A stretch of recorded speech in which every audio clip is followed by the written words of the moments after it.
எங்களுடைய திராவிட மாடல். எல்லோருக்கும் எல்லாம் கிடைக்குங்கிறது தான் திராவிட மாடல். சில வருடங்களுக்கு முன்பு பெண்கள் படிக்கக்கூடாதுன்னு சொன்னாங்க. பல வருடங்களுக்கு முன்பு பெண்கள் மேலாடை அணியக்கூடாதுன்னு சொன்னாங்க. கோயிலுக்குள்ளே போகக்கூடாதுன்னு சொன்னாங்க. ஆனால் ஒவ்வொன்றையும் நம்ம மாற்றிருக்கிறோம். இதுதான் திராவிட மாடல். அதனால் என்ன வழக்கு போட்டாலும் இதனால சந்திக்கிறேன். நான் கரெக்டாக தான் சொன்னேன். நான் இப்பவும் சொல்கிறேன், நான் சொன்னது கரெக்டாக தான் சொன்னேன். அதை வேணும்னே அவங்க வந்து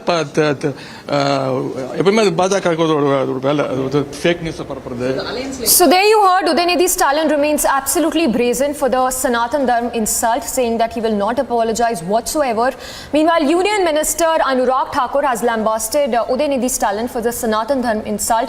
In fact, questioned the silence of the opposition bloc, particularly the Vadra Congress, saying that the silence of the opposition leaders speaks volumes, and this is going to backfire for the opposition bloc in 2024 as well. सनातन को कुचलने की हसरत वाले कितने ही खाक हो गए, हिंदुओं को मिटाने के ख्वाब पाले कितने ही राख हो गए। सुनो घमंडिया गठबंधन के घमंडियों, तुम और तुम्हारे मित्र रहे ना रहे, सनातन था, सनातन है और सनातन रहेगा। ये बार बार प्रयास घमंडिया गठबंधन के एक के बाद दूसरे नेता ने किया है हिंदुओं पर वार करने का, चाहे वो शब्दों से हो, बम से हो या उनको कुचलने की बात हो। रामनामी का जुलूस अगर बंगाल में निकलता है तो बम और गोली चलाई जाती है। बिहार में रामायण पर और मां सीता पर अपशब्द कहने वाले और यूपी में ये घमंडिया गठबंधन के नेता नहीं थकते। हिंदू आतंकवाद कहने की होड़ कांग्रेस में एक के बाद दूसरे नेता की लगी है। आखिर इनकी मंशा और मानसिकता क्या है? ये राजनीति के लिए इतना नीचे गिर जाएंगे कि सनातन धर्म को खत्म करने की बात करेंगे, हिंदुओं को कुचलने की बात करेंगे, हिंदू आतंकवाद की बात कहेंगे। ये दिखाता है कि ये ध्रुवीकरण करके राजनीतिक लाभ उठाना चाहते हैं, लेकिन देश की जनता इनका असली चेहरा जानती है, इनको सही ठिकाने पर पहुंचाएगी। पूरे देश से इस गठबंधन के नेताओं को माफी मांगनी चाहिए। खड़गे जी हो, राहुल गांधी जी हो, सोनिया जी हो, बाकी राजनीतिक दलों के नेता हो, इनको पूरे देश से और हिंदू समाज से माफी मांगनी चाहिए। देश इनको माफ नहीं करेगा। We head into a very short break for now, but coming up on the other side, the row over China's map provocation continues as Russia breaks silence, becomes the 8th country now to oppose China's map. Xi Jinping to skip G20 summit, Biden says unhappy with the Chinese president's absence at the G20.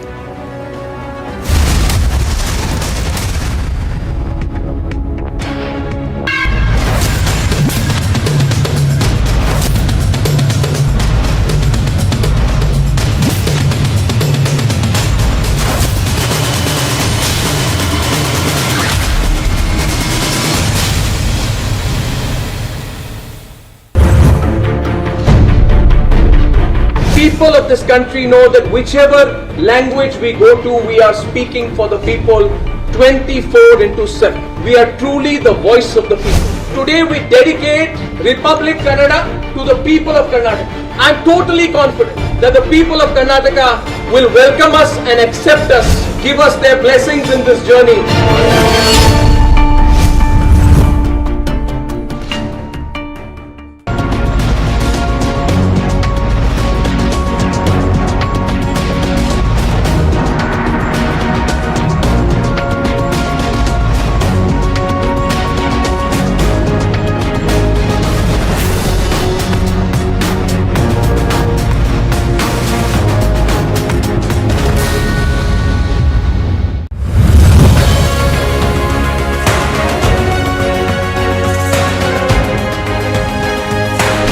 Nobody can ever trouble an honest journalist.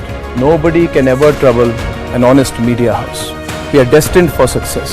Every moment from now on, I want everyone in the Digvijay newsroom to always remember that you must be wedded to the cause of news. Thank you very much, Anand, for having us here and for letting us take the journey forward.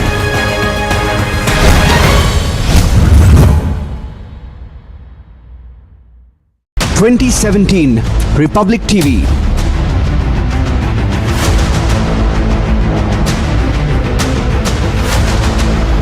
2019 Republic Bharat.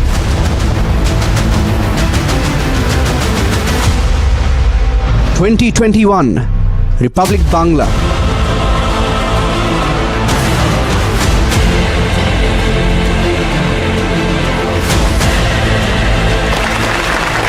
2023 Republic Kannada, coming soon.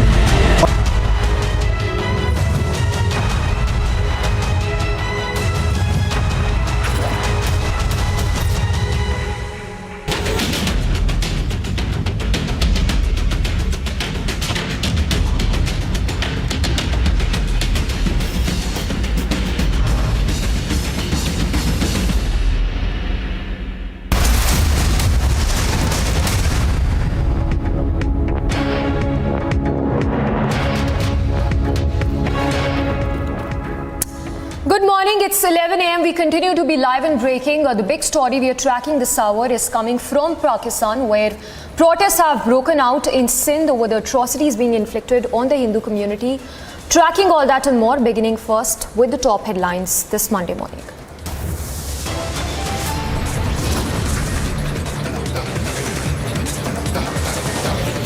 Stalin's son faces heat for insulting the Sanatan Dharma, shows no regret, no apology from the party either.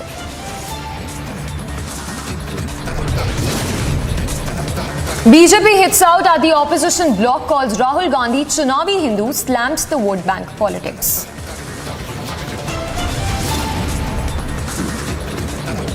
Security beefed up as showdown over Maratha quota continues. Chief Minister Shinde calls for key meet at 12 p.m.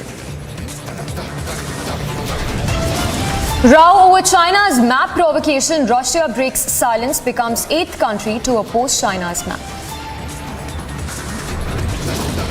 Mega preparations underway as India counts down to the mega G20 summit in the national capital. Xi Jinping to skip the G20 summit. Biden says unhappy with China's president's absence.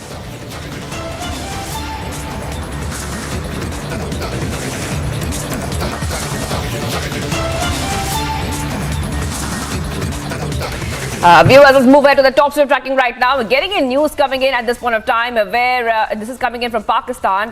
And what we can tell you, viewers, is a big showdown in Pakistan where a large number of people took to the streets in different cities to protest against the abduction of some members of the minority Hindu community and increasing incidents of the robberies in the province. Sit-in, which the people from all faiths are participating, was staged for the recovery of the abducted members of the Hindu community in Kashmir. The protests entered the second day on Sunday with the relatives of the kidnapped victims demanding their early and safe recovery. So big protest happening there in Pakistan over the safety of the Hindus. You can see it's a mega showdown in Pakistan right now where we are seeing these details come in. Where protesters are demanding the release of the abducted Hindus. The abducted Hindus, viewers, that's coming straight from Pakistan. Multiple protests and people coming out in large numbers on the streets of Pakistan. Let's go straight to Kaswar, who's joining us live at this point of time. And Kaswar, I just want to come across to you and ask you about exactly what are the demands of the protesters. What are they demanding? And what is the status of the abducted Hindus? The protests have now entered day 2. So now we have seen significant developments. Well, huge protest is on the way there in Karachi, let me tell you, and in parts of Karachi. But exactly this story has emerged from Larkana. And Larkana is a huge city in Sindh where a number of, the Hindu community lives. And this is the same, the district where the former president of Pakistan, Asif Zardari, belonged to as well. So this is an important district. And apart from this, the importance of this district, let me tell you that hundreds of Hindu community that were actually joined with the Christians and the Parsi and other minority groups as well. They are protesting, and they actually have requested the Pakistan's army chief to unleash, to actually launch army operation, because this is the particular area which is known among the world, from where Hindus have been abducted at the hands of a majority Muslim as well. And let me tell you, this is the same area where the young Hindu girls have been abducted by the majority Muslim people on continuous basis as well. And when we talk about the particular incident, two Hindu businessmen have been abducted from Lord Kana. They are noted, the businessmen from Hindu community, and despite passage of 48 hours, they have not been released. What is interesting is that even the abductors have not given demand. They have not contacted the family as well, because whenever there is a kidnapping for the ransom, family is contacted usually. But this is really very interesting, and along by such type of the kidnapping of Hindu Muslim community, first the Hindu girls and now the Hindu businessmen, the Hindu community of Lord Kana particularly, they have requested Pakistan's army chief to launch an army operation against the abductors and make sure that not a single woman or the businessman from Hindu community is abducted in the future as well. And I can confirm you that today is going to be another day. It is going to be a third day that Hindu community is protesting in Larkana, and also economic milestone forces.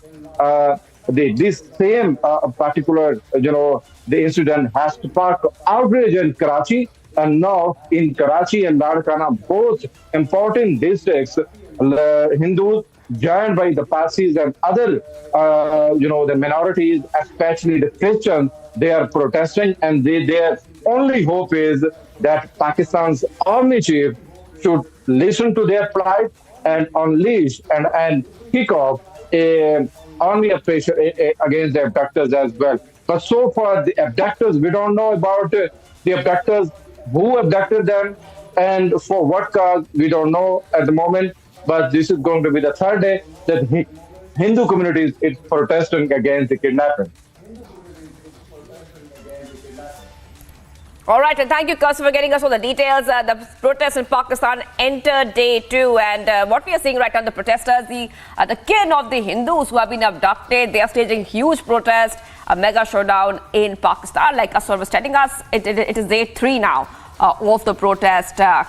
Let's move ahead, viewers, to what's happening right now in India. Now, what we are seeing right now, a big showdown is happening. This is over the Maratha quota, viewers, where we're seeing more details come in at this point of time, where we are seeing that, remember, that there were massive protests being held in Maharashtra earlier over the Maratha quota. Days after the protests over the Maratha reservation have turned violent in Maharashtra's Jalna, the Chief Minister, Eknath Shinde, is holding a high-level meeting. And now what we can tell you is that there's a big call for a band over the reservation issue. The visuals coming in at this point of time on Republic TV. Remember that we saw a couple of protests and violence in Jalna, and after that we are seeing that more details coming out of a Raj Thackeray meeting the protesters as well. Remember that already the Chief Minister Eknath Shinde will hold a high-level meet today to discuss the demand of the community. Those visuals coming out on Republic TV. The showdown over the Maratha reservation quota continues in Maharashtra, and the Maratha community has called for a bandh in Sambhajinagar. In the wake of the same, security has been heightened in the area. This comes days after the violence was reported in Jalna and Usmanabad. Those visuals coming in at this point of time, where Raj Thackeray is meeting the protesters as well. Let's go straight to Sandeep is joining us live. Sandeep, a big showdown over the Maratha quota is continuing, and we know that that CM Eknath Shinde will be holding a very high-level meeting as well for discussing the demands which the Maratha community is putting forward. Take our viewers through where you are and what is happening where you are, and what are the details we can expect today. Yes, I am at the Kranti Chowk out here in Sambhajinagar, and as you see the visuals out here, the women protesters are in fact seen protesting out here with bangles and against the Maharashtra government. And as I give you the live visuals will try to speak to the women out here who are protesting out here against the Maharashtra government regarding the Maratha quota reservation. क्या demand है आप लोगों की? क्या demands है आप लोगों की? भारी संख्या में आंदोलन कर रही हैं, क्या कुछ मांगे हैं आपकी सरकार से?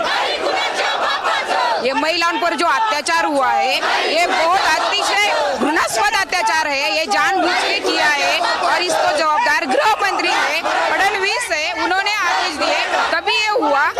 और ये मांगे है वो जालने का जो एसपी है उसको निलंबित नहीं, वो बरतरफ होना चाहिए। हमारे जो बच्चों पे खून दाखिल हुए हैं वो उन्होंने वापस। आप बताएं, आंदोलन कर रहे हैं आप लोग सरकार के खिलाफ, आपको लगता है सरकार मराठा रिजर्वेशन देगी? हाँ, आरक्षण तो इनको देना ही पड़ेगा क्योंकि हम लोग जो रास्ते पे उतर गए हैं, क्योंकि अभी तो हमारा समाज शांत नहीं बैठेगा। अभी तक सब पक्ष आए, सबने अभी तक राज्य किया है, सबकी एक एक करके आते हैं, लेकिन कोई भी आरक्षण देता नहीं है। अभी तक जिसने भी हमें चॉकलेट दिया है।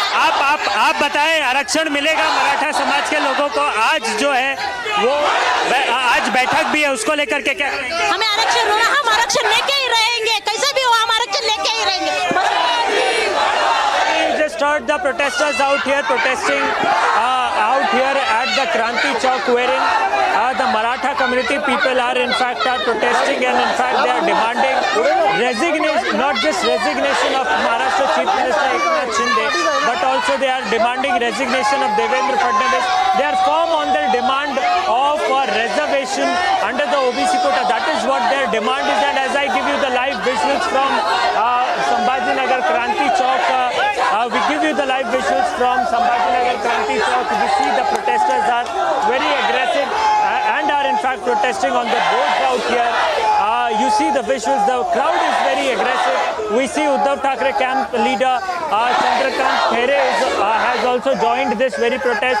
It will be very much crucial to see what would be the outcome of the meeting that is in fact held today at 12 p.m. at Sahyadri Guest House, wherein Chief Minister Eknath Shinde and Deputy Chief Minister will be chairing the meeting over the reservation of Maratha community in the state of Maharashtra.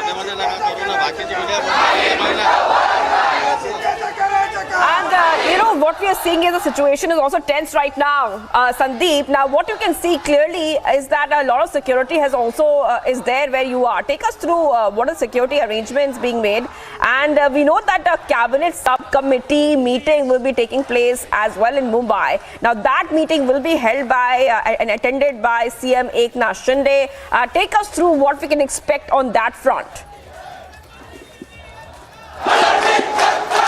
So yes, as far as the security is concerned, heavy security forces have been deployed out here. As I give you the live visuals from the Kranti Chowk, heavy security forces have been deployed. The police forces are on the roads right now in order to make sure that no law and order situation take place. Wherever your eyes goes, there are heavy police deployment. Apart from that, we are giving you the live visuals from this very place. A bandh has been in fact called out here at Sambhajinagar, and as I am showing you the live visuals, the shops are in fact closed, so we can clearly see the impact of the bandh that has been called by Maratha community people. Show the visuals out there. These are the visuals that can definitely tell you the story of the impact of the Maratha reservation bandh that has been in fact called. Apart from that, as far as the meeting is concerned of Chief Minister Eknath Shinde and Deputy Chief Minister Devendra Fadnavis, a subcommittee meeting is held. Remember, yesterday Shivangi Girish Mahajan had visited the protest site and also spoken to the protester, and in fact the government had sought 1 month time to come up with an outcome on Maratha reservation, but at the same point of time the protester refused the offer and in fact have given 2 days time to the state of Maharashtra to decide something on the Maratha reservation. It will be very much crucial to see what kind of outcome will be the Maharashtra government will be coming up with. But the biggest question out here, and in fact yesterday when I spoke to Girish Mahajan, he mentioned that coming up with a GR or any order on Maratha reservation is not a big deal. But the biggest question is that how long that reservation will sustain, because the next day anyone against the Maratha reservation can switch to quota, and then when the matter matter goes to the court, again the whole story comes at the same place where it started from. So definitely at this point of time, it will be very much crucial to see what kind of conclusion that Maharashtra government will be coming up for the Maratha reservation. And as we have also witnessed several violence-like incidents across the state of Maharashtra, Shvangi, so definitely it will be important to see, and very significant meeting it is that is held today at Sahyadri Guest House at 12 p.m. All right, thank you so much, Sandeep, for getting us all the details coming in right now, where we are seeing heavy police deployment in Sambhajinagar amid a call for Bandh. What we are seeing, a big protest also happening there. Security has been stepped up, viewers. And Sandeep, right over there in Sambhajinagar, getting us top details as the Bandh continues. A big call for Bandh is being said. And that is the demand coming in right now as we keep getting our viewers more details. Let's move ahead at this point of time to the other news we're tracking right now. Now what we're seeing is that a big update has come in, viewers. Once again, we have got an update coming in. This time the update has come in once more from the data which has been collected from the moon. ISRO has released an update, viewers, and those updates are right there on your screen, where ISRO has released an update on Chandrayaan-3 mission. The Vikram Lander has exceeded its mission objectives. It successfully underwent a hop experiment. On command, it fired the engines and it elevated itself by 40 centimeters as expected and landed safely at a distance of 30 to 40 centimeters away. This kickstart has, in fact, enthuses the future sample return and human missions. All systems performed nominally, and they are all healthy. The systems are all healthy, and the deployed ramp, the chased, were all folded back and redeployed successfully after the experiment. The latest visuals also coming in, where we see the latest visuals coming in from ISRO. ISRO has released the fresh footage, which is there on your screen as we speak. And the good news that ISRO is saying that the Vikram Lander has successfully underwent an experiment, a hop experiment. And to help us understand why this is significant, let's go straight to Abhishek Kapoor, a senior executive editor. Abhishek, the Vikram Lander has exceeded its mission objectives. It's good news. The systems are healthy. And this is very important, Abhishek. If you could tell our viewers why it's important, especially because this is the first time a country has landed on the south pole of the moon and is successfully conducting the experiments, Abhishek. Well, yes, let's explain to the viewers, Shivangi, what exactly has happened. Now, this was not part of the originally planned experiments. Because the fuel was left, the batteries were charged, the ISRO thought that let's exceed our brief and make one experiment. And so they fired engines and sort of lifted Vikram Lander in the space, in the lunar atmosphere. And they raised it with the firing of engines by about 40 centimeters, which is just a little less than half a meter, and then it moved a distance of about 30-40 centimeters, which is again a little less than half a meter, and landed again. Now what this means is that this is a small step in the direction of developing a technology by which you land on the surface of moon or any planet like the Mars, and then once your mission is over, you fire the engines again, you launch from that surface and come back to moon. Exactly the technology that's needed. For example, if you want to land an Indian citizen, a human being from India, on the surface of moon and bring them back like the Apollo missions of the United States in 1960s and 70s.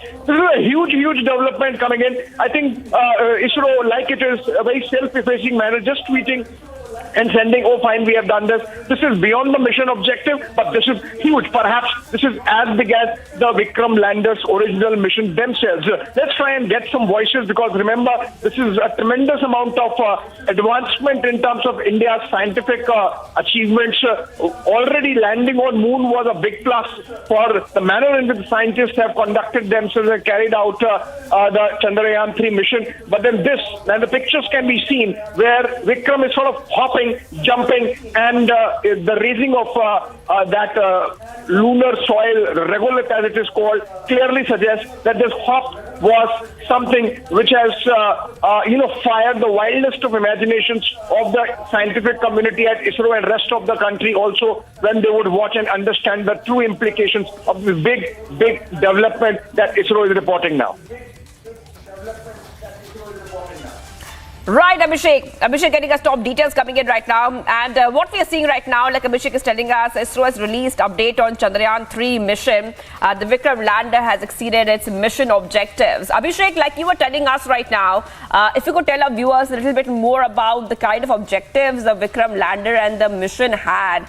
One of the objectives was understanding the lunar soil. Now, we have got many images already ever since the landing of the lunar soil. And there's some other experiments as well which are left to be completed. Abhishek, if you could tell our viewers a little bit more about that.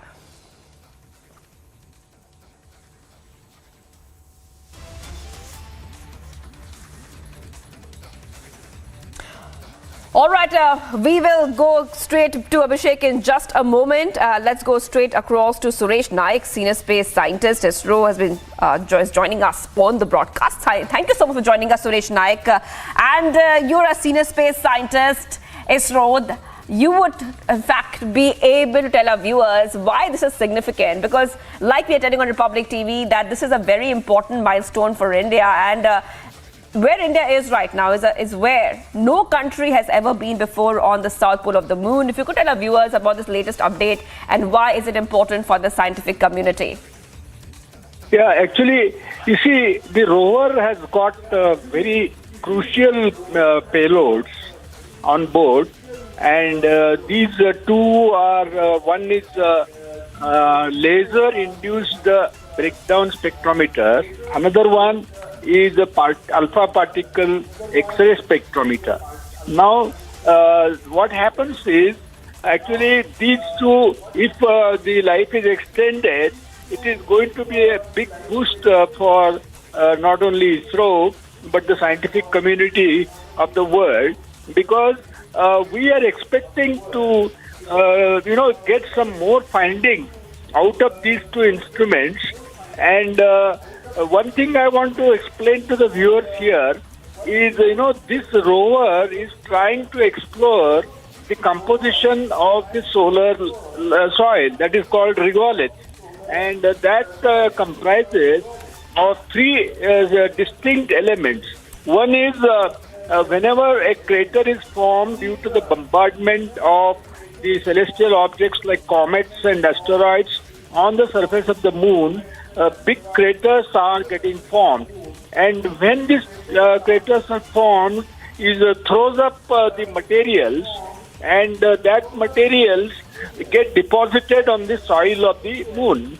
Second thing is, volcanoes are active on moon, and when the volcanoes really become awake, they also throw up a lot of material, which again gets deposited and mixed up with the solar sun-moon soil. Third thing is, of course, actually whatever is already there in the on the moon is there. So we will try to find out. When you explore this moon soil, we will get an idea about the volcanic activity. And the most important thing is the volcanic activity will lead us to the origin of the formation of the moon. And moon and other universe formations are related. So that is a mystery which is still not revealed, though there are experiments like Big Bang, etc. Right. Yeah. All right. Thank you. That was extremely informative. Suresh Naik, a senior space scientist, for joining us here. I just want to go straight back to Abhishek Kapoor, a senior executive editor, who's also joining us on the broadcast. Abhishek, I'm giving it over to you right now, and this is very significant, and this is adding a lot of value to the space research community. Abhishek. This, of course, is huge, Shivangi. In fact, I'm told that Srijan Pal Singh is joining us over the phone. Srijan, we have been talking about this for the last month and more since Chandrayaan-3 mission launch. But this little bit, ISRO in its self-effacing style saying, we have exceeded the mission objective. But the Vikram Lander jumping on the surface of moon by remote control is a big plus. I think it's a step in the direction, as I understand it, of India developing capacity where you land a spacecraft on the surface of moon and bring it back. So possibly a step in the direction of manned space flight. bonus mission which we have done, and the fact that we could elevate, it's already, the mission cycle is almost over, so 2 weeks are almost over, and yet we have the thrusters of the Vikram Lander working enough to lift it off by about 40 centimeters and then take it horizontally 40 centimeters away to another landing spot, another soft landing, is just like a bonus mission which Vikram has just performed. What it shows is exactly two things now. One is that this is the beginning of our missions for a recovery. So it could be in terms of getting samples back to Earth, or it could also eventually lead to a full-fledged lander which can also take off again from the moon and land back on Earth, which would be the basis for manned mission to moon, which whenever we do it. But I think what looks very likely in the horizon is the same capability of Chandrayaan-3. Whenever we do Chandrayaan-4, we could actually use these test results for a recovery mission where some sample could be given back to a body which is going around, one of the spacecraft which is going around the moon, and that can bring it back to Earth. Sample collection seems likely in the next mission with this success. Yeah, right. And Srijan, you think that ISRO did not plan it? This has happened just as an afterthought, or they would have actually planned it, or maybe because later they thought that now that Vikram Lander has achieved its mission objectives, maybe some fuel is left in the engine, so let's just fire it and see whether it jumps. So I'm sure it was not completely impulsive that somebody decided one day that some fuel is left, let's do this. I'm sure ISRO had this bonus mission in their mind. They would not have declared it. But after seeing the condition of the fuel, after seeing that all the other mission objectives have been already achieved well ahead of time, it seems, they had enough time, fuel and energy left to basically try this new experiment. I'm sure it's very heartening for ISRO to actually, and it's not just about Vikram Lander. You look at all the entire mission. The propulsion module is it also had an excess fuel, and it is going to exceed its mission limits. And I'm really hoping the Pragyan rover also does the same. So I think, all in all, I think ISRO would have planned it, and it would have planned it as a bonus mission, given that all other missions completed before time, and there was enough fuel to try this experiment. Yeah, that would be big, right? Srijan, if, for example, the Pragyan also revives after 14 days, after the lunar night of 14 days on Earth, and then you have Pragyan working for another 14 days, and that would be like a compounding interest coming in on whatever ISRO is achieving with the Chandrayaan mission. Yeah, absolutely. I mean, with everything exceeding their mission parameters, I'm hopeful. I have all the hopes that the Pragyan rover does come alive. We have parked it in a way so that whenever the sunrise happens again on the 22nd of September, the solar panels are pointed right at the sun, where it rises from the horizon of the moon. So let's see, 22nd September might be another history created. And we would have again exceeded the parameters for Pragyan as well. So I think, what does this show? This shows that our indigenous capacity, all of these are indigenous. They're all made in India. So made in India is now a symbol of exceeding what you intend to achieve. So it's going beyond what is expected. And that, I think, is a huge news for India as a whole, the whole space industry and the allied industry around space. Right, Srijan. Thank you so much on that note. I hand it over back to the studio with Shivangi. All right, thank you, Abhishek. And we are, in fact, getting you all these details coming in. Big update coming in from ISRO, where the big news is that Vikram Lander has exceeded its mission objectives. A very, very good news for India. Taking a very short break on India's #1 news channel as we continue to get our viewers top updates. A row over China's map provocation. Russia breaks silence, becomes the 8th country to oppose map. And Xi Jinping to skip the G20 summit. Biden says unhappy with Chinese president's absence. Stay tuned.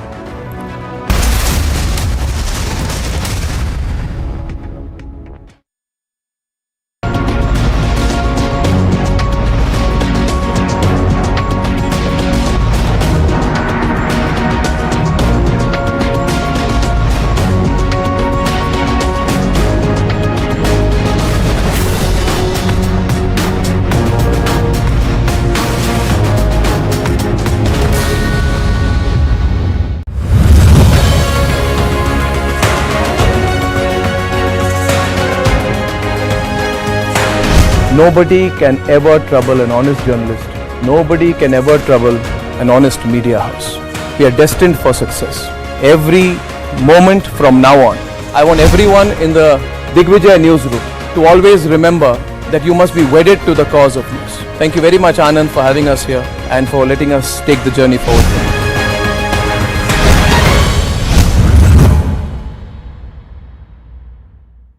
2017 Republic TV.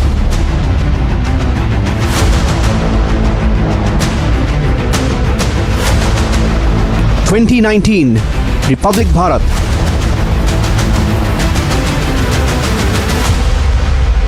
2021 Republic Bangla.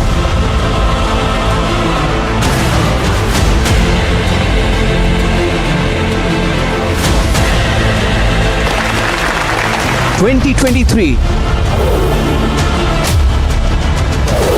Republic Kannada, coming soon on India's largest news network.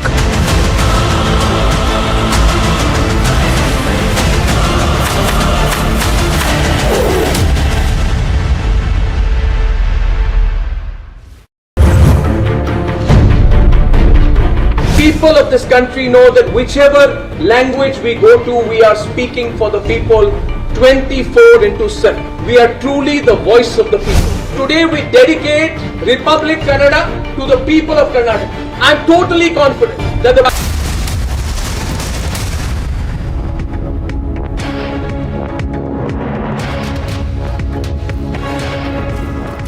Hello Moto. Motorola, India's best 5G smartphone brand.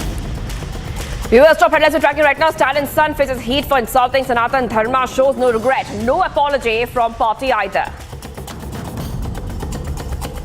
BJP hits out at I.N.D.I.A alliance, calls Rahul Gandhi's Chunavi Hindu, slams vote bank politics. Security beefed up in Sambhaji Nagar as showdown over Maratha quota continues. Shinde calls for key meeting. Row over China's map provocation. Russia breaks silence, becomes 8th country to oppose map. Mega showdown in Pakistan. Sindh over abduction of Hindus. Protest enters day 3.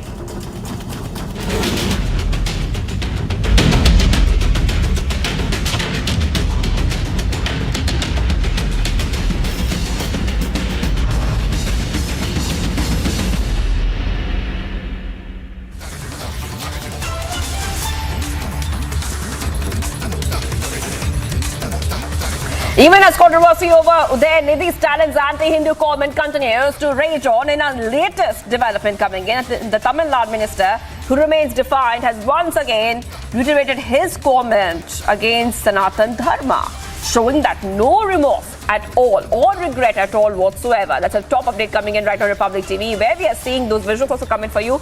The controversy, which is continuing over Udhayanidhi Stalin's anti-Hindu comment, is continuing to rage on. And we're getting some top details coming in that say the Tamil Nadu minister who remains defiant. The Tamil Nadu minister is now remaining defiant, viewers, and has once again reiterated, that means repeated that comment against Sanatan Dharma. And in fact, Udhayanidhi Stalin is remaining defiant, not backing down from that comment and showing no remorse or regret whatsoever. Viewers, again, these details coming for you on Republic TV as we get our viewers' top updates coming in. So the controversy rages on, where Stalin Jr. is repeating that same comment once again. Let's go ahead and play out that reaction. ரொம்ப பைத்தியகாரத்தனமாக ரொம்ப குழந்தைத்தனமாக வந்து நான் வந்து ஜெனோசைடெலாம் invite பண்ணேன் அப்படின்லாம் சொல்கிறாங்க. இப்போது நிறைய பேர் இப்போ சில குழுக்கெல்லாம் வந்து சமீபத்தில் வந்து திராவிடத்தை ஒழிக்கணும், கம்யூனிஸ்டை ஒழிக்கணும் அப்படின்னா, அப்படின்னா இந்த திமுக காரங்களாம் வந்து கொலை செய்யப்படுறாங்க. இல்லை ஒன்றிய பிரதமர் திரு நரேந்திர மோடி அவர்கள் காங்கிரஸ் முக்த் பாரதா அப்படின்னா அவர் என்ன காங்கிரஸ் வந்து காங்கிரஸ்காரங்களாம் பிடிச்சி கொலை பண்ண போகிறாங்களா? நான் வந்து ஒரு கொள்கையை வந்து சனாதனம்னா என்ன, ஃபர்ஸ்ட் ஆஃப் ஆல் எதுவுமே மாறக்கூடாது, எல்லாமே நிலையானது அப்படின்னு சொல்கிறது தான் சனாதனம்னு அதுக்கு ஒரு விளக்கம் சொல்கிறாங்க. எல்லாத்துலேயும் மாற்றம் ஏற்படணும் ஒரே மாதிரி இருக்கக்கூடாது அப்படிங்கிறது தான் எங்களுடைய திராவிட மாடல். எல்லோருக்கும் எல்லாம் கிடைக்குங்கிறது தான் திராவிட மாடல். சில வருடங்களுக்கு முன்பு பெண்கள் படிக்கக்கூடாதுன்னு சொன்னாங்க. பல வருடங்களுக்கு முன்பு பெண்கள் மேலாடை அணியக்கூடாதுன்னு சொன்னாங்க. கோயிலுக்குள்ளே போகக்கூடாதுன்னு சொன்னாங்க. ஆனால் ஒவ்வொன்றையும் நம்ம மாற்றிருக்கிறோம். இதுதான் திராவிட மாடல். அதனால் என்ன வழக்கு போட்டாலும் எதுனாலும் சந்திக்கிறோம். நான் கரெக்டாக தான் சொன்னேன். நான் இப்பவும் சொல்கிறேன், நான் சொன்ன கரெக்டாக தான் சொன்னேன். அதை வேணும்னே அவங்க வந்து எப்பவுமே அது பாஜக ஒரு வேலை, அது ஃபேக் நியூஸை பரப்புறது.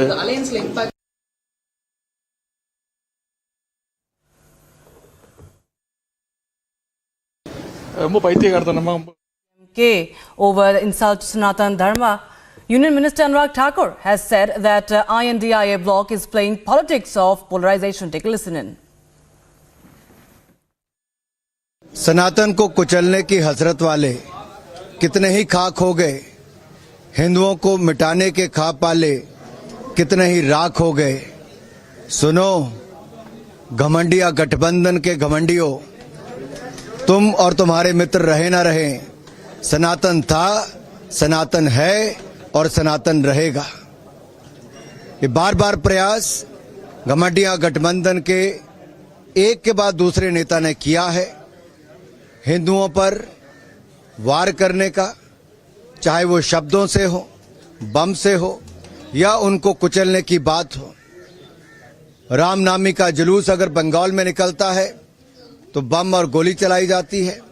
बिहार में रामायण पर और मां सीता पर अपशब्द कहने वाले और यूपी में ये घमंडिया गठबंधन के नेता नहीं थकते. हिंदू आतंकवाद कहने की होड़ कांग्रेस में एक के बाद दूसरे नेता की लगी है. आखिर इनकी मंशा और मानसिकता क्या है? ये राजनीति के लिए इतना नीचे गिर जाएंगे कि सनातन धर्म को खत्म करने की बात करेंगे, हिंदुओं को कुचलने की बात करेंगे, हिंदू आतंकवाद की बात कहेंगे. ये दिखाता है कि ये ध्रुवीकरण करके राजनीतिक लाभ उठाना चाहते हैं, लेकिन देश की जनता इनका असली चेहरा जानती है, इनको सही ठिकाने पर पहुंचाएगी. पूरे देश से इस गठबंधन के नेताओं को माफी मांगनी चाहिए. खड़गे जी हो, राहुल गांधी जी हो, सोनिया जी हो, बाकी राजनीतिक दलों के नेता हो, इनको पूरे देश से और हिंदू समाज से माफी मांगनी चाहिए. देश इनको माफ नहीं करेगा. What Udhayanidhi Stalin has stated is utterly condemnable. What he has said, as we have to eradicate dengue and malaria, we have to eradicate Sanatan Dharma. Mr. Udhayanidhi Stalin, I had asked a question to your grandfather, Mr. Karnataka, once, when he had make very mocking comments against Lord Ram in the context of Ram Setu. Can you make these types of comments against other faith and their gods? Will you be allowed to? Don't demean Hindu thought. But what is baffling is the conspicuous and shameful silence of Rahul Gandhi and Nitish Kumar and Tejasvi Yadav and all, Mr. Kharge. Mr. Rahul Gandhi, why you go to temples? Why? Just for a show? दिखावा करने के लिए? Please. Mr. Rahul Gandhi, please remember, Sanatan is the essence of India's thought, India's heritage, India's cultural moorings. Sanatan means eternal. Neither the hundreds of years of Islamic conquest could eradicate Sanatan, nor the imperial power of British. And what an irony. Today England is being led by a Prime Minister who is a Sanatani, Hindu. Proudly declares. I have not the slightest hesitation in saying that the whole Ghamandiya conglomerate is anti-Hindu. So do you believe that this is going to be the agenda now? Because no opposition leader is speaking about the same. So is this going to be the propaganda of the INDIA? If that is there, we are shocked. But if that is your stand, then you will face the nemesis. Mr. Rahul Gandhi, Kharge, Nitish Kumar and others, Tejasvi ji, Lalu ji, either you swim with Udhayanidhi Stalin or the people of India will make you sink. Don't overtax the sentiment of common Indians. इस वक्त मेरे साथ बातचीत करने के लिए BJP सांसद मनोज तिवारी हैं। सर, उदयनिधि स्टालिन ने बयान दिया है सनातन धर्म को लेकर। आज आप तमिलनाडु हाउस आए। हम बहुत पीड़ा में हैं और हम बहुत चिंता में हैं। हमारा देश सभी धर्मों को सम्मान देता है, लेकिन इसी देश में एक राज्य में सरकार चला रही एक पार्टी कहती है हम सनातन धर्म को समाप्त कर देंगे, हिंदू धर्म को समाप्त कर देंगे। इस देश का जनमानस कितना क्रुद्ध है, कितना आक्रोश में है, कितनी चिंता में है, कितनी पीड़ा में है, उसका अंदाजा रिपब्लिक भारत भी लगा सकता है। All right, Tamil Nadu BJP's leader Amar Prasad Reddy is joining us on the phone line for more.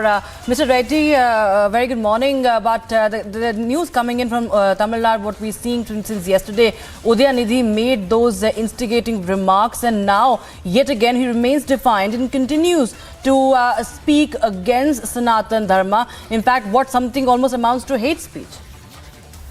So good morning. See, this is not new to DMK party or to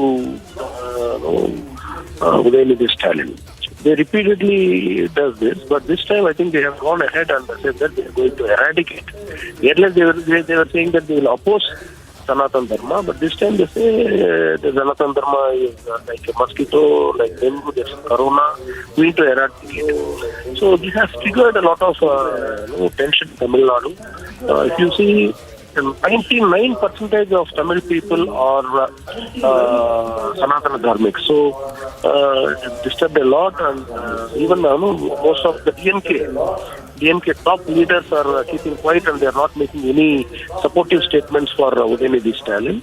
And our leader, Mr. Annamalai, the state president of Tamil Nadu BJP, has given a strong counter to Mr. Udhayanidhi Stalin, saying that he will also send Bhagavad Gita to Udhayanidhi Stalin. And one more remark in the same meeting, one Mr. Veeramani, he is the president of Dravida Kalagam, Periyar Kalagam, has made a much more derogatory remark on Bhagavad Gita, so calling that Bhagavad Gita is nothing but help on prostitution. I think that has not come in the national media. Probably you can pick that point also. So this is continuously happening, and this time we are not going to allow to attack the Hindu religion and Sanatana Dharma and walk freely in Tamil Nadu. We are ready to fight with our legal team is ready, and we are seeing the possibilities to book this Udhayanidhi Stalin in various angles. And our state secretary has sent a letter to our governor requesting to give them clearance to file an FIR, file a case against Udhayanidhi Stalin. Right.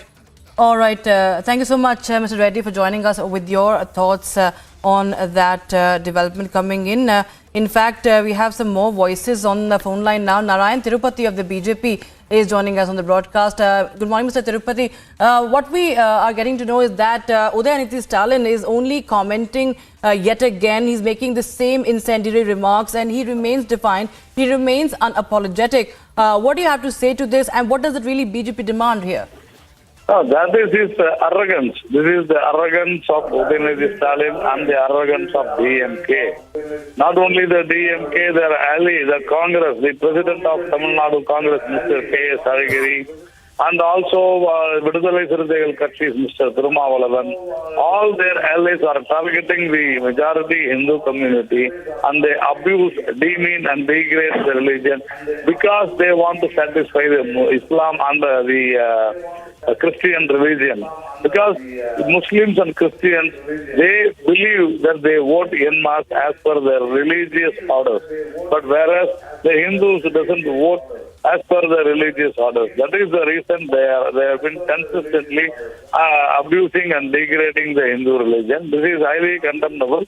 The cases have been booked. And I don't think Mr. Udhayanidhi Stalin will learn a lesson from it, because they only want vote that gives power, that gives money. So they are arrogant. They think nobody can do anything to them because they are in power. That is what is happening. All right. All right, thank you so much, Mr. Narayan Nirupati, for joining us with your thoughts on this development. Remember, viewers, BJP has hit out against Udhayanidhi Stalin and also, of course, attacked the Congress party, all the parties, the member parties of the INDIA bloc, and calling out Rahul Gandhi also that why is the Congress top brass silent ever since there has been a uproar over Stalin's hate speech against Sanatan Dharma.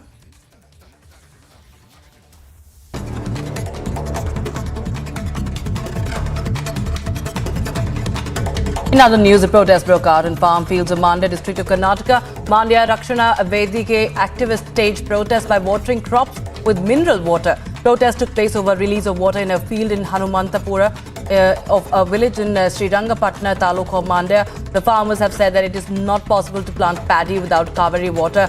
They say that there is a situation where mineral water is being used to plant paddy, claims the farmers. Releasing the inaugural episode of his newly launched podcast, Speaking for India, Tamil Nadu Chief Minister M.K. Stalin weighed in on what he claimed was the destruction of the country under the BJP, launching a scathing attack on the BJP-led NDA government at the centre. DMK chief says that it has destroyed the sense of unity among Indians. Defence Minister Rajnath Singh is all set to visit Jaisalmer in Rajasthan and Madhya Pradesh today to flag off the Parivartan Sankalp Yatra from Jaisalmer and Jan Ashirwad Yatra from Nimut.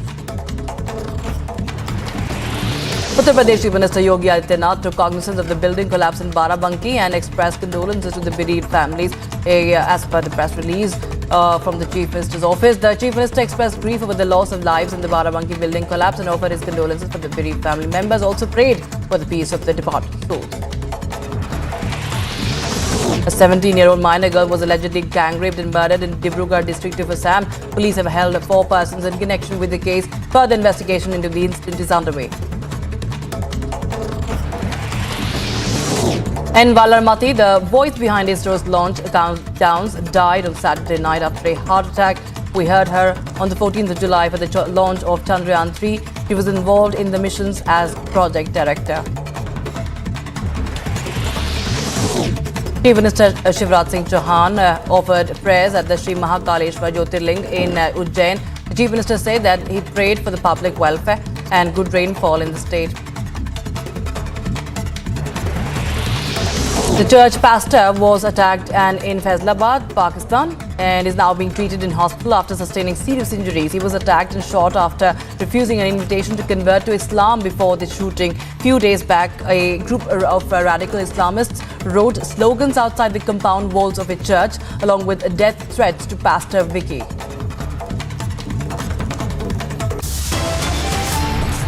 Time for a very short break, but on the other side, it's row over China's map provocation. Russia breaks its silence, becomes 8th country to oppose the map. And mega showdown in Pakistan, Sindh over the abduction of Hindus. Protest enters day 3. We get you all that and much more on the other side. Stay tuned.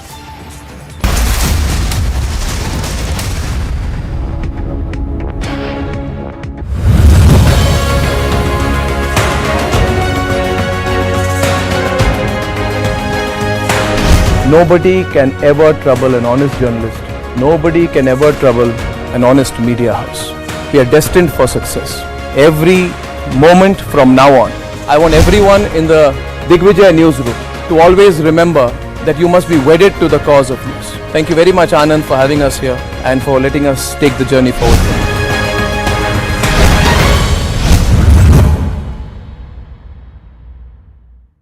2017 Republic TV.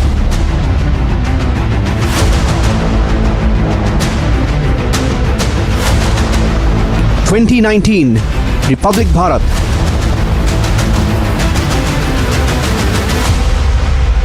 2021 Republic Bangla.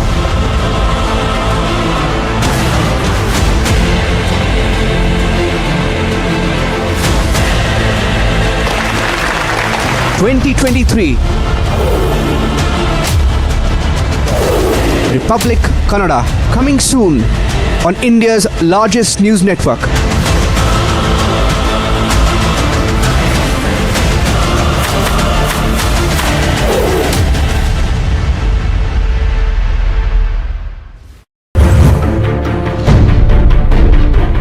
people of this country know that whichever language we go to, we are speaking for the people 24/7. We are truly the voice of the people. Today we dedicate Republic Kannada to the people of Karnataka. I am totally confident that the people of Karnataka will welcome us and accept us, give us their blessings in this journey.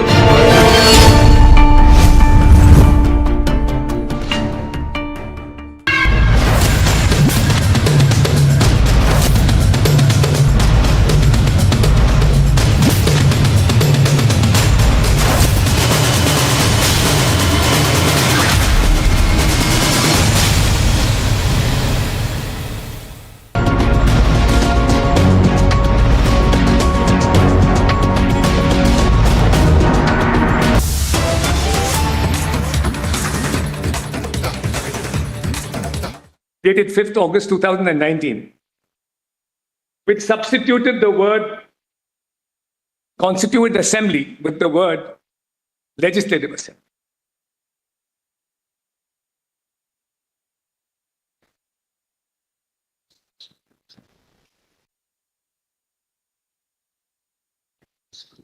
Incidentally, I might just mention that my clients are the beneficiaries subsequent to 5th August 2019. Actually, you very helpfully identified the 4 key areas in the case, yes, which the case turns. 1, 370 itself, and the proviso to 370(3). 2, the use of the amending power under 367. 3, the reorganization. And 4, 356. Those are really the 4 issues which arise in this. 4 areas, I would say, for the issues which arise from. So, with regard to the latter 2, I'm adopting the arguments of the state, of the government. All right. How would you formulate yours so that then we yes. can... I've submitted written submissions 2 days ago. Yes. But briefly on the question of sovereignty, where does sovereignty lie? Because it then dovetails into the question, which are the subject matter of the 2 issues I'm going to deal with. Just a brief overview about the sovereignty question. And I divide it. Sovereignty can be looked at in various different ways. There are many divisions: external, internal, political, legal. But I'm going to just talk about the political and legal sovereignty very briefly, these 2 issues. And as far as political sovereignty is concerned, there is no doubt that the other side has not even seriously challenged it. Political sovereignty rests with the Union. And the clearest indication of that is the preamble.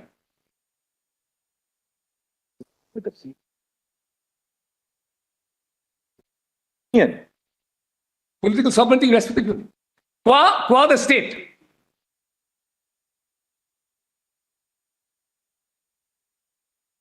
And a simple look at the preamble, my lord, would indicate that. The preamble of the 2, the Union and the federating unit of the state of Jammu and Kashmir, would reveal that. A point noted by Justice Nariman in the State Bank of India case. I mean, we'll kindly have a look first at our preamble very quickly. We, the people of India, having solemnly resolved to constitute India into a sovereign, the word sovereign is key, socialist, secular, democratic republic.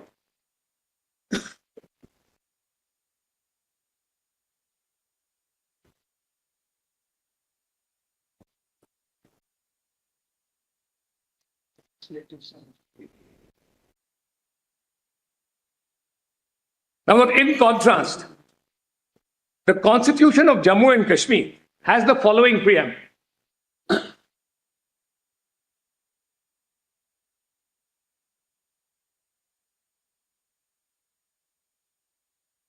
We, the people of state of Jammu and Kashmir, having solemnly resolved in pursuance of accession of this state to India, which took place on 26th October 1947, to further define the existing relationship of the state with the Union of India as an integral part thereof.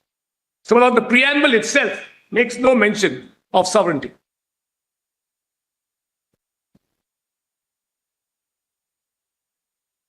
In fact, the preamble is dealt with further defining the existing relationship of the state with the Union as an integral part thereof. So it's an acknowledgement of the union's sovereignty over the state. This is political sovereignty.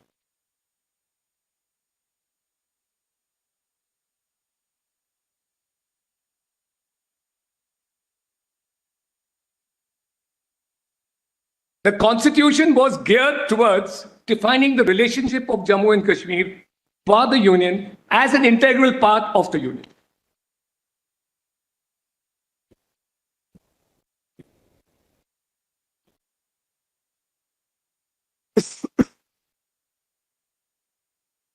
Yes. And first and foremost, the permanent residents of the state of Jammu and Kashmir are citizens of India.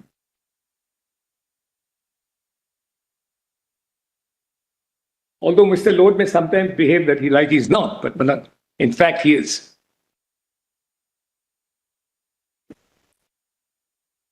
Now I come to the question of legislation.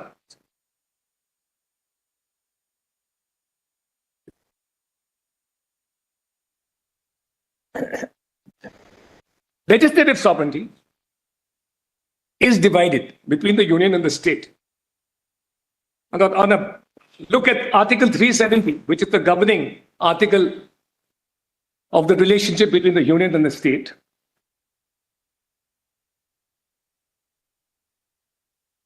Matters in the concurrent and union list acceded to by the then Maharaja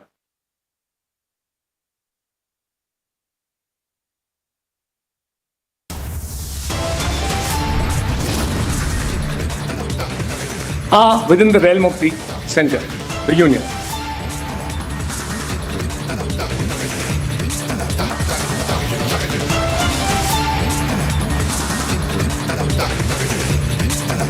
(2017) Republic TV.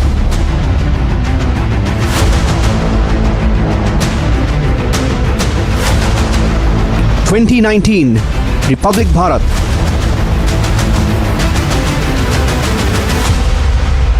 2021 Republic Bangla.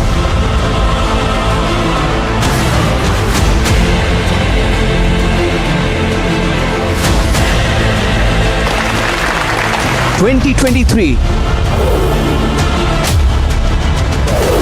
Republic Kannada, coming soon on India's largest news network.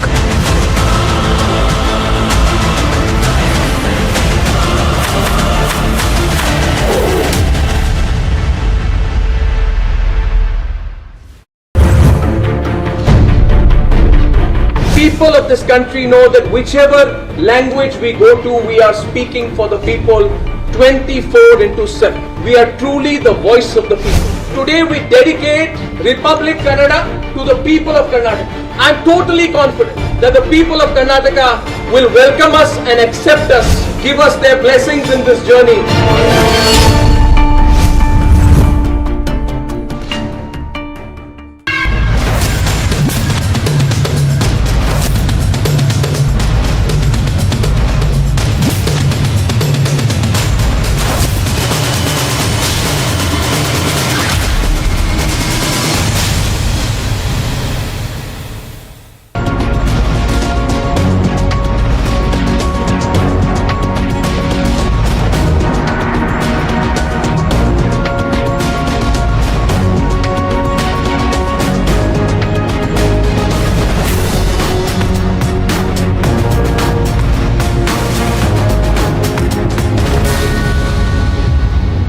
2017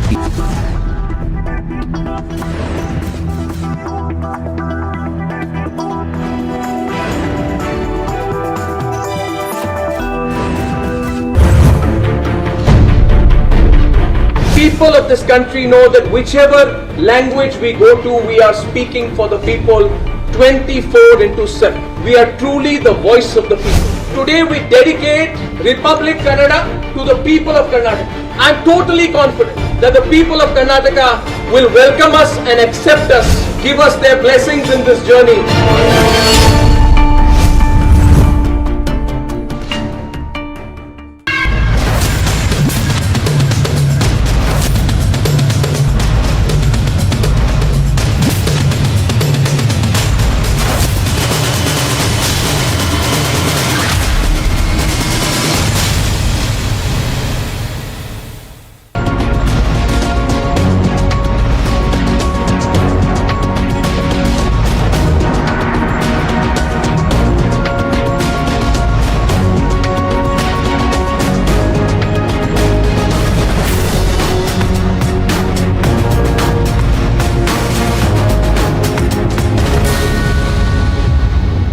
2017 Republic TV.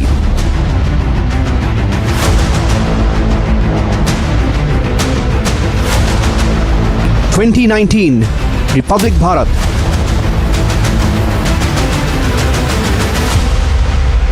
2021 Republic Bangla.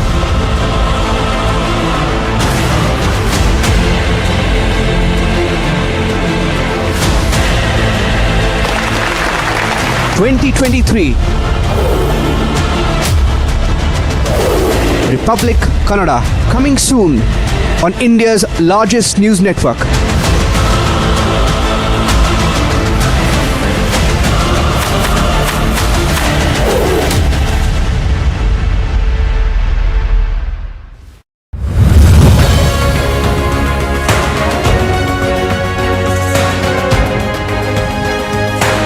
Nobody can ever trouble an honest journalist. Nobody can ever trouble an honest media house. We are destined for success.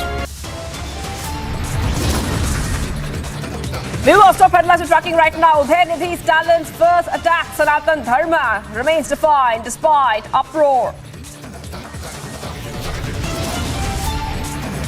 Mr. Rahul Gandhi, Kharge, Nitish Kumar and others, Tejaswiji Laluji, either you swim with Udhayanidhi Stalin or the people of India will make you sink. BJP hits out at opposition in an unrelenting attack. Asks why is INDIA block silent?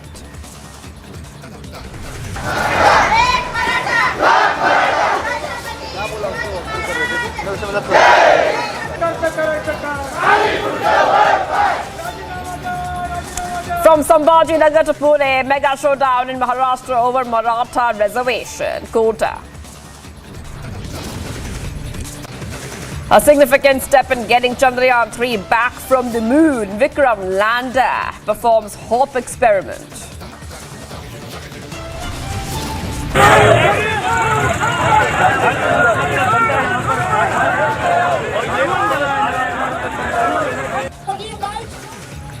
Pakistan on the ball again. Massive protest erupts over abduction of Hindus in Sindh. Xi Jinping to skip G20 summit. Biden says unhappy with Chinese president's absence.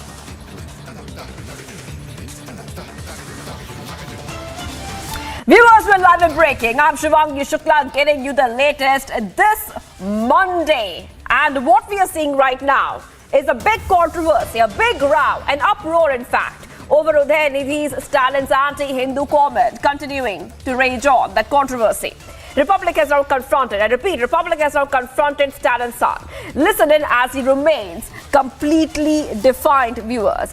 Getting the details coming for you, Republic has confronted Udhayanidhi Stalin's, and in fact, Udhayanidhi is defiant. He also goes on to say, I stand by what I said.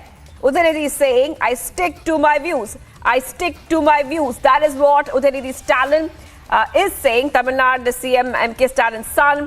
Remember, a big row was it's out in the front right now. Big uproar, but Udhayanidhi is completely not backtrapping from that comment. Let's go ahead and play out that confrontation between Republic and Udhayanidhi Stalin. Sir, your speech has become a controversy now, and the BJP is continuously attacking you, though you have given a clarification. I don't care. I still stand by whatever I said. The DMK party was formed for social justice. I will always talk about it. I will always talk about what are the defects of the Sanatana Dharma. I never called for genocide. Do you have any proof? My speech is there on online, on YouTube it's there. So please don't twist the issue. And sir, the INDI alliance bloc has none of the leaders have come in support of you. Or do you think they are afraid of the alliance? No. Let me ask you another question. BJP is opposing for whatever I said. BJP's alliance party, ADMK, did you ask them? Have they commented about it? Okay. Please ask them. Thank you. So that was Udhayanidhi Stalin who was reacting to us regarding this controversy that has now arose. And he's also, when asked about the So the controversy raging on, and you heard that entire confrontation between Republic and Udhayanidhi Stalin, where he's very clearly telling viewers, I stick to my views, that I will point out the faults in Sanatan Dharma if I have to. Those are the statements coming out from Udhayanidhi Stalin when Republic confronted Udhayanidhi Stalin. That is right. Let's go ahead and play out that reaction once more for our viewers. This is a Republic exclusive.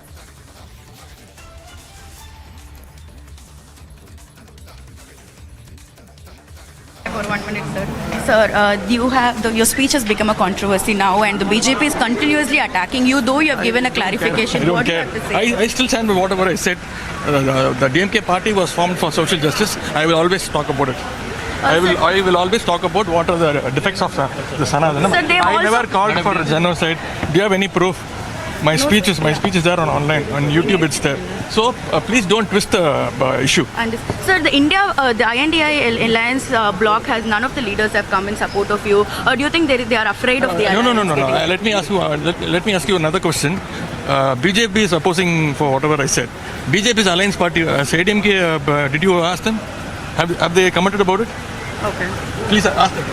Thank you. So that was then.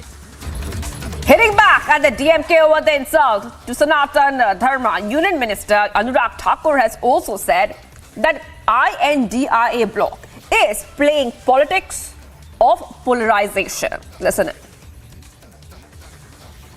सनातन को कुचलने की हसरत वाले कितने ही खाक हो गए, हिंदुओं को मिटाने के ख्वाब पाले कितने ही राख हो गए। सुनो घमंडिया गठबंधन के घमंडियों, तुम और तुम्हारे मित्र रहे ना रहे, सनातन था, सनातन है और सनातन रहेगा। ये बार बार प्रयास घमंडिया गठबंधन के एक के बाद दूसरे नेता ने किया है हिंदुओं पर वार करने का, चाहे वो शब्दों से हो, बम से हो या उनको कुचलने की बात हो। रामनामी का जुलूस अगर बंगाल में निकलता है तो बम और गोली चलाई जाती है। बिहार में रामायण पर और मां सीता पर अपशब्द कहने वाले और यूपी में ये घमंडिया गठबंधन के नेता नहीं थकते। हिंदू आतंकवाद कहने की होड़ कांग्रेस में एक के बाद दूसरे नेता की लगी है। आखिर इनकी मंशा और मानसिकता क्या है? ये राजनीति के लिए इतना नीचे गिर जाएंगे कि सनातन धर्म को खत्म करने की बात करेंगे, हिंदुओं को कुचलने की बात करेंगे, हिंदू आतंकवाद की बात कहेंगे। ये दिखाता है कि ये ध्रुवीकरण करके राजनीतिक लाभ उठाना चाहते हैं, लेकिन देश की जनता इनका असली चेहरा जानती है, इनको सही ठिकाने पर पहुंचाएगी। पूरे देश से इस गठबंधन के नेताओं को माफी मांगनी चाहिए। खड़गे जी हो, राहुल गांधी जी हो, सोनिया जी हो, बाकी राजनीतिक दलों के नेता हो, इनको पूरे देश से और हिंदू समाज से माफी मांगनी चाहिए। देश इनको माफ नहीं करेगा। All right, viewers, let's go to Varshini. Varshini was the one who confronted Udhayanidhi Stalin. So let's go to her and try to understand what exactly happened. Varshini, take us through what happened in that confrontation, what he told you, and of course, what we are seeing right now is a very sharp criticism also coming from the BJP over the comments that Udhayanidhi Stalin is making and not even backtracking from those comments, Varshini. Well, Shivangi, if you see, when we asked him about this particular attack that the BJP is, putting upon him right now for his speech, a couple days back in an event, he says that he does not care about it and he will stick to his comments. He's not going to backtrack it. He's not going to, take back what he said. And he also mentioned about how the word genocide is a big word and that he did not ever mention such a word and that it's being twisted and that is not what his speech meant about. And similarly, when asked about why the INDIA alliance leaders are not coming out and speaking in favor of him, why are they not supporting or giving out any comment on this matter, he says that, that is not important right now. It's all about the DMK party, which has been working for social justice all these years, and that is what he's going to continue to talk about. And he also questions about why the AIADMK party is silent on this. They are in alliance with the NDA. If they have to support the BJP party, why have they not come out? So it's back-to-back questioning, going back and forth between the DMK and the BJP in particular. But there is he's very clearly mentioned that there is no chance that he's going to take back what he said, and he's going to fight it out legally if that is what is going to that is what is supposed to happen. All right, Varshini. All right, Varshini. Now we're getting some more reactions coming in from the BJP. Let's play out those reactions. Remember, the BJP has hit out at Udhayanidhi Stalin's statement because Udhayanidhi Stalin has also not backtracked. He's remaining defiant. Let's play out all the reactions coming in from the BJP. What Udhayanidhi Stalin has stated is utterly condemnable. What he has said, as we have to eradicate dengue and malaria, we have to eradicate Sanatan Dharma. Mr. Udhayanidhi Stalin, I had asked a question to your grandfather, Mr. Karnataka, once, when he had make very mocking comments against Lord Ram in the context of Ram Setu. Can you make these types of comments against other faith and their gods? Will you be allowed to? Don't demean Hindu thought. But what is baffling is the conspicuous and shameful silence of Rahul Gandhi and Nitish Kumar and Tejasvi Yadav and all, Mr. Kharge. Mr. Rahul Gandhi, why you go to temples? Why? Just for a show? दिखावा करने के लिए? Please. Mr. Rahul Gandhi, please remember, Sanatan is the essence of India's thought, India's heritage, India's cultural moorings. Sanatan means eternal. Neither the hundreds of years of Islamic conquest could eradicate Sanatan, nor the imperial power of British. And what an irony. Today England is being led by a Prime Minister who is a Sanatani, Hindu. Proudly declares. I have not the slightest hesitation in saying that the whole Ghamandiya conglomerate is anti-Hindu. So do you believe that this is going to be the agenda now? Because no opposition leader is speaking about the same. So is this going to be the propaganda of the INDIA?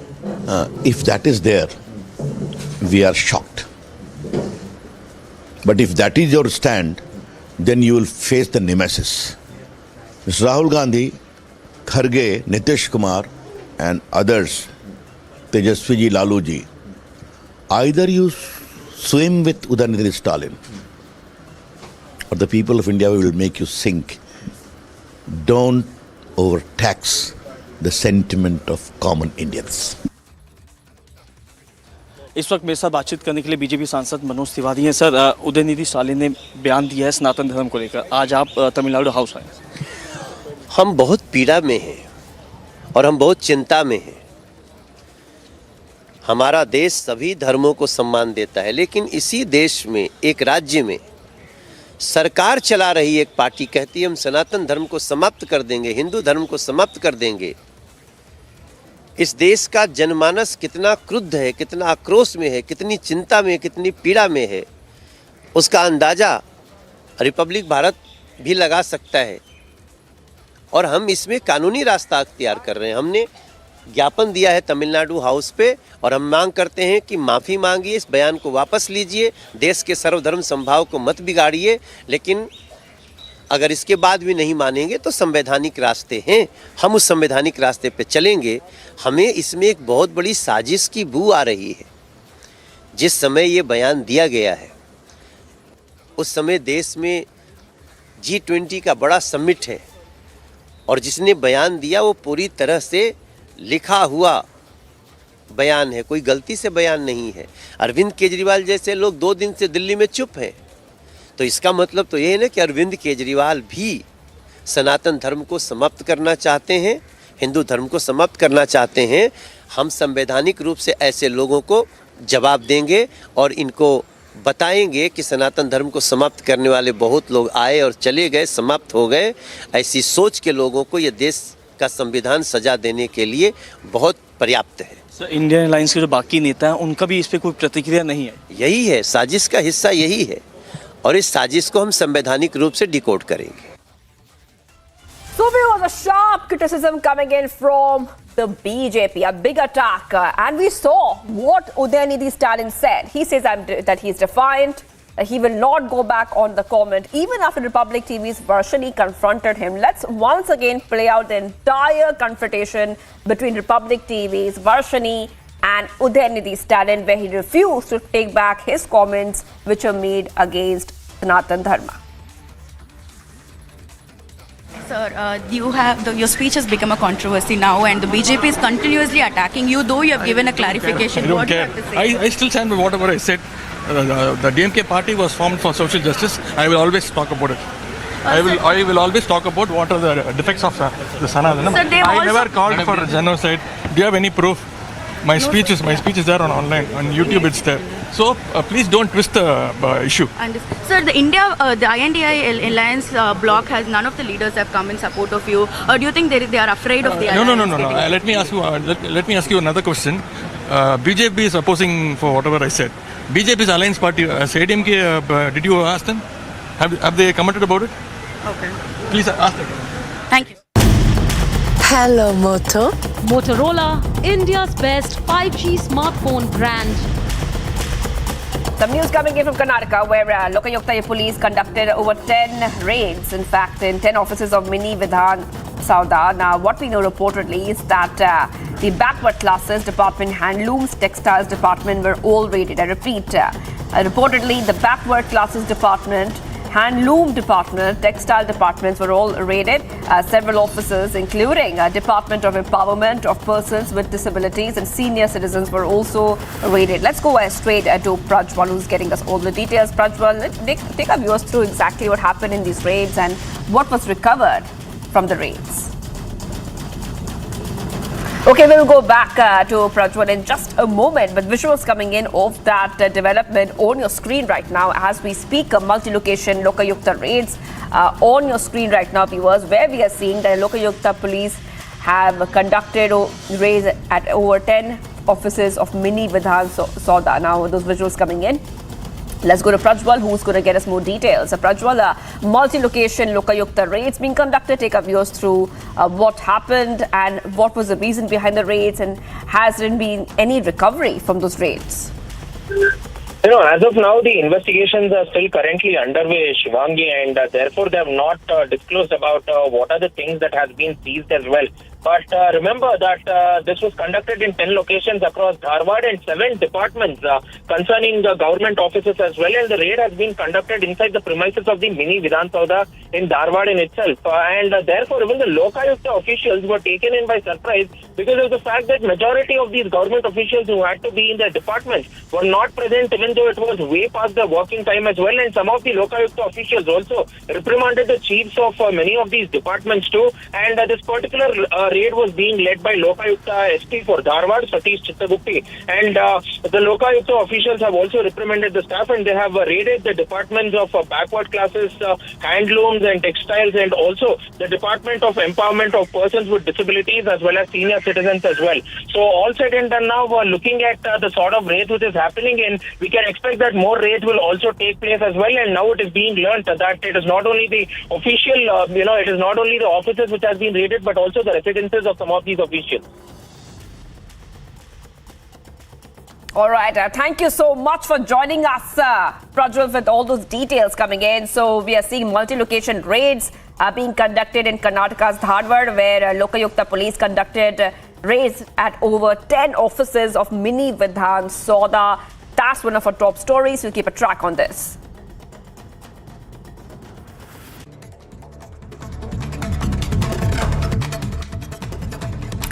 Viewers, top updates we're tracking right now. A protest broke out in farm fields of Mandya district of Karnataka. Now we are seeing that the activists staged protests by watering crops with mineral water. Protest took place over release of the water in the field of Mandya district of Karnataka.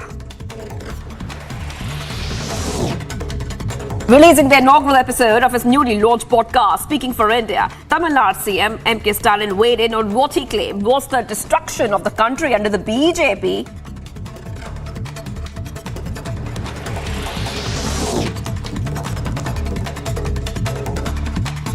Defence Minister Rajnath Singh is set to visit Jaisalmer, Rajasthan, Madhya Pradesh today to flag off the Parivartan Sankalp Yatra from Jaisalmer and the Jan Ashirwad Yatra as well.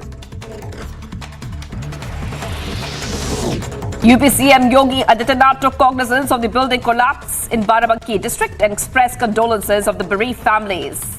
A press release issued from the CM's office said the CM expressed grief over the loss of lives in Barabanki building collapse and offered his condolences. A 17-year-old girl was allegedly gang raped and murdered in the Brugar district of Assam. Police have held 4 people in connection with the case. Further investigation is underway.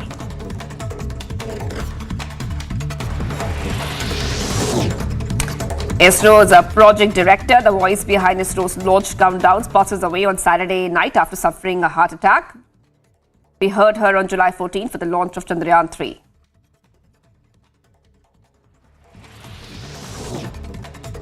Chief Minister Shivraj Singh Chauhan offers prayers at the Sri Mahakaleshwar Jyotirlinga in Ujjain. Chief Minister said that the public welfare will remain the top priority. Church pastor was attacked and in Faisalabad, Pakistan is now being treated in hospital after sustaining serious injuries. He was attacked and shot after refusing an invitation to convert to Islam.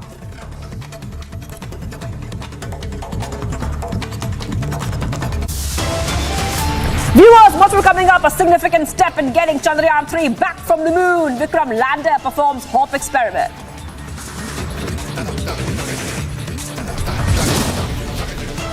And Pakistan on the ball again. Massive protests erupt over abduction of Hindus in Sindh. Stay tuned to India's #1 news channel, Republic TV.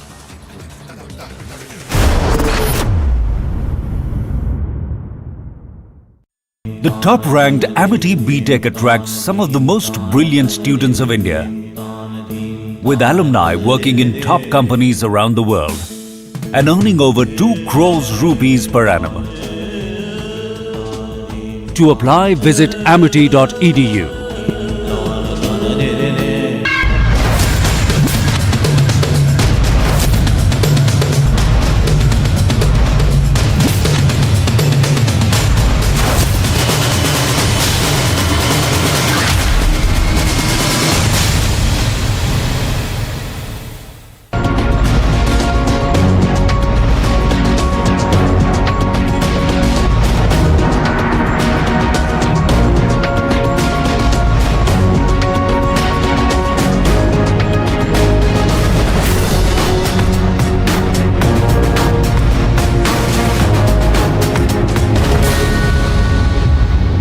(2017) Republic TV.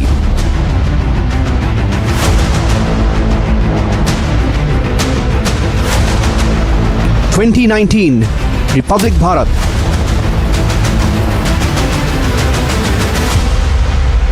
2021 Republic Bangla.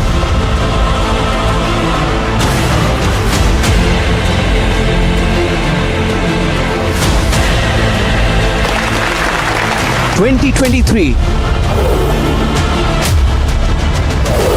Republic Kannada, coming soon on India's largest news network.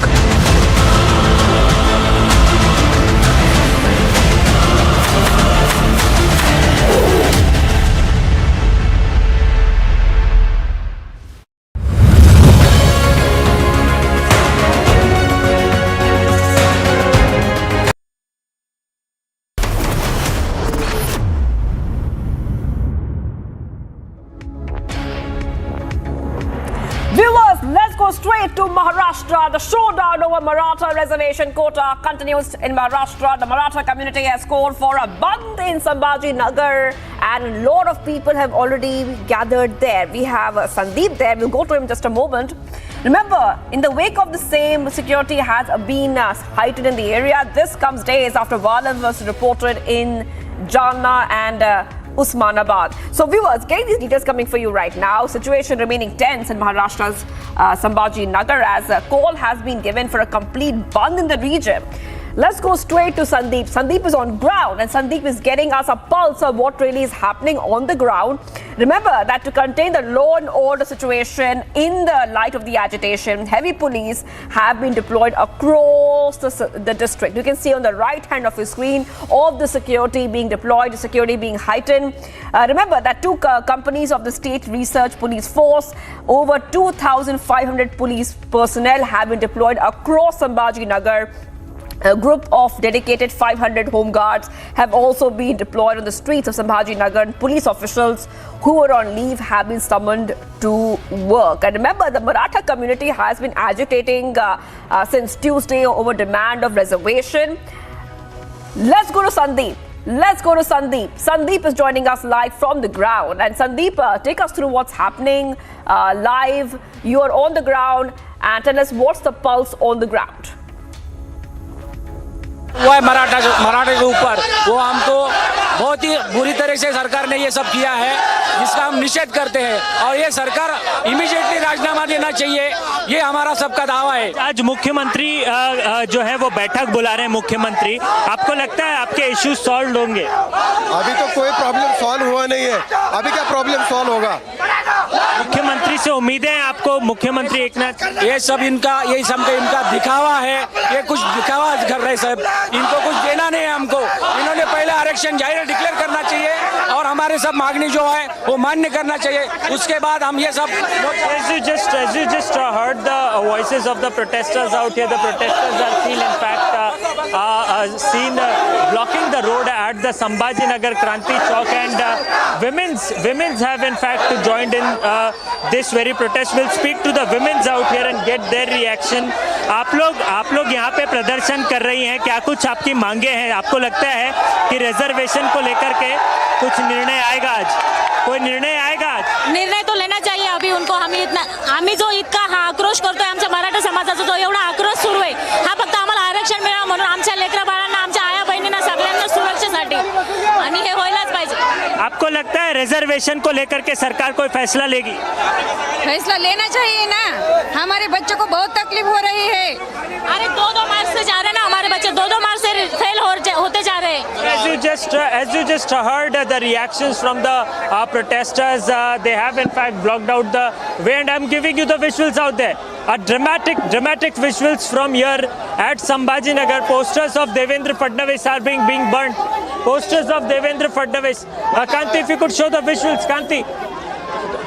Devendra Fadnavis posters are being torn out, and we see heavy police deployment out here, and huge drama as the police officials are out here to make sure that no untoward situation take place. And in fact, apart from that, remember, Sambhaji Nagar has been a very sensitive area, and being it a sensitive area, heavy police deployment can be seen out here.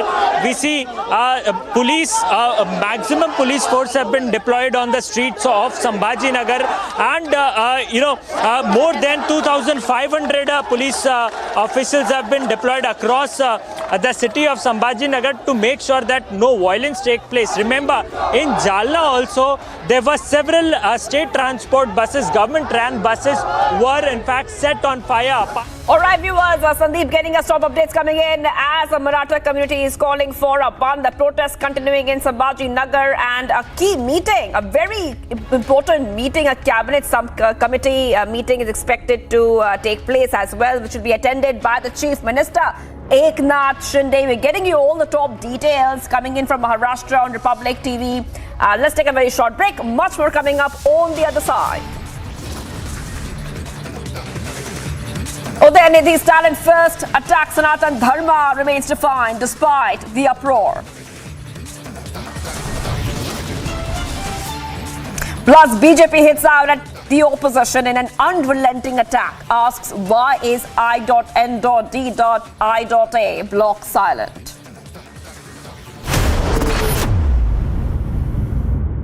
The top-ranked Amity BTech attracts some of the most brilliant students of India.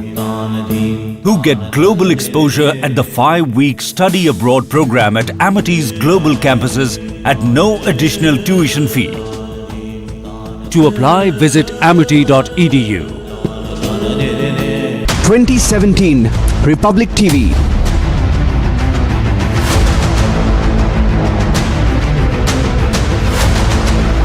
2019 Republic Bharat.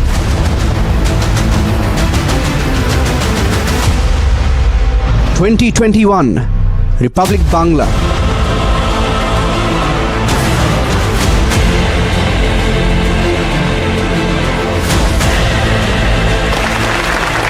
2023 Republic Kannada, coming soon on India's largest news network.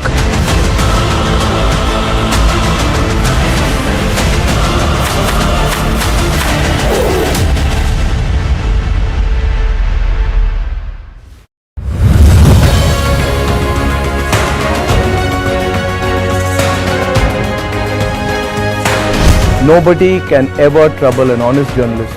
Nobody can ever trouble an honest media house. We are destined for success.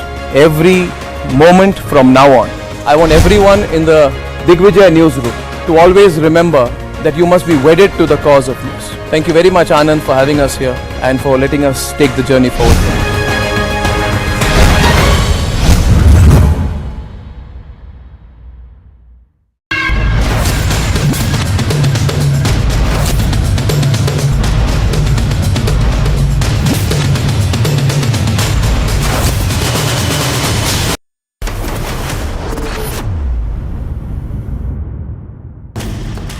Hello, Moto.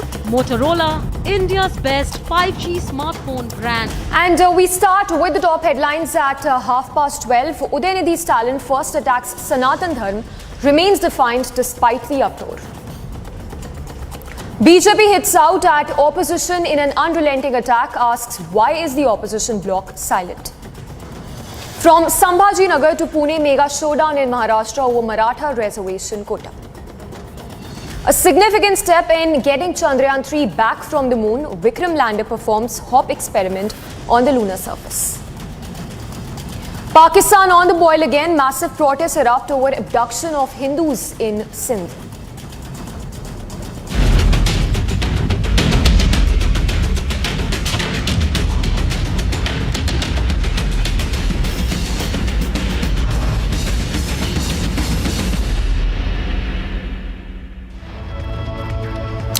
Our top focus remains the massive political storm over Udhayanidhi Stalin's anti-Hindu comment, a comment that has sparked condemnation from across party lines. Republic confronted Udhayanidhi Stalin, who remains defiant, saying that he will not apologize whatsoever, remaining brazen about it, saying that he's even ready to face all legal action, whatever comes his way. Listen in to that confrontation we had with Udhayanidhi Stalin, the DMK minister.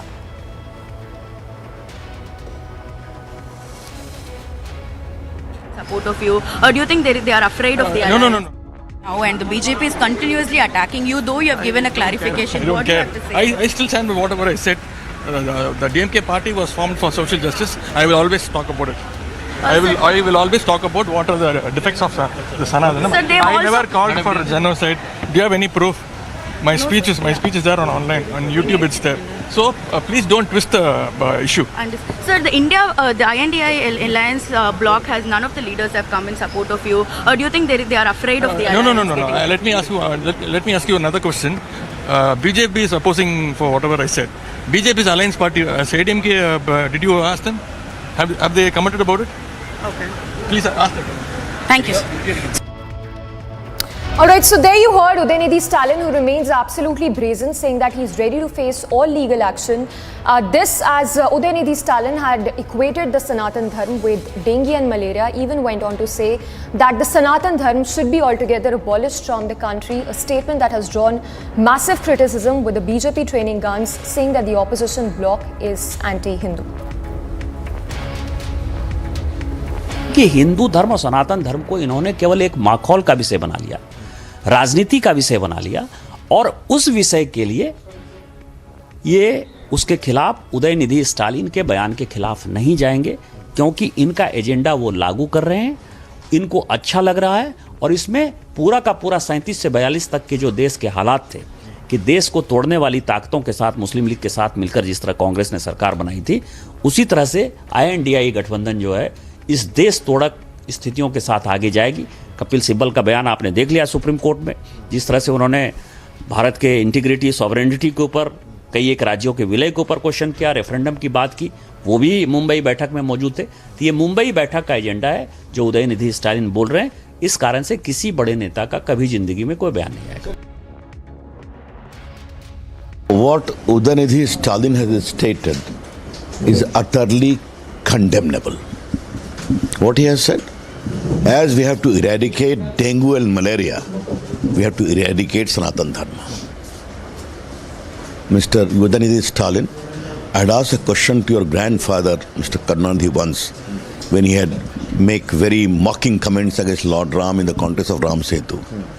Can you make these types of comments against other faith and their gods?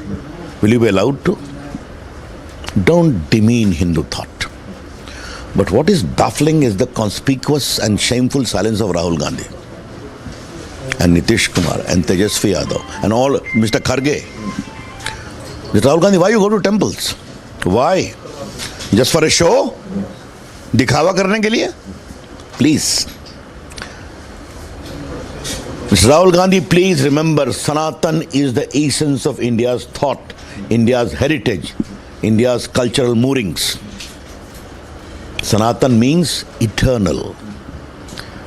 Neither the hundreds of years of Islamic conquest could eradicate Sanatan, nor the imperial power of British. And what an irony. Today England is being led by a Prime Minister who is a Sanatani, Hindu. Proudly declares. I have not the slightest hesitation in saying that the whole Ghamandiya conglomerate is anti-Hindu. So do you believe that this is going to be the agenda now? Because no opposition leader is speaking about the same. So is this going to be the propaganda of the INDI? If that is there, we are shocked. But if that is your stand, then you will face the nemesis. Mr. Rahul Gandhi, Kharge, Nitish Kumar and others, Tejasvi ji, Lalu ji, either you swim with Udhayanidhi Stalin or the people of India will make you sink. Don't overtax the sentiment of common Indians. अच्छा, एक अंतिम सवाल। उदयनिधि स्टालिन जो हैं, उन्होंने एक statement दिया, पूरे देश में उस पर चर्चा। उन्होंने कहा कि सनातन धर्म डेंगू कोरोना की तरह हो गया और जिस तरह कोरोना डेंगू मलेरिया को खत्म करते हैं उसी तरह सनातन धर्म को खत्म कर देना चाहिए। आपको क्या लगता है उदयनिधि स्टालिन जो स्टालिन का लड़का है उसके कहने पर सनातन धर्म खत्म हो जाएगा? और सुधांशु त्रिवेदी जो हमारे प्रवक्ता है, कल उन्होंने एक विद्वत्तापूर्ण जवाब दे दिया है। सब भाजपा के लोगों का जवाब उसी में समाहित है। लेकिन ये इंडिया गठबंधन का हिस्सा है और इसके बाद इस तरह का स्टेटमेंट, वो सब उसको डांट ही रहे होंगे, अकेले में गालियां दे रहे होंगे। अब सब खुलेआम नहीं बोल पाएंगे। आप निंदा करती हैं इस तरह के सनातन धर्म को? मैं घोर निंदा करती हूँ उसके वक्तव्य की। इस वक्त मेरे साथ बातचीत करने के लिए बीजेपी सांसद मनोज तिवारी हैं। सर, उदयनिधि स्टालिन ने बयान दिया है सनातन धर्म को लेकर। आज आप तमिलनाडु हाउस आए। हम बहुत पीड़ा में हैं और हम बहुत चिंता में हैं। हमारा देश सभी धर्मों को सम्मान देता है, लेकिन इसी देश में, एक राज्य में सरकार चला रही एक पार्टी कहती है हम सनातन धर्म को समाप्त कर देंगे, हिंदू धर्म को समाप्त कर देंगे। इस देश का जनमानस कितना क्रुद्ध है, कितना आक्रोश में है, कितनी चिंता में, कितनी पीड़ा में है, उसका अंदाजा रिपब्लिक भारत भी लगा सकता है। और हम इसमें कानूनी रास्ता अख्तियार कर रहे हैं। हमने ज्ञापन दिया है तमिलनाडु हाउस पे और हम मांग करते हैं कि माफ़ी मांगिए, इस बयान को वापस लीजिए, देश के सर्वधर्म समभाव को मत बिगाड़िए। लेकिन अगर इसके बाद भी नहीं मानेंगे तो संवैधानिक रास्ते हैं, हम उस संवैधानिक रास्ते पे चलेंगे। हमें इसमें एक बहुत बड़ी साजिश की बू आ रही है। जिस समय ये बयान दिया गया है उस समय देश में G20 का बड़ा समिट है और जिसने बयान दिया वो पूरी तरह से लिखा हुआ बयान है, कोई गलती से बयान नहीं है। अरविंद केजरीवाल जैसे लोग 2 दिन से दिल्ली में चुप हैं, तो इसका मतलब तो ये है ना कि अरविंद केजरीवाल भी सनातन धर्म को समाप्त करना चाहते हैं, हिंदू धर्म को समाप्त करना चाहते हैं। हम संवैधानिक रूप से ऐसे लोगों को जवाब देंगे और इनको बताएंगे कि सनातन धर्म को समाप्त करने वाले बहुत लोग आए और चले गए, समाप्त हो गए। ऐसी सोच के लोगों को ये देश का संविधान सजा देने के लिए बहुत पर्याप्त है। सर, इंडियन अलायंस के जो बाकी नेता हैं उनका भी इस पर कोई प्रतिक्रिया नहीं है? यही है, साजिश का हिस्सा यही है और इस साजिश को हम संवैधानिक रूप से डिकोड करेंगे।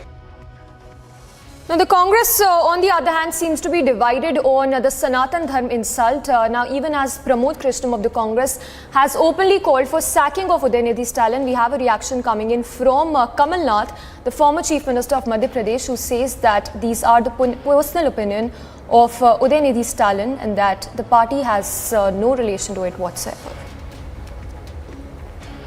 स्टालिन ने कहा है कि कोरोना की तरह सनातन धर्म को ही खत्म कर देना चाहिए। वो उनकी व्यक्तिगत राय होगी, हम उससे सहमत नहीं है। स्टालिन ने कहा है कि कोरोना की तरह सनातन धर्म को ही खत्म कर देना चाहिए। वो उनकी व्यक्तिगत राय होगी, हम उससे सहमत नहीं है। So there you heard Kamal Nath, who has in a way distanced himself, saying that these are the personal opinions of, this is the personal opinion of Udhayanidhi Stalin. This even as Pramod Krishnam of the Congress, senior Congress leader, has openly called out Udhayanidhi Stalin, saying that MK Stalin's son should be sacked from the cabinet. So the Congress seems to be divided over the Sanatan Dharma insult. Meanwhile, reactions have been coming in from several parties criticizing these remarks that have been made by Udhayanidhi Stalin.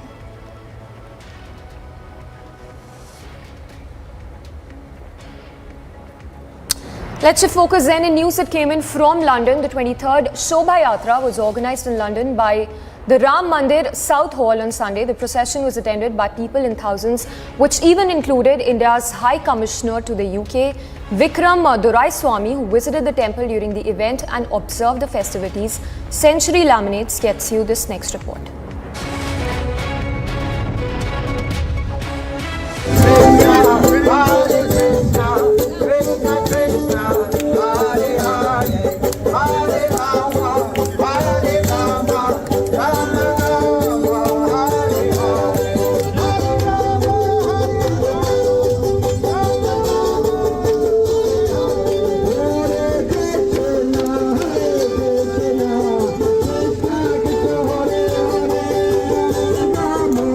पिछले 23 साल से लगातार शोभा यात्रा यहाँ शुरू होती है। यहाँ लोगों में सद्भावना, सारे धार्मिक अदारे जहाँ पर आते हैं और इकट्ठे होकर एक मैसेज देते हैं, प्यार का, आपस में पीसफुली रहने का, और हमारे समाज में किसी भी किस्म की कोई मुश्किल ना आए उसकी प्रार्थना करते हैं।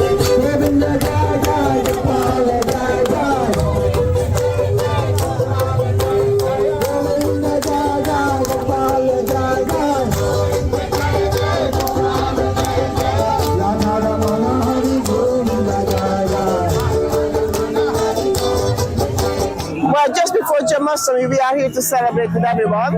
Janmashtami is Krishna's appearance day, and we brought Jagannath deities. Jagannath is a form of Krishna, the Lord of the universe. Even Jesus Christ often refers to God as the Lord of the universe. So he is our Father, if you like, and we need to always remember that everything comes from him, and we remember him by chanting his names, and we are here to chant the names. When you chant God's names in public places, the whole place gets purified and the whole place becomes a temple. Hare Rama, Rama Rama, Hare Hare.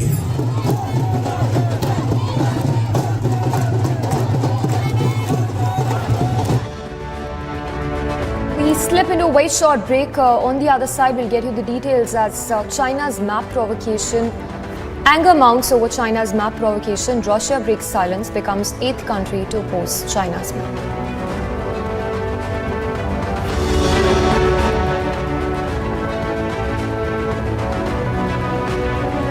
Xi Jinping to skip the G20. Biden says unhappy with Chinese president's absence.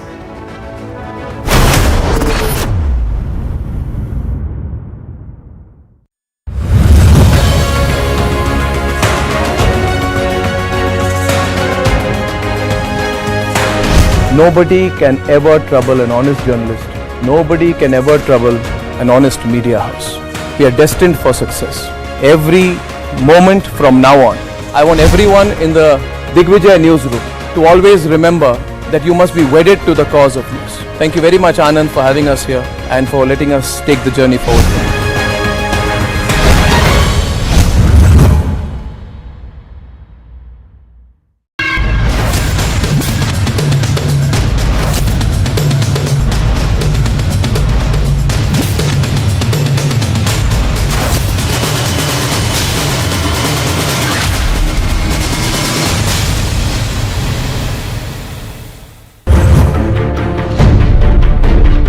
People of this country know that whichever language we go to, we are speaking for the people 24/7. We are truly the voice of the people. Today we dedicate Republic Kannada to the people of Karnataka.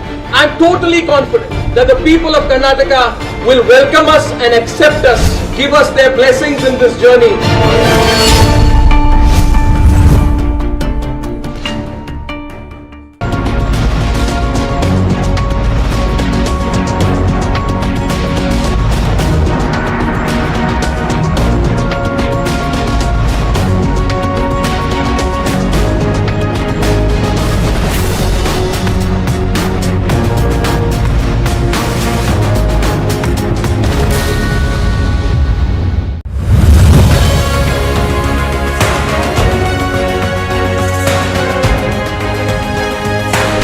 Nobody can ever trouble an honest journalist.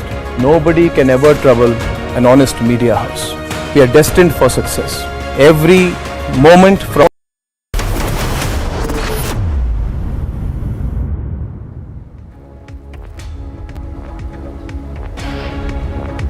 Now, we are just 5 days away from the G20 summit that will be taking place in the national capital under India's presidency.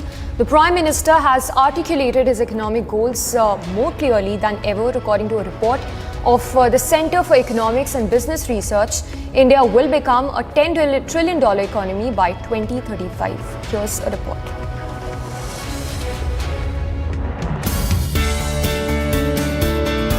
India is currently a $3.75 trillion economy. It took the nation nearly 6 decades since independence to hit the $1 trillion economy milestone. The next trillion was added to the economy in just 7 years. And then the third trillion was added in just 5 years in 2019. But the Prime Minister's stated vision for the economy is even higher. His declarations being made in the months leading up to the G20 Leaders Summit in New Delhi. आने वाले 5 साल में मोदी का guarantee है देश पहले 3 वैश्विक economy में अपना जगह ले लेगा, ये पक्का जगह ले लेगा. According to a report of the Center for Economics and Business Research, India will become a $10 trillion economy by 2035.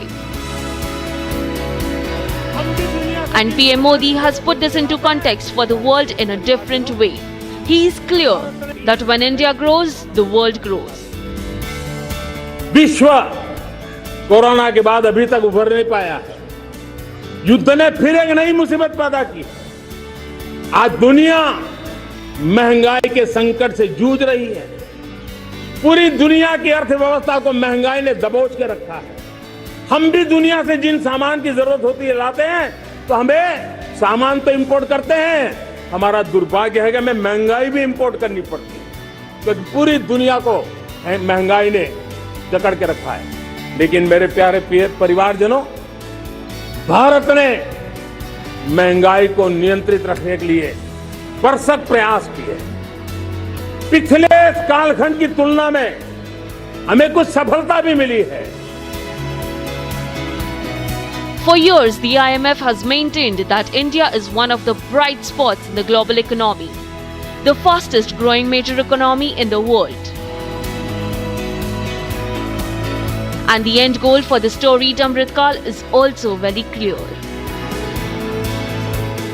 आजादी के अमृत काल में 2047 में जब देश आजादी के 100 साल मनाएगा, उस समय दुनिया में भारत का तिरंगा झंडा विकसित भारत का तिरंगा झंडा होना चाहिए।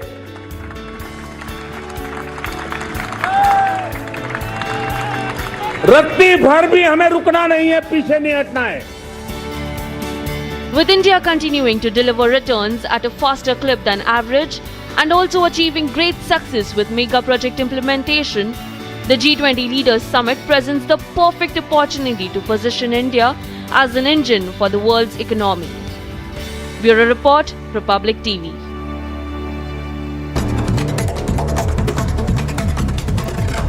Quick look at news in brief. Protest broke out in Mandya district of Karnataka.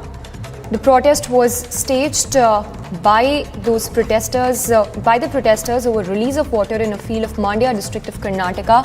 The farmers stated that it is not possible to plant paddy without Kaveri water release, mounting pressure on the government.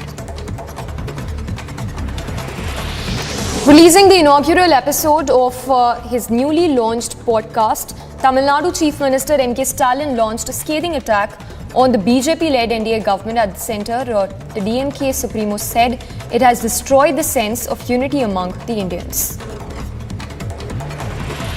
Defence Minister Rajnath Singh is set to visit Jaisalmer, Rajasthan and Madhya Pradesh to flag off the Parivartan Sankalp Yatra from Jaisalmer and Jan Ashirwad Yatra from Neemuch.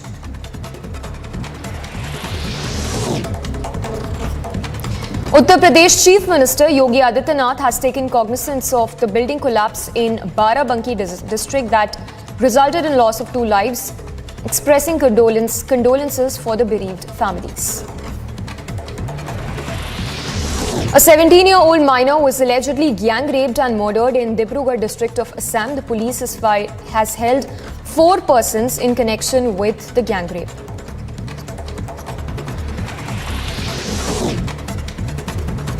In Valamathi, the voice behind ISRO's launch countdown passed away on Saturday night after suffering a heart attack. This was reported on 14th of July after the launch of Chandrayaan 3. She was involved in the missions as project director. Chief Minister Shivraj Singh Chauhan offered prayers at Mahakaleshwar Jyotirlinga in Ujjain. The Chief Minister said that the prayers are for the public welfare and good rainfall in the state. Church pastor was attacked and in Faisalabad, Pakistan, and is now being treated in hospital after sustaining serious injuries. He was attacked and shot at after he refused an invitation to convert to another religion. Few days ago, a group of radical Islamists even wrote slogans outside the compound walls of a church, along with death threats to the pastor.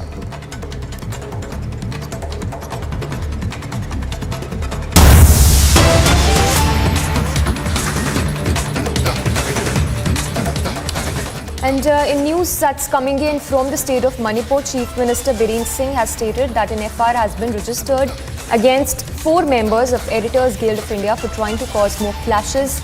Listen in to that statement that's coming from the Chief Minister of Manipur.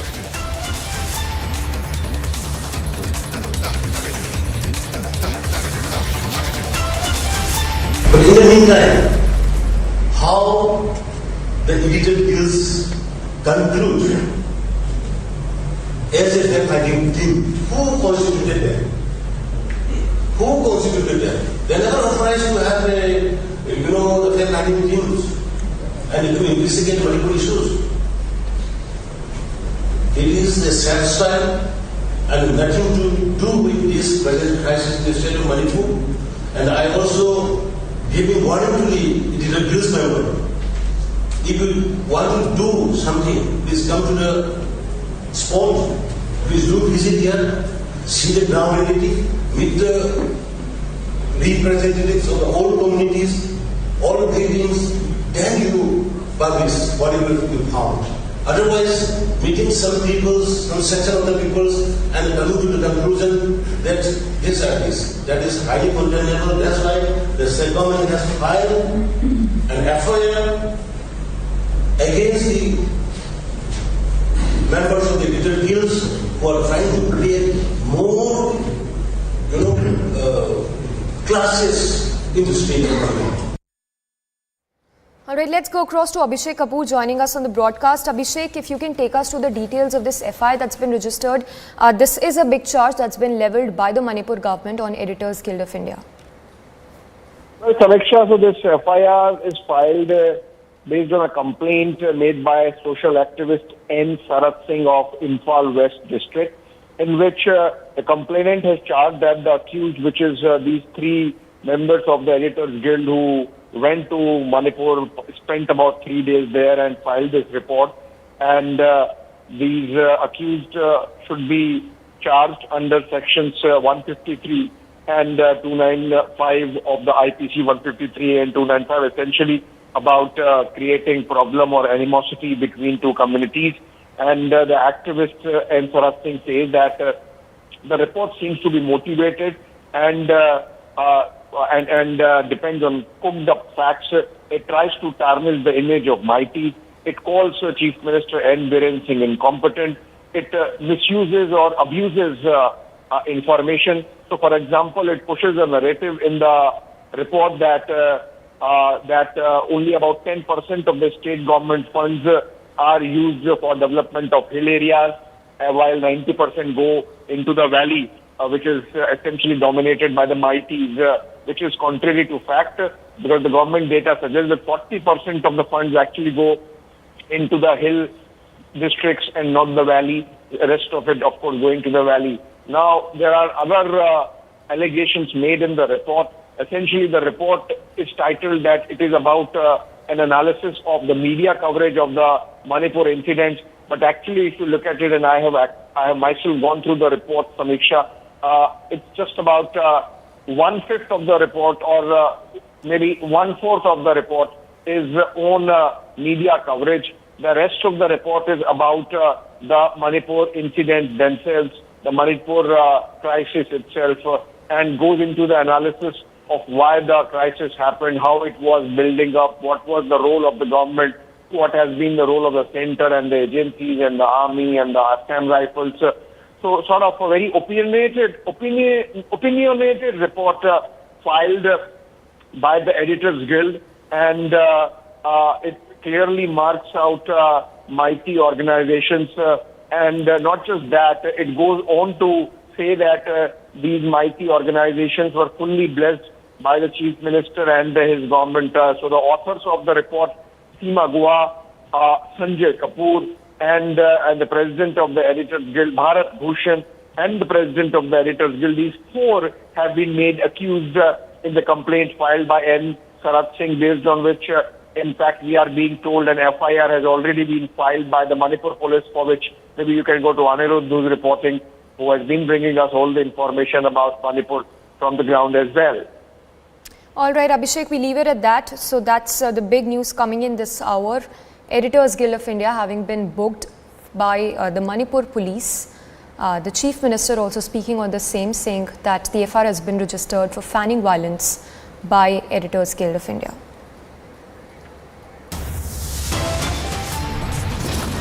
On the other side, we'll get you ground reports from Maharashtra as mega showdown continues in the state over Maratha reservation quota.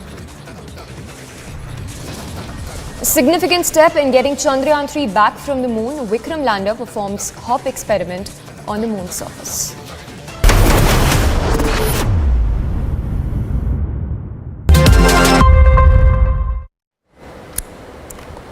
Now, as the Parliamentary Affairs Minister Prahlad Joshi has called for a special session of the Parliament on the 18th of September till the 22nd, Congress Chief Mallikarjun Kharge has called for a special session of the Alliance Party leaders at his residence tomorrow at the Rajaji Marg in the national capital. As per sources, the opposition leaders will deliberate on and decide their strategy for the upcoming special session that would be held from the 18th till the 22nd of September.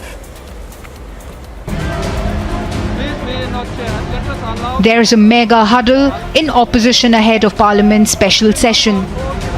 Days after the announcement of special Parliament session from September 18 to 22, Congress Chief Mallikarjun Kharge has called a meeting on I.N.D.I.A bloc MPs on September 5. According to sources, the I.N.D.I.A bloc leaders will decide their strategy for the upcoming parliamentary session. The meeting comes amid the massive face-off over centre's One Nation, One Poll push.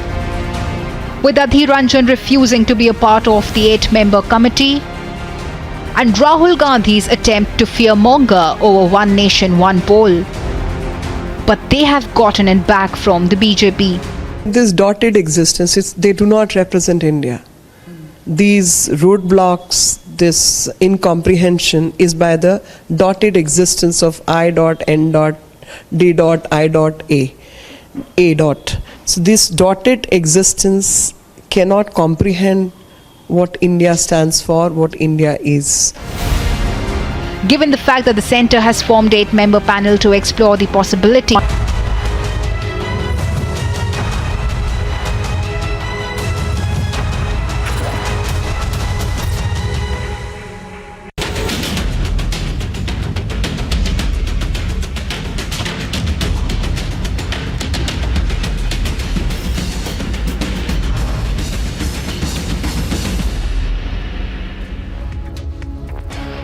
Very good afternoon. We're live in Breaking Republic TV. I'm Raksha Mishra. Let's get you all the latest stories that are making headlines at this hour.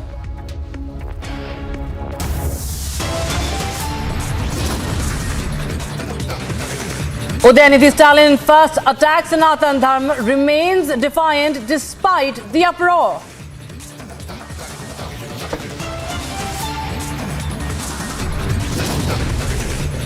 Mr. Rahul Gandhi, Kharge, Nitish Kumar and others, Tejaswiji Laluji, either you swim with Udhayanidhi Stalin or the people of India will make you sink.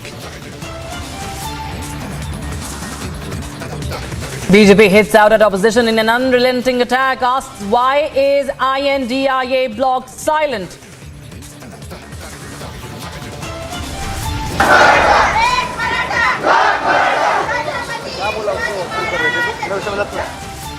From Sambhajinagar to Pune, mega showdown in Maharashtra over Maratha reservation quota.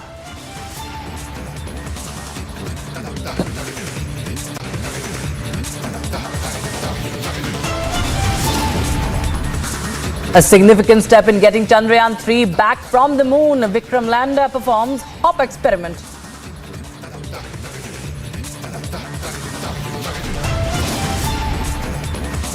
Pakistan on the boil again. Massive protest erupt over abduction of Hindus in Sindh.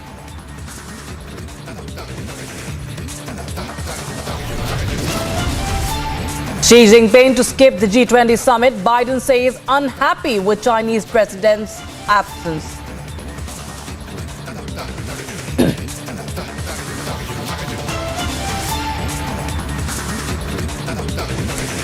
Even as controversy over Udhayanidhi Stalin's anti-Hindu comment continues to rage on, Republic TV has confronted Stalin's son. Listen in as he remains defiant, showing no remorse or regret whatsoever.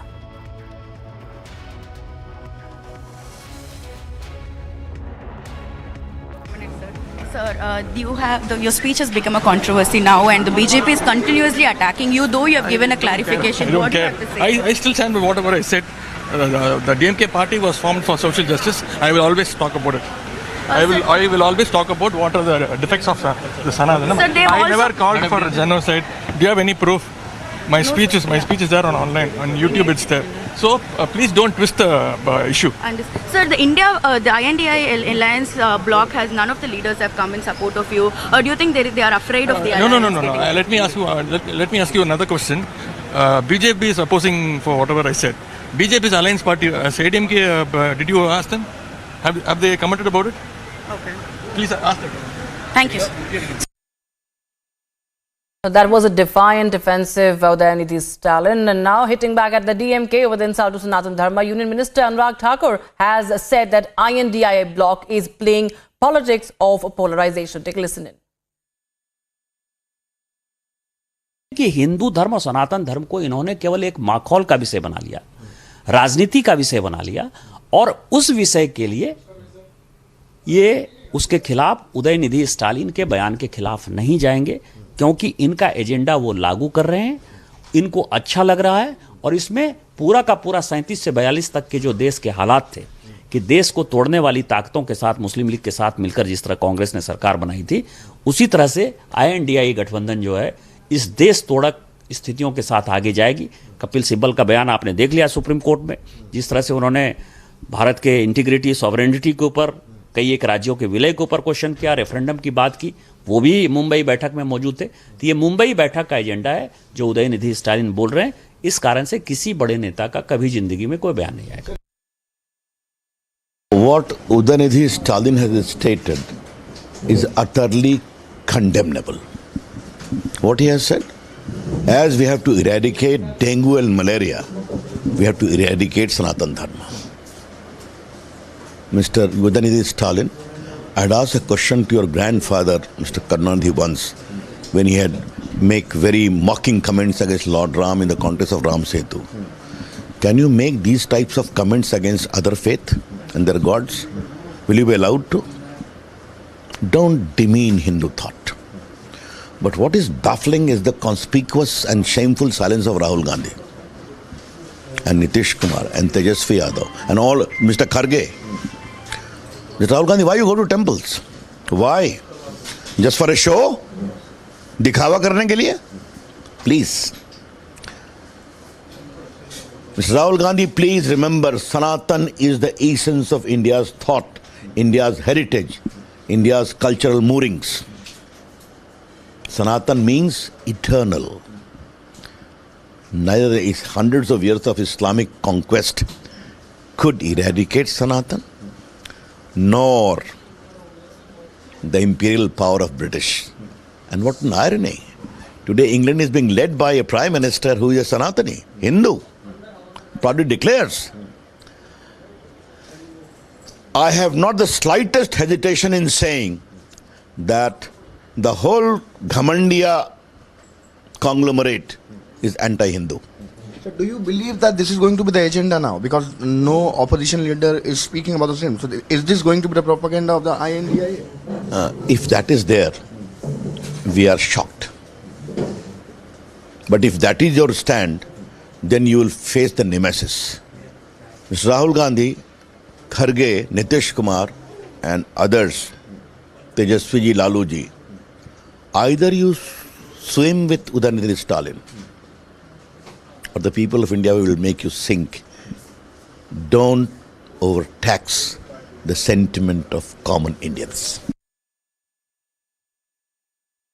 See, such statements, I am first of all demanding the leaders of the INDA alliance to come clear on that. Otherwise, naturally it is the people, it is a democratic country. People will take their view. People express their opinion when it is at the right time. To see that such people, where the place of such people will be in history.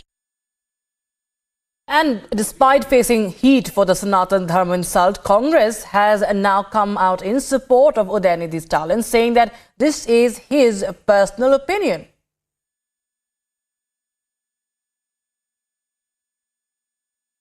Stalin ने कहा है कि corona की तरह सनातन धर्म को भी खत्म कर देना चाहिए। वो उनकी व्यक्तिगत राय होगी, हम उससे सहमत नहीं है। स्टालिन ने कहा है कि कोरोना की तरह सनातन धर्म को भी खत्म कर देना चाहिए। वो उनकी व्यक्तिगत राय होगी, हम उससे सहमत नहीं है। एक्चुअली हमारा व्यू वेरी क्लियर है, सर्व धर्म समभावना.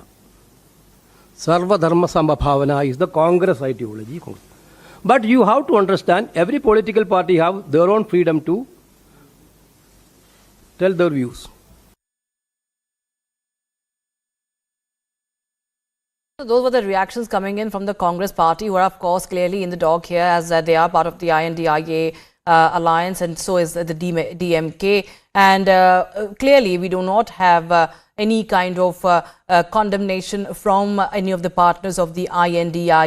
In fact, we have the Congress party now saying that they believe in Sarva Dharma, but they also support the Stalin's comments that have come out. In fact, Republic TV has confronted Stalin Jr. and he remains defiant, he remains defensive and says he stands by what he said.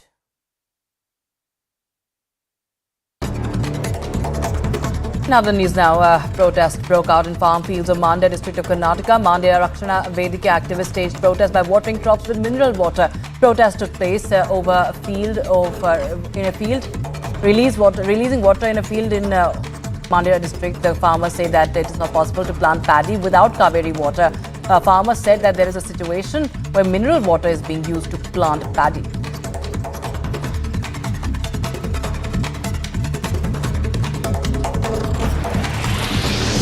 Releasing the inaugural episode of the newly launched podcast Speaking for India, Tamil Nadu Chief Minister M.K. Stalin launched a scathing attack on the BJP-led NDA government at the centre. The DMK chief says that it has destroyed the sense of unity among Indians.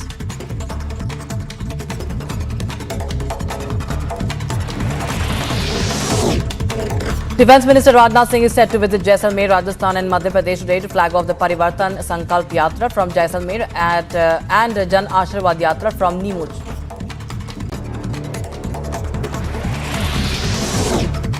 Uttar Pradesh Chief Minister Yogi Adityanath took cognizance of the building collapse in Barabanki district, expressing condolences to the bereaved families. He also prayed for the departed souls. 17-year-old minor girl was allegedly gang raped and murdered in Dibrugarh district of Assam. Police have held 4 persons in connection with the case. Further investigation into the incident is underway. N. Valarmati, the voice behind ISRO's launch countdowns, passed away Saturday night after suffering a heart attack. We heard her on the 14th of July for the launch of Chandrayaan 3. She was involved in missions as project director. Chief Minister Shivraj Singh Chauhan offered prayers at the Sri Mahakaleshwar Jyotirling in Ujjain. The Chief Minister said that he prayed for the public welfare and good rainfall in the state. The church pastor in Pakistan was attacked, that is in Faisalabad of Pakistan, and is now being treated in a hospital after sustaining serious injuries. The pastor was attacked and shot after refusing an invitation to convert to Islam. Few days back, a group of radical Islamists wrote slogans outside the compound walls of a church along with death threats to the pastor.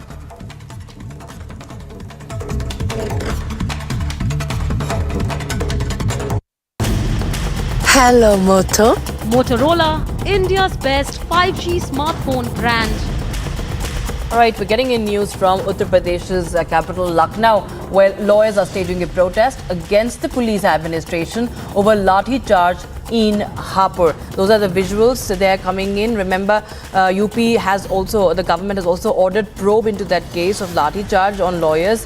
Bar Council had also demanded action, and now we see the protest being staged by lawyers. There was a strike, of course, announced for today as well over Hapur lathi charge incident. Yogi Adityanath, the Chief Minister, had ordered a probe into this lathi charge as well.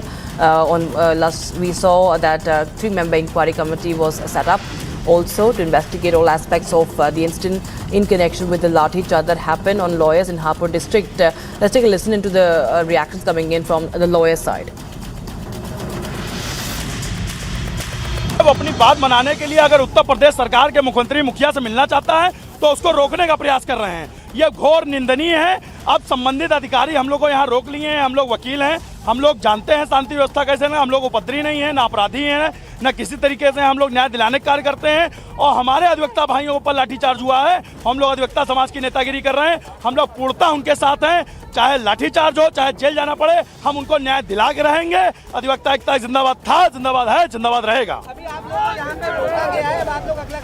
अगला कदम यह है, हम लोग के संबंधित अधिकारी यहाँ पे आ रहे हैं, वो हम लोग से वार्ता करेंगे। संतोषजनक जवाब होगा तो ठीक है, नहीं आगे हम लोग कुछ करेंगे।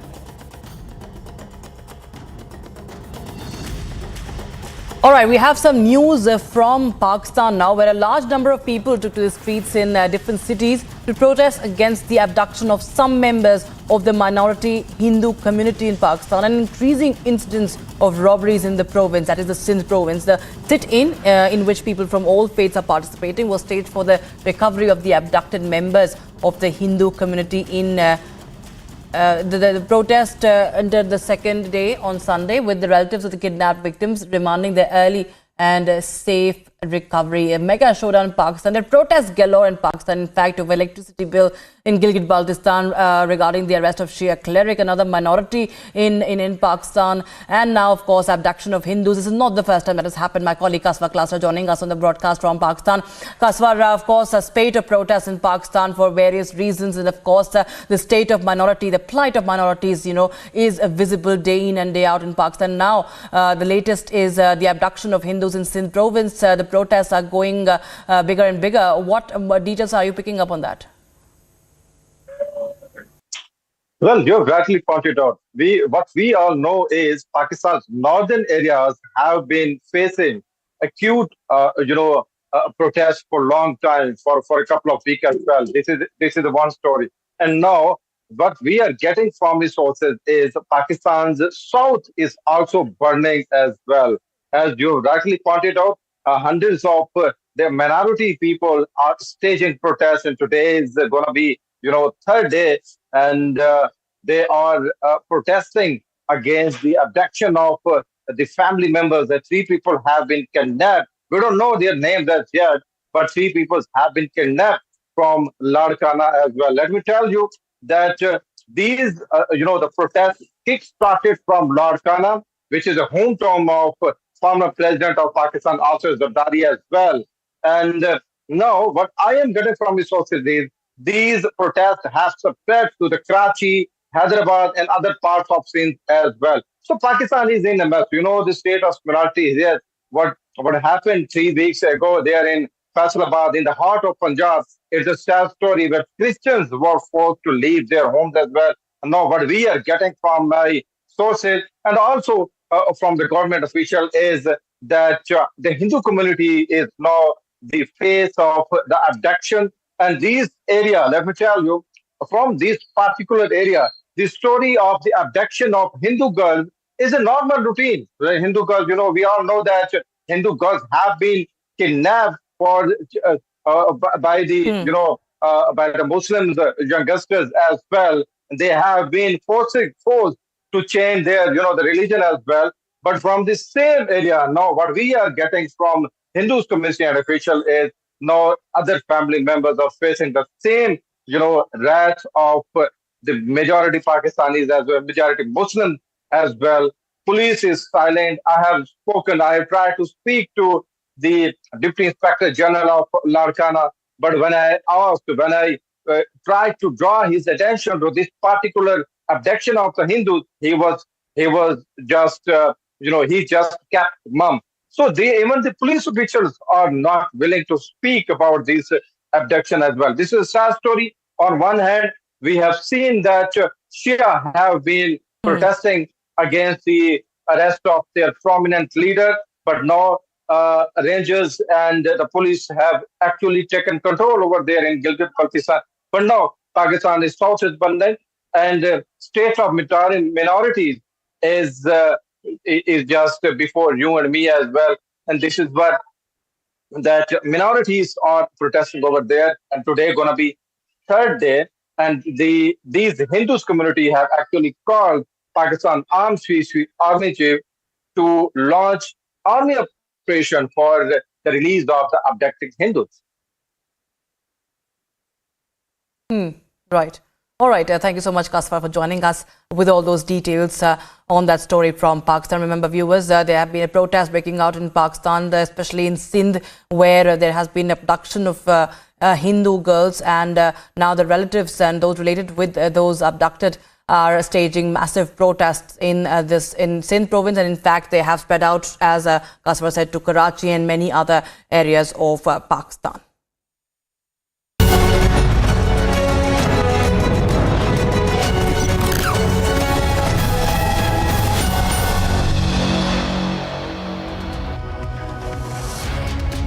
Now, India has made its economic goals abundantly known in numerous key meetings and summits throughout the year while holding the G20 presidency as it ticks down to its G20 moment. Here's more on that.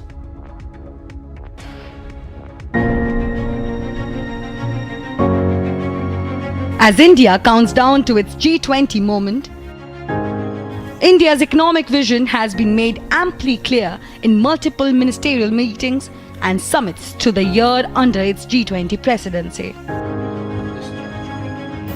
एक focus area रखा गया है। भारत का मानना है कि ये forum अपनी अप्रोच में जितना इंक्लूसिव होगा उतना ही बड़ा इसका इम्पैक्ट होगा। इससे ग्लोबल इकोनॉमिक चैलेंजेस को हैंडल करने, ग्रोथ को सस्टेनेबल बनाने और यहां लिए गए फैसलों के इम्प्लीमेंटेशन में हमें उतनी ही अधिक सफलता मिलेगी। So as a result, sustaining global economic recovery, which actually was emanating out of the COVID time crisis, but being added in by the various developing situations, the transition of from fossil fuel to green issues, climate change issues, all are, if anything, aggravating the concerns of how to sustain this economic recovery. The core mandate of the G20 is to promote economic growth and development, and that cannot advance if the crucial concerns of the global south in the areas that I have highlighted are not addressed. But having said that, let me step back and bring out some of the structural issues that are today at the heart of the predicament of the global south. विकासशील देश और कम विकास वाले देशों का भी विश्व व्यापार में योगदान बढ़े, कैसे सूक्ष्म लघु और मध्यम वर्ग MSME सेक्टर को हम और प्रोत्साहन दे सकें, और साथ ही साथ जो विश्व व्यापार संघ है, वर्ल्ड ट्रेड ऑर्गेनाइजेशन, उसको कैसे मजबूत बनाएं, उसके जो तौर तरीके हैं, कानूनी प्रावधान हैं, उनको कैसे विश्व के सभी देशों के लिए लाभदायी बना सकें। The G20 nations represent 85% of global GDP and 75% of international trade. G20 under India's presence would not only shape global policy but also facilitate growth across key sectors. This is the moment for India, and we need to make it count. India has at present a historically unique set of circumstances combining strong political leadership and willpower with political and macroeconomic stability, vastly improved ease of doing business, a youthful population with a median age of just 28 years, and unparalleled investments in physical and digital infrastructure to enable them to fully harness India's growth potential. I think this is the best held B20 with the finest, very positive, progressive, forward-looking recommendations on a range of issues, starting from inclusion to climate to sustainable development goals to technological transformation to women empowerment. All these are key goals of India's presidency, and on all of them B20 has made very positive recommendations. Thank you. As India's G20 watershed moment draws closer, all sectors bet big on the biggest global platform that would be an impetus to making India the third largest economy in the world. Bureau Report, Republic TV. Slipping to a short break. On the other side, we get to the latest from Maharashtra, where from Sambhaji Nagar to Pune, mega showdown in the state over Maratha reservation quota continues. A significant step towards possible manned moon mission. Vikram Lander performs the hop experiment.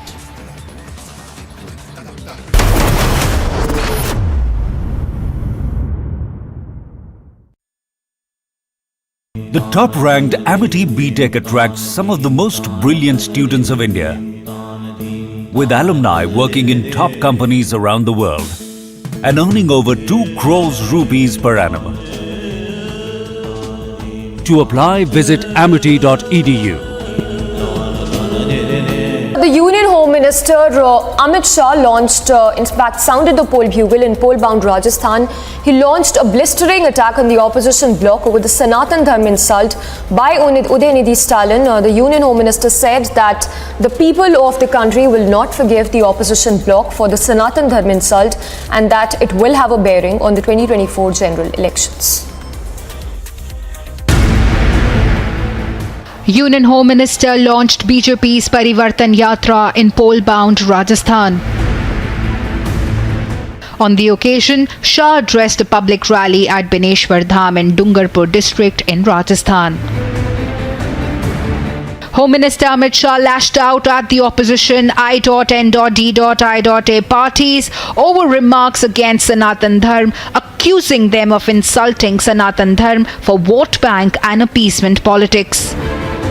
की संस्कृति का, इस देश के इतिहास का, सनातन धर्म का अपमान कर रहे हैं।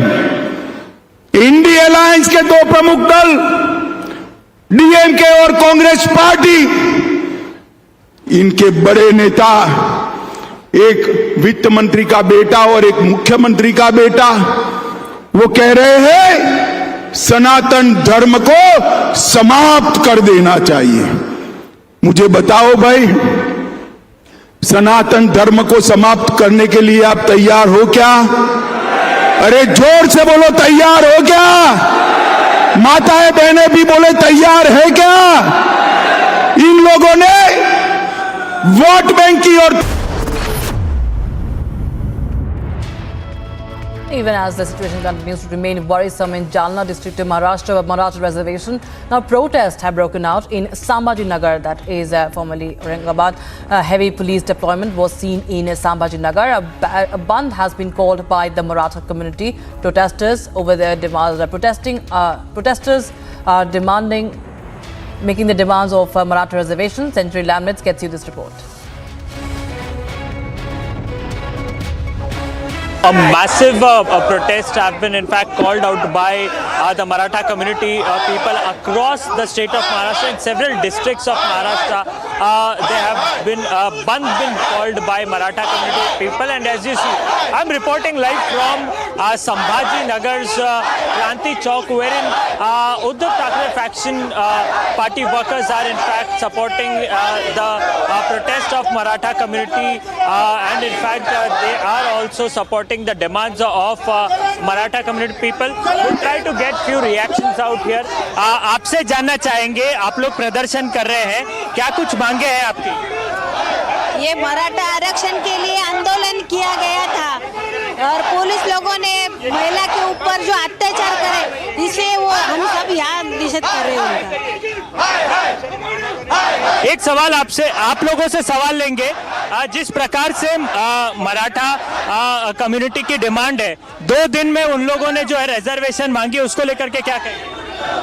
अभी ये जो आंदोलन है मराठा आरक्षण का, ये कई दिनों से चल रहा है। ये सरकार से चाल दखल कर रही है, टाइम निकालने का काम कर रही है और संविधान रीति से, लोकशाही दृष्टि से ये मराठा लोग।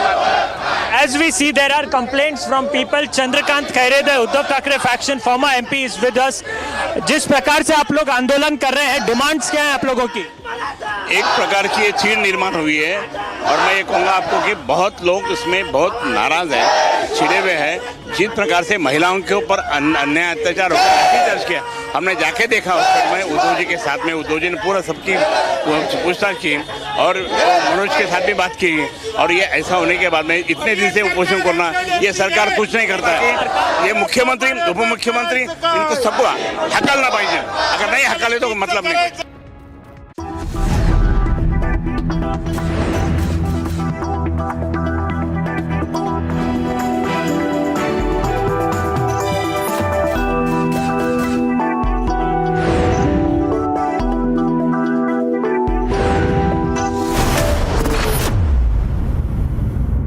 The top-ranked Amity B.Tech attracts some of the most brilliant students of India, who get global exposure at the 5-week study abroad program at Amity's global campuses at no additional tuition fee.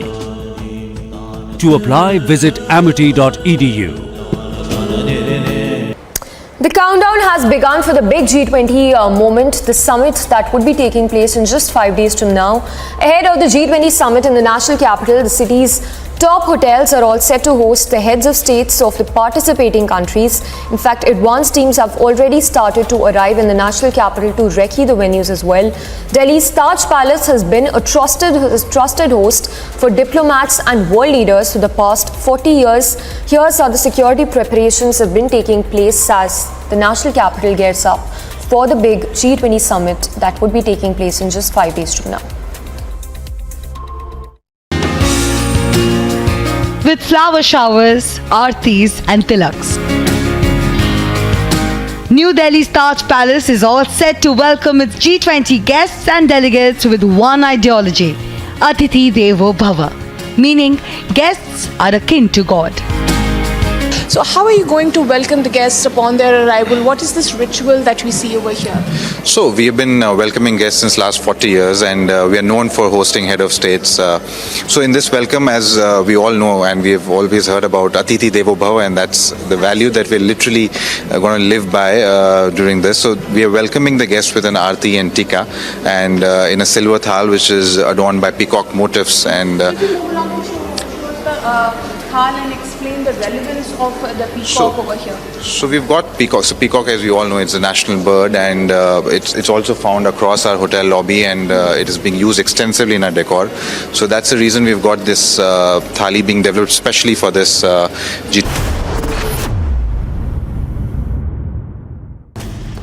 Hello, Moto. Motorola, India's best 5G smartphone brand. Viewers, top headlines we're tracking right now. Udhayanidhi Stalin first attacks Sanatan Dharma, then remains defiant despite uproar.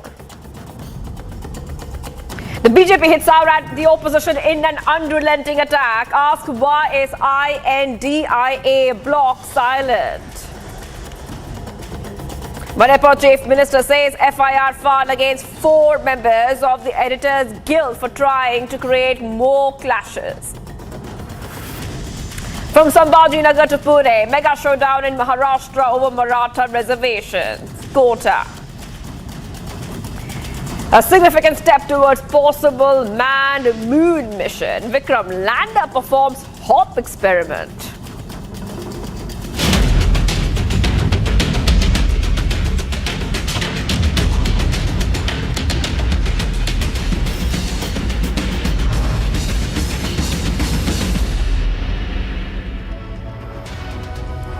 Viewers, I'm Shivangi Shukla. You're watching Republic TV and we are live and breaking. What we see right now is a big statement coming out. Manipur Chief Minister Biren Singh has now said that an FIR has been filed against 4 members of the Editors Guild of India for trying to cause more clashes. That is right, viewers.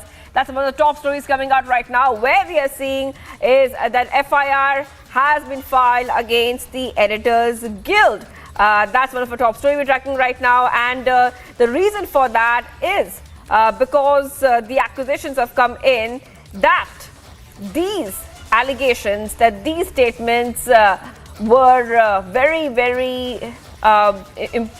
were trying to cause more clashes. That is what we are learning so far. Manipur Chief Minister Biren Singh has now said that an FIR has been filed against the 4 members for trying to cause more clashes. So let's go ahead and play out the reaction of the Manipur CM first before we get to more details. But in the meantime, how the editor guilds conclude as a fact-finding team, who constituted them? Who constituted them? They never authorized to have the fact-finding teams and to investigate multiple issues. It is a sad style and nothing to do with this present crisis in the state of Manipur. And I also giving warning to the editor guilds member. If you want to do something, please come to the spot. Please do visit here, see the ground reality, meet the representatives of the whole communities, all readings, then you publish whatever you found. Otherwise, meeting some peoples, some section of the peoples, and coming to the conclusion that this or this, that is highly condemnable. That's why the state government has filed an FIR against the members of the digital guilds who are trying to create more, classes in the state of government. All right, let's go straight to Anirudh, who's joining us live right now. Anirudh, now we heard the statement of the CM, and he said, CM N. Biren Singh said, the state government has filed an FIR against the members of the Editors Guild who are trying to create more clashes in Manipur. Take us through the report of the Editors Guild of India, what it said, and why. Why do we see a statement like that coming in from the Chief Minister saying an FIR has been filed against 4 members of the Editors Guild of India? Yes, Shivangi, from 7th of August till 10th of August, a 3-member panel of the Editors Guild of India, which comprises of Sima Guha, Bharat Bhushan and Sanjay Kapoor, visited the state of Manipur, and they were on a fact-finding mission. On 2nd, the report was published on 2nd by the Editors Guild of India, and based on the report filed by the Editors Guild of India after the fact-finding mission in the state of Manipur, one N. Sarat Singh, a social activist from the state of Manipur, has lodged a complaint with the police in Imphal West, and based on the complaint filed by N. Sarat Singh, police have registered a case again under various sections of 153A, 200, /29, 295, /298, /505, /5051, and B, 502, 499, 120B of IPC, and a case has been registered. The complainant have alleged that the Editors Guild have reported many false incidents and have fabricated and also took partisan side while reporting on the entire incident of Manipur. Some particular incidents have also been mentioned countering the facts of the fact-finding team of the Editors Guild of India. For the matter, the Editors Guild of India during its fact-finding mission have also used some photographs of various incidents that have took place, and in one particular photograph where the Editors Guild have termed that it was a house of a Kuki resident which was torched by a mob, that has been also objected to because that particular picture is not of a residence but of the forest beat office of the Manipur government, which was tossed in Churachandpur during the violence on 3rd of May, and similar incidents which were reported in and around the periphery of Churachandpur and Bishnupur district also. Some other facts like as far as the illegal immigration issue from the neighboring country of Myanmar is concerned, that has also been highlighted by the fact-finding team in its report, which has also been countered by the social activists, and now this FIR has been lodged. Remember, in the month of July, the government in exile of Myanmar has also issued an advisory to the citizens of Myanmar who are taking shelter in India not to indulge in any political or any other situation which is going on in the state of Manipur or that for that matter in India. So taking cue of this particular advisory issued by the government of Myanmar in exile, the complainant have raised question on the report submitted by the Editors Guild. Shivangi.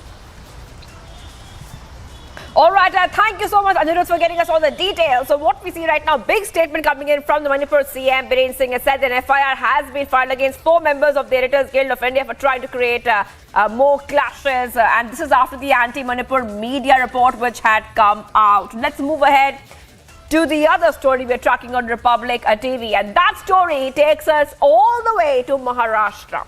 The showdown over the Maratha reservation quota continues in Maharashtra. The Maratha community has called for a band in Sambhaji Nagar. In the wake of the same, security has also been heightened in the area. This comes days after violence was reported in Jalna and Usmanabad. Viewers, getting these details coming for you right now. And what we have seen is the Maratha community has been agitating in Jalna for quite a while now over the demand of a reservation. We have seen the protests growing violent.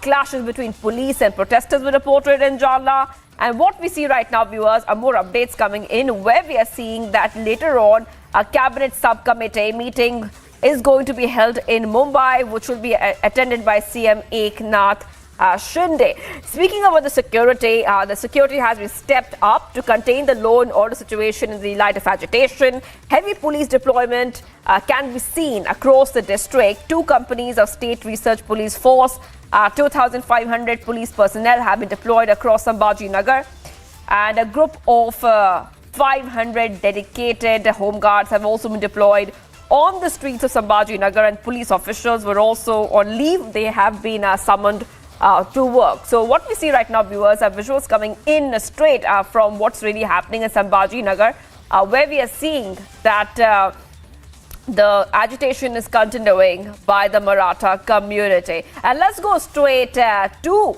Sandeep, who's joining us live right now, where a showdown is continuing. Let's go to you, Sandeep. If you could tell our viewers what really is happening when it comes to the politics around the Maratha reservation. And number 2, we also know there will be a meeting being held in Mumbai later on, which will be attended by CM Eknath Shinde. So yes, as far as the protests is concerned in Sambhaji Nagar, the protest that was on the peak in the morning seems to be stable now. But there are few more people who are here, but the protest seems to be over. Apart from that, Shivangi, as far as if we talk about the meeting is held today, and in fact the Chief Minister of Maharashtra Eknath Shinde and Deputy Chief Minister Devendra Fadnavis will be discussing it with the subcommittee regarding the Maratha reservation. We are joined by the few people out here and will speak to them to get their reaction regarding the meeting that is being held.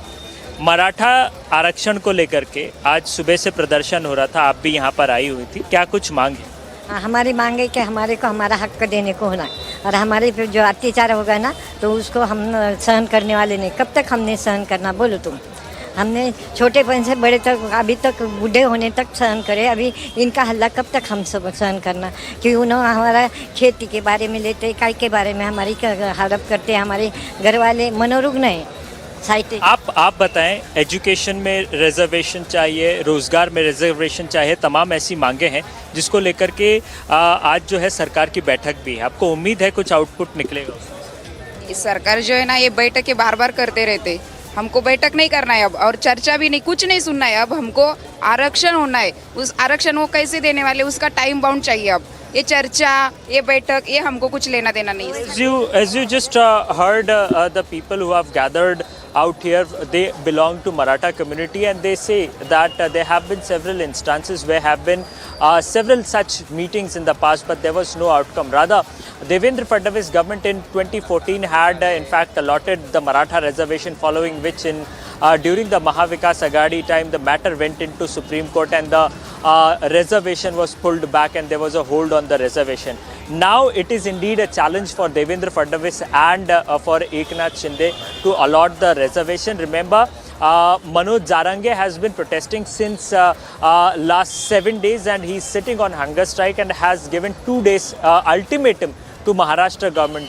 Although government had sought 1 month time for the allotment of reservation to come out for some kind of resolution for the people of Maratha community. But indeed it is a challenge for them. It will be very much crucial to see what would be the outcome that from the meeting that is being in fact held today in Mumbai.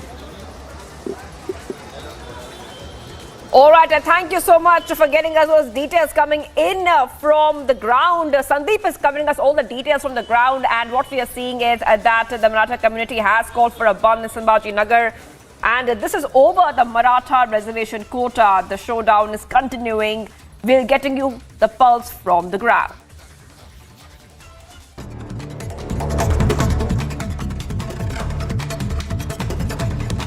Viewers, top updates you're tracking right now. Protests broke out in farm fields of Mandya district of Karnataka. And activists staged protests by watering crops with mineral water. Protests took place over the release of water in a field of Mandya district of Karnataka. Releasing the inaugural episode of his newly launched podcast, Speaking for India, Tamil Nadu CM M.K. Stalin launched a scathing attack on the BJP-led NDA government at the centre. The DMK chief said it has destroyed the sense of unity among the Indians. Defence Minister Rajnath Singh is set to visit Jaisalmer, Rajasthan and Madhya Pradesh today to flag off the Parivartan Sankalp Yatra from Jaisalmer.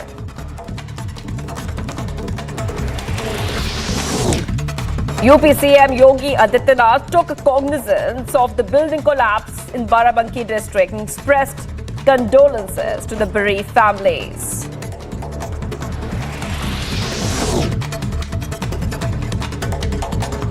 A 17-year-old minor girl was allegedly gang raped and murdered in the Brugara district of Assam. The police have held 4 people in connection with the case.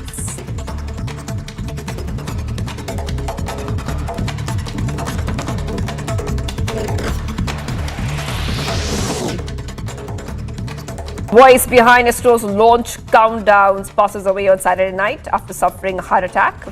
We heard her on July 14 to the launch of Chandrayaan 3. She was involved in the missions as the project director.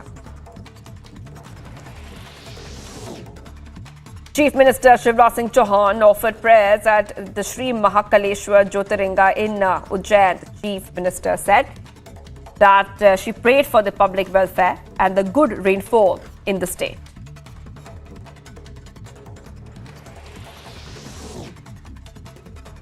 The church pastor was attacked in Faisalabad, Pakistan, is now being treated in hospital after sustaining serious injuries. He was attacked and shot after refusing an invitation to convert to Islam. Few days back, a group of radical Islamists wrote slogans outside the compound wall of the church, along with death threats to the pastor.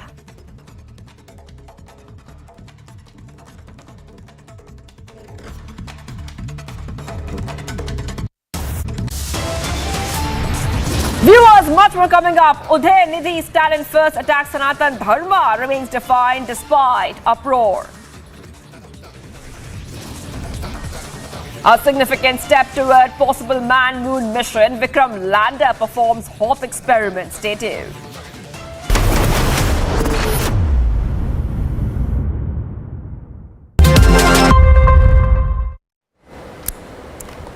Now, as the Parliamentary Affairs Minister Prahlad Joshi has called for a special session of the Parliament on the 18th of September till the 22nd, Congress Chief Mallikarjun Kharge has called for a special session of the Alliance Party leaders at his residence tomorrow at the Rajaji Marg in the national capital. As per sources, the opposition leaders will deliberate on and decide their strategy for the upcoming special session that would be held from the 18th till the 22nd of September. There is a mega huddle in opposition ahead of Parliament's special session. Days after the announcement of special Parliament session from September 18 to 22, Congress Chief Mallikarjun Kharge has called a meeting on I.N.D.I.A block MPs on September 5. According to sources, the I.N.D.I.A block leaders will decide their strategy for the upcoming parliamentary session. The meeting comes amid the massive face-off over centre's One Nation, One Poll push. With Adhir Ranjan refusing to be a part of the 8-member committee, and Rahul Gandhi's attempt to fearmonger over One Nation, One Poll. But they have gotten it back from the BJP. This dotted existence, they do not represent India. These roadblocks, this incomprehension is by the dotted existence of I.N.D.I.A. A. So this dotted existence cannot comprehend what India stands for, what India is. Given the fact that the centre has formed 8-member panel to explore the possibility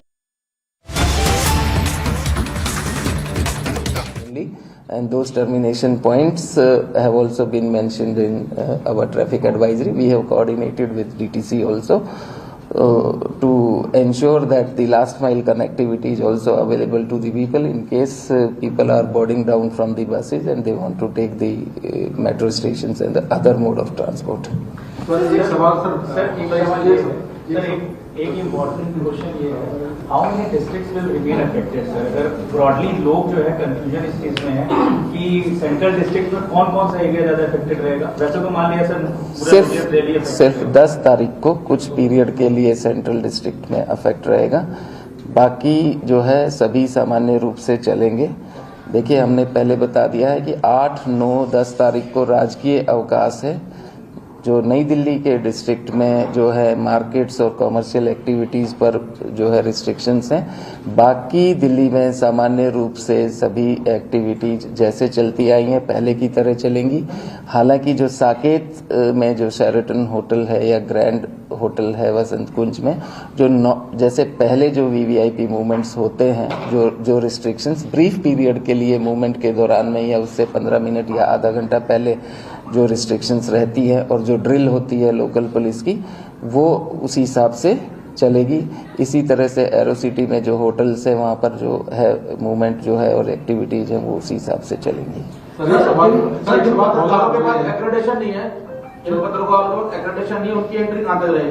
देखिए, ऐसा है कि मैं आप सभी से गुजारिश करूंगा कि अगर आपके कार्यालय नई दिल्ली के क्षेत्र में आपका आई कार्ड ऑनर किया जाएगा, आप मेट्रो सेवा का ज़्यादा इस्तेमाल कीजिए। लेकिन अगर आपके पास G20 सम्मेलन, शिखर सम्मेलन के लिए मान लीजिए आप कहें मैं भारत मंडपम के नज़दीक जाता हूँ, वहाँ जो सुरक्षा जांच और रिस्ट्रिक्शंस है उनकी आपको पालना करनी पड़ेगी। अगर आपके पास वहाँ का एक्रेडिटेशन नहीं है तो वहाँ की एक्सेस आपको नहीं दी जाएगी। एक सवाल सर बहुत लोग पूछ रहे हैं कि जो लोग बसों से या ट्रेन से दिल्ली आएंगे या उनको जाना है, तो क्या उनको रेलवे स्टेशन से या बस से टैक्सी और ऑटो मिलेंगे या नहीं? बिल्कुल मिलेंगे। आप रेलवे स्टेशन से आते हैं तो रेलवे स्टेशन से सभी जगह, हमने कहीं नहीं कहा है कि कोई रेलवे स्टेशन प्रभावित होगा। वहाँ से आपको TSR, ऑटो, टैक्सी है, आपको जाना है। आप हमारी यातायात निर्देशिका में देखिए, आप पूर्वी दिल्ली से अगर आप पश्चिमी दिल्ली जाना चाहते हैं तो नई दिल्ली का जो नियंत्रित क्षेत्र है उसको बाईपास करके जो है अल्टरनेटिव रूट्स दिए गए। इसी तरह से उत्तर से दक्षिण, क्योंकि रिंग रोड चलता रहेगा, आउटर रिंग रोड भी चलता रहेगा, तो आप आराम से जो है दिल्ली के किसी भी कोने में अपने किसी भी साधन से जा सकते हैं। नियंत्रित क्षेत्र के अंदर से आप जाना चाहे, जो हमारी अमूमन जो है कि हम इंडिया गेट होकर जाते थे, उस तरह की सुविधा उपलब्ध नहीं होगी अनलेस एंड अनटिल आपको स्पेसिफिक आपके पास कोई वैलिड रीजन है नई दिल्ली आप नियंत्रित क्षेत्र के अंदर जाने के लिए। उन लोगों को आने दिया जाएगा जब भी जो भी सुरक्षा नियम है उनकी पालना करते हुए।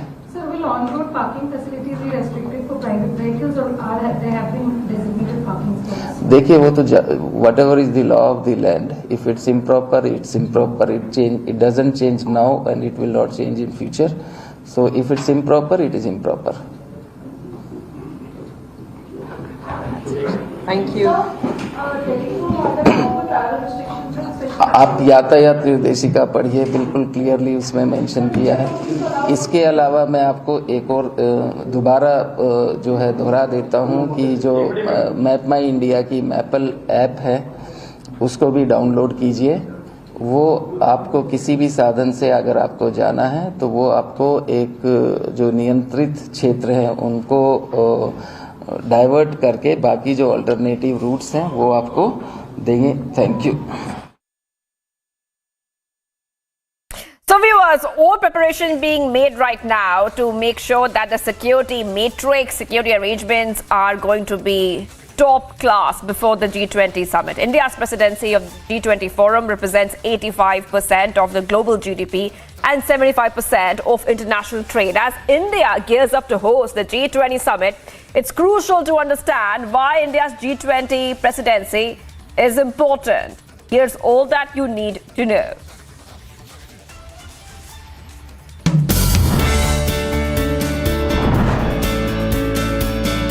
The year 2023 has been extremely fruitful for India. The G20 presidency is a significant moment for India, one that could potentially alter the way the world views it.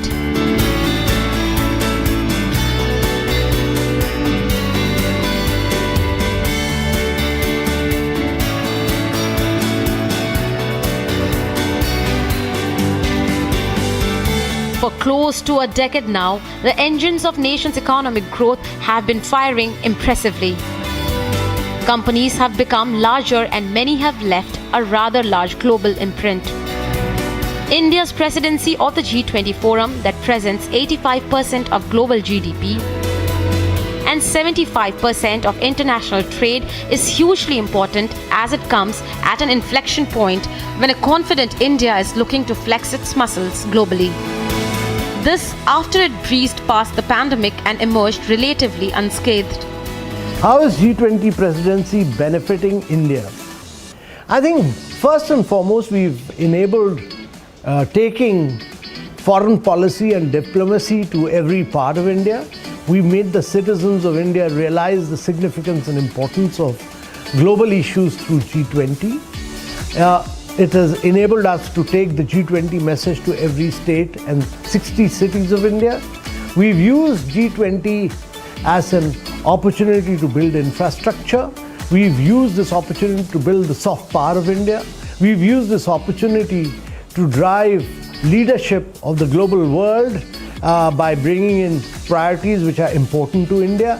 And I think most importantly, G20 has been important because I think global issues have come center stage during India's presidency. India's presidency will allow India to steer a global narrative. India is emerging as a leader to solve some of the most pressing global issues. During the presidency, India has hosted over 200 meetings in 32 different sectors in multiple locations across the nation that aim to secure global economic growth and prosperity. Several events have been held in Varanasi,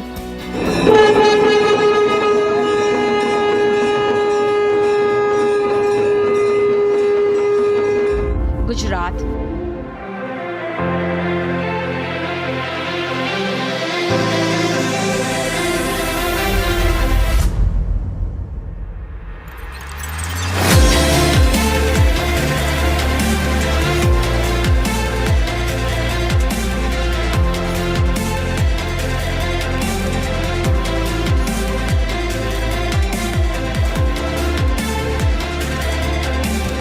and Jaipur.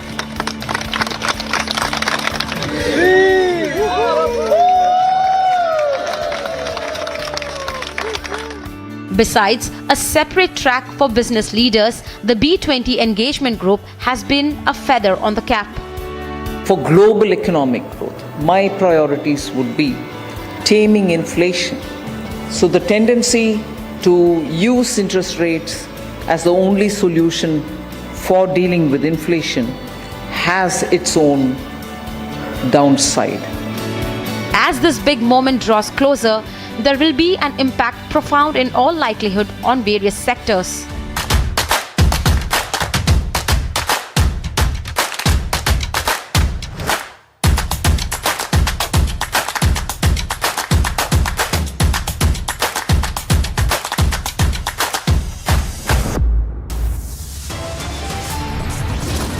Viewers, much more coming up. Udhayanidhi Stalin first attacks Sanatan Dharma, then remains defiant despite uproar. And BJP hits out at opposition in an unrelenting attack, asks why is INDIA bloc silent? Stay tuned.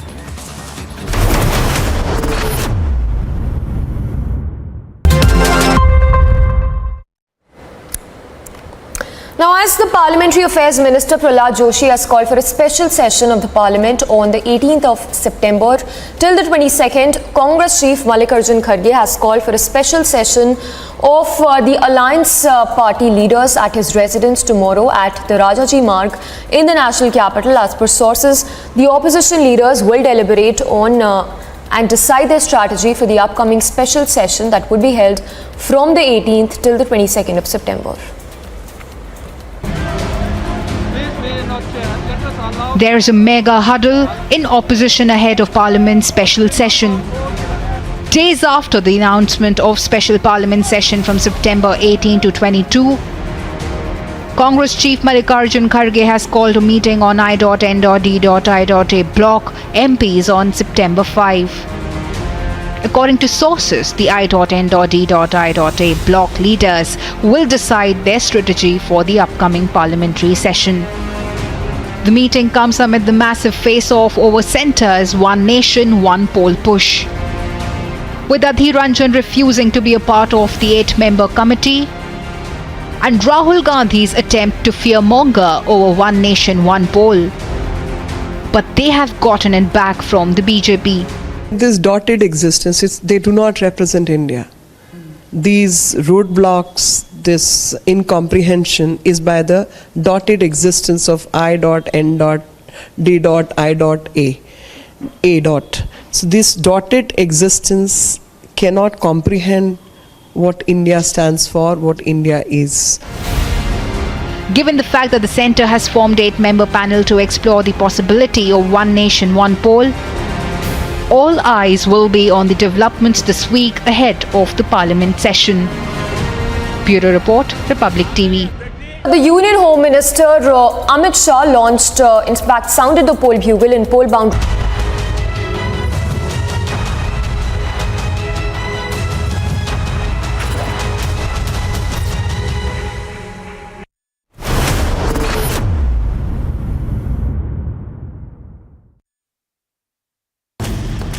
Hello, Moto.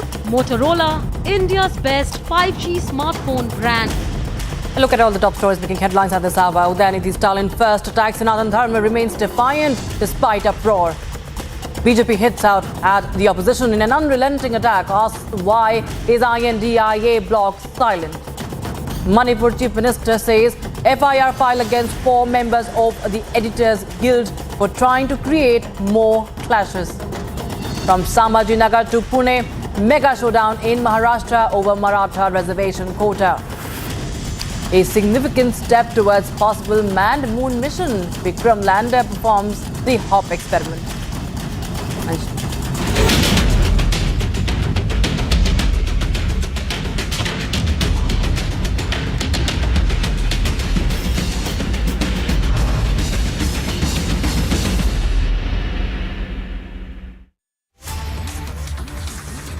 Even as controversy over Udhayanidhi Stalin's anti-Hindu comment continues to rage on, Republic has confronted Udhayanidhi Stalin.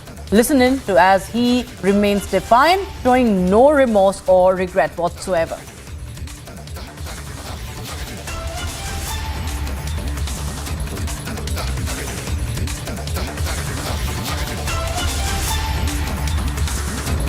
अब इस गठबंधन की क्या हालत है? मैं देख रहा हूं हालत इनकी ऐसी है, नाम बड़ा दर्शन छोटा। नाम तो बहुत इंडिया रख लिया, लेकिन मैं उनको बतलाना चाहूंगा यह नाम बहुत खतरनाक है, यह नाम बहुत खतरनाक है। हम लोगों ने भी एक बार शाइनिंग इंडिया का नारा दिया था बहनों भाइयों, हम हार गए थे और आपने यह भी इंडिया बना लिया, आपकी हार निश्चित है बहनों भाई, पक्की है।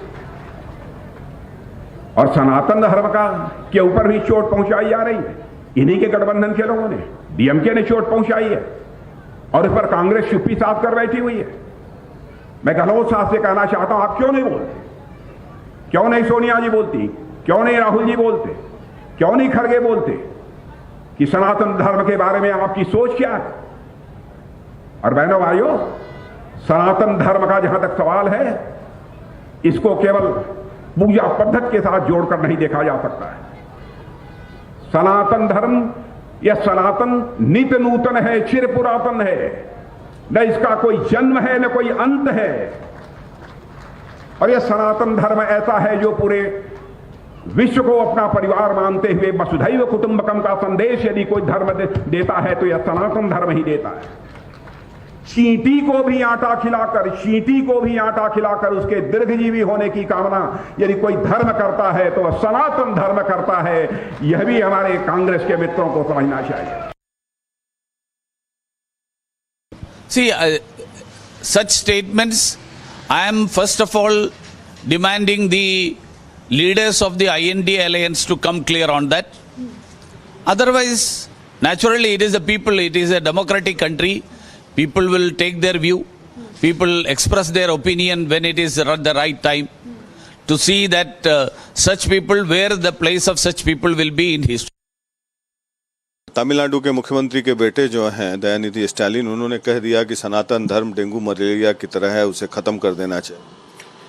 देखिए, घमंडिया गठबंधन के लोगों ने बम्बई की बैठक में ये तय किया है कि इस देश में हम सनातन धर्म को समाप्त करेंगे, क्योंकि इसका खंडन ना नीतीश कुमार कर रहे हैं, ना राहुल गांधी जी कर रहे हैं और ना लालू प्रसाद जी कर रहे हैं। इसका मतलब है कि घमंडिया गठबंधन ने बम्बई की बैठक में ये तय किया है कि हम इस देश से सनातन को खत्म करेंगे, लेकिन भारतीय जनता पार्टी चट्टान की तरह खड़ा है। इस देश में सनातन धर्म को कोई खत्म नहीं कर सकता है। अच्छा, एक अंतिम सवाल। उदयनिधि स्टालिन जो हैं, उन्होंने एक स्टेटमेंट दिया, पूरे देश में उस पर चर्चा। उन्होंने कहा कि सनातन धर्म डेंगू कोरोना की तरह हो गया और जिस तरह कोरोना डेंगू मलेरिया को खत्म करते हैं, उसी तरह सनातन धर्म को खत्म कर देना चाहिए। आपको क्या लगता है उदयनिधि स्टालिन जो स्टालिन का लड़का है, उसके कहने पर सनातन धर्म खत्म हो जाएगा?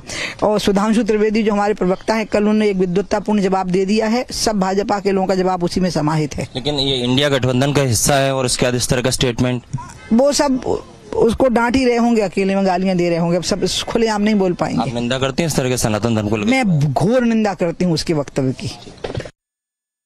कि हिंदू धर्म और सनातन धर्म को इन्होंने केवल एक माखौल का विषय बना लिया, राजनीति का विषय बना लिया, और उस विषय के लिए ये उसके खिलाफ, उदयनिधि स्टालिन के बयान के खिलाफ नहीं जाएंगे, क्योंकि इनका एजेंडा वो लागू कर रहे हैं, इनको अच्छा लग रहा है। और इसमें पूरा का पूरा 37 से 42 तक के जो देश के हालात थे कि देश को तोड़ने वाली ताकतों के साथ, मुस्लिम लीग के साथ मिलकर जिस तरह कांग्रेस ने सरकार बनाई थी, उसी तरह से INDI गठबंधन जो है इस देश तोड़क स्थितियों के साथ आगे जाएगी। कपिल सिब्बल का बयान आपने देख लिया सुप्रीम कोर्ट में, जिस तरह से उन्होंने भारत के इंटीग्रिटी, सॉवरेनिटी के ऊपर, कई एक राज्यों के विलय के ऊपर क्वेश्चन किया, रेफरेंडम की बात की, वो भी मुंबई बैठक में मौजूद थे। तो ये मुंबई बैठक का एजेंडा है जो उदयनिधि स्टालिन बोल रहे हैं। इस कारण से किसी बड़े नेता का कभी जिंदगी में कोई बयान नहीं आएगा। Now, despite facing heat for Sanatan Dharma insult, Congress has now come in support of Udhayanidhi Stalin, saying that this is his personal opinion. Take a listen. Sir, Stalin ने कहा है कि कोरोना की तरह सनातन धर्म को ही खत्म कर देना चाहिए। वो उनकी व्यक्तिगत राय होगी, हम उससे सहमत नहीं है। सर, स्टालिन ने कहा है कि कोरोना की तरह सनातन धर्म को ही खत्म कर देना चाहिए। वो उनकी व्यक्तिगत राय होगी, हम उससे सहमत नहीं है। एक्चुअली हमारा व्यू वेरी क्लियर है।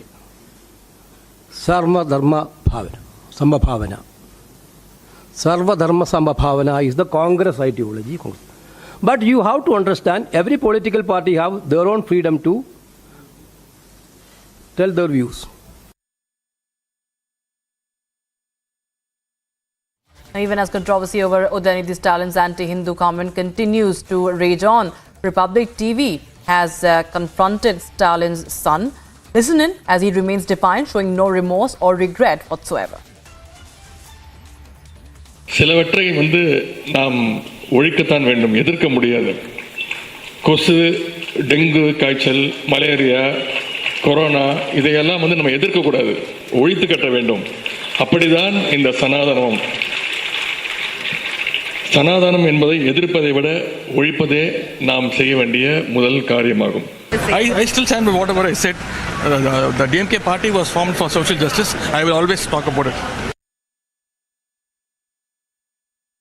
So there has been an uproar there by what has happened now, and the BJP has been hitting out against DMK's anti-Hindu comment there. But Udhayanidhi Stalin remains defiant, and he says that he stands by what he has said, and his party stands for social justice, what he says, even as he continues to spew venom against a particular religion that is the Sanatan Dharma.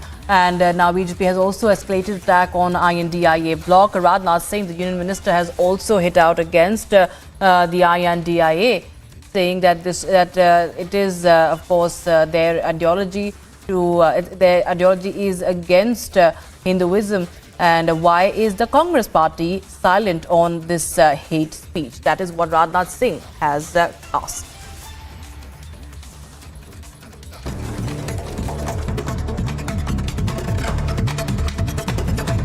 In other news, the protests broke out in farm fields of Mandya district of Karnataka. Mandya Rakshana Vedika activists staged protests by watering crops with mineral water. Protests took place over release of water in a field in Mandya district. The farmers say that it is not possible to plant paddy without Kaveri water.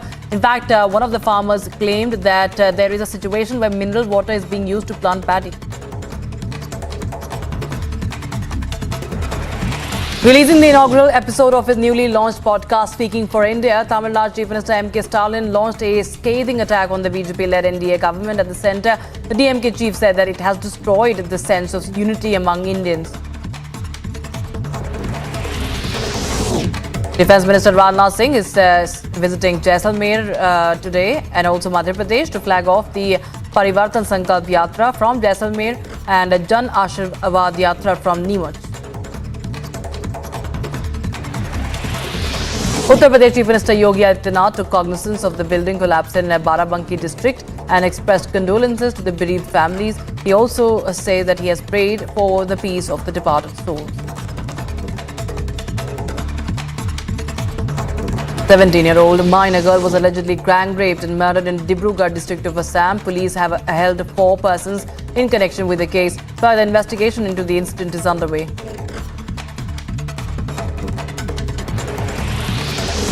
In Valarmati, the voice behind ISRO's launch countdowns, passed away Saturday night after suffering a heart attack. We heard her on the 14th of July for the launch of Chandrayaan 3.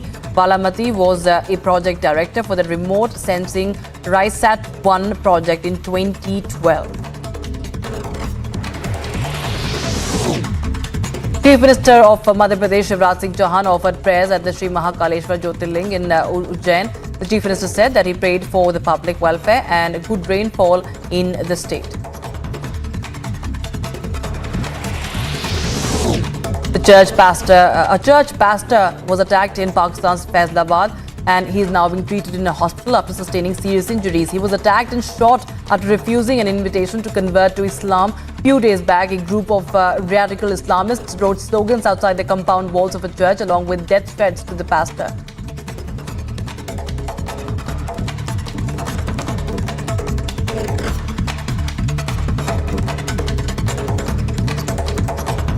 A big statement. Manipur Chief Minister Biren Singh has now said that an FIR has been filed against 4 members of the Editors Guild of India for trying to cause more clashes. That's right. We've got the statement also. What exactly Manipur Chief Minister has said? Let's take a listen.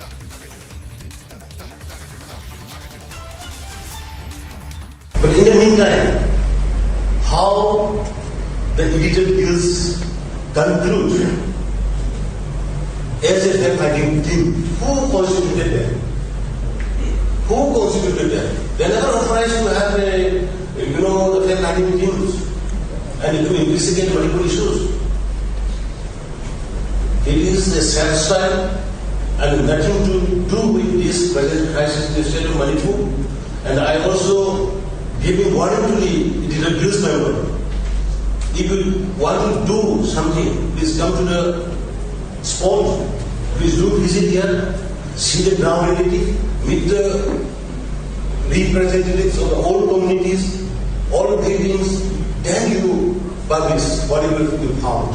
Otherwise, meeting some peoples, some section of the peoples, and coming to the conclusion that this or this, that is highly condemnable. That's why the state government has filed an FIR against the members of the Editor Guilds who are trying to create more,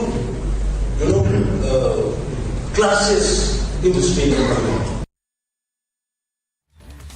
So there you heard what N. Biren Singh had to say, and my colleague Aniruddha is joining us on the broadcast for more on this. Aniruddha, this of course it's a big development coming in. Manipur government has acted over Editors Guild. And now there are 4 members. There are 4 members of the Editors Guild against whom FIR has been published. Give us more details and context as far as this case is concerned.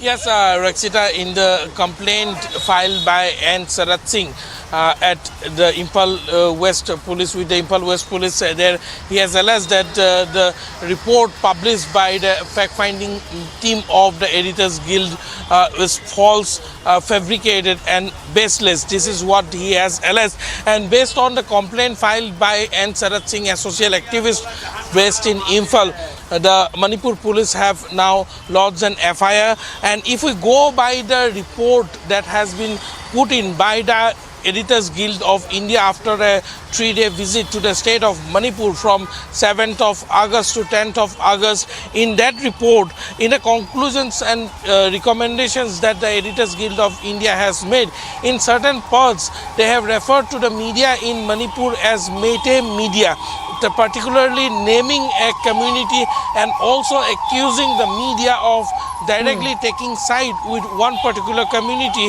or the other. So they have also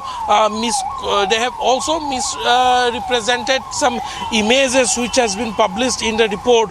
For instance, one house which has been depicted as a house after clashes erupted in Manipur. Smoke rises from a house after clashes erupted in Manipur.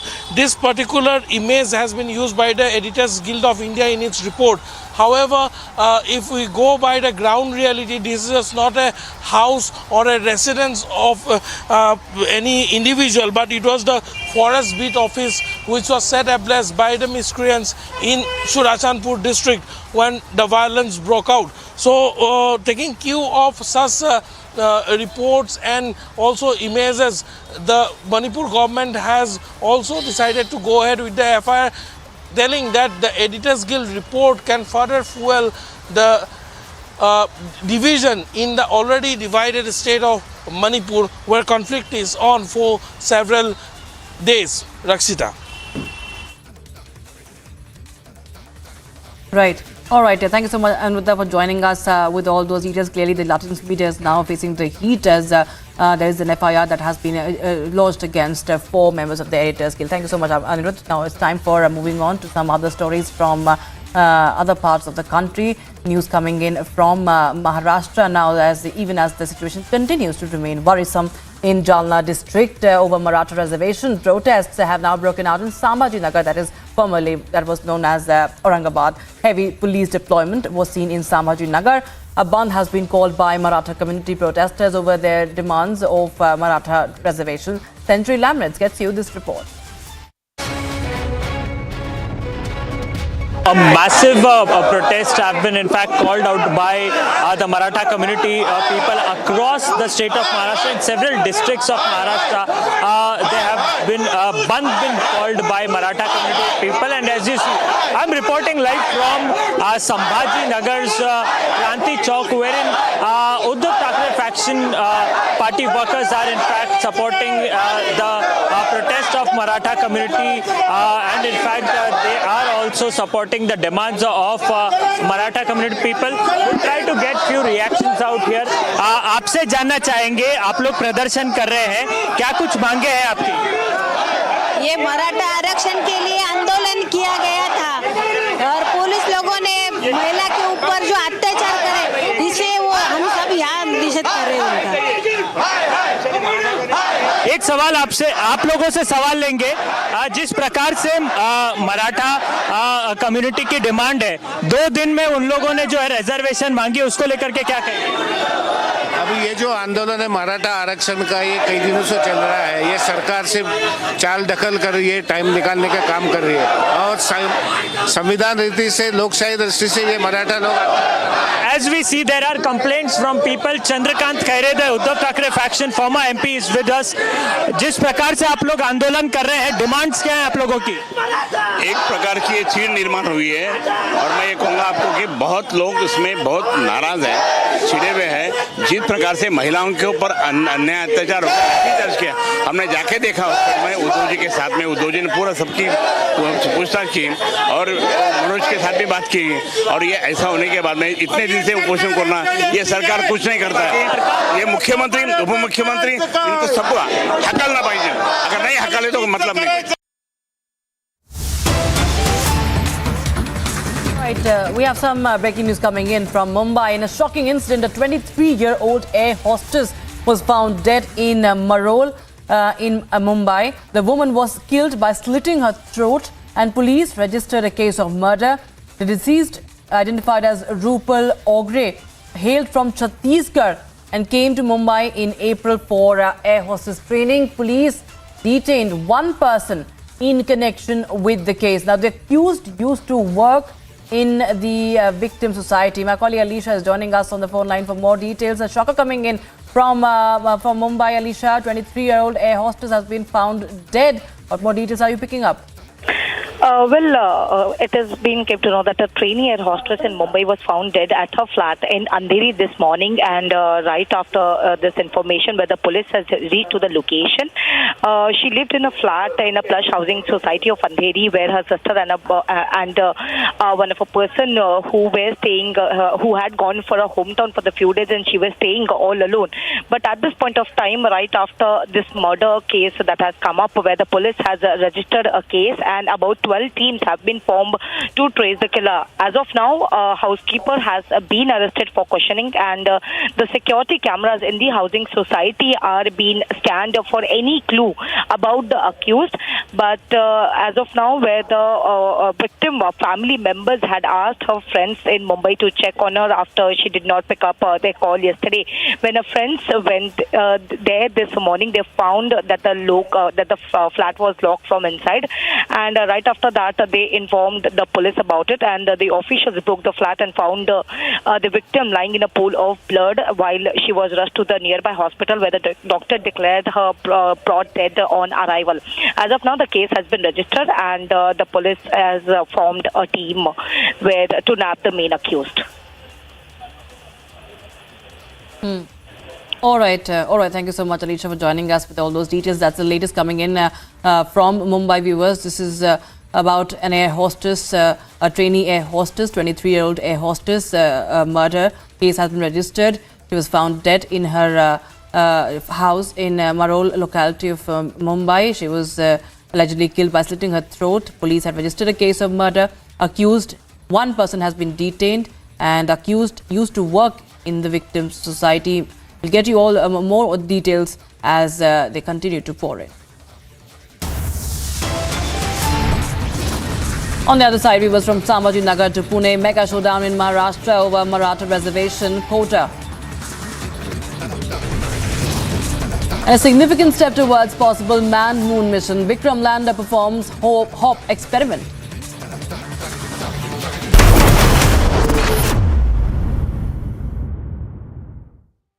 The top-ranked Amity BTech attracts some of the most brilliant students of India who get global exposure at the 5-week study abroad program at Amity's global campuses at no additional tuition fee.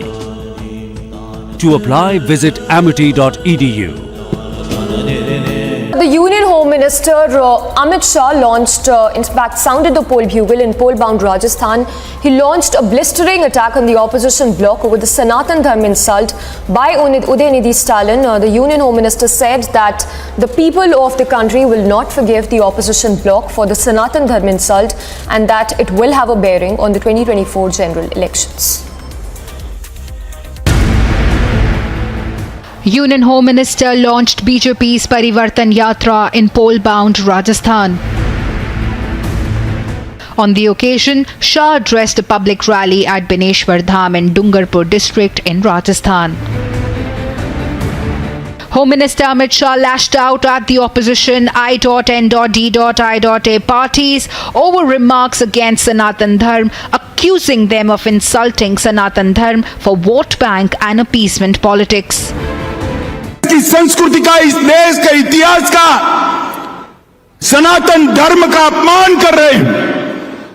INDI alliance के दो प्रमुख दल DMK और Congress party, इनके बड़े नेता, एक वित्त मंत्री का बेटा और एक मुख्यमंत्री का बेटा, वो कह रहे हैं सनातन धर्म को समाप्त कर देना चाहिए। मुझे बताओ भाई,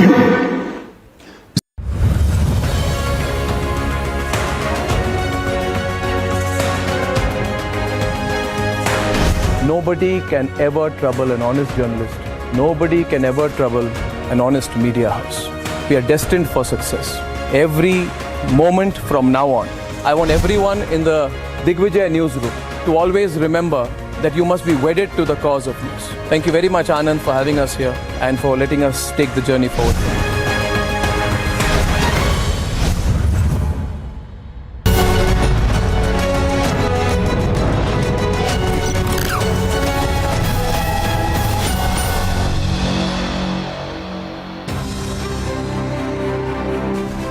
With just a few days left for the biggest ministers' meeting, G20 summit to begin, India's national capital gears up for the biggest event in the country. The two-day G20 summit will start on 9th of September at the Bharat Mandapam in Delhi's Pragati Maidan.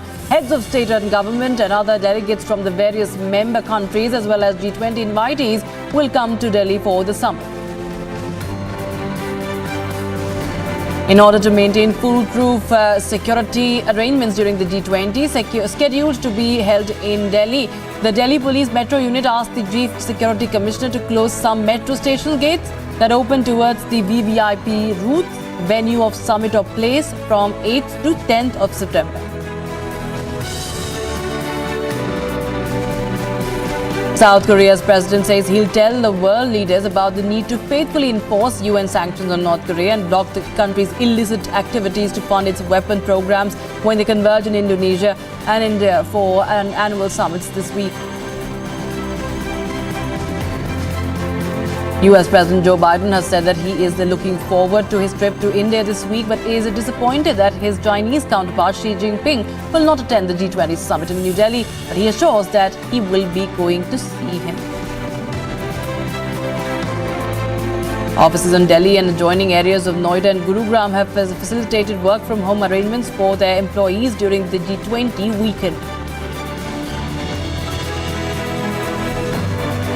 Delhi Metro will be selling its tourist smart cards from selected metro stations through dedicated counters for a period of 10 days starting from 4th of September to facilitate G20 delegates and international visitors who might be interested in exploring the tourist places of Delhi.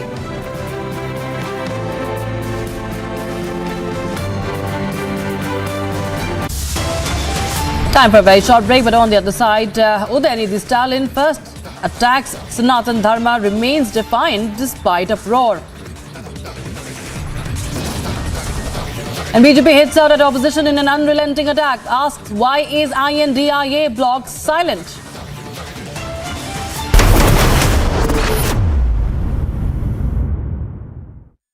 The top-ranked Amity BTech attracts some of the most brilliant students of India, with alumni working in top companies around the world and earning over 2 crores rupees per annum. To apply, visit amity.edu.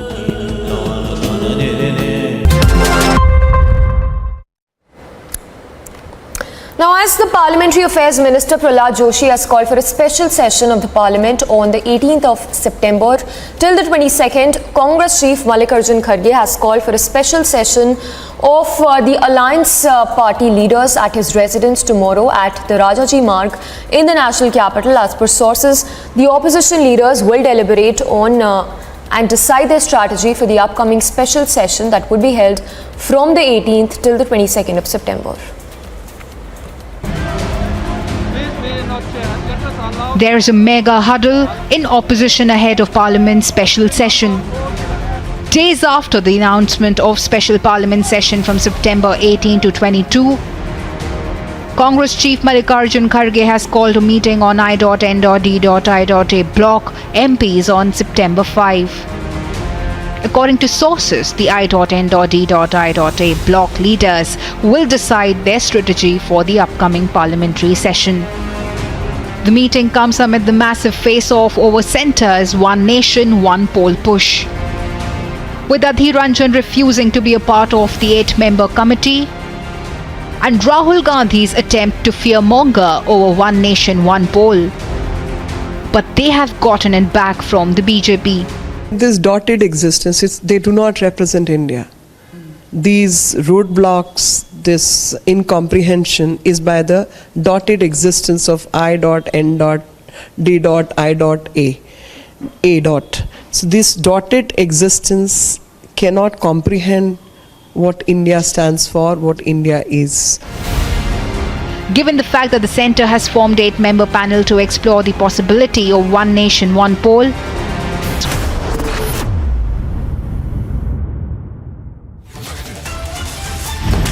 Hello, Moto. Motorola, India's best 5G smartphone brand. Good afternoon, viewers. You're watching Republic TV, and these are the headlines. Udhayanidhi Stalin first attacks Sanatan Dharma, remains defiant despite uproar. The BJP hits out at the opposition in an unrelenting attack. Asked why is INDRA block silent. Manipur Chief Minister says FIR filed against 4 members of the Editors Guild for trying to create more clashes. From Sambhajinagar to Pune, mega showdown in Maharashtra over Maratha reservation quota. And significant step towards possible man-moon mission. Vikram Lander performs Hope experiment.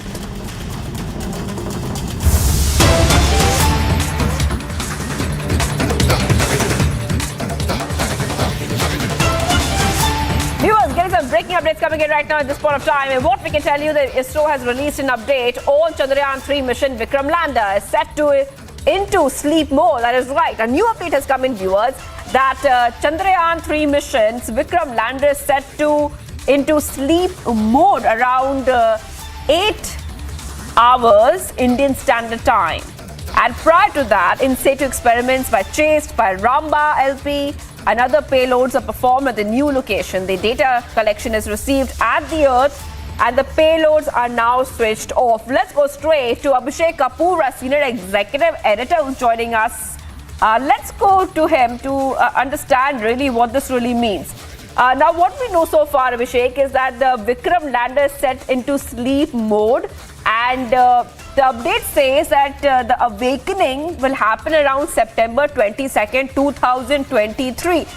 Please explain to our viewers why this is an important update.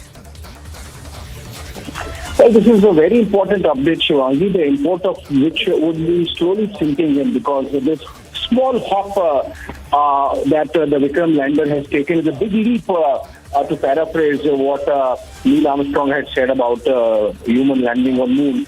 This is going to be for ISRO, because what this means is that once you have landed on the surface of the moon, you can fire up engines again after doing your experiment, collecting data, and then possibly launch and come back to Earth. And that's exactly what the Apollo missions were about. So step by step, one baby step at a time, ISRO is actually developing those capabilities, that muscle, that scientific muscle really, to move in the direction of, at some stage, bring back spacecraft after having landed on the surface of Moon or Mars or whatever. And in that sense, this picture that has been tweeted by ISRO actually, proving to those naysayers whether we have actually done some graphics only. You can actually see in the pictures that the position on which, at which Vikram landed, the Shiv Shakti point, and the position where the Vikram Lander has hopped about 30 to 40 centimeters to its left. These are 2 separate points. In fact, it would be interesting to see whether the government of India decides to name the other spot also where Vikram has made that hop soft landing, because you see, the hop includes one, firing the engine, lifting itself up, and then making another soft landing. Obviously, because there was fuel left and the ISRO scientists decided, let's do this because it was not in their mission. I think this is a significant development going forward, and the scientific community is going to be absolutely enthused and exhilarated at this very small move forward by ISRO, but a big leap insofar as India's ambition to land man on the surface of moon possible in future is concerned. All right, Abhishek is getting us those details. Abhishek, I'm coming back to you right now, and you explained very, very beautifully to our viewers why this is important. But a short while back, ISRO had come out with one more achievement of ISRO, where it said that the Chandrayaan 3 mission has not only met the expectations, but had gone and exceeded the mission objectives on the moon. So this is two big updates coming on the same day, and we have seen multiple updates, results of experiments coming in as well, Abhishek. Yes, I mean that was the original tweet explaining the achievement, and now the picture is of different points where the hop has happened, and of course after which the ISRO has tweeted that Vikram Lander has been set in sleep mode, which is around 8 hours early in the morning, and prior to that, as explained, the hop was carried out. Now, what this means is Vikram is falling asleep next to Pragyan, and once the solar power is depleted, the batteries are drained.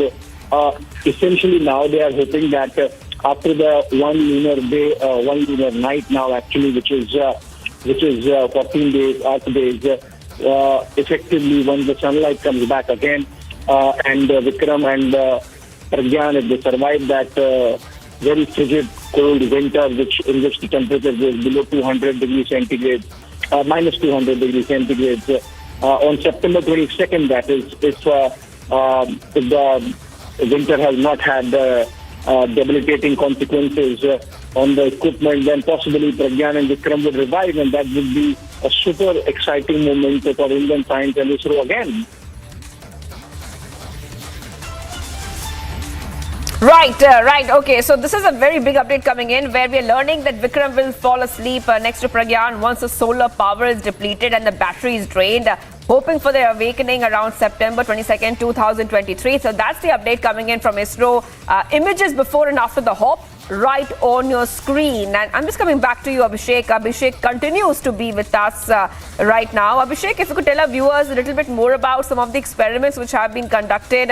For example, the lunar temperature was measured as well. We have also seen some other experiments come in, and it's very important for our viewers to know that these experiments are helping the scientific community on the whole.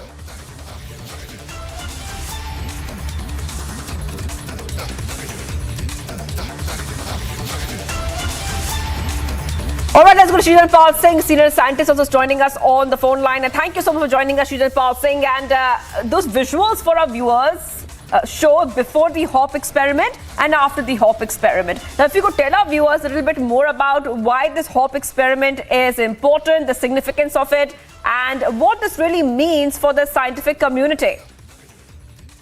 This has been a wonderful experiment. We had not even anticipated. Actually, I had no inkling that they will do it. But they have done a wonderful job because it looks like there is enough fuel there in the lander, and it hopped, and by about, say, 40 centimeters, I suppose, and then it also moved laterally another similar distance, and then it soft landed. And it has soft landed. After that, all its various instruments are now back to their original sleeping mode, and the ramp also has been put back to its original position. So this is a remarkable thing because from the future point of view, see, when there is a sample return mission, ISRO may be attempting, and I think Chandrayaan 4 is going to be that kind of mission. So this is one wonderful experiment they have done, and this is the second hop on the surface of Moon, because the first hop was in 1967 by Surveyor 6. That's NASA's equipment, and it went about, about 12 feet high, and then it moved on its side by 8 feet. But in our case also, you can see the pre-hop and post-hop images. They are in real good shape and such a clear detail of the surface of the Moon. So that is one thing, and this experiment is going to tell quite a lot. And then it's a great encouraging feature that has now come before us. All right, thank you so much for joining us here. And we continue getting our top updates for all our viewers at this point of time, where we can see that before hop experiment, after hop experiment pictures. And we also have got the latest update come in where we have learned that Vikram Lander is set into sleep mode. And also Vikram will fall asleep next to Pragyan once the solar power is depleted and the battery is drained. And let's not forget the other big update from ISRO, where the ISRO said that the Chandrayaan 3 mission has exceeded expectations and exceeded its objective. It's a very proud moment for India. Let's move ahead.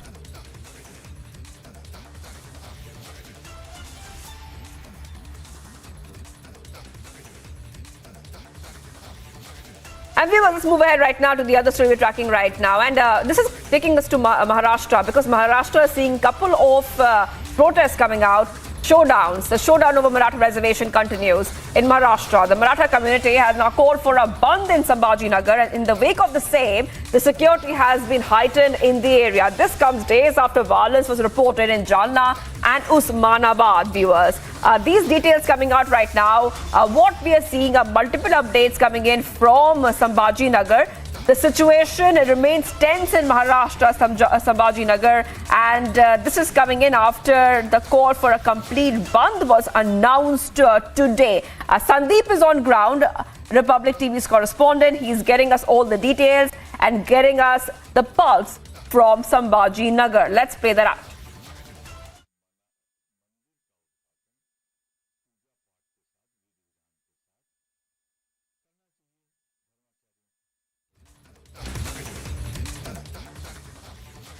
I am at the Kranti Chowk out here in Sambhajinagar, and as you see the visuals out here, the women protesters are in fact seen protesting out bangles and against the Maharashtra government. And as I give you the live visuals, we'll try to speak to the women out here who are protesting out here against the Maharashtra government regarding the Maratha quota reservation.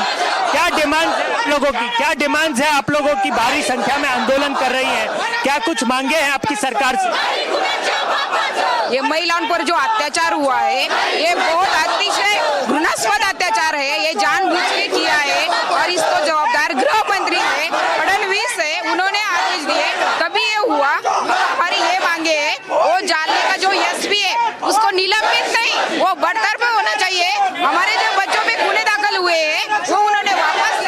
आप बताएं, आंदोलन कर रहे हैं आप लोग सरकार के खिलाफ। आपको लगता है सरकार मराठा रिजर्वेशन देगी? हाँ, आरक्षण तो इनको देना ही पड़ेगा, क्योंकि हम लोग जो रास्ते पे उतर गए हैं, क्योंकि अभी तो हमारा समाज शांत नहीं बैठेगा। अभी तक सब पक्ष आए, सबने अभी तक राज्य किया है, सबकी एक एक करके आते हैं, लेकिन कोई भी आरक्षण देता नहीं है। अभी तक जिसने भी हमें चॉकलेट दिया है। आप बताएं, आरक्षण मिलेगा मराठा समाज के लोगों को? आज जो है वो आज बैठक भी है, उसको लेकर के क्या करेंगे? हमें आरक्षण होना, हम आरक्षण लेके ही रहेंगे, कैसे भी हो हम आरक्षण लेके ही रहेंगे। Just heard the protesters out here protesting out here at the Kranti Chowk, wherein the Maratha community people are protesting, and in fact they are demanding resignation, not just resignation of Maharashtra Chief Minister Eknath Shinde, but also they are demanding resignation of Devendra Fadnavis. They are firm on their demand of reservation under the OBC quota. That is what their demand is, and as I give you the live visuals from Sambhajinagar Kranti Chowk, we give you the live visuals from Sambhajinagar Kranti Chowk. We see the protesters are very aggressive and are in fact protesting on the boards out here. You see the visuals, the crowd is very aggressive.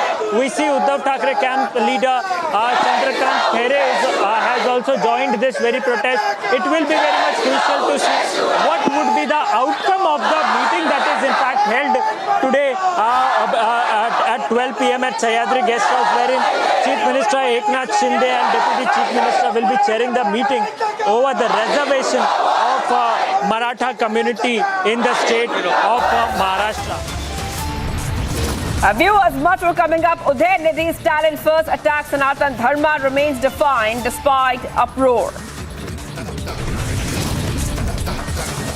Manipur Chief Minister says FIR filed against 4 members of the Editors Guild for trying to create more clashes. Stay tuned.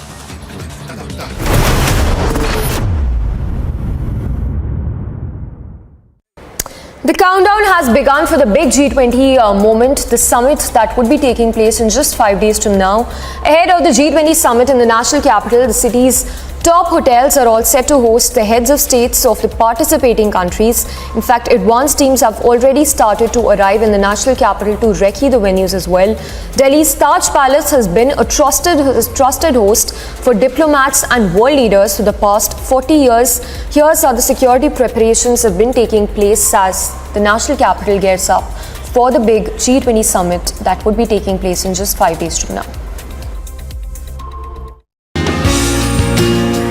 With flower showers, aartis and tilaks. New Delhi's Taj Palace is all set to welcome its G20 guests and delegates with one ideology, Atithi Devo Bhava, meaning guests are akin to God. So how are you going to welcome the guests upon their arrival? What is this ritual that we see over here? So we have been welcoming guests since last 40 years and we are known for hosting head of states. So in this welcome, as we all know and we have always heard about Atithi Devo Bhava, and that's the value that we're literally going to live by during this. So we are welcoming the guests with an aarti and tikka and in a silver thal which is adorned by peacock motifs. And and explain the relevance of the peacock over here. So we've got peacock. So peacock, as we all know, it's a national bird, and it's also found across our hotel lobby, and it is being used extensively in our decor. So that's the reason we've got this thali being developed specially for this G20 welcome. But even as the hospitality is expected to be top-notch, preparations for security arrangements are being made just as meticulously.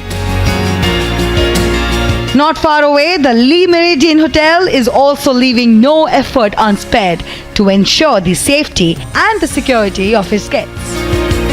Of course, our staff is attuned to these kind of moments. But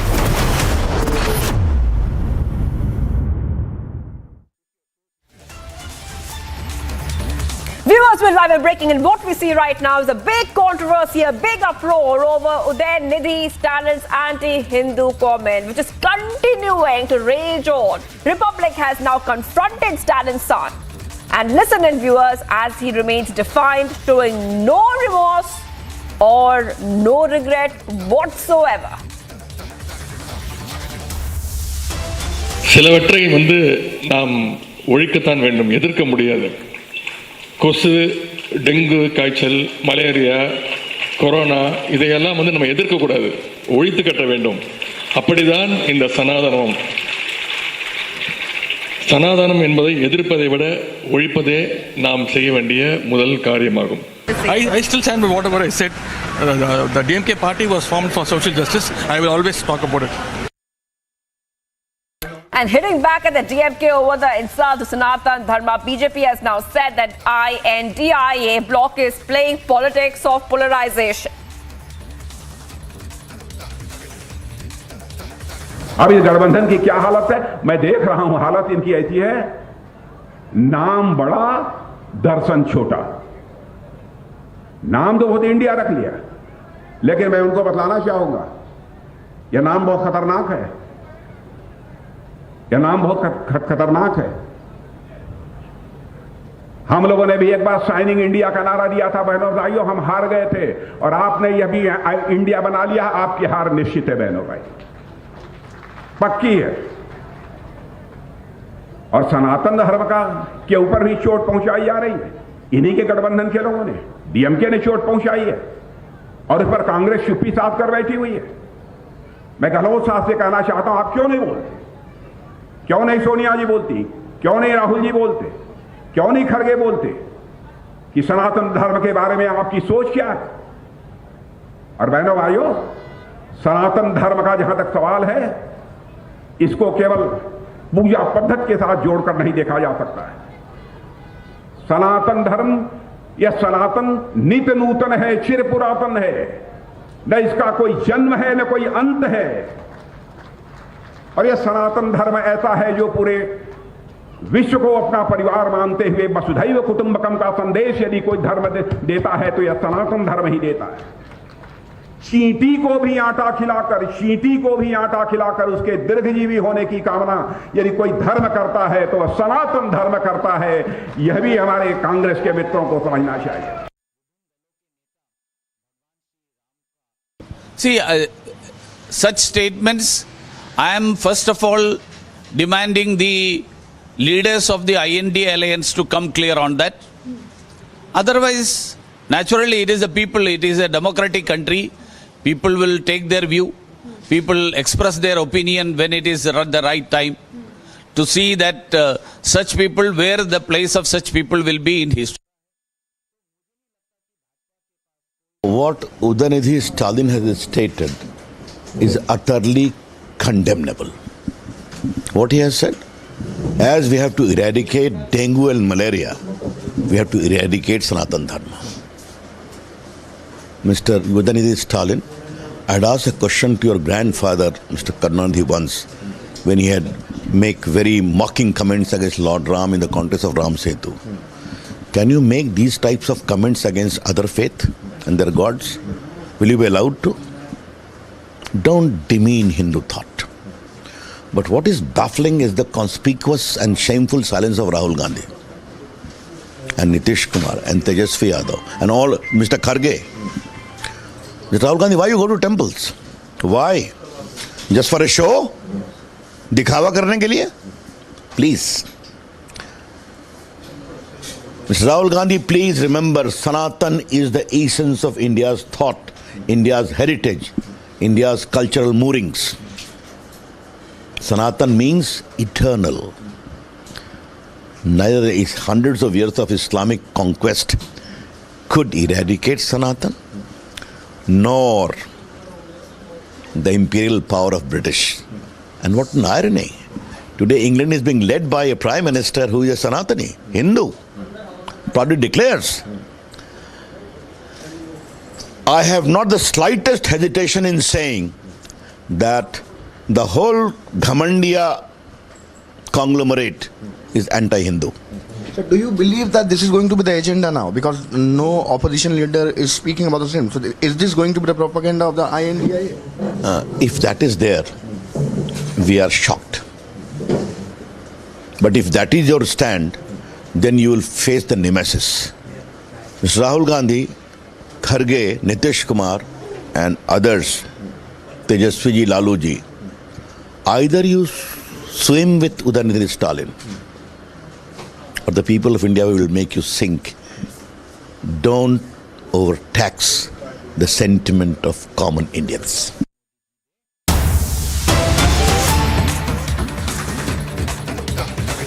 Viewers, getting some more breaking updates coming in. On the 15th day of the hearing of the petitions challenging the abrogation of Article 370, the centre sought an affidavit from National Conference MP Mohammad Akbar Lone, apologising for his statements in which he uttered pro-Pakistan slogans. Lone is one of the petitioners who challenged the centre's decision to revoke the special status of Jammu and Kashmir.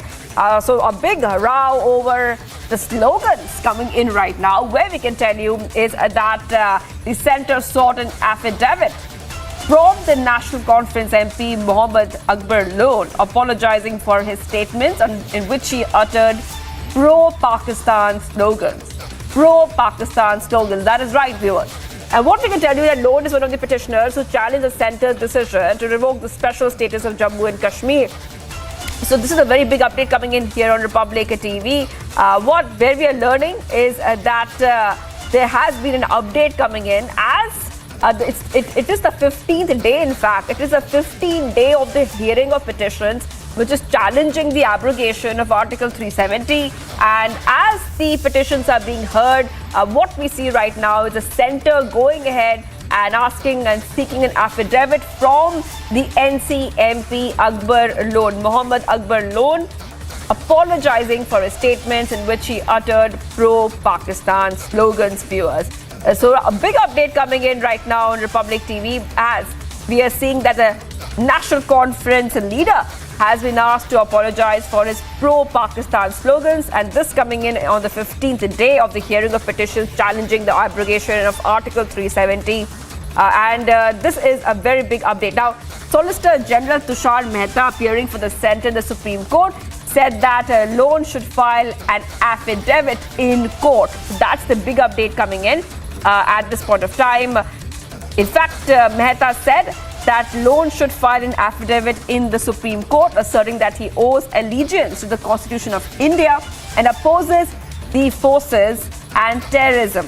Viewers. So this is what we are seeing right now at this point of time, where we are getting a big update coming in. Mehta's statements come after senior advocate Bimal had appeared for an organization of Kashmiri Pandits, told the bench that these petitioners cannot be allowed to be a part of this case. So these updates coming in from the court itself.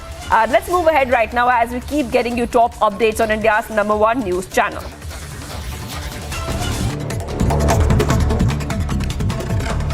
Protests broke out in the farm fields of Mandya district of Karnataka. The activists staged a protest by watering crops with mineral water. Protest took place over release of water in a field of Mandya district of Karnataka. The farmers have said it is not possible to plant paddy without the Kaveri water. Releasing the inaugural episode of his newly launched podcast, Speaking for India, Tamil Nadu CM M.K. Stalin launched a scathing attack on the BJP-led NDA government at the centre. The DMK chief said it has destroyed the sense of unity among the Indians. Defence Minister Rajnath Singh is set to visit Jaisalmer, Rajasthan and Madhya Pradesh today to flag off the Parivartan Sankalp Yatra from Jaisalmer, and as well, he will also flag off the Jan Ashirwad Yatra. UP CM Yogi Adityanath took cognizance of the building collapse in Barabanki district and expressed condolences to the bereaved families. He also prayed for the peace of the departed souls.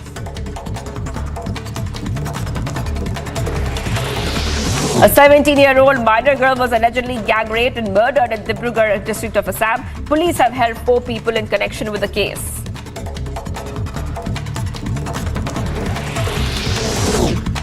The voice behind ISRO's launch countdowns passes away on Saturday night after suffering a heart attack. We heard her last on July 14th for the launch of Chandrayaan 3.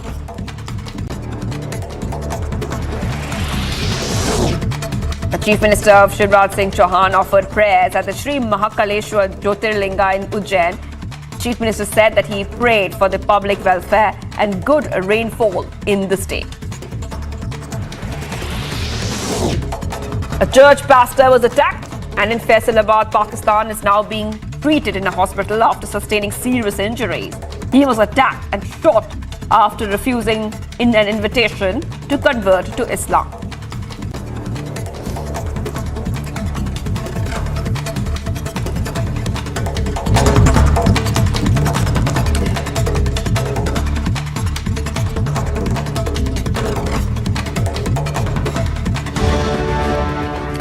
Much more coming up. A big row over China's map provocation. Russia breaks silence. Becomes 8th country now to oppose the map.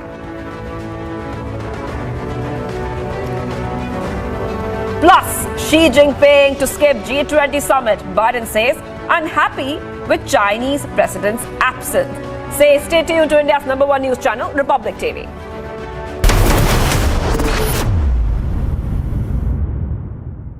The Union Home Minister Amit Shah launched, in fact, sounded the poll bugle in poll-bound Rajasthan. He launched a blistering attack on the opposition bloc over the Sanatan Dharma insult by Udhayanidhi Stalin. The Union Home Minister said that the people of the country will not forgive the opposition bloc for the Sanatan Dharma insult and that it will have a bearing on the 2024 general elections. Union Home Minister launched BJP's Parivartan Yatra in poll-bound Rajasthan. On the occasion, Shah addressed a public rally at Bineshwar Dham in Dungarpur district in Rajasthan. Home Minister Amit Shah lashed out at the opposition I.N.D.I.A parties over remarks against Sanatan Dharma, accusing them of insulting Sanatan Dharma for vote bank and appeasement politics. की संस्कृति का, इस देश के इतिहास का, सनातन धर्म का अपमान कर रहे हैं। इंडी अलायंस के 2 प्रमुख दल डीएमके और कांग्रेस पार्टी, इनके बड़े नेता, एक वित्त मंत्री का बेटा और एक मुख्यमंत्री का बेटा, वो कह रहे हैं सनातन धर्म को समाप्त कर देना चाहिए। मुझे बताओ भाई, सनातन धर्म को समाप्त करने के लिए आप तैयार हो क्या? अरे जोर से बोलो, तैयार हो क्या? माताएं बहनें भी बोले तैयार है क्या? इन लोगों ने वोट बैंक की और तुष्टीकरण की राजनीति करने के लिए सनातन धर्म को समाप्त करने की बात की है। हमारी संस्कृति, हमारे इतिहास और सनातन धर्म का अपमान किया है।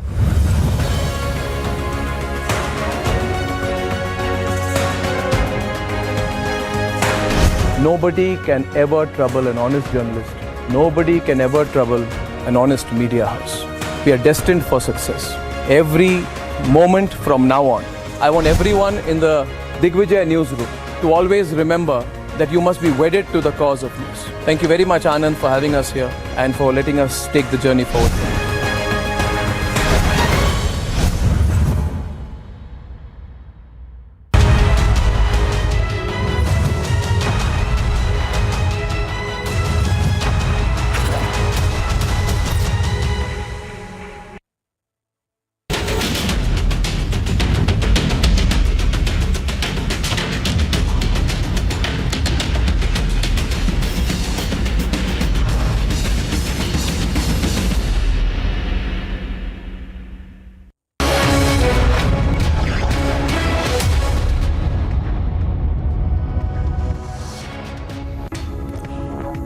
Hours after Udhayanidhi Stalin's remarks on Sanatan Dharma triggered a political debate, the Tamil Nadu minister remained defiant and accused the Bharatiya Janata Party of twisting his statement, spreading fake news.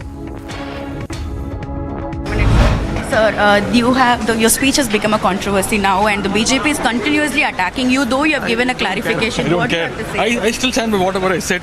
The DMK party was formed for social justice. I will always talk about it.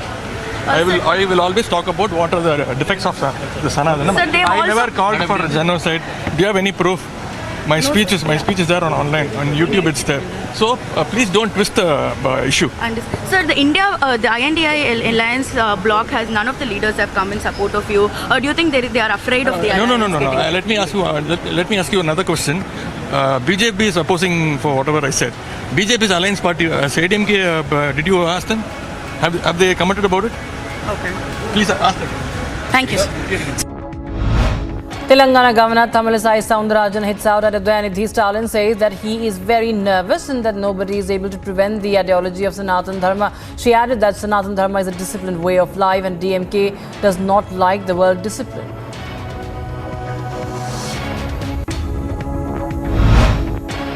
Talking like that, it shows his ignorance and mischievous comments. And again he is telling, no, again I will be repeating. Your grandfather and every...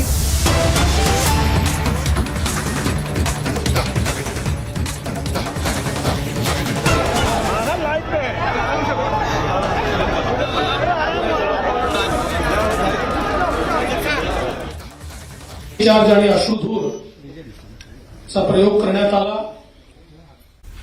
खरं म्हणजे हे अतिशय दुर्दैवी अशा प्रकारची घटना आहे आणि अशा प्रकारच्या बळाचा वापर करण्याचं समर्थन हे केलं जाऊ शकत नाही. यापूर्वी देखील 5 वर्ष मी गृहमंत्री होतो आणि जवळपास 2000 आंदोलनं वेगवेगळ्या प्रकारची आरक्षणाच्या संदर्भातली त्याही काळात झाली, परंतु कधीही आम्ही बळाचा उपयोग त्या ठिकाणी केलेला नाही आणि आताही बळाचा उपयोग करण्याचं कुठलं कारणच नव्हतं. त्यामुळे सर्वप्रथम ज्या निष्पाप नागरिकांवर या बळाच्या वापरामुळे ज्यांना इजा झालेली आहे, जे जखमी झालेले आहेत, त्यांच्या प्रती शासनाच्या वतीनं या ठिकाणी मी क्षमा याचना करतो, क्षमा मागतो. आणि Devendra Fadnavis is issuing an apology for the lathicharge done by the police on the protesters in Jalna. उच्चस्तरीय चौकशी करण्याचा निर्णय घेतलेला त्या संदर्भात ते सांगतीलच. We have ordered a high-level inquiry into the lathicharge. कारवाई करण्याचा निर्णय देखील माननीय मुख्यमंत्र्यांनी या ठिकाणी निश्चितपणे घेतलेला आहे. केवळ या घटनेचं राजकारण होणं हे देखील योग्य नाही. काही Politicization of this event केला of this incident is not right. हे अत्यंत दुर्दैवी आहे आणि विशेषतः Politics being played over it is unfortunate. लाठीचार्जचे आदेश मंत्रालयातून आले, ते वरून आले. There are statements being made that there were deliberate orders given from Mantralaya for lathi charge. लाठीचार्जचा आदेश देण्याचे अधिकार हे एसपी आणि डीवायएसपीच्या लेवलला असतात. त्याकरता कोणालाही विचारावं लागत नाही. The decision on lathi charge is made at the level of SP and deputy SP.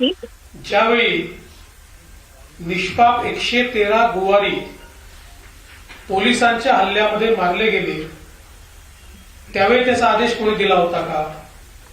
तो मंत्रालयातून आला होता का?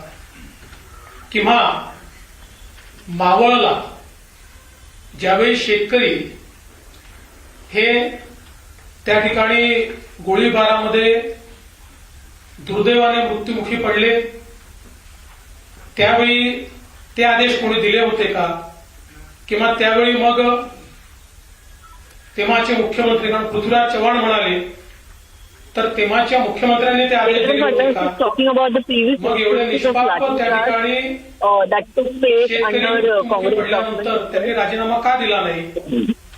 त्यामुळे मुळातच घटना चुकीचीच आहे, परंतु त्याचं राजकारण करून अशा प्रकारे जणू काही सरकार हे करताय हे दाखवण्याचा जो प्रयत्न आहे incident of lathi charge is condemnable, but the politics over it is also condemnable. याच्यामध्ये राजकारण करणं चाललेलं आहे. खरं म्हणजे एक गोष्ट या ठिकाणी लक्षात घेतली पाहिजे की आरक्षणाचा जो कायदा आहे हा कायदा 2018 साली आपण तयार केला आणि त्यानंतर made a law for reservation in 2018. माननीय उच्च न्यायालयाने तो कायदा अफेंड केला, तो मान्य केला. देशामध्ये आतापर्यंत आरक्षणाचे दोनच कायदे मान्य झालेले, तमिळनाडूचा आणि दुसरा महाराष्ट्राचा. आणि त्यानंतर जोपर्यंत तेव्हाचं आमचं सरकार होतं सर्वोच्च न्यायालयामध्येही ती केस वारंवार गेली, पण सर्वोच्च न्यायालयाने त्याच्यावर स्थगिती देण्यास नकार दिला.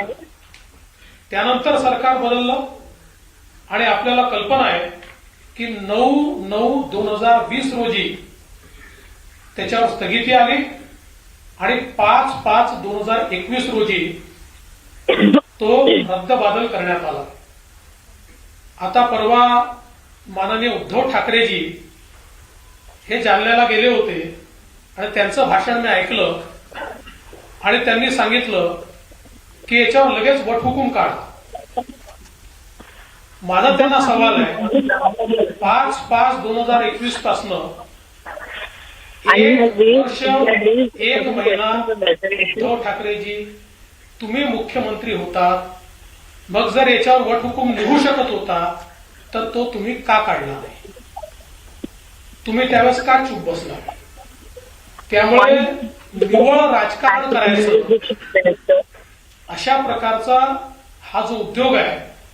आता अर्थात मी त्याच्यावर काही बोलणार नाही, कारण जे राजकारण करायला गेले त्यांना जनतेने तिथे उत्तरं दिली आणि मग त्यानंतरही आपल्याला कल्पना आहे की उद्धवजींना ज्यावेळेस ते जात होते त्यावेळेस राजेश टोपेंना काय काय सर्कस करावी लागली.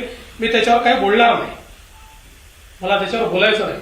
पण माझी अपेक्षा आहे, याचं कारण असं आहे की मागच्या सरकारच्या काळामध्ये केवळ आम्ही आरक्षणच दिलं असं नाही, तर ज्या ज्या सवलती ओबीसी समाजाला आहेत त्या सगळ्या सवलती या त्यावेळेच्या आमच्या सरकारने मराठा समाजाला दिल्या. मग त्याच्यामध्ये शैक्षणिक फीची अण्णासाहेब पाटील आर्थिक विकास महामंडळ जे बंद होतं, मृतव्रत होतं, ते आपण सुरू केलं आणि या ठिकाणी त्यांच्या चिरंजीवांना आपण अध्यक्ष केलं. आज या ठिकाणी आपल्याला मला सांगितलं पाहिजे की अण्णासाहेब पाटील आर्थिक विकास महामंडळाच्या माध्यमातून आतापर्यंत जवळपास 70,000 लाभार्थी आपण तयार केले आहेत. म्हणजे मराठा समाजातल्या 70,000 उद्योजक त्यात तयार झाले आहेत आणि 5,000 कोटी रुपयाचं कर्ज हे आपण त्या ठिकाणी त्यांना दिलेलं आहे, ज्याचा संपूर्ण व्याज हे राज्य सरकार या ठिकाणी भरतं. यासोबत सारथी सारखी एक अत्यंत महत्वाची संस्था ही आपण त्या काळामध्ये सुरू केली. या सारथीच्या माध्यमातून आपण सगळ्या मराठा समाजाच्या विद्यार्थ्यांच्या ओबीसी प्रमाणे सगळ्या खासगी कॉलेजेसमध्ये 504 कोर्सेस करता त्यांच्या अर्ध्या फीची प्रतिपूर्ती ही आपण त्या ठिकाणी करतो. ही योजना आपण त्या ठिकाणी सुरू केली. एवढंच नाही तर विद्यार्थ्यांना मराठा समाजाच्या हॉस्टेल बनायचे होते, ते बनतायत किंवा ते कमी पडू शकतात हा विचार करून जोपर्यंत हॉस्टेलमध्ये अकोमोडेशन मिळत नाही तोपर्यंत त्यांना 6,000 रुपये महिना अशा प्रकारे रहिवासाची योजना आपण सुरू केली. त्याचप्रमाणे Maratha community have been given एमपीएससीच्या करता हॉस्टेल अकोमोडेशन राष्ट्रीय अधिछात्रवृत्ती योजना सुरू केली आणि माननीय मुख्यमंत्री महोदय सांगतील की ती योजना किती यशस्वी झाली आणि किती मोठ्या प्रमाणात आज आपले विद्यार्थी त्या ठिकाणी एमपीएससी आणि यूपीएससी मध्ये या योजनेच्या अंतर्गत सिलेक्ट झाले. या मुलांना दिल्लीमध्ये राहण्याकरता त्यांना भत्ता देण्याची सुरुवात आपण त्या ठिकाणी केली. सारथीच्या 7 विभागीय कार्यालयाला जमिनी आपण दिल्या. पुणे कार्यालयाकरता 42 कोटी रुपये, खारघर करता जवळपास 119 कोटी रुपये, कोल्हापूर करता 176 कोटी रुपये, नाशिक करता 158 कोटी रुपये आणि वसतिगृहाकरता वेगळे छत्रपती संभाजीनगर 140 कोटी रुपये, लातूर 172 कोटी रुपये, नागपूर 204 कोटी रुपये असे 1015 कोटी रुपये हे आपण त्या ठिकाणी सारथीच्या विविध कार्यालयांकरता उपलब्ध करून दिले. त्याचप्रमाणे कौशल्य विकास प्रशिक्षण कार्यक्रमाच्या माध्यमातून 28,000 विद्यार्थ्यांचं प्रशिक्षण त्या ठिकाणी आपण करतोय. वेगवेगळ्या ज्या योजना आहेत, मी सगळ्या योजना या ठिकाणी सांगणार नाही, पण 9वी ते 11वी साठी छत्रपती राजाराम महाराज सारथी शिष्यवृत्ती योजना 23,224 विद्यार्थ्यांना 31 कोटी रुपये आपण त्या ठिकाणी देतो. त्याचप्रमाणे परदेशी शिष्यवृत्ती योजना आपण सारथीच्या माध्यमातून महाराजा सयाजीराव गायकवाड योजना सुरू केली की ज्याच्यामध्ये आपल्या मराठा समाजाच्या मुलांना त्या ठिकाणी परदेशी शिष्यवृत्ती आपण देतो आणि अनेक गोष्टी या ठिकाणी आहेत. मी सगळ्या गोष्टी सांगून आपला वेळ घेत नाही. मी या गोष्टी एवढ्याकरता सांगितल्या की आजपर्यंत मराठा समाजाकरता जे काही निर्णय झाले आहेत ते महायुतीच्या सरकारनेच घेतलेले निर्णय आहेत. कुठल्या सरकारने घेतलेले ठळक निर्णय मराठा समाजाच्या संदर्भात आज दाखवता येत नाही. आणि आजही हे सरकार आल्यानंतर म्हणजे ज्यावेळी सर्वोच्च न्यायालयामध्ये आपल्याला कल्पना आहे की पिटिशन सुरू होती, अनेक वेळा महाराष्ट्र सरकारच्या वकिलांनी मागच्या सरकारच्या कार्यकाळामध्ये आम्हाला माहिती दिली जात नाही, आमच्याजवळ इन्फॉर्मेशन नाही, आम्ही या संदर्भात कमेंट करू शकत नाही, असं अनेक वेळा महाराष्ट्र शासनाच्या वकिलांनी सांगितलं. जे आरक्षण आम्ही हायकोर्टात टिकवलं, जे आरक्षण आम्ही सुप्रीम कोर्टात टिकवलं होतं ते आरक्षण सुप्रीम कोर्टात घालवण्याचं काम आज जे नेते मराठा समाजाचा या ठिकाणी पुळका आल्याचं दाखवत आहेत, या नेत्यांनी ते घालवलं. त्यानंतर मागच्या सरकारच्या काळामध्ये न्यायमूर्ती भोसले साहेबांच्या म्हणजे जे chief justice of Uttar Pradesh high court होते, अलाहाबाद हायकोर्ट होते, त्यांच्या अध्यक्षतेखाली एक समिती तयार केली आणि आता सर्वोच्च न्यायालयाच्या निर्णयातनं कशा प्रकारे मार्ग काढायचा या संदर्भात त्या समितीला शिफारसी करायला सांगितल्या. त्या समितीने शिफारसी केल्यानंतर त्यातल्या एकाही शिफारसीची अंमलबजावणी उद्धव ठाकरेंच्या सरकारने केली नाही. पण The Uddhav Thackeray government did not implement any recommendations given by expert committee on reservation. त्या ठिकाणी त्या शिफारसींची अंमलबजावणी सुरू केली आणि सगळ्यात महत्त्वाचं It is the Shinde government that started ठाकरेजींच्या सरकारच्या काळामध्ये implementation of वारंवार the suggestions and the recommendations by the expert panel. पण सुप्रीम कोर्टाच्या निर्णयामुळे एसीबीसीतनं बाहेर पडले. त्यांना अधिसंख्य पद तयार करून समावून घेतलं पाहिजे ही मागणी होत होती. कधीही त्या सरकारने त्या मागणीकडे लक्ष दिलं नाही. एकनाथराव शिंदे यांच्यामध्येच ती हिंमत होती. The previous government, that is the MBA government, did not pay heed to the demands of the protesters who were demanding rights and reservation for those who were Maharashtra सरकारच्या नोकऱ्यांमध्ये अधिसंख्य पद तयार करून समावून घेण्याचं काम हे एकनाथराव शिंदेजींच्या सरकारने केलं. त्यामुळे मला असं वाटतं की हा अत्यंत महत्वाचा मुद्दा आहे, कॉम्प्लेक्स मुद्दा आहे. सर्वोच्च न्यायालयाच्या घटनापीठाने दिलेला निर्णय आहे आणि म्हणून याच्यावर कुठलंही सोल्युशन काढताना ते कायदेशीर असावं लागेल, ते न्यायालयात टिकणारं असावं लागेल. मराठा समाजाची दिशाभूल करता येणार नाही. थातूर मातूर करून हात झटकता There is an attempt being made to mislead the Maratha community on reservation. हे काढण्याचा प्रयत्न मुख्यमंत्र्यांच्या नेतृत्वात चाललेला आहे. त्याच अनुषंगाने आता जो मुद्दा जालन्याला आलेला आहे किंवा मराठा समाजाच्या आरक्षणाचा जो एक मुद्दा आहे या संदर्भात ही बैठक झालेली आहे. काही निर्णय देखील या बैठकीत झालेले आहेत. माननीय मुख्यमंत्री महोदय त्या संदर्भात जी काही आपली टिप्पणी आहे ती करतील. त्याआधी अजितदादा, आपण या ठिकाणी अजितदादांना विनंती करतो की अजितदादांनी आपल्याला संबोधित करावं. माननीय मुख्यमंत्री, उपमुख्यमंत्री, सर्व उपस्थित मान्यवर, छत्रपती उदयनराजेजी आणि सर्व मंत्रिमंडळातील सहकारी पत्रकार मित्रांनो, 2 दिवस मी आजारी असल्यामुळे बाहेर पडलेलो होतो. तशा बातम्या पण आलेल्या होत्या, परंतु त्याच्यातनं गैरसमज पसरवण्याचा प्रयत्न झाला. आपल्याला सगळ्यांनाच माहिती आहे की जी काही घटना अंतरवाली सराटी तालुका अंबड जिल्हा जालन्यामध्ये घडली आणि जो लाठीचार्ज झाला त्याच्या संदर्भातलं सगळ्यांनी स्पष्ट शब्दामध्ये त्या गोष्टीच्या बद्दलचा The lathi charge, everybody has made their issues and stand to be clear as far as the lathi charge is concerned. आणि राज्य मंत्रिमंडळातल्या सगळ्यांचीच त्या ठिकाणी राहिलेली आहे.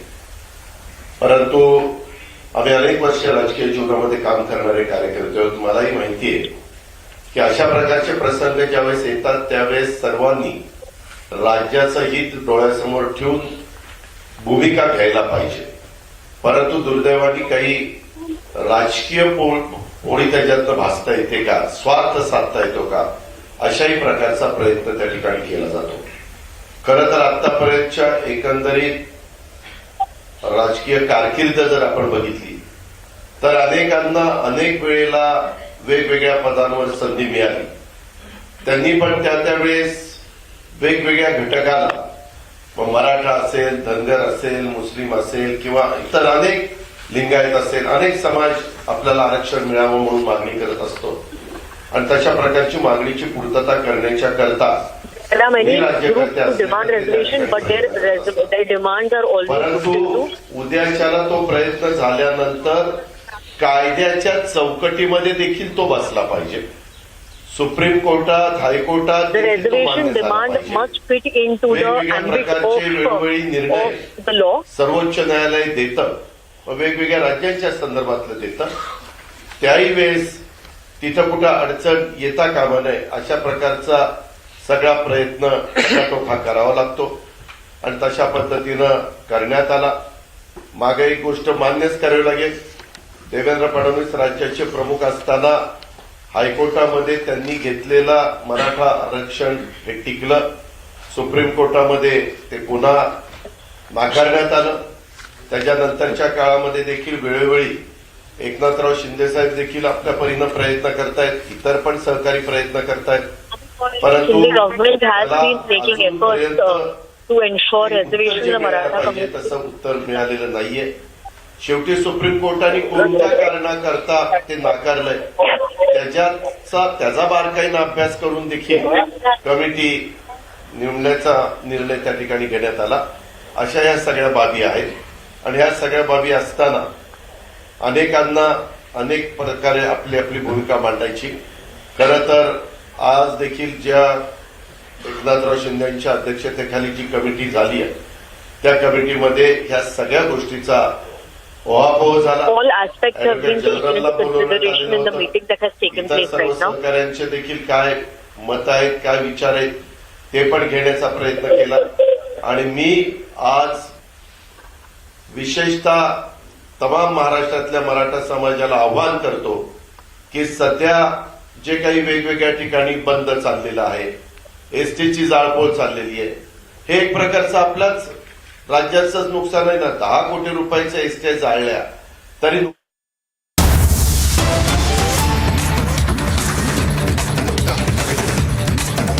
ये विवाद हुई है. उन्होंने एक सेमिनार में उदयनिधि ने उसको बोला है और उससे मुंबई की उनकी अभी इंडिया अलायंस की मीटिंग हुई है, घमंडिया समूह की मीटिंग हुई है. उस कन्वेंशन में उन्होंने कन्वेनर तय नहीं कर पाया, नेता तय नहीं कर पाए, लेकिन नीति तय कर दिए. नीति उन्होंने तय किया सनातन को नीचा करना. इसलिए कभी उदयनिधि, कभी कार्ति चिदम्बरम, कभी प्रियंका खड़गे, कभी बिहार की शिक्षा मंत्री नीतीश जी के शिक्षा मंत्री, कभी युवराज अखिलेश यादव जी के प्रमुख नेता स्वामी प्रसाद मौर्य जी, कभी केजरीवाल जी के नेता गौतम जी, ये सब एक योजना के तहत अलग अलग समय में इस काम पे लग गए हैं. और अभी अभी तो कांग्रेस पार्टी की प्रमुख नेता वेणुगोपाल जी का बयान मैं अभी आज से देख रहा था. उन्होंने सारा हद को पार किया. जब आप लोगों ने उनको पूछा कि इसमें कांग्रेस पार्टी की टिप्पणी क्या है, उन्होंने उसमें कहा कि कांग्रेस पार्टी सर्वधर्म समभाव पे विश्वास रखती है. कांग्रेस पार्टी अभिव्यक्ति की स्वतंत्रता को सम्मान करती है. हम पूछना चाहते हैं कि क्या सनातन धर्म को गाली देना, हिंदू धर्म को गाली देना कांग्रेस पार्टी की नीति बनी हुई है? ये घमंडिया गठबंधन की नीति बनी हुई है? भारत में जन्म हुआ सभी पंथ संप्रदाय, सभी उपासना पद्धति, सभी मत सनातन की अंश है. अगर हम भारत की पार्लियामेंट की लोकसभा की जो घोष वाक्य है उसमें लिखा गया है धर्म चक्र प्रवर्ताए, यानी धर्म चक्र चलते रहे. ये पार्लियामेंट की घोष वाक्य में लिखा है. भारत की सुप्रीम कोर्ट की घोष वाक्य है योत धर्म तोतो जय, यानी जहां धर्म वहीं जय होगा. यह सब सनातन है. क्या गांधी परिवार को खुश करने के लिए, मैं इसलिए 2014 की बात, 2009 की बात याद करता हूं, 2014 की बात याद करता हूं और सुप्रीम कोर्ट की हेट स्पीच को याद दिलाता हूं. सुप्रीम कोर्ट ने बड़े स्पष्टता के साथ कहा है कोई भी नेता समाज में अभी अभी कहा है कि समाज में तनाव पैदा करने के लिए कोई भी काम ना करे। 2014 की पहले आप याद करिए 11, 12, 13 में भगवा आतंकवाद का शब्द लाया गया। किसी ने तो नहीं कहा गुलाबी आतंकवाद, किसी ने तो नहीं कहा कि सबूज आतंकवाद, किसी ने तो नहीं कहा ब्लू आतंकवाद, मैजेंडा आतंकवाद। आपने क्यों कहा था भगवा आतंकवाद? क्यों? आपकी पैर के नीचे जमीन जा चुकी थी, आपको इसके अंदेशा लग गया था। इसलिए समाज में तनाव बढ़ाने के लिए, समाज में विद्वेष बढ़े, आपने जानबूझ के एक नैरेटिव सेट किया। हम लोग कोई ना भूले, विदेश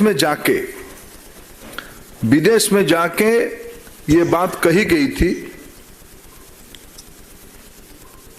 कि हिंदुत्व को डिसमेंटल करने की वर्कशॉप की जाती, उसकी पुनरावृत्ति अभी हो रही है। अभी देश की सर्व समाज की लोगों ने, सभी जाति संप्रदाय पंथ के लोगों ने जब एकजुट होके एक कल्याणकारी व्यवस्था के साथ खड़े हैं, ये वंशवादी नेताओं को ये पच नहीं रहा है। इसलिए पुनः उन्होंने पुराना स्टोरी लाइन को लाने के लिए काम किया है। ये नफरत की दुकान चलाने वाले लोग, ये कहते हैं हम मोहब्बत की दुकान चलाते हैं, ये नफरत की दुकान चलाने वाले लोग, ये अंग्रेजों से ये गुण उनमें अभी भी बचा है। फूट करो और राज चलाओ, डिवाइड एंड रूल पॉलिसी के तहत समाज में विद्वेष खड़ा करो और एक तबके को पकड़ के भय खड़ा करके राज करो। इसमें अभी तक आश्चर्य की बात है, राहुल गांधी चुप है। वो तो मंदिर जाने वाले हैं, वो तो कभी कभी तिलक भी लगाते हैं, जनेऊ भी पहनते हैं। तब भी हम लोगों ने कहा था ये भ्रम है, ये नाटक है। अभी जब चुनाव नजदीक आ रहा है, उनकी नाटक और स्पष्ट हो रहा है। इनको सनातन धर्म की एकता पे डर पैदा हुआ है। इनके पास इस राजकुमार समूहों के अंदर, इस वंशवादियों के पास कोई तत्व नहीं है। ये कोई, इसलिए हमें कोई आश्चर्य नहीं हो रहा है।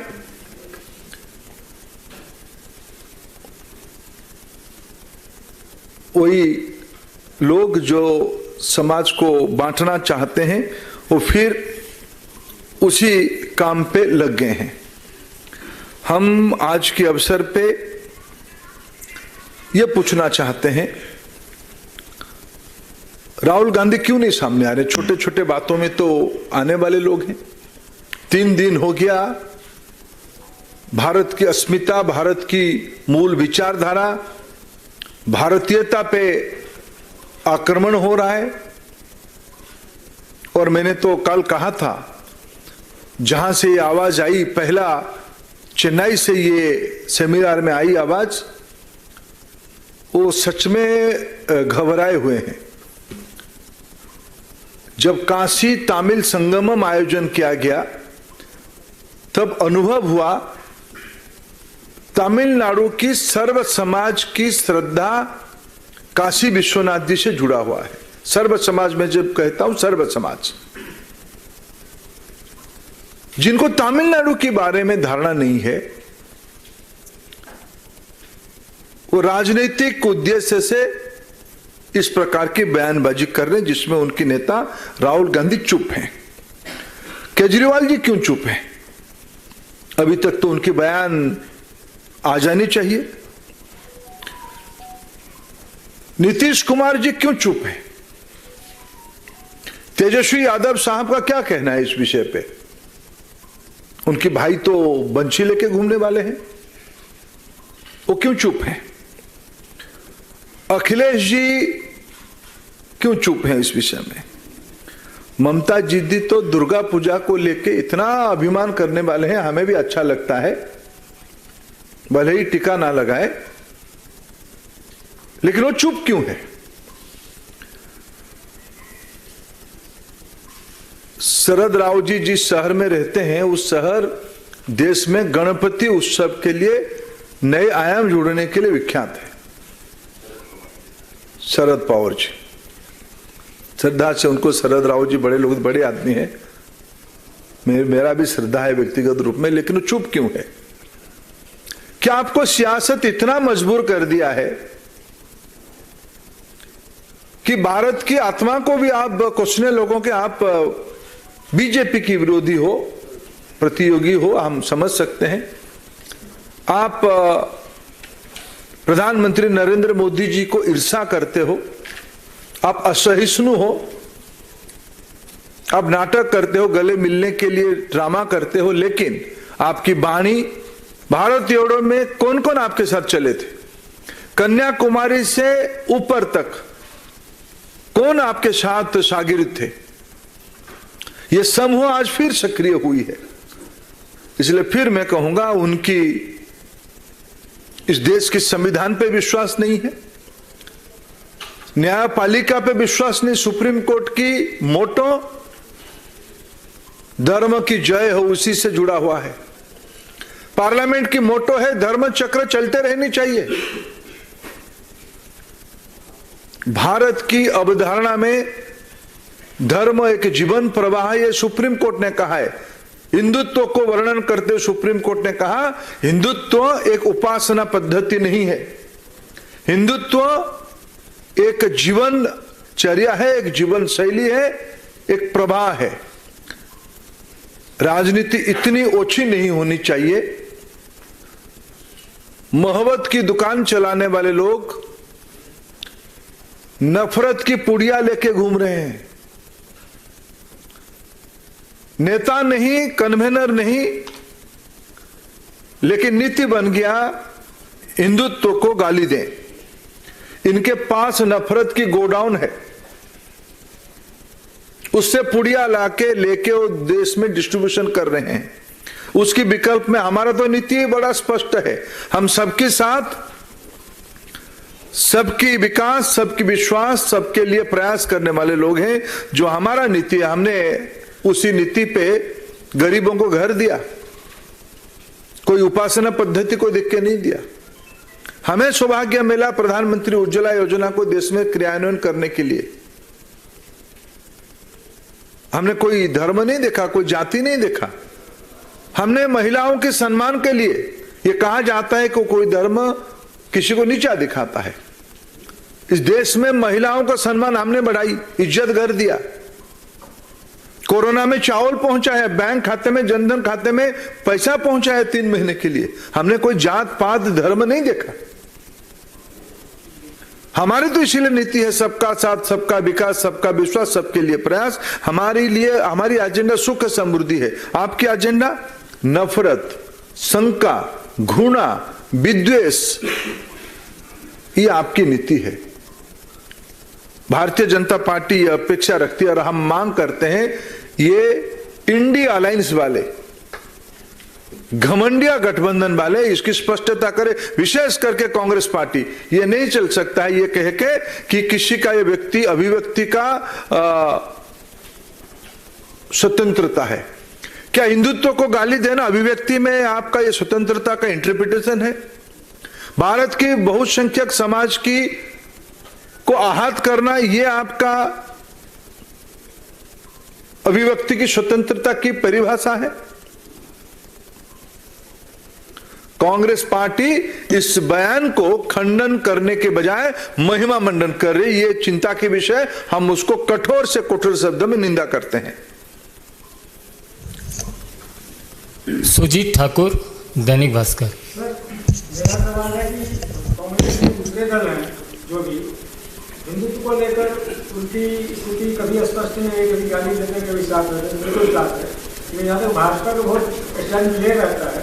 मेरा सवाल सीधा है कि तमिलनाडु से बात हो रही है, पेरियार की आलोचना आप लोग क्यों नहीं करते हैं? देखो हमें दूसरा बात है, आडवाणी भी बार बार बोल चुके हैं कि हिंदू धर्म सनातन धर्म वही है, यहाँ 4 बात जो ईश्वर को नहीं मानते साथ होगी। आपने उसके खुद ही आंसर दिया। भारतीय जीवन प्रवाह उदारता और व्यापकता को ही सम्मान करती है, डेमोक्रेटिक है, प्रोग्रेसिव है, साइंटिफिक है। आलोचना में हमारी निंदा नहीं है, असहमति नहीं है, लेकिन घृणा पैदा करना, विद्वेष पैदा करना, राजनीति विषय प्रेरित होकर करना, माइनॉरिटीज़म खड़ा करके डर पैदा कराना, इसमें हमारी आपत्ति है। हम समाज में विद्वेष नहीं चाहते हैं, हम चाहते हैं सबकी विकास हो। नीरज पांडे, एबीपी। देवेंद्र जी, क्या तो लगता है कि ये बयान इसलिए लिया गया है कि आने वाले समय में चुनाव है, वोटों का ध्रुवीकरण हो, इसलिए इस तरह के बयान दिया जा रहा है? देखिए, जिनके पास मुद्दा नहीं रहता है, हमने कहा ना, पीढ़ी दर पीढ़ी इनके हाथ में देश की बागडोर रहा। राज्यों में, विभिन्न राज्यों में इस वंशवादियों के पास लंबे समय तक मौका रहा, क्यों नहीं कर पाए सेवा? क्यों इतने गरीबों की कल्याण नहीं हुई थी? क्यों इतने लोगों के घर में बिजली नहीं पहुंची थी? क्यों पीने की शुद्ध पीने की पानी नहीं पहुंची थी? क्यों इज्जत घर यानी शौचालय नहीं बनी थी? क्यों स्वच्छ ईंधन नहीं पहुंची थी? क्यों बैंक खाते नहीं खुले थे? क्यों स्वास्थ्य की चिंता नहीं की गई थी? ये तो बुनियादी चिंता है। जो लोग ये सब नहीं कर पाए थे, सच्चर कमेटी कौन बिठाया था? इन्हीं लोगों की समय में बिठा था। सच्चर कमेटी क्या दर्शाया था? सच्चर कमेटी तो कुछ विषय को तो सामने लाया था, समाधान में हमारी एक अलग भिन्न मत थी।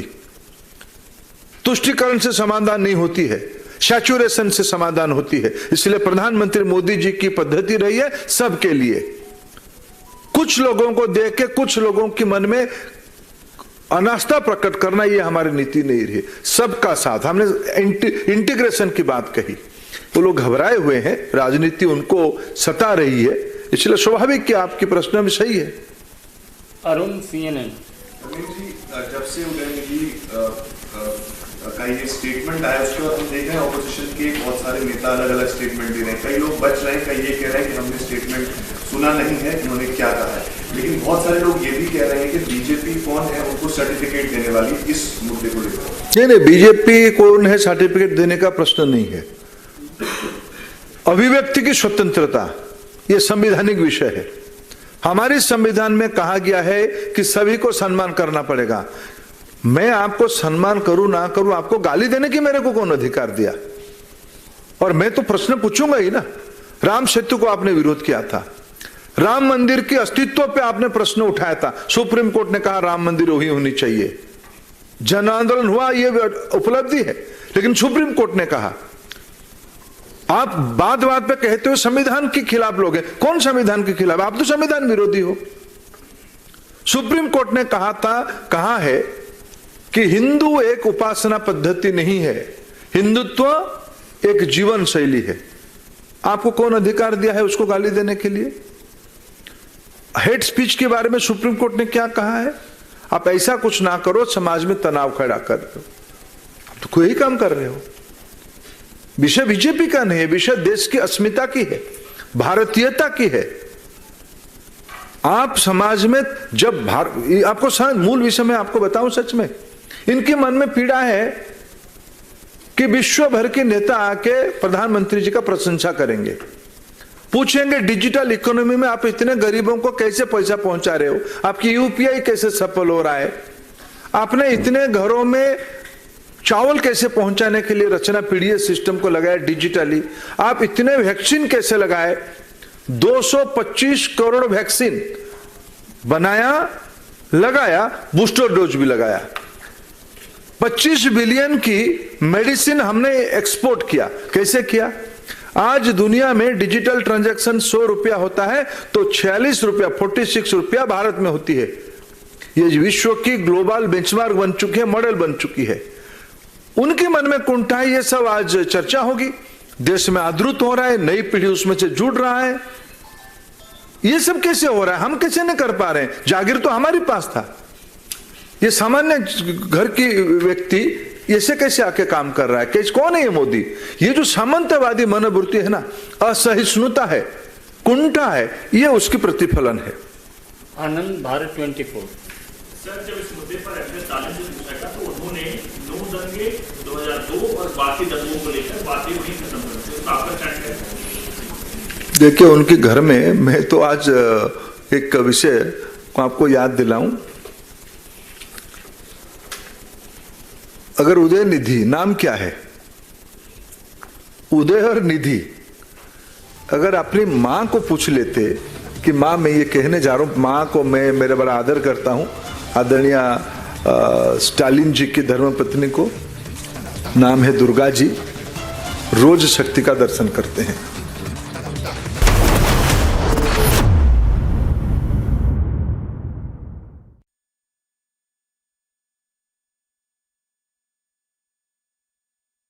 The top-ranked Amity BTech attracts some of the most brilliant students of India who get global exposure at the 5-week study abroad program at Amity's global campuses at no additional tuition fee. To apply, visit amity.edu.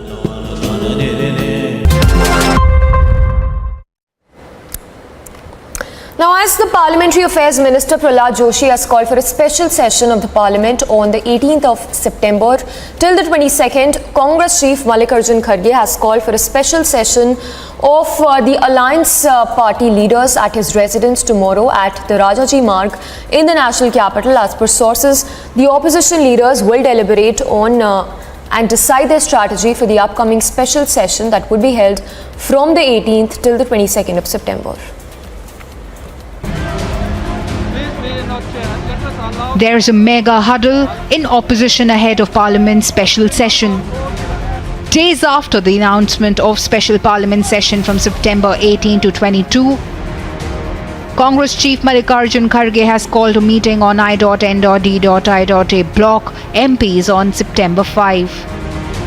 According to sources, the I.N.D.I.A block leaders will decide their strategy for the upcoming parliamentary session.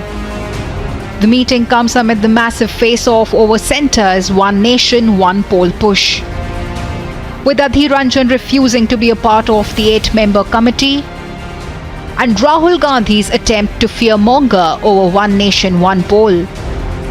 But they have gotten it back from the BJP. This dotted existence, they do not represent India.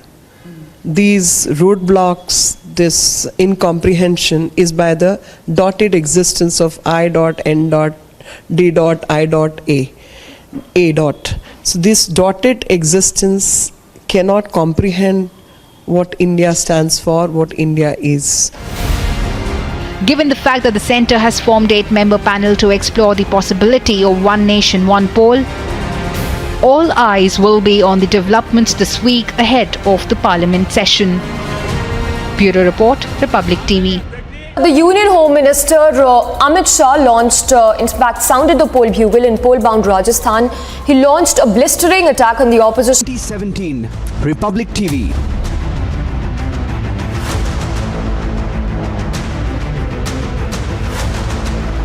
(2019) Republic Bharat.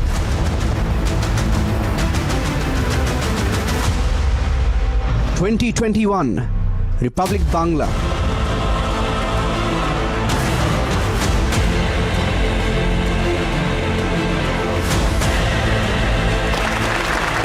2023 Republic Kannada, coming soon on India's largest news network.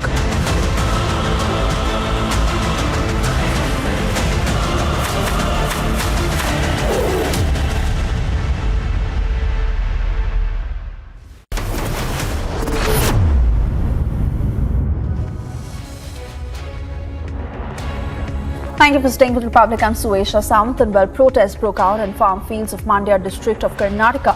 Mandya Rakshana Vedike activists staged a protest by watering crops with mineral water. Protests took place over the release of water in a field in Hanumantpur, a village in Srirangapatna Taluk of Mandya district, where farmers have said that it is not possible to plant paddy without Kaveri water. They've also gone on to say, and I quote, there is a situation where mineral water is being used to plant paddy. Century Laminates getting you this report.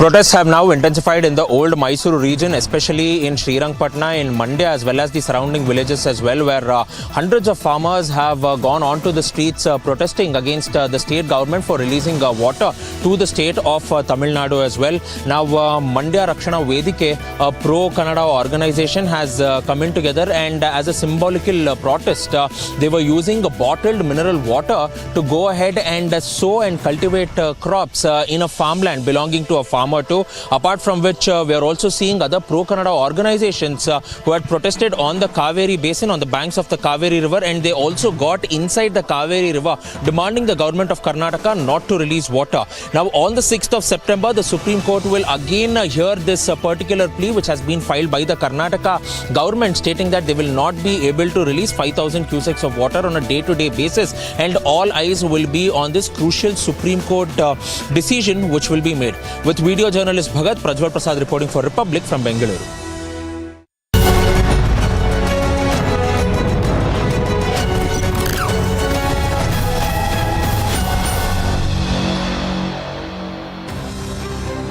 With just a few days left for the biggest ministers' meeting, G20 summit is all set to begin. India's national capital gearing up for the biggest event in the country.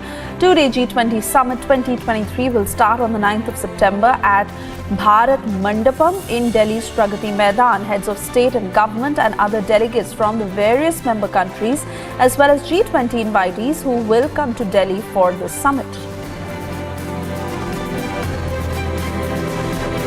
In order to maintain foolproof security arrangements during G20, scheduled to be held on the 9th and 10th of September in Delhi, Delhi Police Metro Unit has asked the Chief Security Commissioner to close some metro station gates that open towards VVIP routes, venue of summit or place from the 8th to the 10th.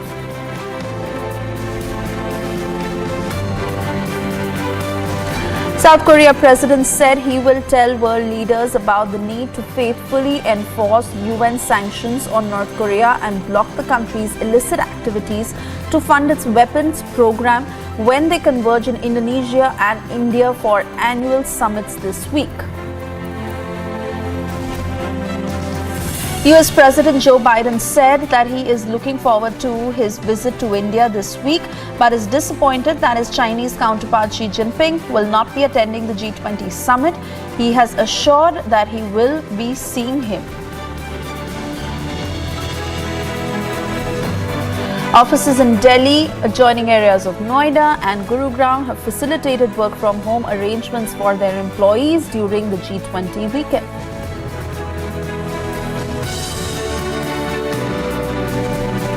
Delhi Metro will be selling its tourist smart cards from select metro stations through dedicated counters for a period of 10 days starting from the 4th of September to facilitate G20 delegates and international visitors who might be interested in exploring tourist places in Delhi.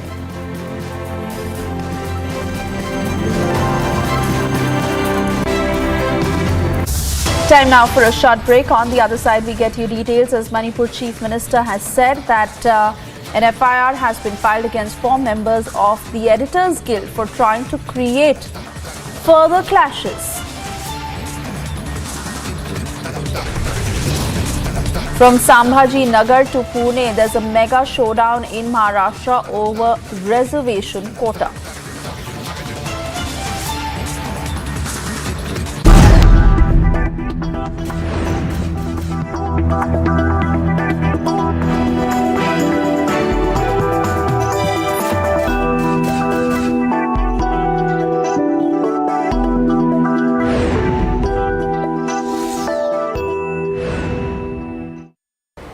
The countdown has begun for the big G20 moment, the summit that would be taking place in just 5 days from now.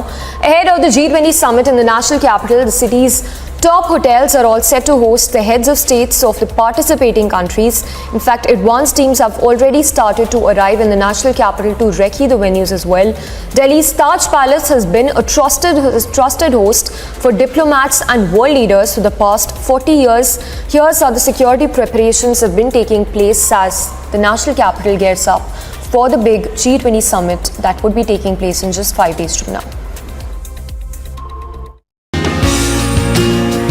With flower showers, aartis and tilaks.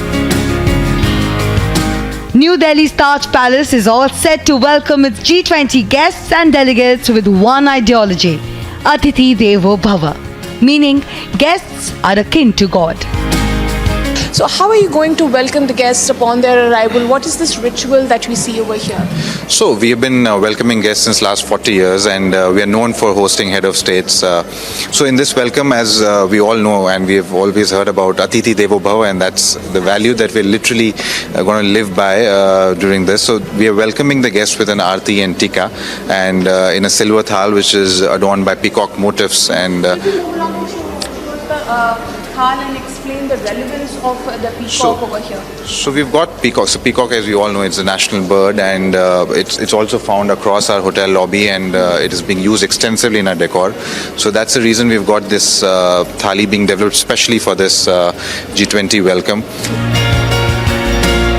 But even as the hospitality is expected to be top-notch, preparations for security arrangements are being made just as meticulously. Not far away, the Lee Meridian Hotel is also leaving no effort unspared to ensure the safety and the security of its guests. Of course, our staff is attuned to these kind of moments, but yes, this is very, very crucial because so many head of states at one point of time in our national capital is going to be for the first time. So yes, there is a heightened sense of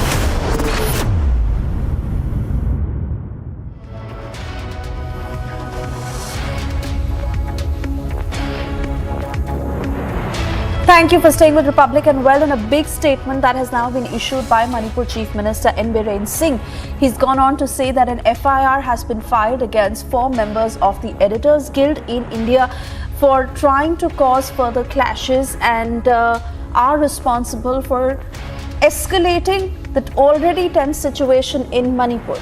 Let's listen into that statement in detail. In the meantime, how the editor guilds conclude as a fact-finding team. Who constituted them? Who constituted them? They never authorized to have the fact-finding teams and to investigate multiple issues. It is a sad style and nothing to do with this present crisis in the state of Manipur. And I also giving warning to the editor guilds member. If you want to do something, please come to the spot. Please do visit here, see the ground reality, meet the representatives of the old communities, all buildings, then you publish whatever you found. Otherwise, meeting some peoples, some section of the peoples, and coming to the conclusion that this or this, that is highly condemnable. That's why the state government has filed an FIR against the members of the editor guilds who are trying to create more, classes in the state of Manipur. Stepping into a short commercial break, on the other side we get you details. That statement from Udhayanidhi Stalin, where he first attacked Sanatan Dharma and continues to remain defiant despite the uproar. It's a significant step towards possible manned moon mission. Vikram Lander performs hop experiments.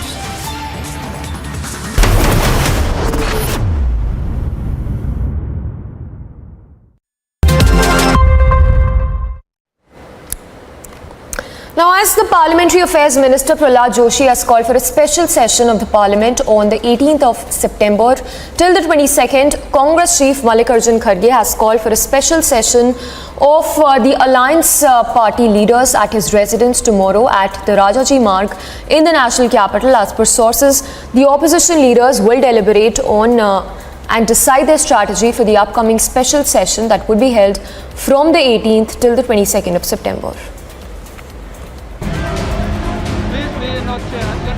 There is a mega huddle in opposition ahead of Parliament's special session. Days after the announcement of special Parliament session from September 18 to 22, Congress Chief Mallikarjun Kharge has called a meeting on I.N.D.I.A block MPs on September 5. According to sources, the I.N.D.I.A block leaders will decide their strategy for the upcoming parliamentary session. The meeting comes amid the massive face-off over centre's One Nation, One Poll push. With Adhir Ranjan refusing to be a part of the 8-member committee, and Rahul Gandhi's attempt to fearmonger over One Nation, One Poll. But they have gotten it back from the BJP. This dotted existence, they do not represent India. These roadblocks, this incomprehension is by the dotted existence of I.N.D.I.A. So this dotted existence cannot comprehend what India stands for, what India is. Given the fact that the centre has formed 8-member panel to explore the possibility of One Nation, One Poll, all eyes will be on the developments this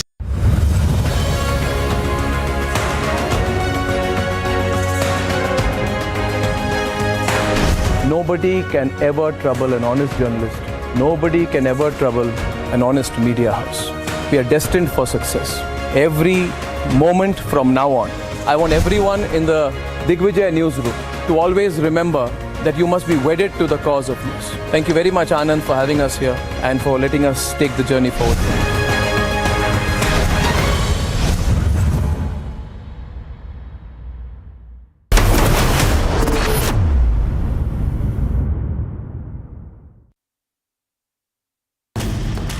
Hello, Moto. Motorola, India's best 5G smartphone brand. And well, the Anjuman Intizamiya Masjid that has filed an objection of the ASI method of survey as well as filed an objection to the ASI 8-week time extension that has been sought in that application for scientific investigation of Gyanvapi.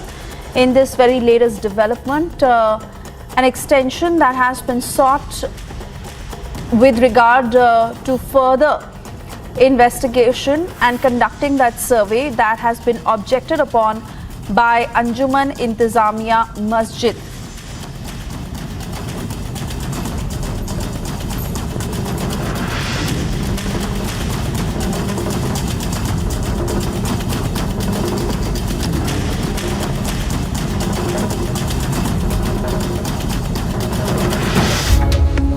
Meanwhile, ISRO commanded the Vikram Lander to fire its engines again, as a result of which it has raised itself above about 40 centimeters and then landed again safely at a distance of about 30 to 40 centimeters away.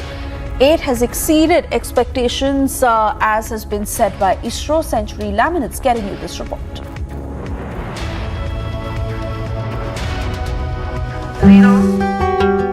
Delivering a big status update on the Chandrayaan-3 mission, ISRO announced that the Vikram Lander has fired its engines on the lunar surface, hopped about 1 foot and then landed safely again. Sharing a video, the agency said that the Vikram Lander has exceeded its mission objectives by successfully conducting a hop experiment on the lunar surface.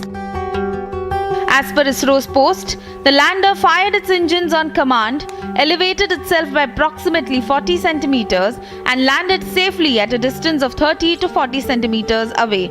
The video also showed the moment Vikram fired its engines. ISRO said that this achievement is a major boost for future sample return missions and potential human expeditions to the moon. The successful execution of the HOP experiment demonstrates the lander's ability to move and navigate the lunar terrain, a critical capability for future exploratory missions. Bureau Report, Republic TV.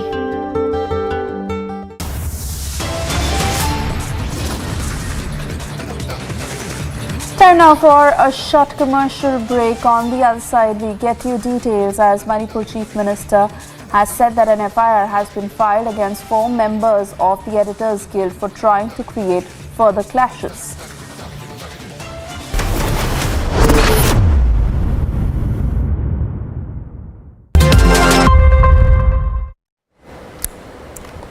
Now, as the Parliamentary Affairs Minister Prahlad Joshi has called for a special session of the Parliament on the 18th of September till the 22nd, Congress Chief Mallikarjun Kharge has called for a special session of the Alliance Party leaders at his residence tomorrow at the Rajaji Marg in the national capital. As per sources, the opposition leaders will deliberate on and decide their strategy for the upcoming special session that would be held from the 18th till the 22nd of September. There is a mega huddle in opposition ahead of Parliament's special session. Days after the announcement of special Parliament session from September 18 to 22, Congress Chief Mallikarjun Kharge has called a meeting on I.N.D.I.A block MPs on September 5. According to sources, the I.N.D.I.A block leaders will decide their strategy for the upcoming parliamentary session.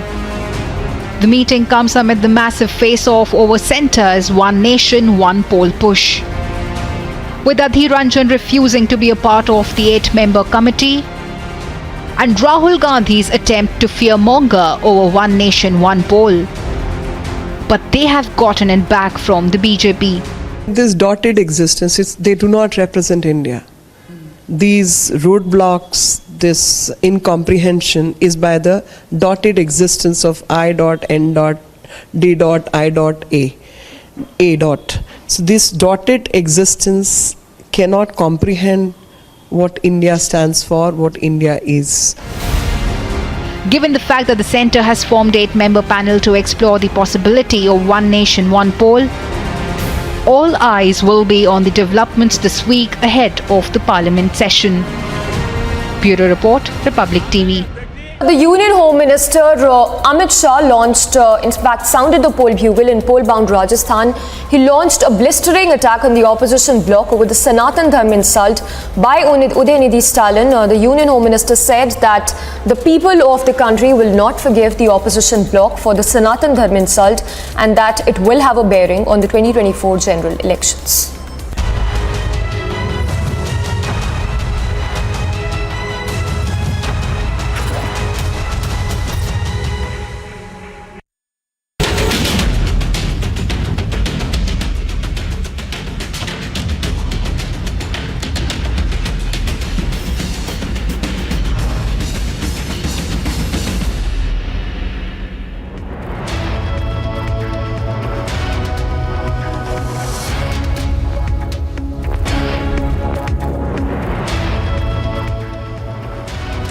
After all the uproar that Udhayanidhi Stalin has faced due to attacking Sanatan Dharma, despite that he remains defiant and he reiterated that in his statement to Republic. That's our top story. We're getting you all the responses that have come in. As I say good afternoon once again, I'm Suesha Sawant. Let's begin this edition with the headlines we're tracking this minute. I still stand by whatever I said. The DMK party was formed for social justice. I will always talk about it. Udhayanidhi Stalin first attacked Sanatan Dharma, now remains defiant despite the criticism. मोहब्बत की दुकान चलाने वाले लोग नफरत की पुड़िया लेके घूम रहे हैं। नेता नहीं, कन्वेनर नहीं, लेकिन नीति बन गया हिंदुत्व को गाली दें।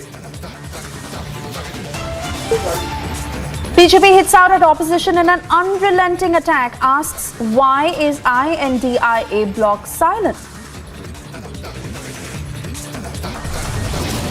An FIR against the members of the editor guilds who are trying to create more classes in the state of Manipur. Manipur Chief Minister says FIR filed against 4 members of the Editors Guild for trying to create further clashes.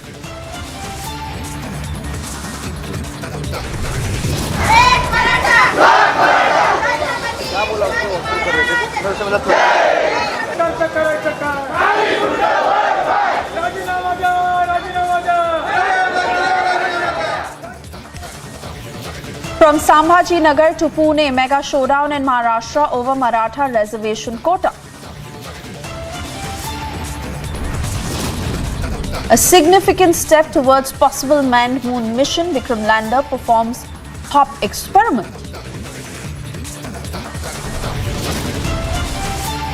Xi Jinping to skip G20 summit, Biden says unhappy with Chinese president's absence.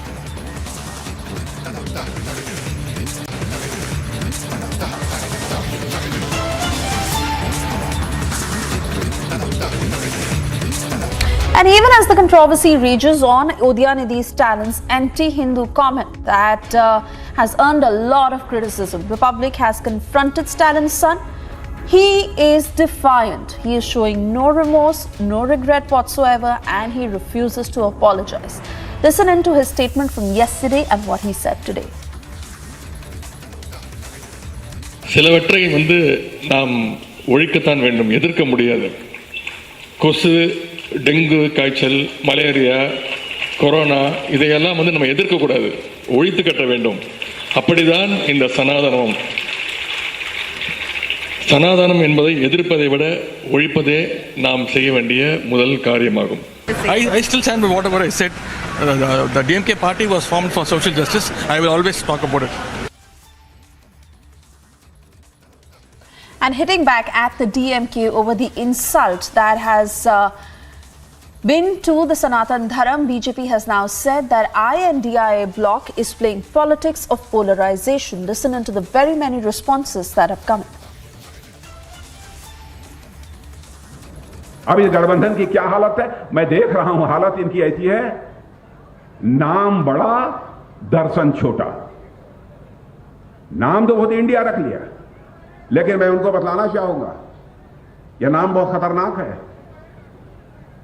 यह नाम बहुत खतरनाक है.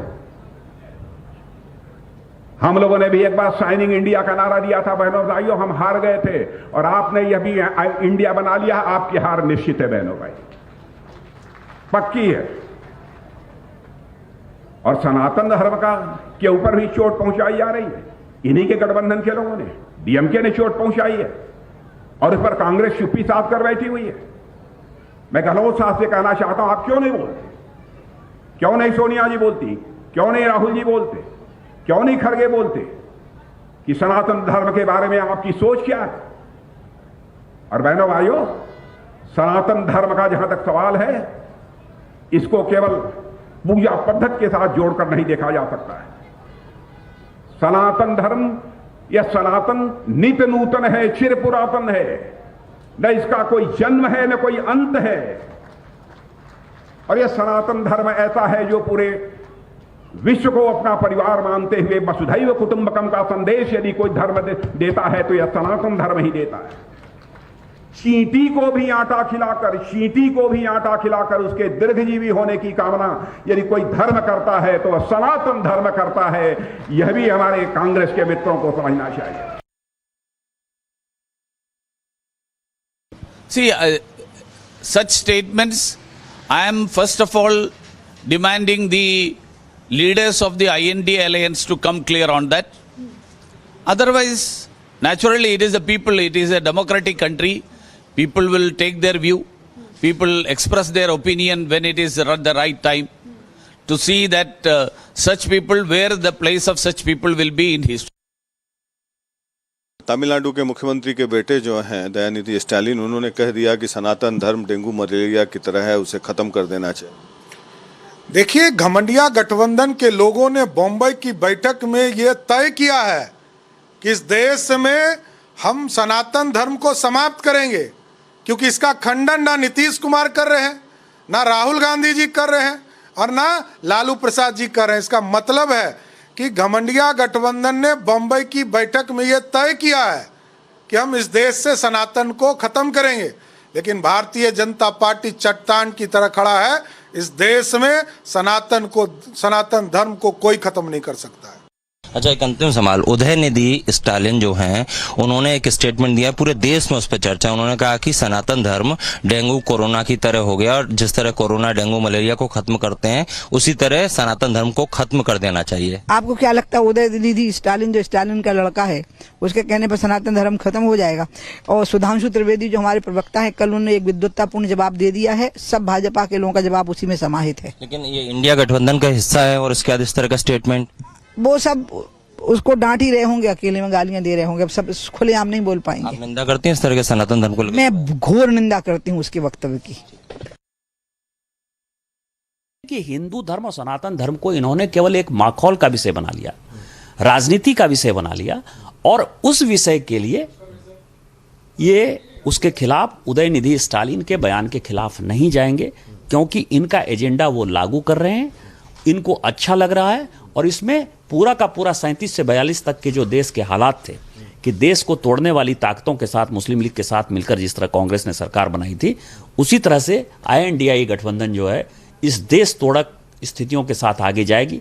कपिल सिब्बल का बयान आपने देख लिया सुप्रीम कोर्ट में, जिस तरह से उन्होंने भारत के इंटीग्रिटी, सॉवरेनिटी के ऊपर, कई एक राज्यों के विलय के ऊपर क्वेश्चन किया, रेफरेंडम की बात की, वो भी मुंबई बैठक में मौजूद थे। तो ये मुंबई बैठक का एजेंडा है जो उदयनिधि स्टालिन बोल रहे हैं। इस कारण से किसी बड़े नेता का कभी जिंदगी में कोई बयान नहीं आएगा। What Udhayanidhi Stalin has stated is utterly condemnable.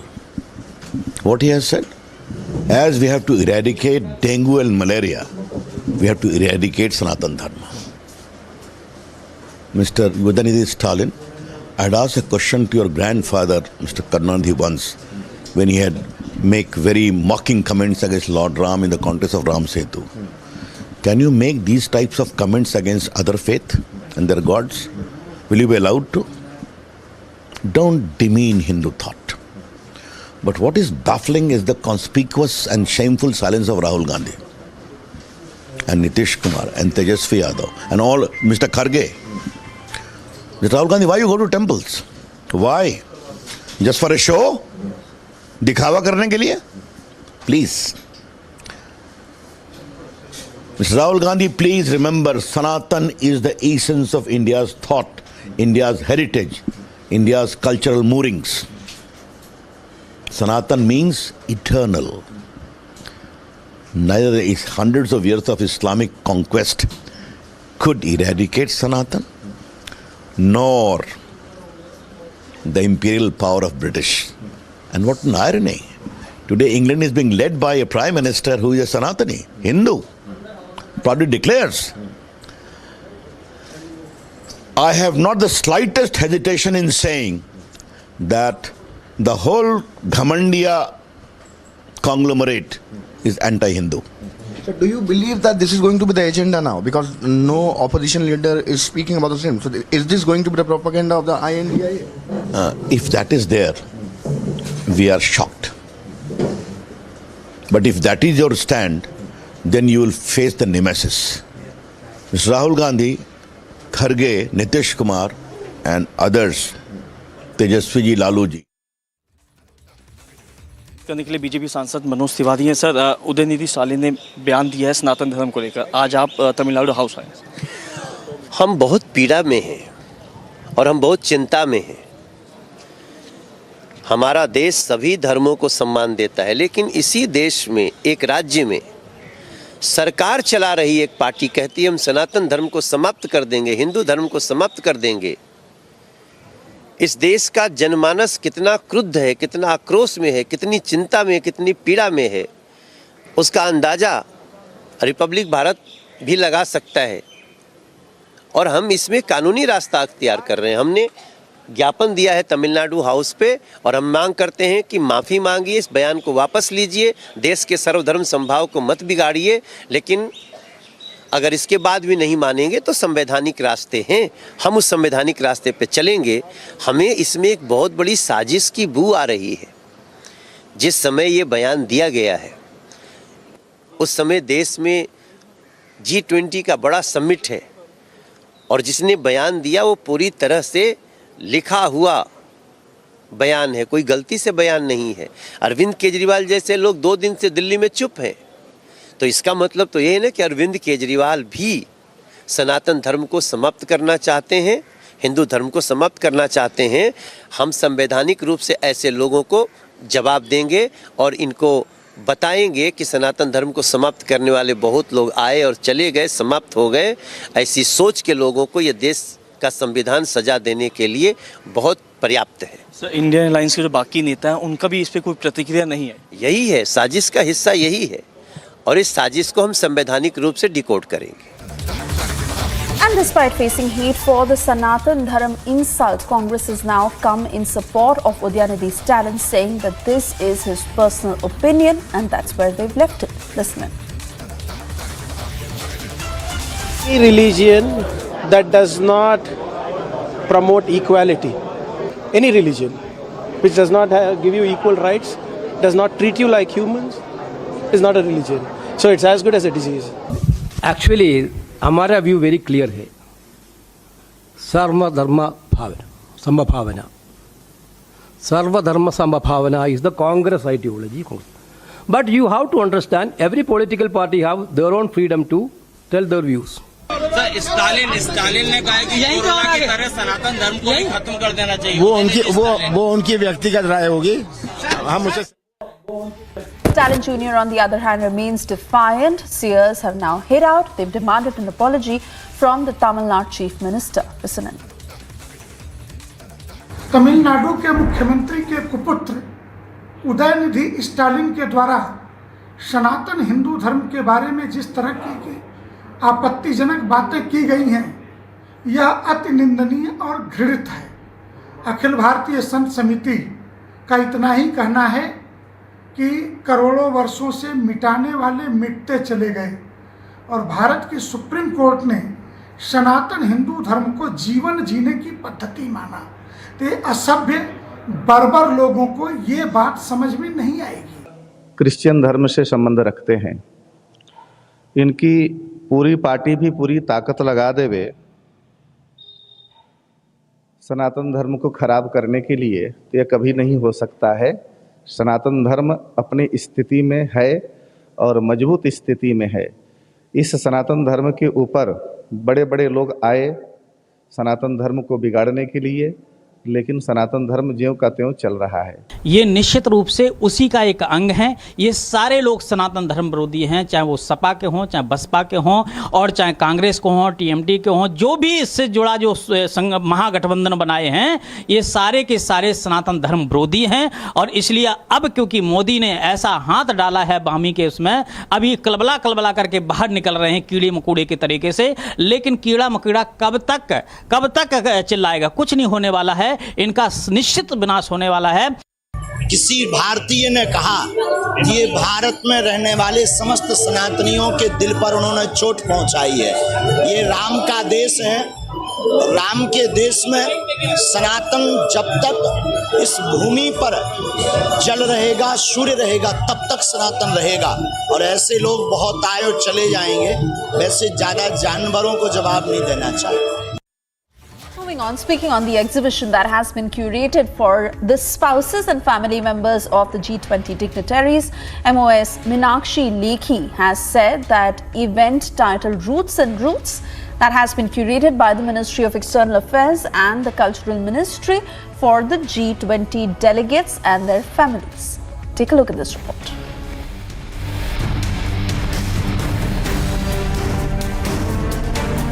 In the program for the spouses, and in that program, because as I said, we have a problem of a plenty, we have so much to showcase and we don't want any logistic nightmare for anyone or security nightmare for anyone.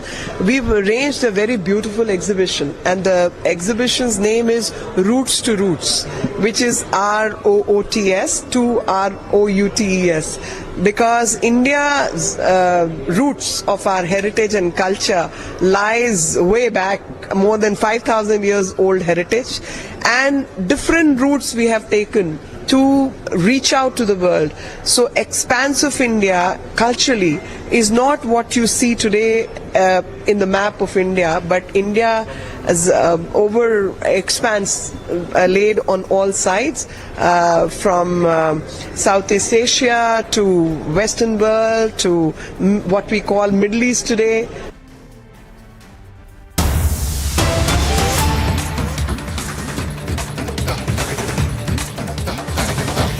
And we cut across to breaking news coming in after Manipur Chief Minister N. Biren Singh claimed that an FIR has been filed against 4 members of the Editors Guild of India for trying to cause further clashes. In a big exclusive, Republic has now been able to access the FIR copy. Republic will get you details of all that has been stated in this FIR copy, but an already tense situation that prevailed in Manipur.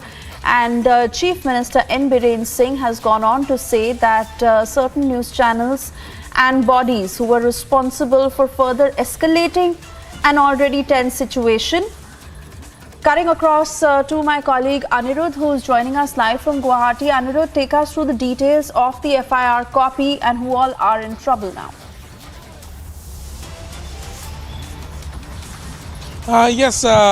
Yes, Swesa, as we have got the FIR copy, it is very clear that the Manipur government have already registered the case and an FIR has been filed against Seema Guha of the Editors Guild of India, Sanjay Kapoor of the Editors Guild of India, Bharat Bhushan of the Editors Guild of India and the President of Editors Guild of India for promoting enmity between different groups using as through such declaration knowing it to be false, injuring or defining place of worship with intent to insult the religion of any class, uttering words with deliberate intent to own the religious feelings, and several other allegations have been made.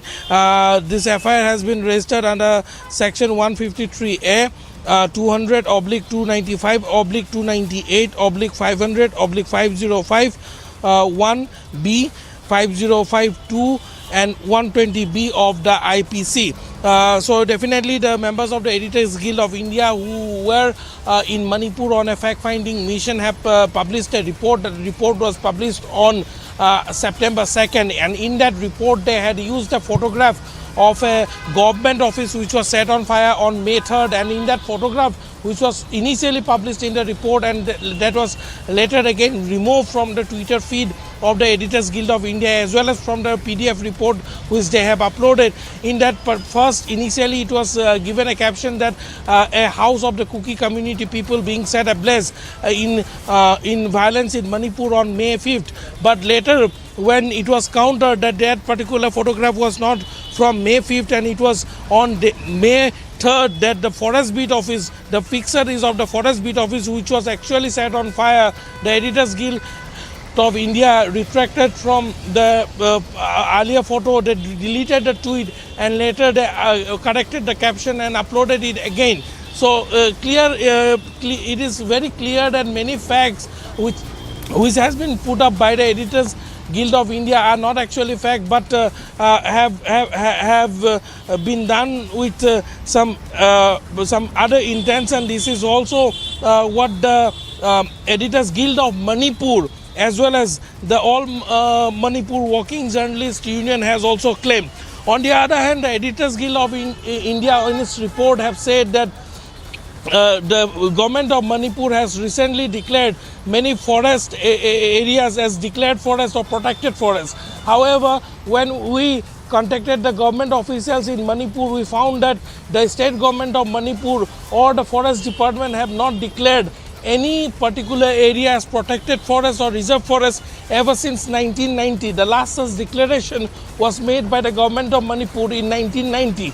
So that very allegation which was brought in by the Editors Guild of India have no substance to it. On the other hand, as far as the eviction data is concerned, the Editors Guild of India has claimed that the eviction which was carried out in the state of Manipur was particularly targeted towards the Kuki community. However, data available from October 2015 to April 2023 clearly indicates that whereas only 53 households of the Kuki community were demolished during this entire eviction drive, other communities have also suffered in up to a great extent. So the facts or the figures which has been put in or the allegations which were leveled by the Editors Guild of India had very less substance on the ground, and that is the reason why the people of Manipur, the Editors Guild of Manipur as well as the Working Journalists Union of Manipur is now agitated against the Editors Guild. Shweza. All right, Anirudh, do stay on. Let's once again listen into that statement by Chief Minister N. Biren Singh. But in the meantime, how the editor guilds conclude as a fact-finding team, who constituted them? Who constituted them? They never authorized to have the fact-finding teams and to investigate multiple issues. It is a sad style and nothing to do with this present crisis in the state of Manipur. And I also giving warning to the editor guild member. If you want to do something, please come to the spot. Please do visit here, see the ground reality, meet the representatives of the whole communities, all the things, then you publish whatever you found. Otherwise, meeting some peoples, some section of the peoples, and coming to the conclusion that this or this, that is highly condemnable. That's why the state government has filed an FIR against the members of the editor guilds who are trying to create more, classes in the state government. Hello Moto. Motorola, India's best 5G smartphone brand.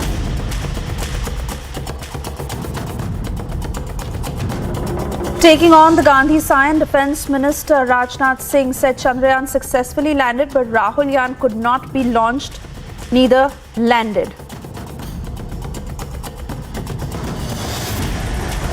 Congress दबी जुबान से इस पर भी सवाल उठाने की कोशिश करती है, लेकिन जब वह देश का मूड देखती है, आप जैसे लोगों का मूड देखती है, तो वह चुप्पी साध लेती है।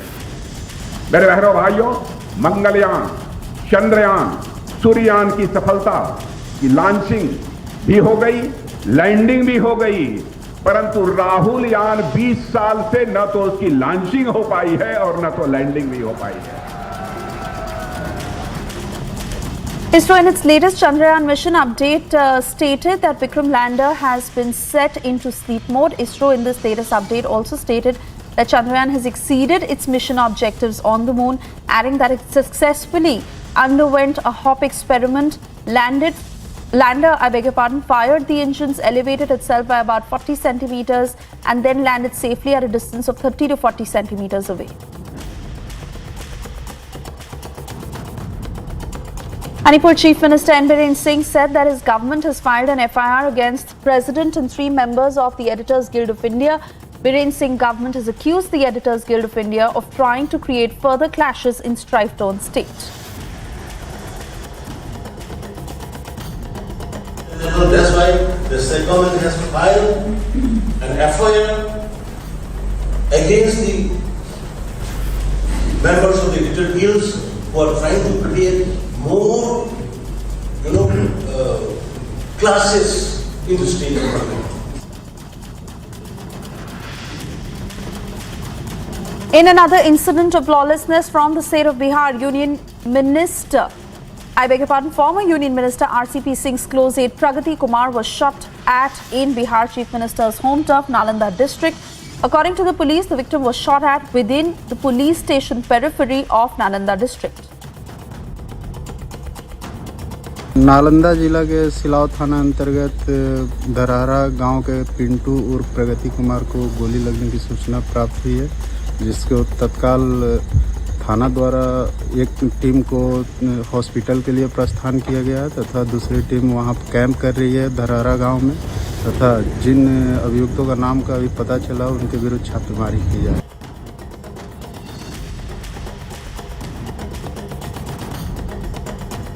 While the treatment of the victim is underway and a probe has been initiated, former Union Minister RCP Singh has alleged the role of JDU leader where RCP Singh has accused Nitish Kumar-led JDU for orchestrating an attack on his close aide in Bihar's Nalanda district.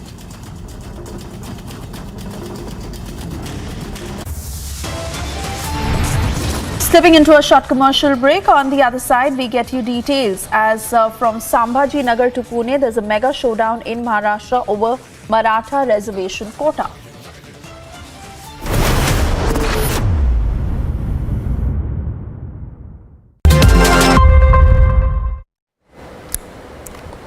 Now, as the Parliamentary Affairs Minister Prahlad Joshi has called for a special session of the Parliament on the 18th of September till the 22nd, Congress Chief Mallikarjun Kharge has called for a special session of the Alliance Party leaders at his residence tomorrow at the Rajaji Marg in the national capital. As per sources, the opposition leaders will deliberate on and decide their strategy for the upcoming special session that would be held from the 18th till the 22nd of September. There is a mega huddle in opposition ahead of Parliament's special session. Days after the announcement of special Parliament session from September 18 to 22, Congress Chief Mallikarjun Kharge has called a meeting on I.N.D.I.A block MPs on September 5. According to sources, the I.N.D.I.A block leaders will decide their strategy for the upcoming parliamentary session.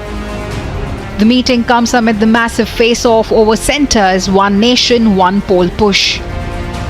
With Adhir Ranjan refusing to be a part of the 8-member committee, and Rahul Gandhi's attempt to fearmonger over One Nation, One Poll.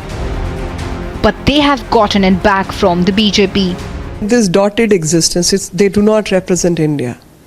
These roadblocks, this incomprehension is by the dotted existence of I.N.D.I.A. So this dotted existence cannot comprehend what India stands for, what India is. Given the fact that the centre has formed 8-member panel to explore the possibility of One Nation, One Poll, all eyes will be on the developments this week.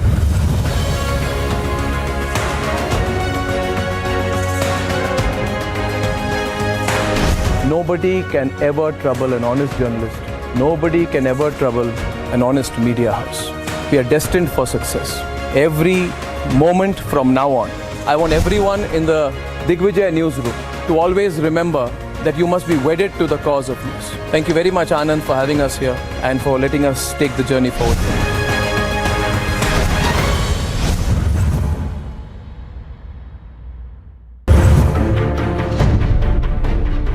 People of this country know that whichever language we go to, we are speaking for the people 24/7. We are truly the voice of the people. Today we dedicate Republic Kannada to the people of Karnataka.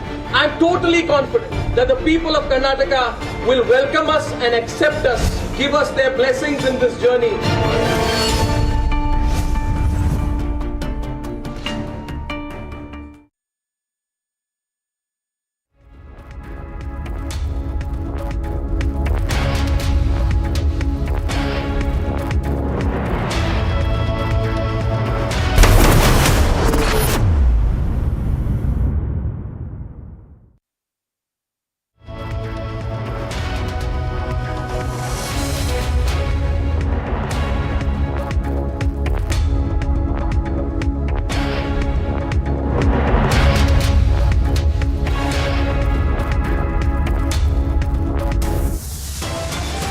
I still stand by whatever I said. The DMK party was formed for social justice. I will always talk about it.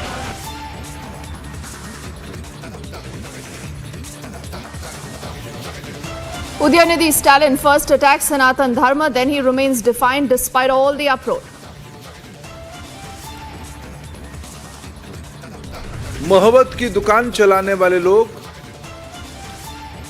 नफरत की पुड़िया लेके घूम रहे हैं। नेता नहीं, convener नहीं, लेकिन नीति बन गया हिंदुत्व को गाली दें। The BJP hearing out of the opposition in an unrelenting attack. They are asking why is the I.N.D.I.A bloc completely silent? an FIR against the members of the editor guilds who are trying to create more classes in the state economy.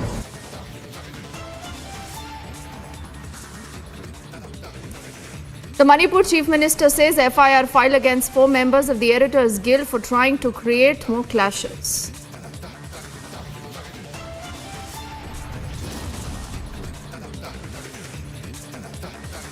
From Shambhaji Nagar to Pune, it's a mega showdown in Maharashtra over the Maratha reservation quota.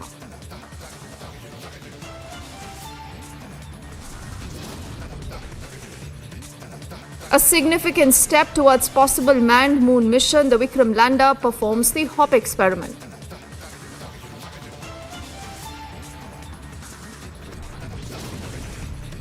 And Xi Jinping to skip the G20 summit, Biden says unhappy with the Chinese president's absence.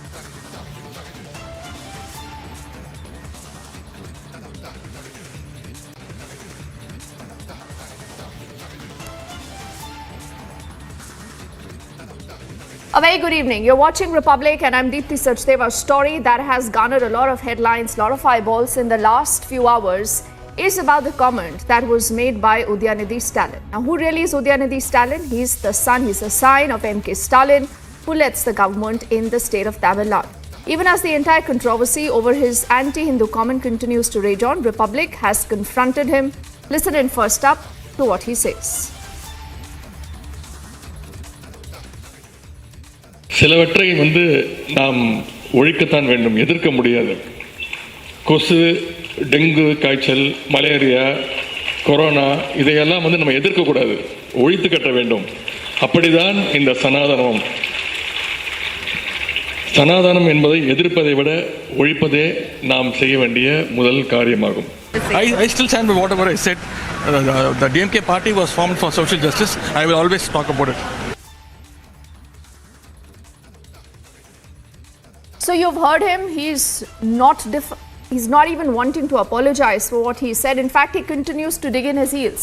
Now, the BJP says this is the very attitude of Udhayanidhi Stalin that is problematic, not just of what he said so far. They say the very fact today that you have the entire INDI bloc alliance completely quiet, not wanting to, get him sacked or ask for his apology, again exposes their hypocrisy. अब इस गठबंधन की क्या हालत है? मैं देख रहा हूं, हालत इनकी ऐसी है, नाम बड़ा दर्शन छोटा। नाम तो बहुत इंडिया रख लिया, लेकिन मैं उनको बतलाना चाहूंगा, यह नाम बहुत खतरनाक है, यह नाम बहुत खतरनाक है। हम लोगों ने भी एक बार शाइनिंग इंडिया का नारा दिया था, बहनों भाइयों, हम हार गए थे और आपने यह भी इंडिया बना लिया, आपकी हार निश्चित है बहनों भाई, पक्की है। और सनातन धर्म के ऊपर भी चोट पहुंचाई जा रही है, इन्हीं के गठबंधन के लोगों ने, डीएमके ने चोट पहुंचाई है और इस पर कांग्रेस चुप्पी साफ कर बैठी हुई है। मैं गहलोत साहब से कहना चाहता हूं, आप क्यों नहीं बोलते? क्यों नहीं सोनिया जी बोलती? क्यों नहीं राहुल जी बोलते? क्यों नहीं खड़गे बोलते कि सनातन धर्म के बारे में आपकी सोच क्या है? और बहनों भाइयों, सनातन धर्म का जहां तक सवाल है, इसको केवल पूजा पद्धति के साथ जोड़कर नहीं देखा जा सकता है। सनातन धर्म, यह सनातन नित्य नूतन है, चिर पुरातन है, न इसका कोई जन्म है न कोई अंत है। और यह सनातन धर्म ऐसा है जो पूरे विश्व को अपना परिवार मानते हुए वसुधैव कुटुंबकम का संदेश यदि कोई धर्म देता है तो यह सनातन धर्म ही देता है। चींटी को भी आटा खिलाकर उसके दीर्घजीवी होने की कामना यदि कोई धर्म करता है तो वह सनातन धर्म करता है। यह भी हमारे कांग्रेस के मित्रों को समझना चाहिए। सनातन को कुचलने की हसरत वाले कितने ही खाक हो गए, हिंदुओं को मिटाने के ख्वाब पाले कितने ही राख हो गए। सुनो घमंडिया गठबंधन के घमंडियों, तुम और तुम्हारे मित्र रहे ना रहे, सनातन था, सनातन है और सनातन रहेगा। ये बार बार प्रयास घमंडिया गठबंधन के एक के बाद दूसरे नेता ने किया है, हिंदुओं पर वार करने का, चाहे वो शब्दों से हो, बम से हो या उनको कुचलने की बात हो। रामनामी का जुलूस अगर बंगाल में निकलता है तो बम और गोली चलाई जाती है। बिहार में रामायण पर और मां सीता पर अपशब्द कहने वाले और यूपी में ये घमंडिया गठबंधन के नेता नहीं थकते। हिंदू आतंकवाद कहने की होड़ कांग्रेस में एक के बाद दूसरे नेता की लगी है। आखिर इनकी मंशा और मानसिकता क्या है? ये राजनीति के लिए इतना नीचे गिर जाएंगे कि सनातन धर्म को खत्म करने की बात करेंगे, हिंदुओं को कुचलने की बात करेंगे, हिंदू आतंकवाद की बात कहेंगे। ये दिखाता है कि ये ध्रुवीकरण करके राजनीतिक लाभ उठाना चाहते हैं, लेकिन देश की जनता इनका असली चेहरा जानती है, इनको सही ठिकाने पर पहुंचाएगी। पूरे देश से इस गठबंधन के नेताओं को माफी मांगनी चाहिए। खड़गे जी हो, राहुल गांधी जी हो, सोनिया जी हो, बाकी राजनीतिक दलों के नेता हो, इनको पूरे देश से और हिंदू समाज से माफी मांगनी चाहिए। देश इनको माफ नहीं करेगा। See, such statements, I am first of all demanding the leaders of the IND alliance to come clear on that. Otherwise, naturally, it is the people, it is a democratic country. People will take their view. People express their opinion when it is the right time.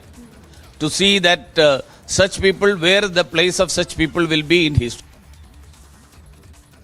What Udhayanidhi Stalin has stated is utterly condemnable. What he has said, as we have to eradicate dengue and malaria, we have to eradicate Sanatan Dharma. Mr. Udhayanidhi Stalin, I had asked a question to your grandfather, Mr. Karnataka, once, when he had make very mocking comments against Lord Ram in the context of Ram Setu. Can you make these types of comments against other faith and their gods? Will you be allowed to? Don't demean Hindu thought. But what is baffling is the conspicuous and shameful silence of Rahul Gandhi and Nitish Kumar and Tejasvi Yadav and all, Mr. Kharge. Mr. Rahul Gandhi, why you go to temples? Why?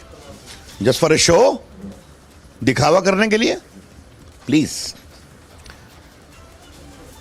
Mr. Rahul Gandhi, please remember, Sanatan is the essence of India's thought, India's heritage, India's cultural moorings. Sanatan means eternal.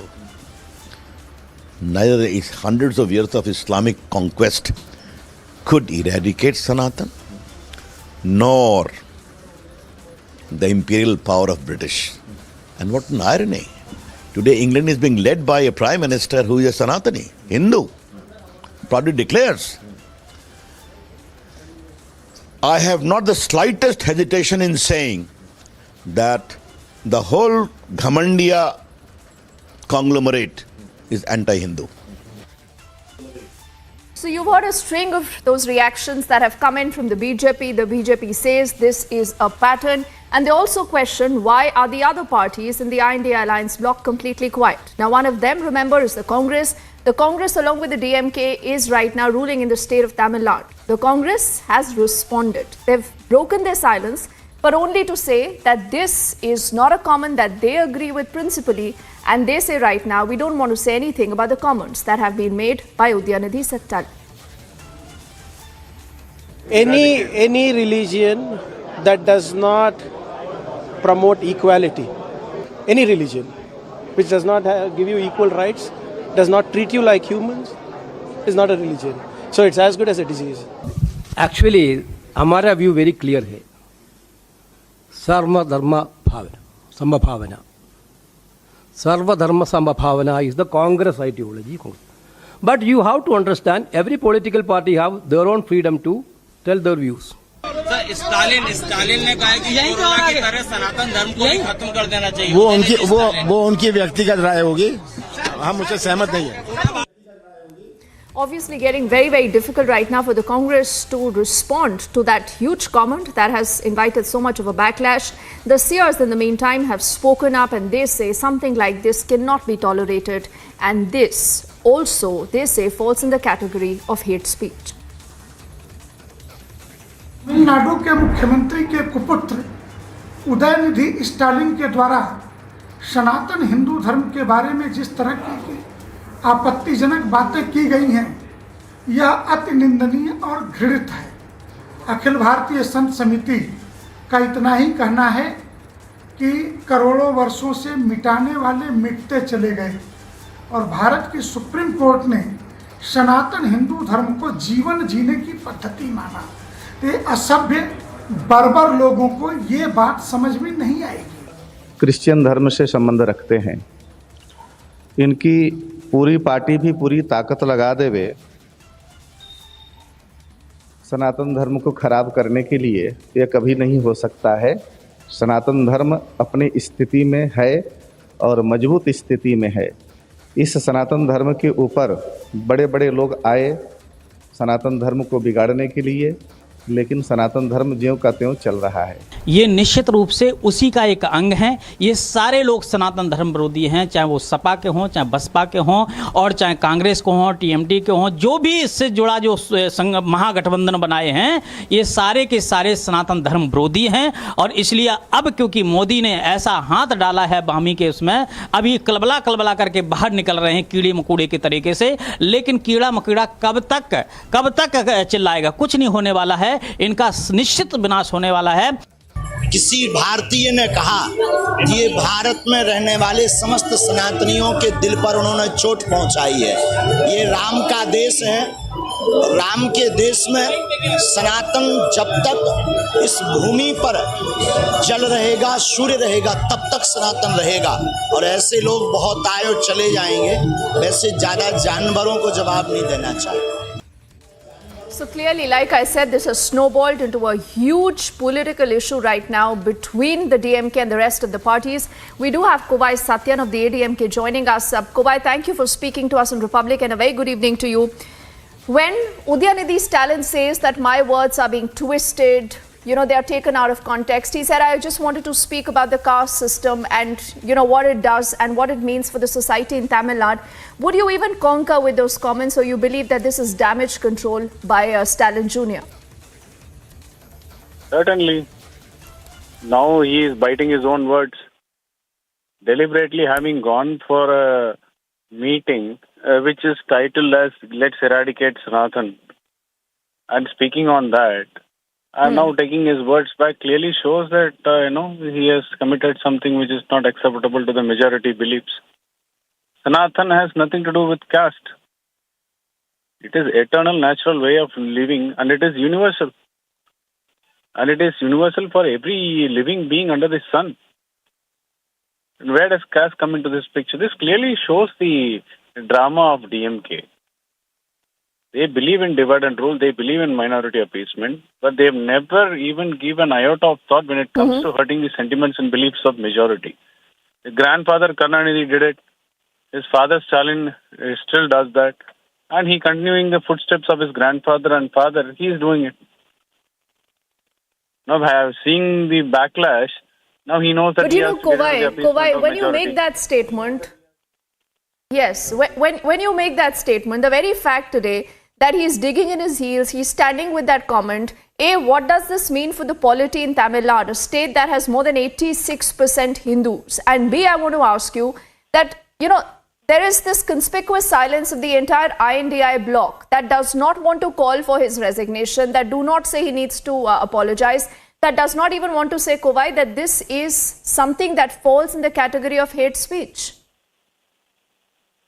That is the design of the parent body. DMK's parent body called Dravida Kalagam is filled with atheists, and their only job is to hurt the sentiments of the majority.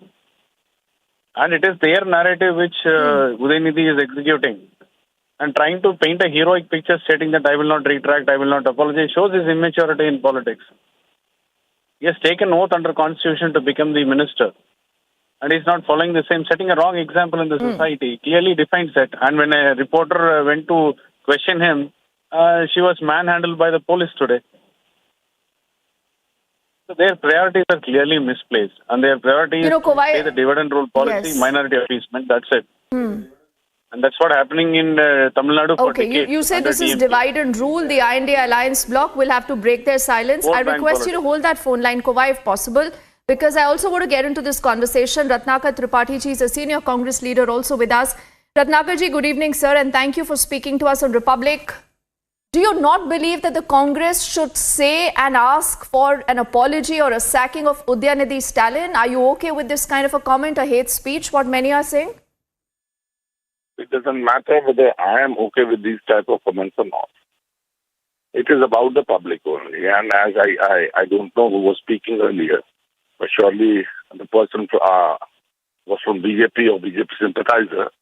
The priorities which are setting by either by the India or Udhayanidhi, as he said, the result of the priorities will be decided by the public, not by the Congress, not by the JDU, not by anyone else. So why to worry? Why to worry? If you think and if the public thinks... Do you normalize this comment? I am from Varanasi. I don't find anything else okay. Sanatana, if you think he is just attacking Sanatana, the public will reply to it. One thing. And Sanatana is not that much weak. Sanatana is what that will everlast, and that has from the beginning. It doesn't have a beginning, it won't have an end. It is endless.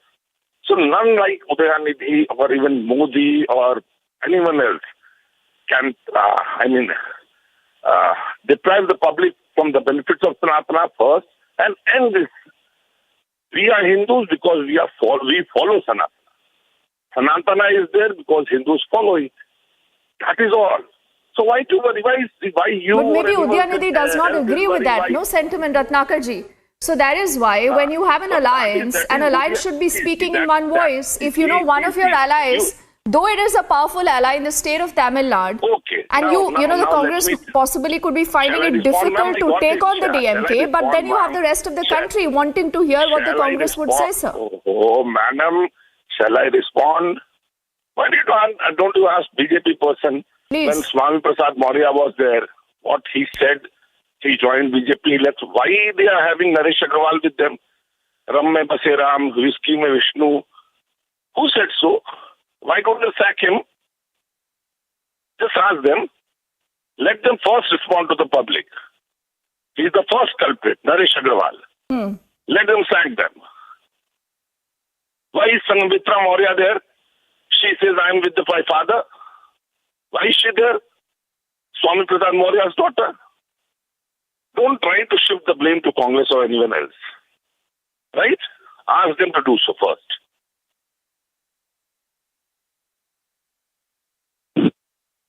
Ratnakar ji, we leave it there. Whether, you're finding it difficult to speak against the DMK, Udhayanidhi is well within his rights to make a comment like this, and the INDA alliance can believe that, just by saying that some BJP leaders also made comments against the Hindu Dharma, you believe that this battle can be settled. We leave it there because it's ultimately the strategy that the INDA bloc needs to find out.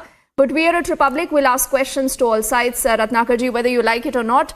And I say thank you to him. And it's also time for us viewers to head into a quick break. But yes, that story continues to be our top focus through this evening on republicworld.com. You can also send us your thoughts, your views on what you believe possibly could be the larger strategy of the INDA bloc that continues to stand with Udhayanidhi Stalin. On the other side, we are also putting our focus on the big Chandrayaan 3 mission. There is more good news that is coming in. A significant step towards possible man-moon mission. The Vikram Lander has performed the hop experiment. Also, Xi Jinping to skip the G20 summit. Biden has reacted and he says unhappy with the absence of the Chinese president.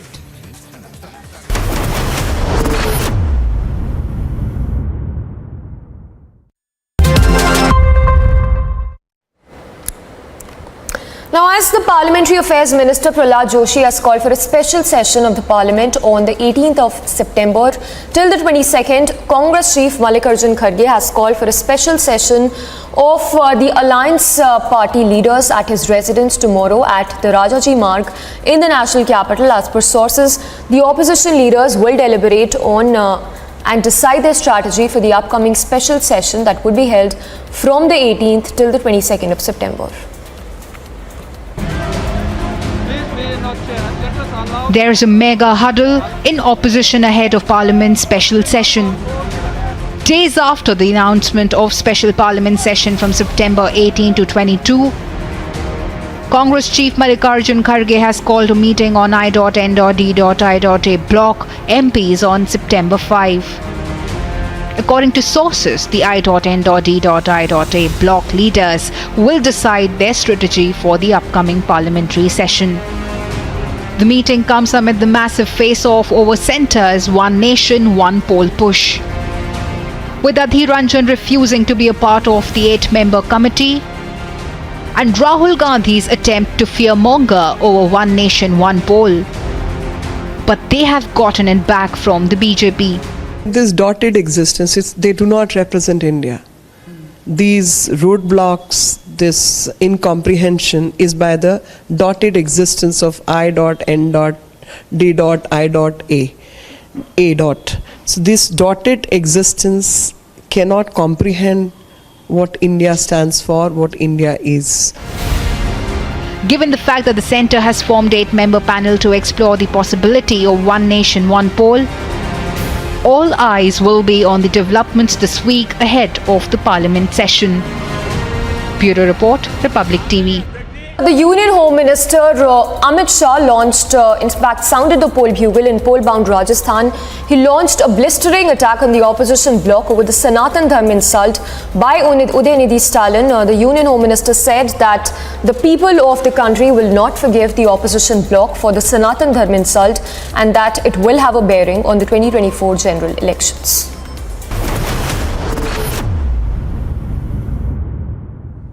Welcome back. You're watching Republic, and time for us to put our focus on what's been happening in the state of Maharashtra, where even as the situation continues to remain worrisome in the Jalna district of the state over the Maratha reservation issue, there are fresh protests that have broken out in Shambhaji Nagar in Aurangabad. Now, what has happened so far is that heavy police deployment has been put into place to ensure that the law and order situation remains under control. A bandh has also been called by the Maratha community protesters over the demands of the Maratha reservation.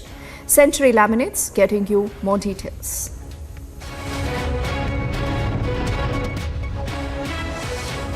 A massive protest have been in fact called out by the Maratha community people across the state of Maharashtra. In several districts of Maharashtra, there have been bandh been called by Maratha community people, and as you see, I'm reporting live from Sambhaji Nagar's Kranti Chowk, wherein Uddhav Thackeray faction party workers are in fact supporting the protest of Maratha community, and in fact they are also supporting the demands of Maratha community people. We'll try to get few reactions out here.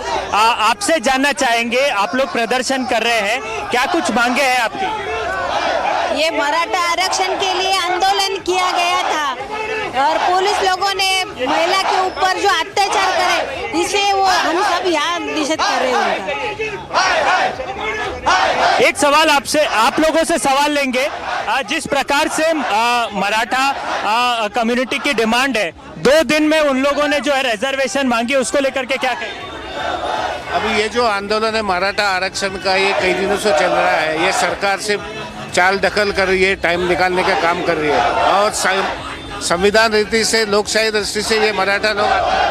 As we see, there are complaints from people. Chandrakant Khairy, the Uddhav Thackeray faction former MP is with us.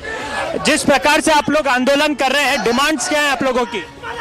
एक प्रकार की ये चीड़ निर्माण हुई है, और मैं ये कहूँगा आपको कि बहुत लोग इसमें बहुत नाराज हैं, छिड़े हुए हैं। जिस प्रकार से महिलाओं के ऊपर अन्याय अत्याचार होकर दर्ज किया, हमने जाके देखा उस पर। मैं उद्धव जी के साथ में, उद्धव जी ने पूरा सबकी पूछताछ की और मनोज के साथ भी बात की, और ये ऐसा होने के बाद में इतने दिन से उपोषण करना, ये सरकार कुछ नहीं करता है। ये मुख्यमंत्री, उप मुख्यमंत्री, इनको सबको हकलना पाहिजे, अगर नहीं हकले तो मतलब नहीं। Let's get you a quick check of other stories we are tracking this evening in brief. With just a few days left for the biggest G20 summit, India's national capital is gearing up for the event. The 2-day G20 summit, remember, starts on September the 9th at the Bharat Mandapam. This is what was Delhi's Pragati Maidan earlier. The heads of state and government and other delegates from the various member countries, as well as G20 invitees, will all be in attendance. In order to maintain foolproof security arrangements during the G20 that is scheduled to be held from the 9th to the 10th, the Delhi police has put in a number of arrangements, specifically also vis-a-vis the metro running capacity. They've asked the Chief Security Commissioner to close certain metro station gates that open towards a lot of these VVIP routes or the venue of the summit from September 8 to the 10th. The South Korean president says he'll tell world leaders about the need to faithfully enforce UN sanctions on North Korea and block the country's illicit activities to fund its weapons program when they converge in Indonesia and India for annual summits that happen later this week.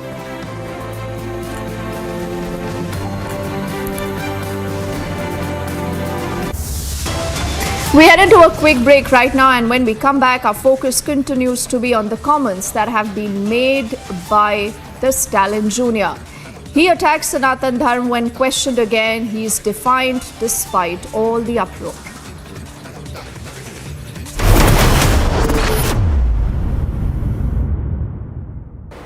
The countdown has begun for the big G20 moment, the summit that would be taking place in just 5 days from now. Ahead of the G20 summit in the national capital, the city's top hotels are all set to host the heads of states of the participating countries. In fact, advanced teams have already started to arrive in the national capital to recce the venues as well. Delhi's Taj Palace has been a trusted host for diplomats and world leaders for the past 40 years. Here's how the security preparations have been taking place as the national capital gears up for the big G20 summit that would be taking place in just 5 days from now.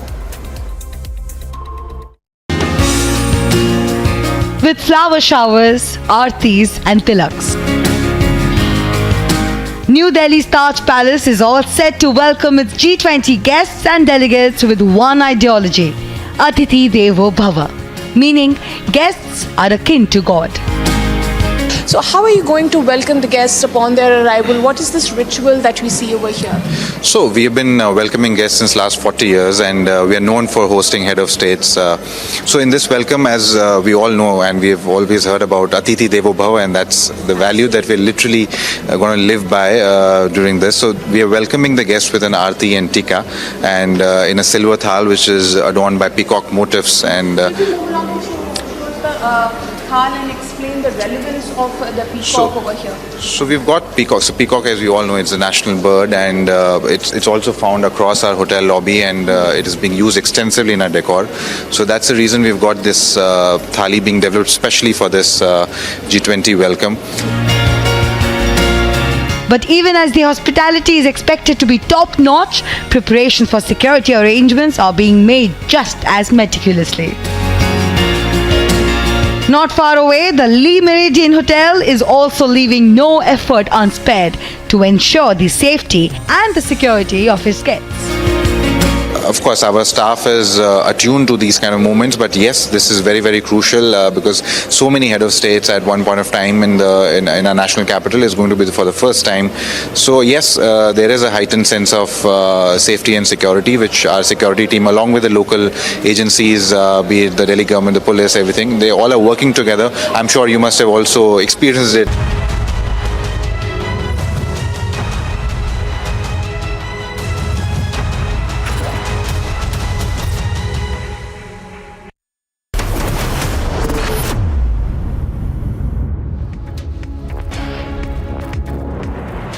Good afternoon and thank you for tuning in once again. You're watching Live and Breaking at 5 p.m. I'm Suesha Sawant. More breaking news that is lined up in this edition, but we'll begin with the headlines first up.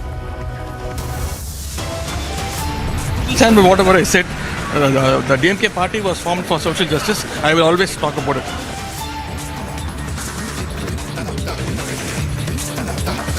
Udhayanidhi Stalin first attacks Sanatan Dharma remains defiant despite the uproar.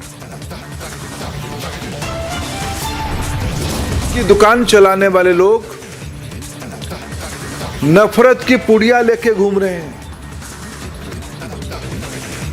नेता नहीं, convener नहीं, लेकिन नीति बन गया हिंदुत्व को गाली दें।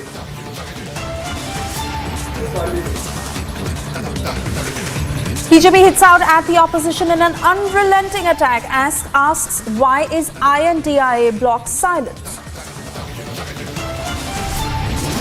An FIR against the members of the elected guilds who are trying to create more classes in the state of Manipur. Manipur Chief Minister says FIR filed against 4 members of the Editors Guild for trying to create more clashes. From Sambhaji Nagar to Pune, mega showdown in Maharashtra over Maratha reservation quota. A significant step towards possible man-moon mission, Vikram Lander performs hop experiment. Xi Jinping to skip G20 summit, Biden says unhappy with Chinese president's absence.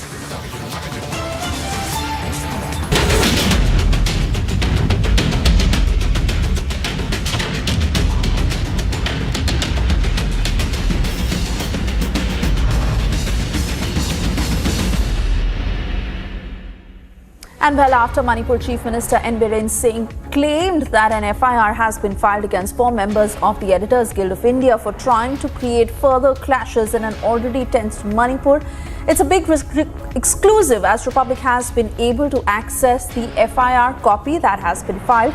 Before we get you details on that, let's once again listen in to Chief Minister N. Biren Singh's statement. How the edited guilds conclude as a fact-finding team. Who constituted them? Who constituted them? They never authorized to have the fact-finding teams and to investigate multiple issues. It is a sad style and nothing to do with this present crisis in the state of Manipur. And I also giving warning to the edited guilds member. If you want to do something, please come to the spot. Please do visit here, see the ground reality, meet the representatives of the whole communities, all the things, then you publish whatever you found. Otherwise, meeting some peoples, some section of the peoples, and coming to the conclusion that this or this, that is highly condemnable. That's why the state government has filed an FIR against the members of the editor guilds who are trying to create more, classes in the state of Manipur. Turning across to my colleague Anirudh, who has details of the FIR copy that Republic has been able to access. Anirudh, over to you for who all have been mentioned in this FIR and what's expected in terms of the action that will be taken next. Yes, so as 3 members of this panel, the fact-finding mission team has been named particularly in this FIR. They are journalists Seema Guha, Sanjay Kapoor and Bharat Bhushan, and apart from them, the president of the Editors Guild of India has also been named. There are at least 15 accounts on which several objection has been raised against the Editors Guild of India's report, and this objection has not only been raised by N. Sarat Singh, the individual, the social activist who has lodged an complaint against the members of the fact-finding team, but also by the All Manipur Working Journalists Union as well as the Editors Guild of Manipur. In one particular instance, we have seen that the Editors Guild of India has named an act, the Hill Areas Committee Act of 1972. But when we went into the details of this act, we found that there is no such act by that name in the state of Manipur. So yes, it was again a completely bogus thing that the Editors Guild of India has put up. And on the other hand, also the Editors Guild of India has claimed that as far as this eviction is concerned, many areas which were earlier inhabited by the Kuki people were declared reserve forest or protected forest, and thereafter eviction was carried out. However, for the fact of the matter, since 1990, no such declaration of any reserve forest or protected forest have been made in the state of Manipur. That is again something that the Editors Guild of India's fact-finding team had not said.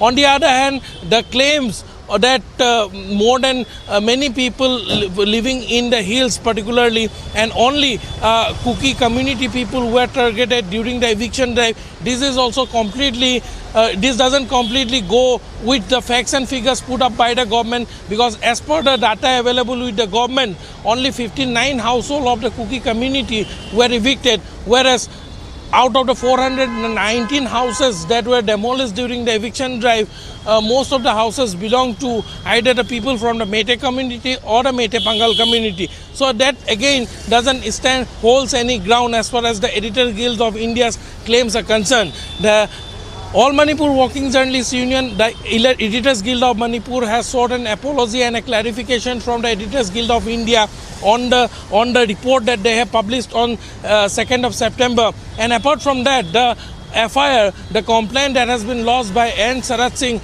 clearly states also how the Editors Guild of India has misreported a particular incident where they have the first photograph in the report that they have put up.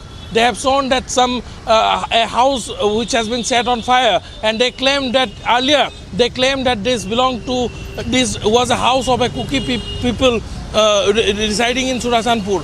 However, that particular house was a building of the forest beat officer, and which was set on fire by the mob in Surachandpur on May 3rd.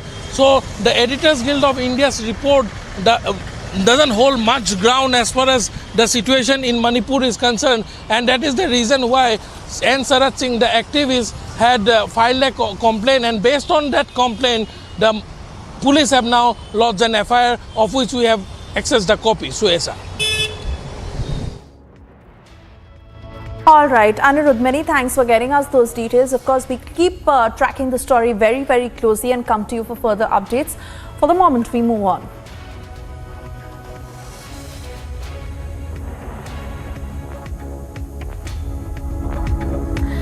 And yes, lot of responses coming in as the controversy rages on. Udhayanidhi Stalin, who made anti-Hindu comments that earned a lot of criticism.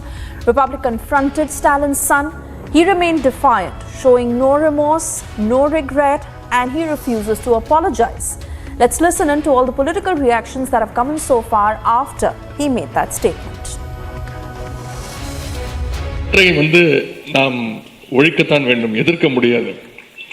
கொசு, dengue காய்ச்சல், malaria, corona இதையெல்லாம் நம்ம எதிர்க்கக்கூடாது, ஒழித்து கட்ட வேண்டும். அப்படிதான் இந்த சனாதனம்.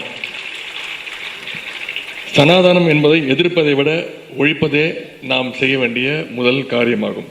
I still stand by whatever I said. The DMK party was formed for social justice. I will always talk about it.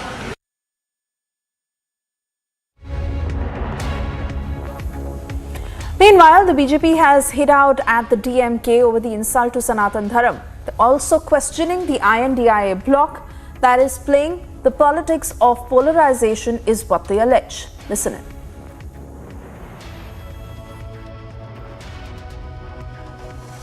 पर भी चोट पहुंचाई जा रही है, इन्हीं के गठबंधन के लोगों ने, डीएमके ने चोट पहुंचाई है और इस पर कांग्रेस चुप्पी साध कर बैठी हुई है. मैं गहलोत साहब से कहना चाहता हूं, आप क्यों नहीं बोलते? क्यों नहीं सोनिया जी बोलती? क्यों नहीं राहुल जी बोलते? क्यों नहीं खड़गे बोलते कि सनातन धर्म के बारे में आपकी सोच क्या है? सनातन को कुचलने की हसरत वाले कितने ही खाक हो गए, हिंदुओं को मिटाने के ख्वाब पाले कितने ही राख हो गए. सुनो घमंडिया गठबंधन के घमंडियों, तुम और तुम्हारे मित्र रहे ना रहे, सनातन था, सनातन है और सनातन रहेगा. Shameful silence by Rahul Gandhi is not only baffling but shocking, to say the least. Will you go to any extent in pursuit of your vote bank politics, which is also against hatred of Sanatan Dharma? I would like to gently remind all of them, Rahul Gandhi in particular, that even the hundreds of years of Islamic rule could not uproot Sanatan Dharma. I am first of all demanding the leaders of the IND alliance to come clear on that. Otherwise, naturally it is the people, it is a democratic country. People will take their view. People express their opinion when it is the right time.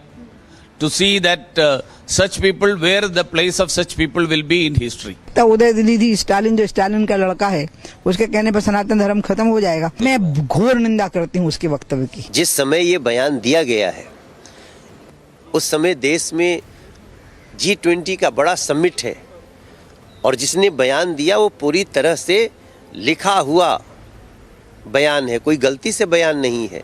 Arvind Kejriwal जैसे लोग 2 दिन से दिल्ली में चुप हैं, तो इसका मतलब तो ये है ना कि अरविंद केजरीवाल भी सनातन धर्म को समाप्त करना चाहते हैं, हिंदू धर्म को समाप्त करना चाहते हैं। हिंदू धर्म और सनातन धर्म को इन्होंने केवल एक माखौल का विषय बना लिया, राजनीति का विषय बना लिया और उस विषय के लिए ये उसके खिलाफ उदयनिधि स्टालिन के बयान के खिलाफ नहीं जाएंगे, क्योंकि इनका एजेंडा वो लागू कर रहे हैं, इनको अच्छा लग रहा है और इसमें पूरा का पूरा 37 से 42 तक के जो देश के हालात थे कि देश को तोड़ने वाली ताकतों के साथ मुस्लिम लीग के साथ मिलकर जिस तरह कांग्रेस ने सरकार बनाई थी, उसी तरह से INDI गठबंधन जो है इस देश तोड़क स्थितियों के साथ आगे जाएगी। And despite facing the heat for the Sanatan Dharma insult, Congress has come out in support of Udhayanidhi Stalin, instead saying that this is his personal opinion, unquote. Any religion that does not promote equality, any religion which does not give you equal rights, does not treat you like humans, is not a religion. So it's as good as a disease. Actually, हमारा view very clear है. Sarva Dharma Bhavana, Sambhavana. Sarva Dharma Sambhavana is the Congress ideology. But you have to understand, every political party have their own freedom to tell their views. Stalin ने कहा कि corona की तरह सनातन धर्म को ही खत्म कर देना चाहिए। वो उनकी व्यक्तिगत राय होगी, हम उससे सहमत नहीं हैं। And with Stalin Jr. remaining defiant, seers have now hit out demanding an apology from the Tamil Nadu Chief Minister. Listen in to what they've said. Tamil Nadu के मुख्यमंत्री के कुपुत्र उदयनिधि स्टालिन के द्वारा सनातन हिंदू धर्म के बारे में जिस तरह की आपत्तिजनक बातें की गई हैं, यह अति निंदनीय और घृणित है। अखिल भारतीय संत समिति का इतना ही कहना है कि करोड़ों वर्षों से मिटाने वाले मिटते चले गए और भारत की सुप्रीम कोर्ट ने सनातन हिंदू धर्म को जीवन जीने की पद्धति माना, तो असभ्य बर्बर लोगों को ये बात समझ में नहीं आएगी। क्रिश्चियन धर्म से संबंध रखते हैं, इनकी पूरी पार्टी भी पूरी ताकत लगा देवे सनातन धर्म को खराब करने के लिए, तो यह कभी नहीं हो सकता है। सनातन धर्म अपनी स्थिति में है और मजबूत स्थिति में है। इस सनातन धर्म के ऊपर बड़े बड़े लोग आए सनातन धर्म को बिगाड़ने के लिए, लेकिन सनातन धर्म ज्यों का त्यों चल रहा है। ये निश्चित रूप से उसी का एक अंग है। ये सारे लोग सनातन धर्म विरोधी हैं, चाहे वो सपा के हों, चाहे बसपा के हों और चाहे कांग्रेस को हों, TMT के हों, जो भी इससे जुड़ा जो महागठबंधन बनाए हैं, ये सारे के सारे सनातन धर्म विरोधी हैं। और इसलिए अब क्योंकि मोदी ने ऐसा हाथ डाला है बामी के उसमें, अभी कलबला कलबला करके बाहर निकल रहे हैं कीड़े मकोड़े के तरीके से। लेकिन कीड़ा मकोड़ा कब तक चिल्लाएगा? कुछ नहीं होने वाला है, इनका निश्चित विनाश होने वाला है। किसी भारतीय ने कहा कि ये भारत में रहने वाले समस्त सनातनियों के दिल पर उन्होंने चोट पहुंचाई है। ये राम का देश है, राम के देश में सनातन जब तक इस भूमि पर जल रहेगा, सूर्य रहेगा, तब तक सनातन रहेगा। और ऐसे लोग बहुत आए और चले जाएंगे, वैसे ज्यादा जानवरों को जवाब नहीं देना चाहिए। Hello Moto. Motorola, India's best 5G smartphone brand. Taking on the Gandhi side, Defence Minister Rajnath Singh has said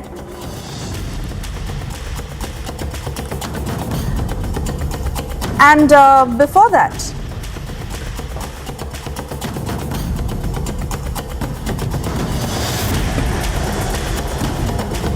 Chandrayaan successfully landed, but Rahulyan could neither be landed nor launched. Congress दबी जुबान से इस पर भी सवाल उठाने की कोशिश करती है, लेकिन जब वह देश का मुंह देखती है, आप जैसे लोगों का मुंह देखती है, तो वह चुप्पी साध लेती है। मेरे बहनों भाइयों, मंगलयान, चंद्रयान, सूर्ययान की सफलता की लॉन्चिंग भी हो गई, लैंडिंग भी हो गई, परंतु राहुल यान 20 साल से न तो उसकी लॉन्चिंग हो पाई है और न तो लैंडिंग भी हो पाई है।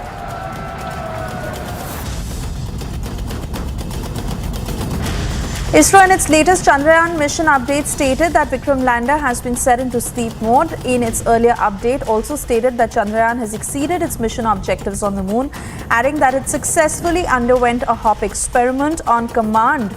Lander fired the engines, elevated itself by about 40 centimeters as expected, and landed safely at a distance of 30 to 40 centimeters away.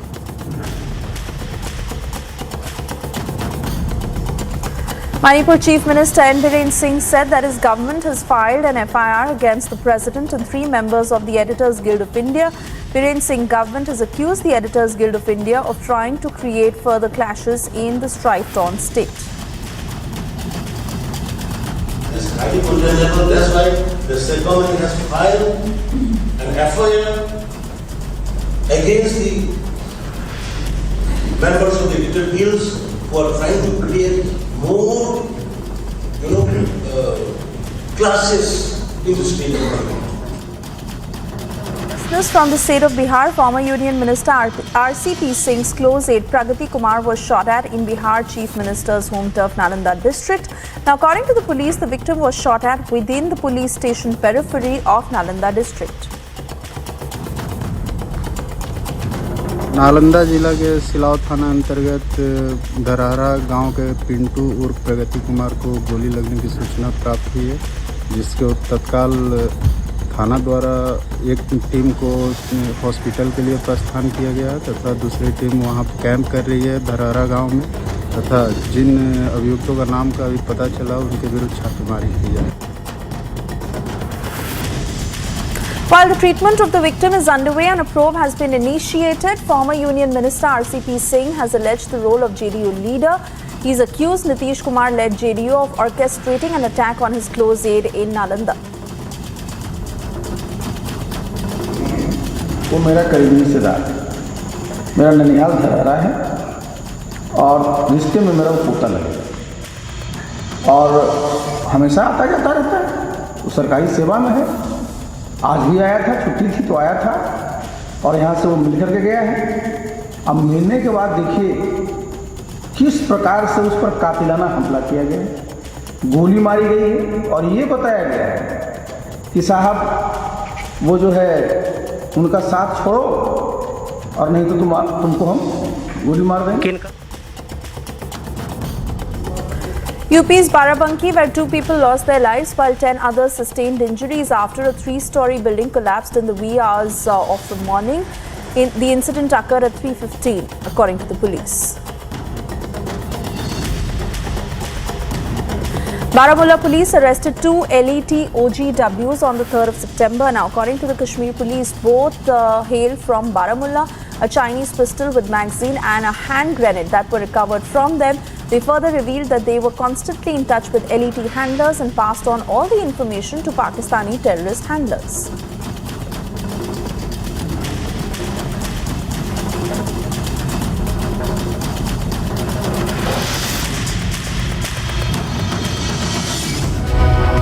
Moving on, protests broke out in farm fields of Mandya district in Karnataka, where Mandya Rakshana Vedike activists staged a protest by watering crops with mineral water. Protests took place over the release of water in a field in Hanumantpur, a village in Srirangapatna taluk of Mandya district. Farmers have said that it is not possible to plant paddy without Kaveri water, also stating that there is a situation where mineral water is being used to plant the paddy. Century Laminates getting you this report.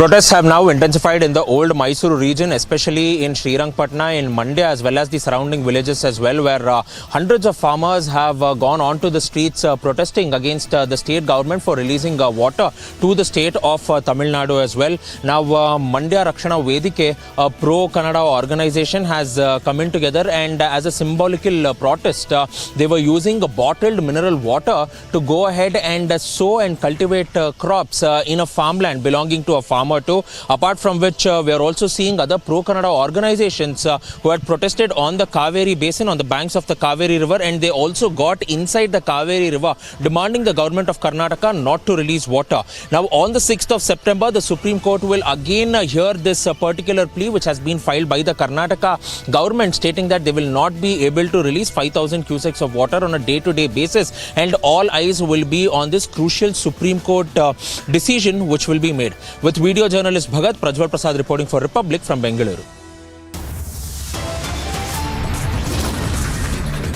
Time now for a short commercial break. On the other side, we get you details of that significant step towards a possible manned mission to moon, where Vikram Lander performed the hop experiment. Also, Xi Jinping, who is set to skip the G20 summit, Biden saying he's unhappy with the Chinese president's absence.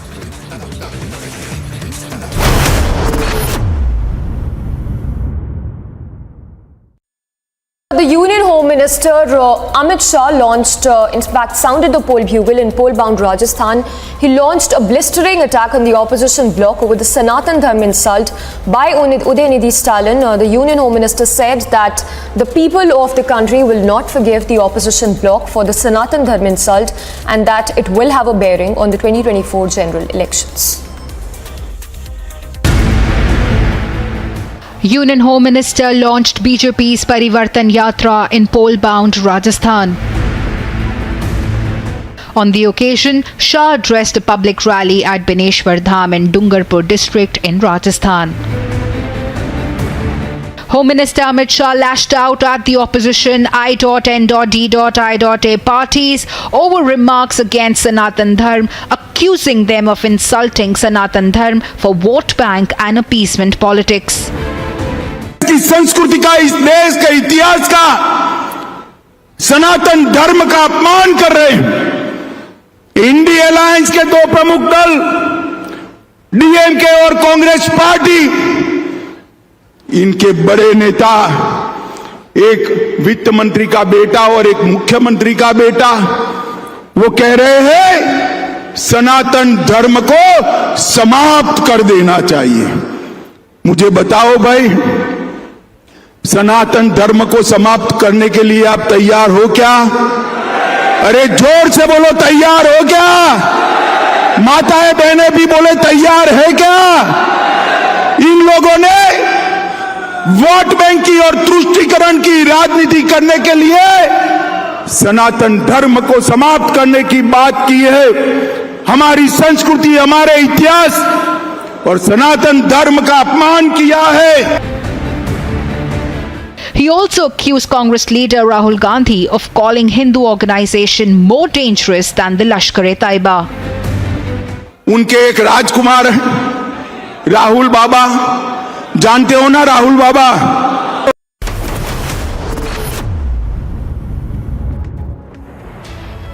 Thank you for staying with Republic. And well, ISRO commanded the Vikram Lander to fire its engines again, as a result of which it raised itself to about 40 centimeters and then landed again safely at a distance of about 30 to 40 centimeters. This makes way for a possible manned mission to the moon. Century Laminates getting you all the details in this report.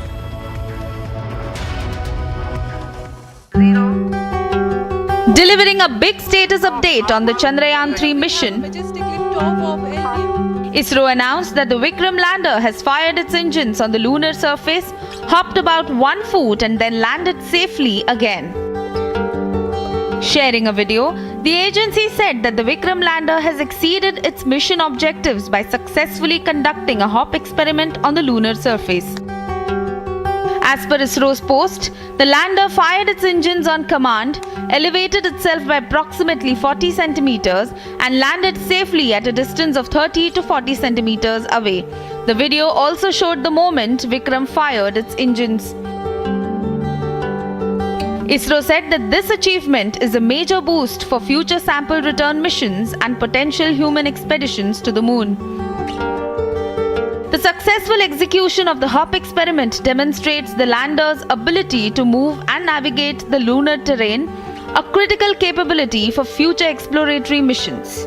Bureau Report, Republic TV.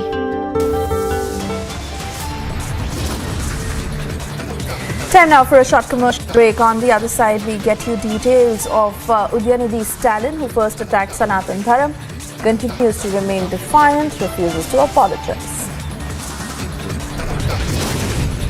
Manipur Chief Minister says FIR has been filed against 4 members of the Editors Guild for trying to create further clashes.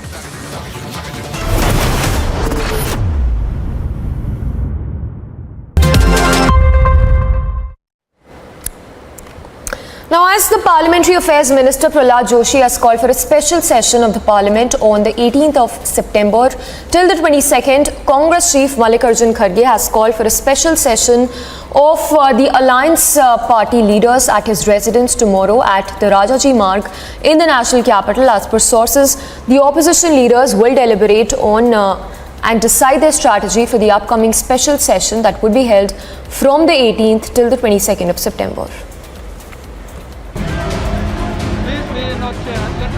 There is a mega huddle in opposition ahead of Parliament's special session. Days after the announcement of special Parliament session from September 18 to 22, Congress Chief Mallikarjun Kharge has called a meeting on I.N.D.I.A block MPs on September 5. According to sources, the I.N.D.I.A block leaders will decide their strategy for the upcoming parliamentary session. The meeting comes amid the massive face-off over centre's One Nation, One Poll push.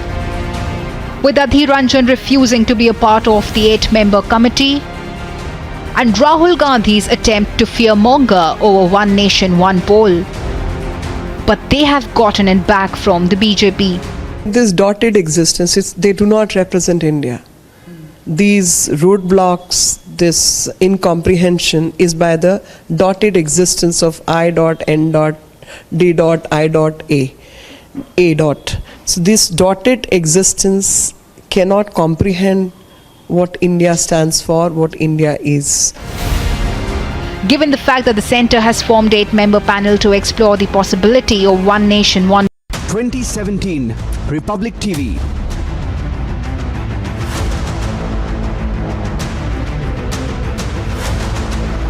(2019) Republic Bharat.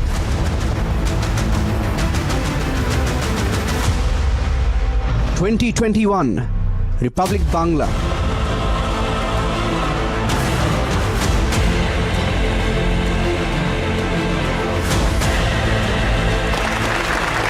(2023) Republic Kannada, coming soon on India's largest news network.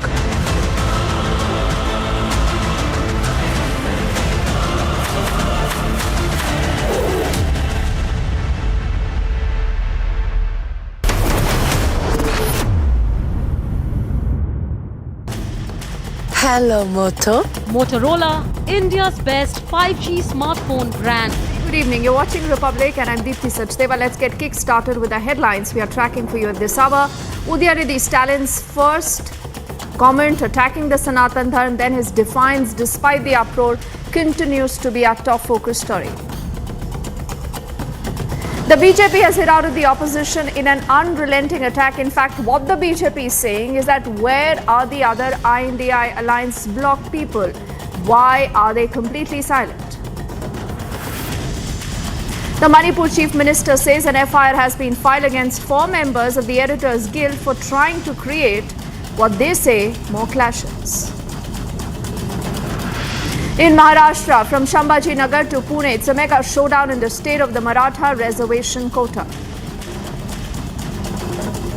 The Akbar loan controversy gets bigger right now. The Chief Justice of India also asking him to say that he owes his allegiance to India.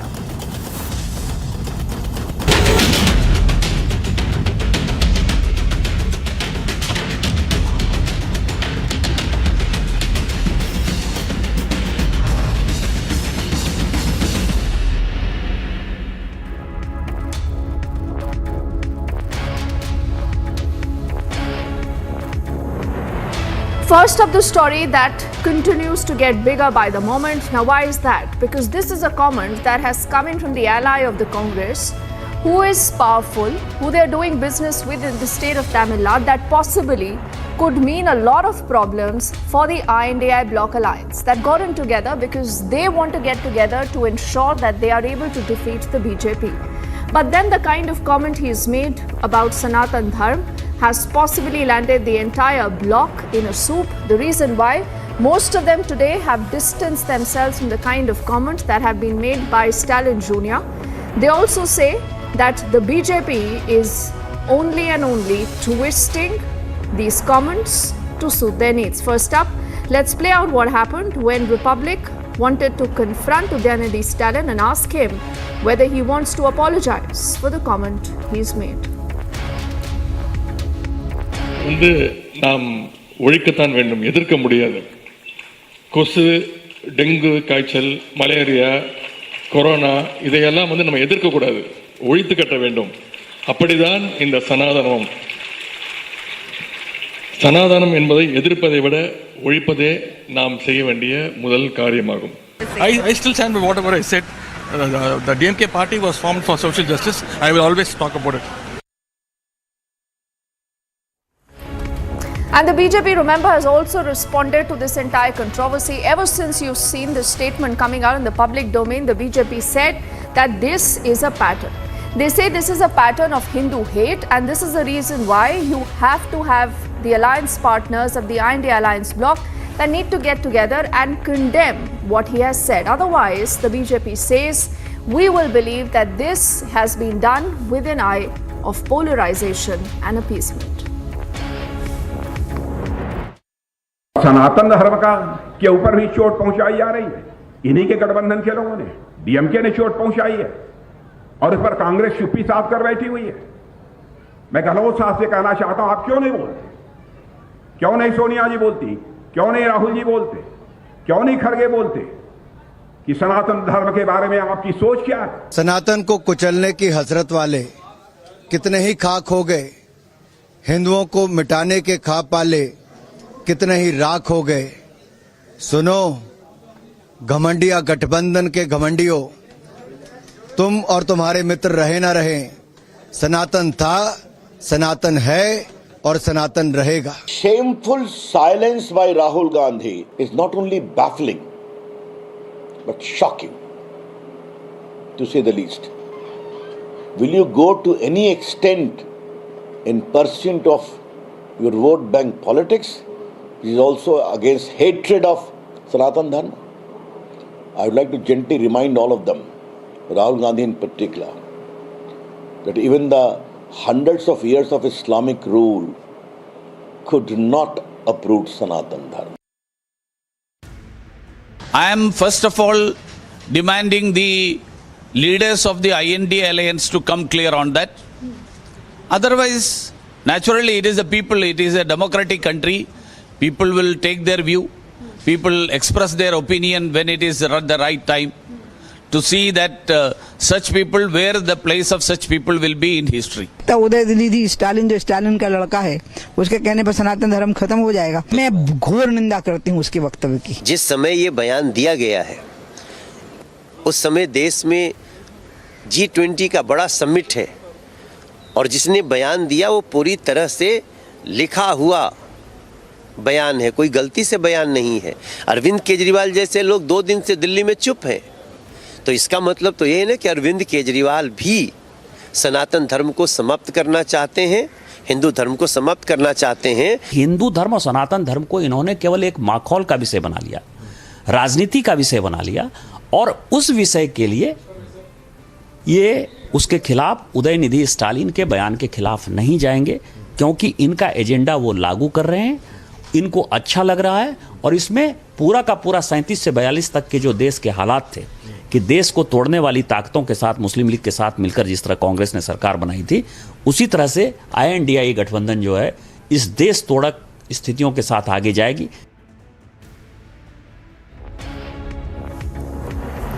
So that is the BJP all guns blazing against Udhayanidhi Stalin and also the biggest alliance partner right now, that is the Congress. So how has the Congress responded?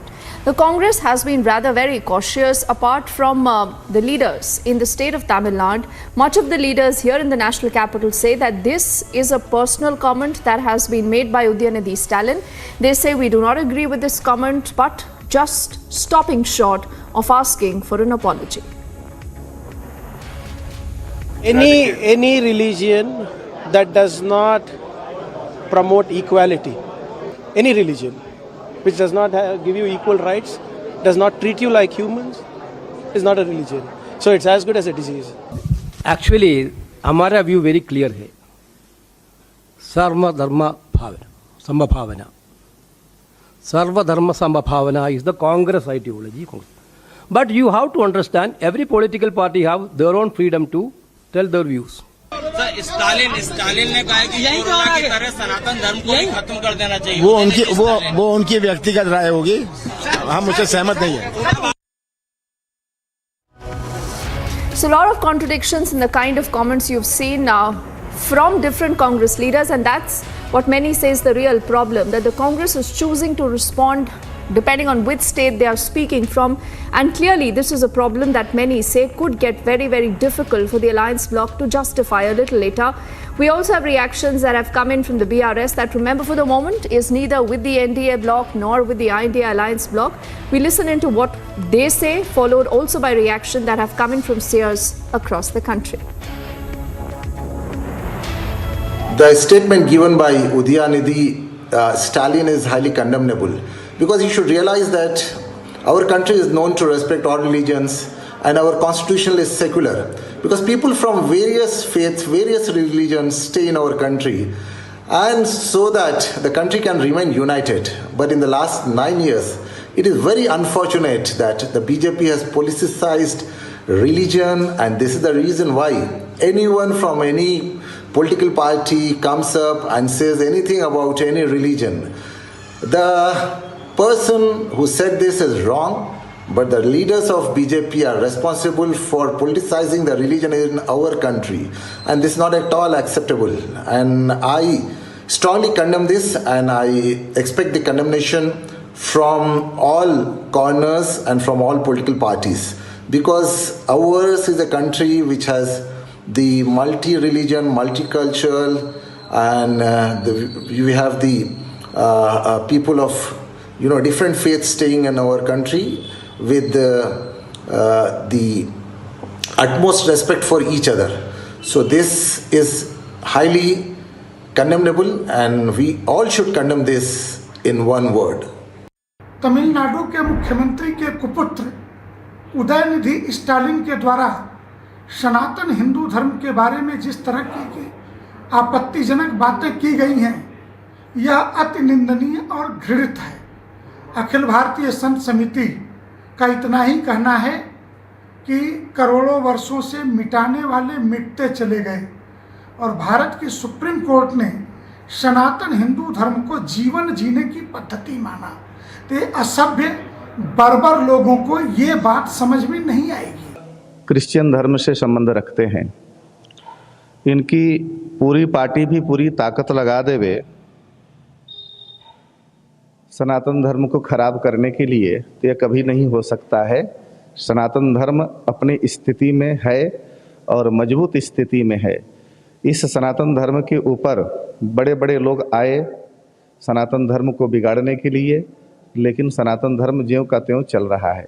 ये निश्चित रूप से उसी का एक अंग है। ये सारे लोग सनातन धर्म विरोधी हैं, चाहे वो सपा के हों, चाहे बसपा के हों, और चाहे कांग्रेस को हों, टीएमटी के हों, जो भी इससे जुड़ा जो महागठबंधन बनाए हैं, ये सारे के सारे सनातन धर्म विरोधी हैं। और इसलिए अब क्योंकि मोदी ने ऐसा हाथ डाला है बामी के उसमें, अभी कलबला कलबला करके बाहर निकल रहे हैं कीड़े मकोड़े के तरीके से। लेकिन कीड़ा मकोड़ा कब तक चिल्लाएगा? कुछ नहीं होने वाला है, इनका निश्चित विनाश होने वाला है।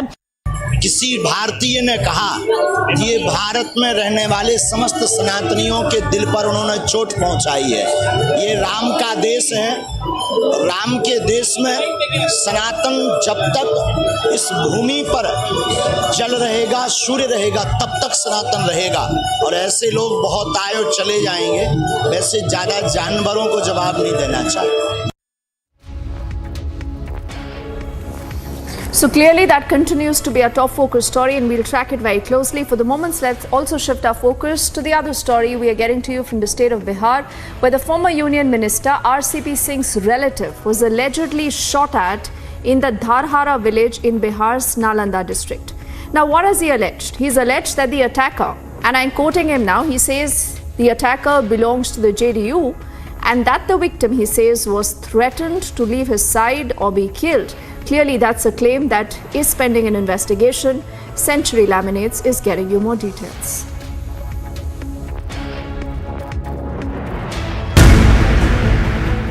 In a shocking incident that has surfaced from Bihar, former Union Minister RCP Singh's relative was allegedly shot at in Nalanda district at Dharhara village in Bihar.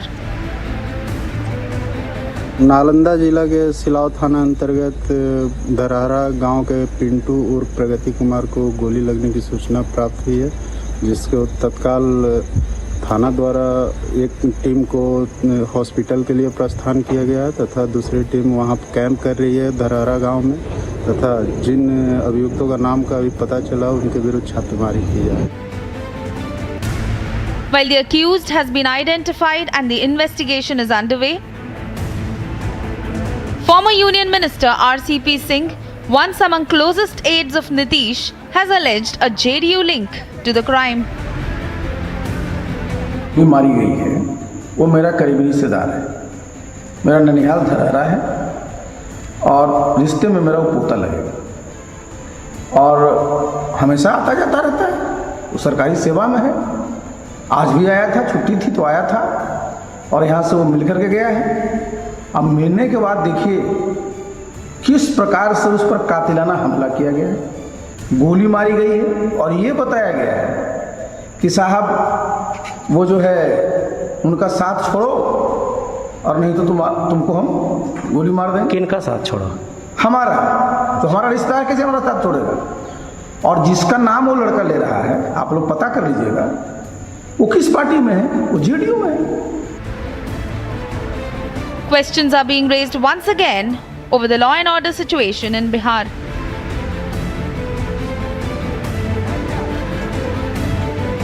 Bureau Report, Republic TV.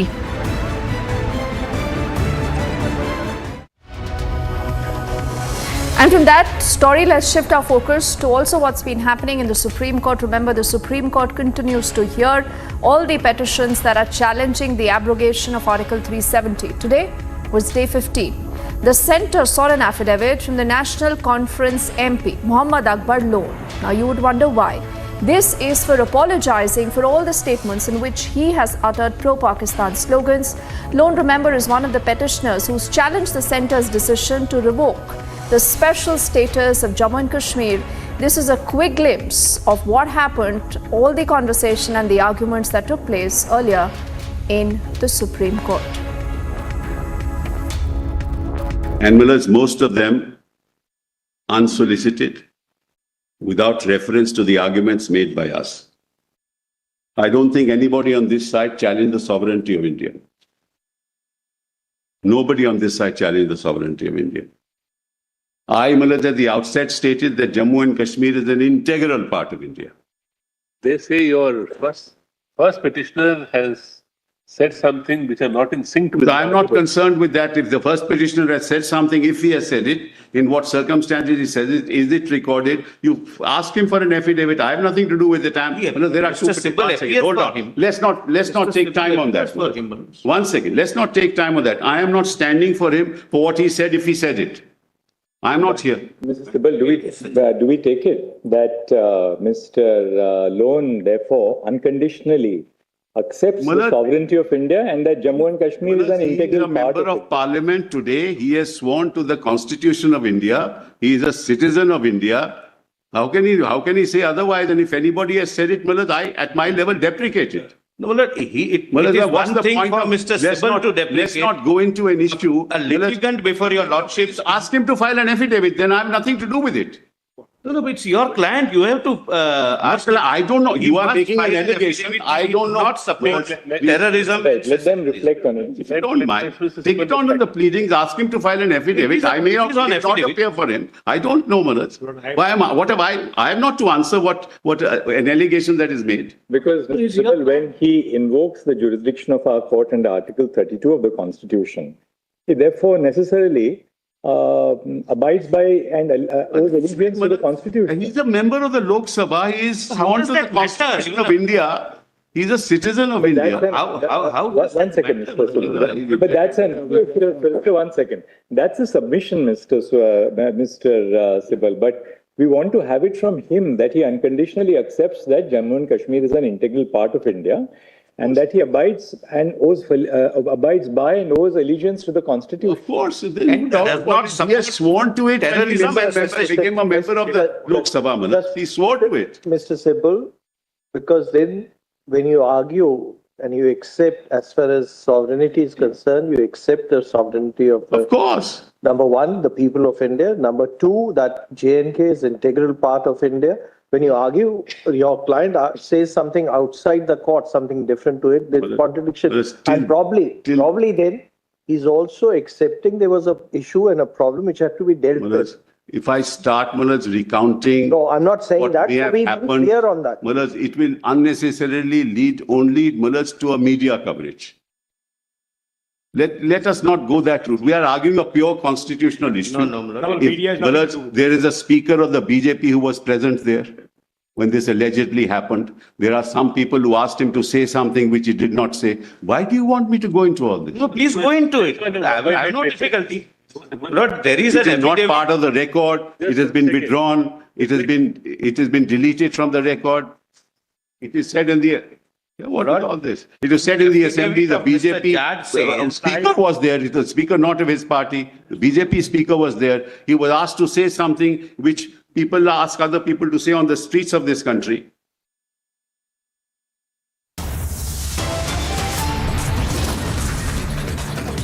Time for us to quickly head into a break. When we come back, we are speaking about Manipur. The Manipur Chief Minister has said that an FIR has been filed against 4 members of the Editors Guild for trying to create more clashes.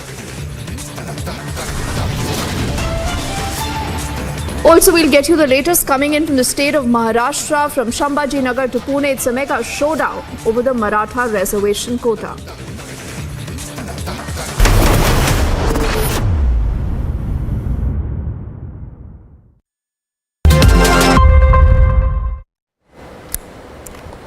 Now, as the Parliamentary Affairs Minister Prahlad Joshi has called for a special session of the Parliament on the 18th of September till the 22nd, Congress Chief Mallikarjun Kharge has called for a special session of the Alliance Party leaders at his residence tomorrow at the Rajaji Marg in the national capital. As per sources, the opposition leaders will deliberate on and decide their strategy for the upcoming special session that would be held from the 18th till the 22nd of September. There is a mega huddle in opposition ahead of Parliament's special session. Days after the announcement of special Parliament session from September 18 to 22, Congress Chief Mallikarjun Kharge has called a meeting on I.N.D.I.A block MPs on September 5. According to sources, the I.N.D.I.A block leaders will decide their strategy for the upcoming parliamentary session. The meeting comes amid the massive face-off over centre's One Nation, One Poll push. With Adhir Ranjan refusing to be a part of the 8-member committee, and Rahul Gandhi's attempt to fearmonger over One Nation, One Poll. But they have gotten it back from the BJP. This dotted existence, they do not represent India.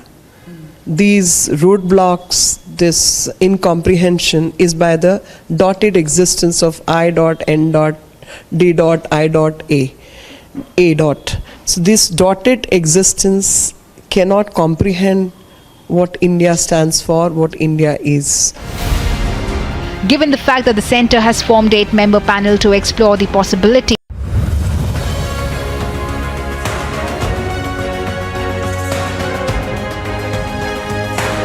Nobody can ever trouble an honest journalist. Nobody can ever trouble an honest media house. We are destined for success. Every moment from now on, I want everyone in the Digvijay newsroom to always remember that you must be wedded to the cause of news. Thank you very much, Anand, for having us here and for letting us take the journey forward.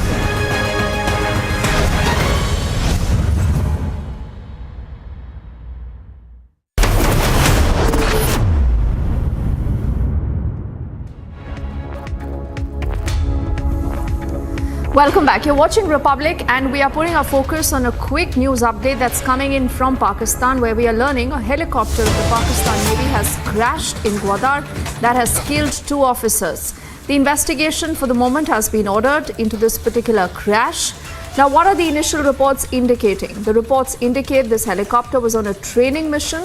The cause of the crash is yet to be ascertained. On your screen, you're looking at images that have been captured earlier of the moment of this crash. And we'll also have Kaswar, who will join us live in just a moment to get you more details on what we know about the incident so far.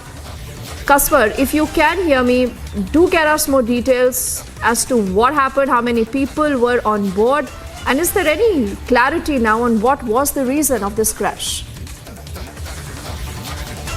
Well, I can confirm that a helicopter of Pakistan Navy crashed earlier today, and as a result of this crash, 2 officers, and I'm getting from my sources, both of the officers were on a training mission in Gwadar. This is what I can tell you, but remember, this is the area that has seen uprising, the militancy and definitely the terrorist attacks as well. So keeping in view, we can't rule out the possible act of terrorism, but definitely we will have to wait until the preliminary investigation concluded. But it's a sad story coming out of Pakistan that we are getting from our sources. And also ISPR, the spokesperson of Pakistan Armed Forces, have confirmed that a Navy chopper had crashed earlier today in Gwadar. But so far, we don't know what exactly caused this horrible, incident. So we have to wait until the conclusion of preliminary report. Okay, Kaswar, I do appreciate that these are still initial information coming in, and with Pakistan, obviously the case gets very different, because with Pakistan, plausible deniability is, a factor that one needs to keep in mind. But what is it that we've heard officially so far about the incident, the time of the crash, and what possibly has led to the crash? And what are sources telling us? Well, we don't know how exactly this crash happened. What we are getting from our sources that it was a technical fault that actually caused this, this crash. And on the other hand, regarding your question, we have got a press note from ISPR, Inter-Services of Pakistan's Army. They said it was actually one-liner, press note that were distributed to the Pakistani media, that a technical error had led to a horrible crash of a chopper that belongs to Pakistan Navy. And regarding the time and regarding the place of the incident, we don't know. We have no report either from our sources or from our from the Pakistan Armed Forces as well. But one of my sources confirmed that it was happened earlier in the noon today in Gwadar as well. You know, Gwadar is served as China-Pakistan economic doors was the base as well. And here, Pakistan's military and Pakistan Navy maintain good presence over here because the area is very important for Pakistan just because of China economic corridor, China-Pakistan economic door. And in the past, even we have reported on the same news channel that a number of terrorist attacks has happened in Gwadar as well. So it is earlier to speculate what actually was the reason of this helicopter crash, but we have to wait until the reports Pakistan's Navy concluded. And yes, we must tell our viewers that Gwadar, remember, has been the epicenter of a lot of Baloch activities of late, and that's the reason why it's important to have a lot of clarity on what possibly, Kaswar, was the reason behind this. But like I said, right now the authorities being very tight-lipped, but we'll trust you to keep us ahead on all developments and all the latest on that story. As we thank you, it's also time for us to head into a quick break. On the other side, there is a lot of good news coming in. This is about not just the success of Chandrayaan 3, but a lot more that India possibly is on the verge of achieving. A significant step towards a possible manned moon mission, the Vikram Lander performs the hop experiment.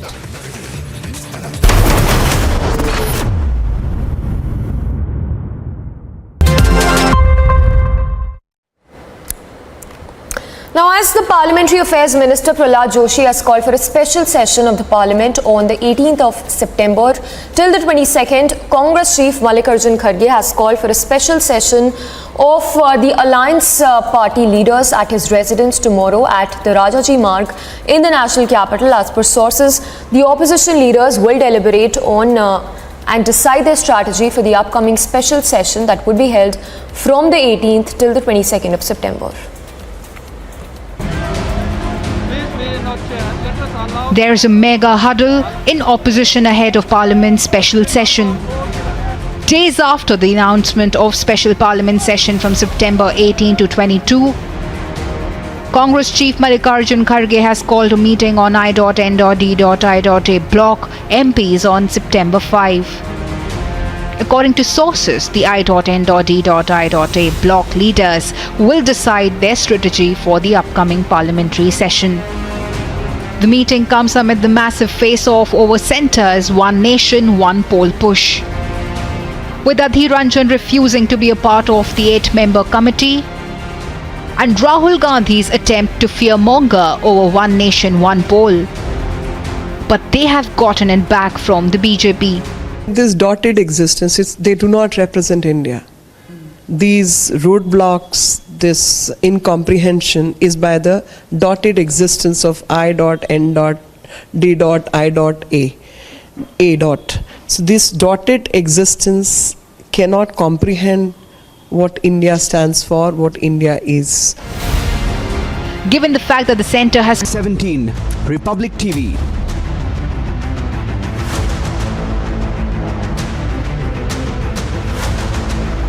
(2019) Republic Bharat.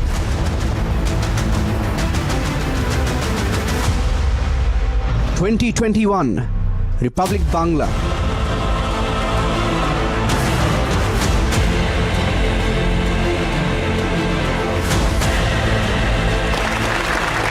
(2023)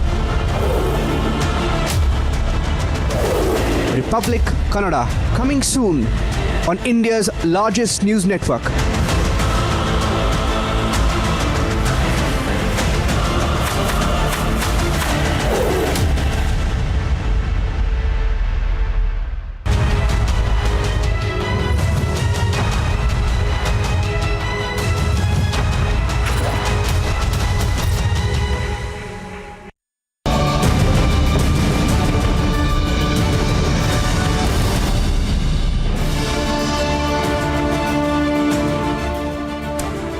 Hello and welcome. You're watching the Monday edition of This Is Exclusive with me, Shah Vincent. Ladies and gentlemen, we are putting the focus tonight on the Maratha quota fight that's actually taking place in the state of Maharashtra. Decade-old demand, which is once again haunting the Eknath Shinde government. But the question that we are essentially asking is that whether at all anyone is behind provoking the protesters who are out there on the streets. In fact, Deputy Chief Minister Devendra Fadnavis has made multiple assurances. Remember, when he was the Chief Minister too, there was an amendment that was essentially done to bring that reservation in for the Marathas. But that was scrapped by the Supreme Court, and once again that led to a stir. We'll put our focus on that story and much more. The FIR that has now been registered by the Manipur government against 4 people at the Editors Guild. But up first, these are the headlines we're tracking at this hour. An FIR against the members of the Editor Guilds who are trying to create more classes in the state of Manipur. Manipur Chief Minister says FIR filed against 4 members of the Editors Guild for trying to create more clashes.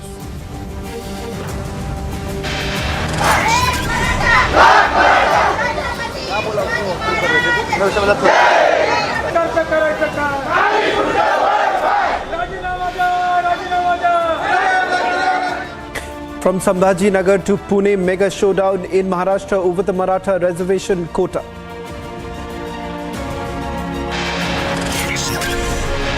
I still stand by whatever I said. The DMK party was formed for social justice. I will always talk about it. Udhayanidhi, Stalin first attacks Sanatan Dharma, remains defiant despite the uproar. मोहब्बत की दुकान चलाने वाले लोग नफरत की पुड़िया लेके घूम रहे हैं। नेता नहीं, कन्वेनर नहीं, लेकिन नीति बन गया हिंदुत्व को गाली दें। BJP hits out at opposition in an unrelenting attack. Asks why is I.N.D.I.A block silent? A significant step towards possible manned moon mission, Vikram Lander performs hub experiment. Xi Jinping to skip G20 summit. Biden says unhappy with Chinese president's absence.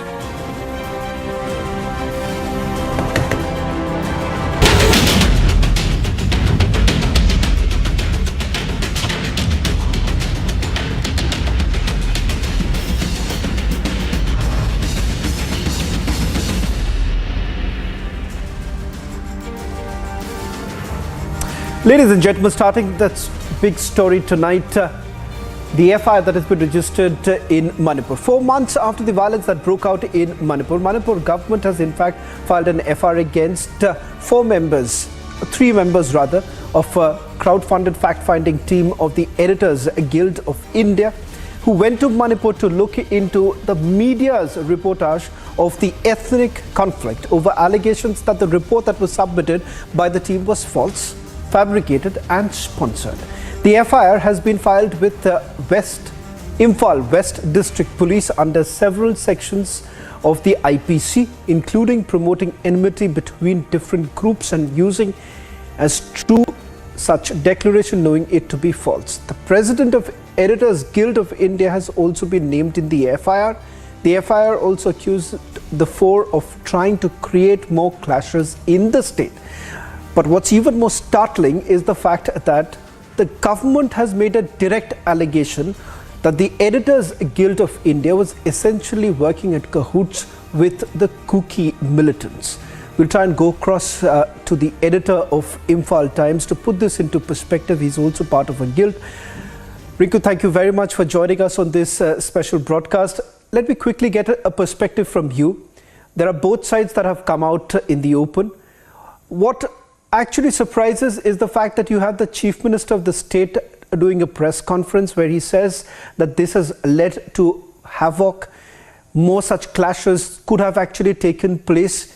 You're there on the ground. Give us a sense of how true is what the Chief Minister is saying, and also the report that has been published by the Editors Guild of India, and what impact did it really have on the ground? Okay, am I audible? Am I audible? Hello? Yes, Rinku, go ahead. Hello, please. Am I audible now? Please go ahead. Okay, actually, let me first clarify the matter regarding the FIR. The government of Manipur, that is the Chief Minister of Manipur, definitely told to a group of media that the government is not happy with the way that the three member teams of the illegal guilds of India are reporting, are submitting their report. So they are prepared to take up even an FIR against them. But, maybe out of anger they told, but it is not the government who filed the FIR. It is one individual. His name is Nangom Sarat Singh. He is from Sagolman. He filed a complaint to the Imphal police station, and an FIR has been taken up by the police station. That is the reality. It is not a government that has lodged a complaint against the three editor and the editor guilds of India, but it is an individual who is not happy with the report, who filed the thing. And number two, to my surprise, it is not a team from the Press Council of India who visited Manipur in connection with the violence to inquire how the media are reporting dealing with this issue. It is a group for editor guilds of India. I don't think any sense why and how, what prompted these editor guilds of India to come to visit to Manipur and to record and to inquire the matter. I don't know if it is their duty or not. If it is their duty or not, I am still confused because, when something like this happens, it is, definitely the Press Council of India or either the government of India, some authority, or like the National Human Rights Council, or say the Supreme Court. Already, the Supreme Court has commissioned an inquiry committee headed by three judges to find out the reality of what has been happening here. And how come these editors come here to find out, the motive behind their visit here should actually be, collecting news and letting it known to the peoples of India. But the way they are gathering here, they come here, they visit here, they submit their report. It's too biased. They are in the 24-page report. I don't find any, factual correct. There are a lot of factual errors in their report when they submit this report. First of all, when you see the photo itself, the photo they put at page number 5, they told that smokes rise from a cookie house on May 5. Actually, this is a photograph of a forest bit office in Chursampur district. This forest office was burned down on the morning of May 3, before the starting of this, rally against the rally organized by the All Tribal Student Union Manipur. So actually, there are many errors here. I found in the report, and they also straight away give their comment stating that the some Meitei people burned down the cookie centenary, this Anglo Cookie War centenary gate. When there are still committees trying to find out who burned it out and what prompted people to burn it and who are the main perpetrator of this crime, they simply say that these people are burned because on that day, as per my report, as per our journalist report, we went there. Our journalists went there, and we were also somewhere in the close proximity of the area. The journalists were not allowed to enter there. Some people, halted them and alleged them of burning the centenary gang. When they also do not know who burned it. It is still, a big question: who is doing this? When people are still on, trying to find out what are the reasons and who are doing all these kind of things, then how can these three persons who represent the individuals of India simply tell directly that it is the Meitei people who burn it? Maybe Meitei or the cookie, it doesn't matter. But some people burn it differently, or otherwise who could have done it. But the motive may be different. And they cannot simply put this word here in the report. This is, a complete biased report. Right. And there are also several things that is not, how can they say that this violence has been, started by the mighty people? How can they tell that when the Supreme Court still cannot find it out, and the Supreme Court is commissioning judges to inquire who started this, how it happened. Right. It's the process. There is a process, and there is a commission who is, Rinku, at least 3 counts. Inquiry over this incident. Then I don't know what rights, who give them right to tell this kind of words. No, they are. Indeed, they are You're absolutely right. You're absolutely right when you're essentially saying that the matter is sub judice. The matter is sub judice, and as I understand from what you just pointed out, at least on 3 count, they've completely got it wrong. Their incorrect version that has been put out as a report. Let me just quickly take another word from you. As per the FIR, it appears, at least the allegation that has been leveled, is that they were basically putting out the version of the cookie militants. I'm just quoting the FIR. You there on the ground, what is the sense that you get? Is that allegation that they have leveled, does it cross the line? Can you please repeat? Your question? In the Rinku, the FIR makes a mention that those who were on the ground as part of the Editors Guild of India essentially were putting out the version of the cookie militants. You there on the ground, give us a sense of that. Do you believe that this allegation that has been leveled, it stands the scrutiny of the court? Really, it's their view. Right at the moment, there are many reasons behind this violence, how it sparked out.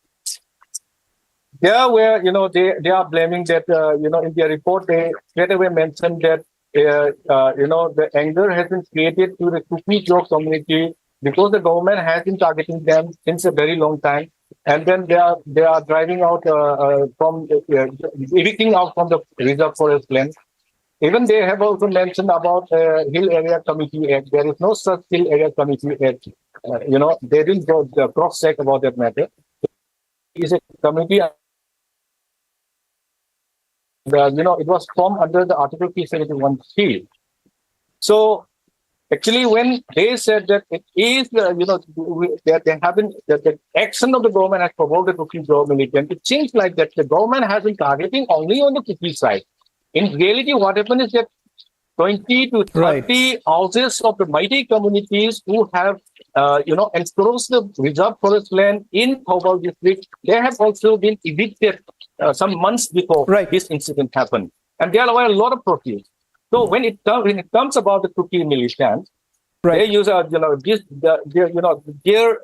these cookie militants, they are under suspension of operation with the government of India. They have, they have good connection with the public because they are with guns. They are having guns and they have power. They can influence even during the election times also. So definitely, their connection with this incident, we can suggest that we can, you can assume it can be a conspiracy theory. It may not be true or it may be true also. Because the way they act, so that requires a thorough investigation. I think so. It would be inappropriate to make any sort of accusation at this point in time. But the fact of the matter is, thank you very much, Rinku, for at least highlighting where the report actually went wrong, and that becomes extremely crucial in a sensitive matter like this, especially if facts have been completely misrepresented. Shifted focus now to another story that we are focusing at this hour, coming in from the state of Maharashtra, where the Maratha reservation issue has again flared up in the state. Now, with violence breaking out in Jalna on Friday as protesters clashed with the police, leaving several injured. In fact, the Deputy Chief Minister apologized for it. Today, a band was called in Sambhaji Nagar and protests were witnessed The Maratha community, which accounts for about 33% of the state's population, has been demanding reservation in government jobs and education for many years now, in fact decades. The Shinde government has called for peace talks with the community and assured that a solution will be out soon. However, since decades, a solution to this matter has been hanging fire, seeing protests and political rows periodically. Now take a look at this report, which gives you a sense of what's happened on the ground, and then we try and go across to our colleague on the ground getting us the latest details. On Friday, the lathi charge on the Maratha community protesters had sparked a debate on reservation once again.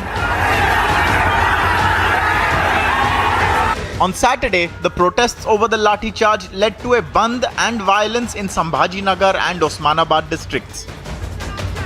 And the protests have continued in the Maratha heartland. Yesterday, the Maratha community people had in fact called out for a bandh, the closure for Sambhajinagar city, and in fact they had raised several demands. Remember, yesterday Girish Mahajan, the Maharashtra minister, also visited Jalna and met the protesters out there in the community. In fact, we are joined by a few of the community members. बिल्कुल मांग पूरी होनी चाहिए, मराठा आरक्षण मिलना चाहिए, क्योंकि जो जालना में जो लाठीचार्ज हुआ गलत हुआ. 2 days after the Jalna lathi charge, the protests have now taken a political turn. Political parties are also joining the protests. सरकार कह रही है 2 दिन का सरकार बदमाश है, सरकार चोर है, बदमाश है, ये सरकार ये सब बदमाश है. ये नागपुर का आदमी है ना, ये गृह मंत्री, उसके कार्यकाल में कितनी दंगा हुई, सभी ऐसा करता है. मैं ये कहूँगा कि ये मुख्यमंत्री, उप मुख्यमंत्री, इनको सबको हकलना पाहिजे. अगर नहीं हकले तो मतलब नहीं. Maharashtra's Deputy Chief Minister Devendra Fadnavis, who has the Home Affairs portfolio, has apologized for the alleged police excesses. ज्या निष्पाप नागरिकांवर या बळाच्या वापरामुळे ज्यांना इजा झालेली आहे, जे जखमी झालेले आहेत, त्यांच्या प्रती शासनाच्या वतीनं या ठिकाणी मी क्षमा याचना करतो, क्षमा मागतो. The Maratha reservation issue has dominated the political landscape in Maharashtra for decades. In 2021, the Supreme Court had scrapped the Maratha reservation as it breached the 50% cap on caste-based reservations.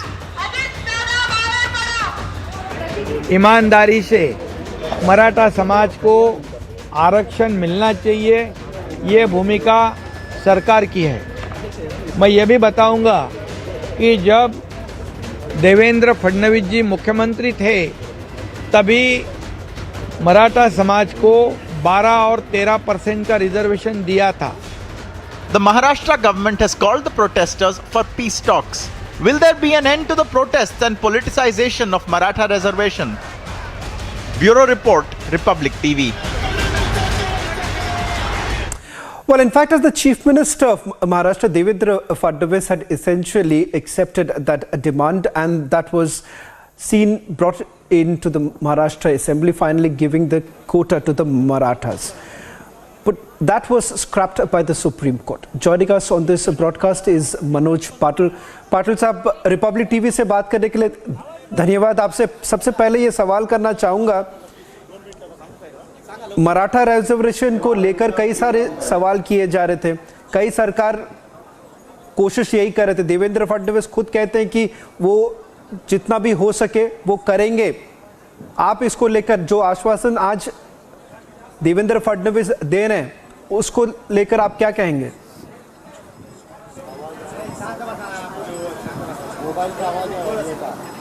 हमको तो पहले पाटिल साहब, आपको मेरी आवाज आ रही है? वो तो हाँ आ रही आवाज आ रही है. ये पहले भी रिजर्वेशन को लेकर सवाल उठाया गया था. सवाल जो मैं कर रहा हूं इस वक्त वो ये है कि देवेंद्र फडणवीस कह रहे हैं कि उनकी सरकार, एकनाथ शिंदे कह रहे हैं कि उनकी सरकार रिजर्वेशन मामले को बहुत गंभीर तरीके से देखते हैं और वो कोशिश यही करेंगे कि बहुत जल्द ही जल्द ये रिजर्वेशन किया जाए. आप उस आश्वासन को लेकर क्या कहना चाहेंगे? ये आश्वासन तो 30-40 साल से चल रहा है। ये आश्वासन क्यों दे रहे हैं? हमको पहले से ही रिजर्वेशन है सर, पहले से ही रिजर्वेशन 50% के अंदर हम पहले से, हमारा मूल व्यवसाय खेती है, किसान है, हम इसलिए हम कुंभी प्रमाण पत्र चाहते हैं। सब मराठों को महाराष्ट्र के सरसकट कुंभी प्रमाण पत्र दे दो। क्यों मांग कर रहे हो आप कि ज़्यादा समय दे दो? 3 महीने का समय आपको समिति गठित करके हमके दिया है, क्यों मांग रहे हैं फिर आप भी? हमको चाहिए, हम आपके खिलाफ नहीं है, ना शिंदे साहब से है, ना फडणवीस साहब से है, ना सरकार से है, ना विरोधी पक्ष से, हम किसी से खिलाफ नहीं। हमको हमारा हक चाहिए, शिक्षा के लिए, नौकरी के लिए। हमारे बच्चे, हमारे समाज बहुत गरीब है, इसलिए हमको आरक्षण चाहिए। वो रिजर्वेशन हम मांगते, सरकार क्यों नहीं देती, ये हमारा मूल प्रश्न है। हमको ये 29 अगस्त को देने का वचन दिया था कि समिति का अहवाल बना के आपको रिजर्वेशन दिया जाएगा। आप ये 29 अगस्त हो गई, समिति ने तो कुछ काम नहीं किया, फिर भी तुम हमको क्यों समय बढ़ा के मांग रहे हैं? हम आंदोलन नहीं छोड़ेंगे क्योंकि हमको रिजर्वेशन चाहिए। इसका मतलब फाइनल है कि हमको रिजर्वेशन चाहिए ही चाहिए। मनोज पाटिल जी, एक और सवाल ये करना चाहूँगा कि देवेंद्र फडणवीस ये कहते हैं कि उद्धव ठाकरे जब मुख्यमंत्री थे उन्होंने इस मामले को लेकर कुछ नहीं किया क्योंकि सुप्रीम कोर्ट ने मना कर दिया। उसके बाद ये पूरी लड़ाई, ये जंग उन्होंने आगे बढ़ा ही नहीं। उनका ये कहना है कि पहले ही करना चाहिए था जो पहले किया नहीं गया। आप उस पर क्या कहेंगे? उनके राजनीति का हमको कुछ नहीं करने का।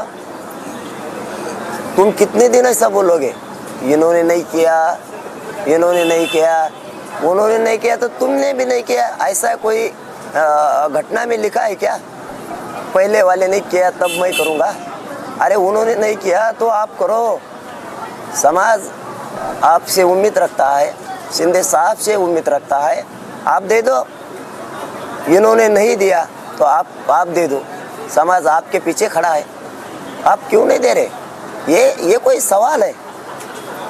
ये कोई मसला हो सकता है कि उन्होंने नहीं दिया, उन्होंने नहीं दिया, तुमने दिया, हमको कुछ देना नहीं। तुम्हारी राजनीति तुम्हारे पास रहने दो।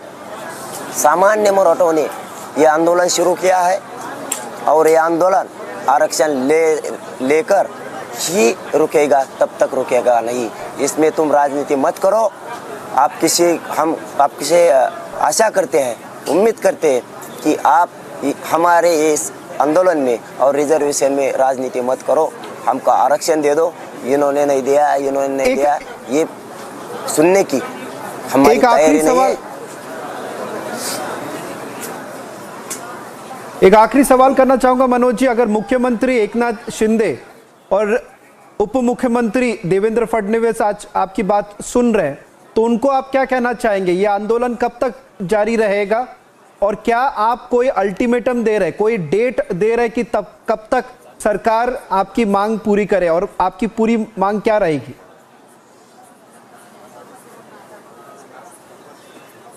आप भी शिंदे साहब उप मुख्यमंत्री और राज्य मंत्रिमंडल देखता होगा तो मैं उनसे आशा ही करता हूँ, उम्मीद भी करता हूँ और हाथ जोड़ के विनती ही करता हूँ कि इस गौर गरीब जो मराठा है महाराष्ट्र का, उनको, महाराष्ट्र के मराठों को सरसकट कुंभी प्रमाण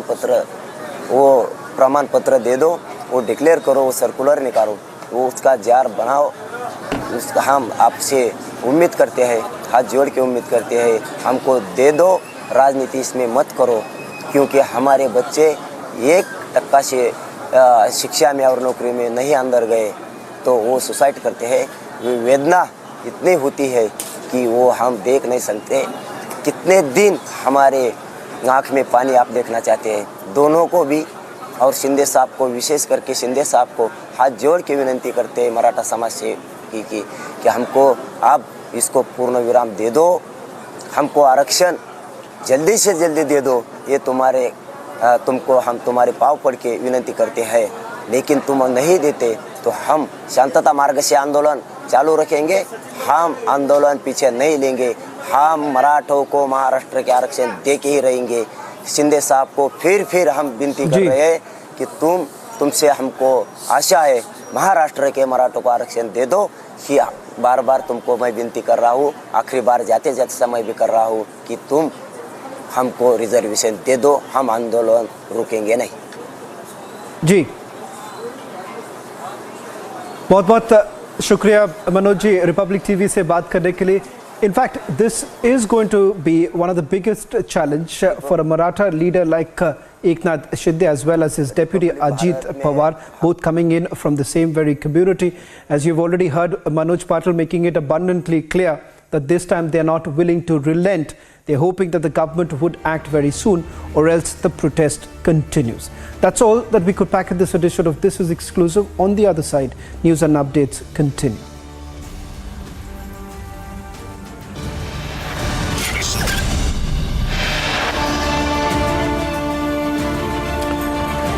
On the other side, Udhayanidhi, Stalin first attacked Sanatan Dharma, remains defiant despite the uproar.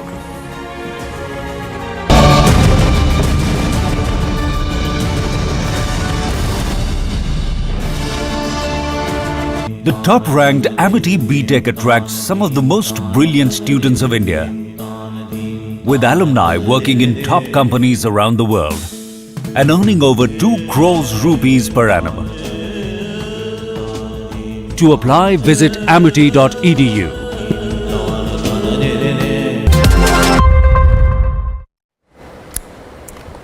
Now, as the Parliamentary Affairs Minister Prahlad Joshi has called for a special session of the Parliament on the 18th of September till the 22nd, Congress Chief Mallikarjun Kharge has called for a special session of the Alliance Party leaders at his residence tomorrow at the Rajaji Marg in the national capital. As per sources, the opposition leaders will deliberate on and decide their strategy for the upcoming special session that would be held from the 18th till the 22nd of September.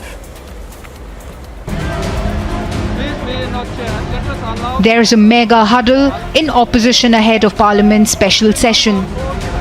Days after the announcement of special Parliament session from September 18 to 22, Congress Chief Mallikarjun Kharge has called a meeting on I.N.D.I.A block MPs on September 5. According to sources, the I.N.D.I.A block leaders will decide their strategy for the upcoming parliamentary session. The meeting comes amid the massive face-off over centre's One Nation, One Poll push, with Adhir Ranjan refusing to be a part of the 8-member committee and Rahul Gandhi's attempt to fearmonger over One Nation, One Poll. But they have gotten it back from the BJP. This dotted existence, they do not represent India. These roadblocks, this incomprehension is by the dotted existence of I.N.D.I.A. So this dotted existence cannot comprehend what India stands for, what India is. Given the fact that the centre has formed 8-member panel to explore the possibility of One Nation, One Poll, all eyes will be on the developments this week ahead of the Parliament session. Bureau Report, Republic TV. The Union Home Minister Amit Shah sounded the poll bugle in poll-bound Rajasthan. He launched a blistering attack on the opposition bloc over the Sanatan Dharma insult by Udhayanidhi Stalin. The Union Home Minister said that the 2017 Republic TV.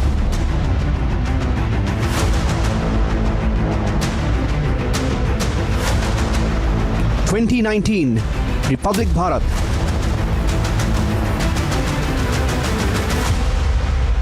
2021 Republic Bangla.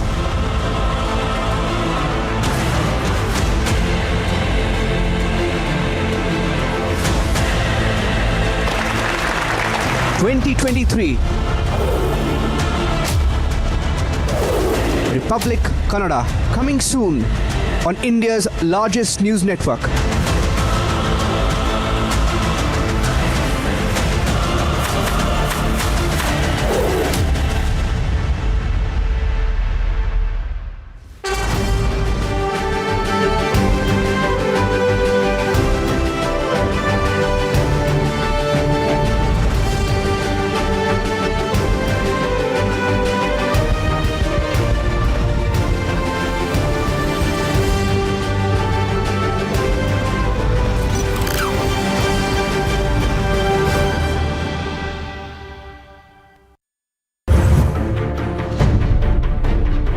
People of this country know that whichever language we go to, we are speaking for the people 24/7. We are truly the voice of the people. Today we dedicate Republic Kannada to the people of Karnataka.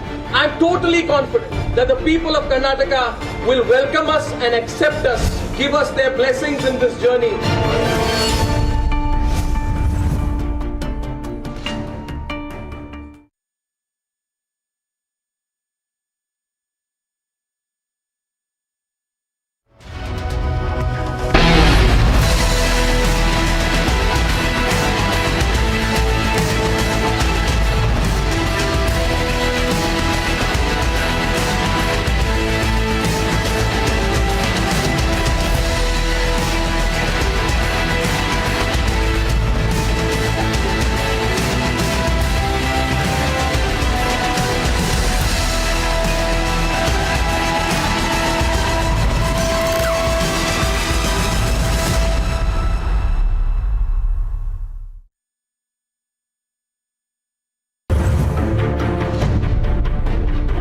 People of this country know that whichever language we go to, we are speaking for the people 24/7. We are truly the voice of the people. Today we dedicate Republic Kannada to the people of Karnataka. I am totally confident that the people of Karnataka will welcome us and accept us, give us their blessings in this journey.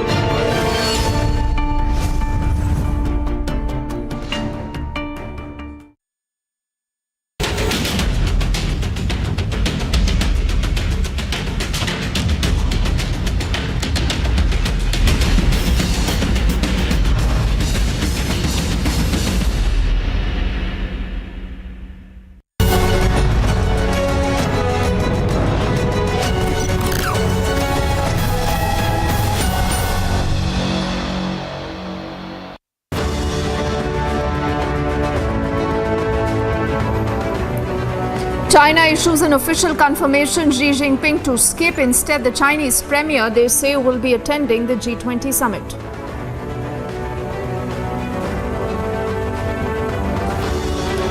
The US president expressing his disappointment on Xi Jinping skipping the G20.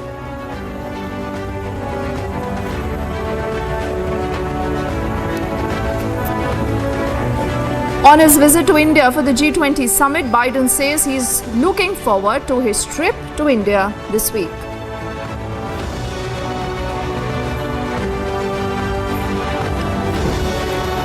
Ahead of the G20 summit, Russia becomes the 8th country now to protest China's map provocation.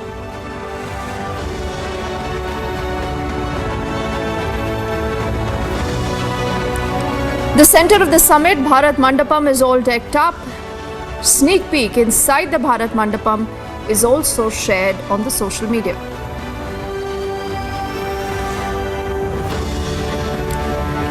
With the responsibility of world leaders and several delegates, the Delhi police is on a high alert, conducting regular drills and rehearsals.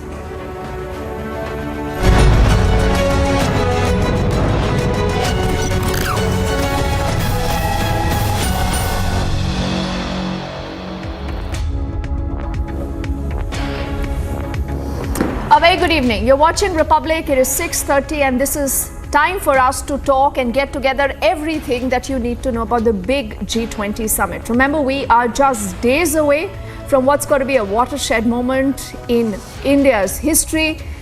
Also a system where we will have a lot of conversation around agendas and issues that matter to the world, and an opportunity for India to emerge as a leader of the global south. And is this the reason why China is already looking so rattled? In fact, the Chinese Foreign Ministry has made an official announcement now that the Chinese president will not be attending the G20 summit in the national capital, and instead they say the premier will be participating, and they continue to assert that Beijing is ready to work with all parties to make the high-profile meeting a success. Now, when asked that why is Xi Jinping not taking part in the G20 summit, as expected, we haven't seen any reason that's come in from Beijing. And the US President Joe Biden has said that he's disappointed that his Chinese counterpart is not taking part in the upcoming G20 summit in Delhi. Let's first up get you the reaction that has come in from the China's Foreign Ministry spokesperson and what they say about why Xi Jinping will not be participating in the G20 summit. 应印度共和国政府邀请，国务院总理李强将于9月9日至10日出席在印度新德里举行的20国集团领导人第18次峰会。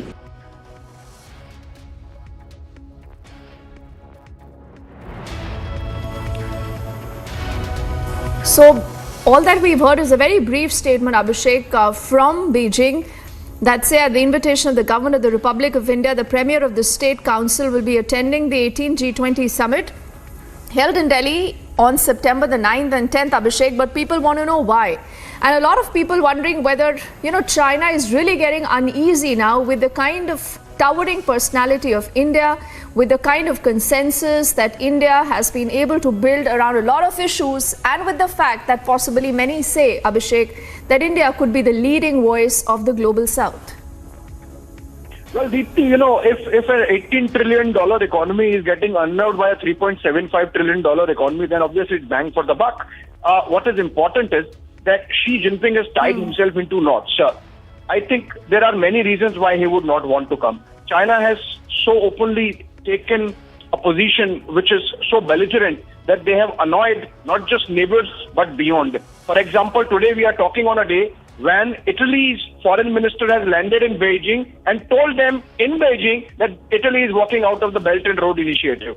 Also similarly, we have seen Xi Jinping releasing a map which has angered, annoyed every one of their neighbors, including Russia, a friend whom they had signed an agreement 15 years ago, settled the border, and now they are showing the same border in the new China map. So obviously, it's not just a feather or two that Xi Jinping has ruffled, it's many. Also, post-COVID, the manner in which realignment of both geopolitical and geo-economic forces are happening, China's economy is in a bit of a tailspin. So, even if China is not a declining power, it actually continues to be a rising power. It's in a bit of a turmoil, and maybe that is the reason why, for example, it's not just about Xi Jinping wanting to avoid meeting Prime Minister Modi, because otherwise he would have had to talk about the line of actual control in Ladakh. It's possible that Xi Jinping also wants to avoid meeting Joe Biden, for example, because with the United States also it's a bit of a hide and seek going on, and there is an up and down in the relationship. And if you meet face to face with a leader, you really have to come out with solutions. With Xi Jinping, perhaps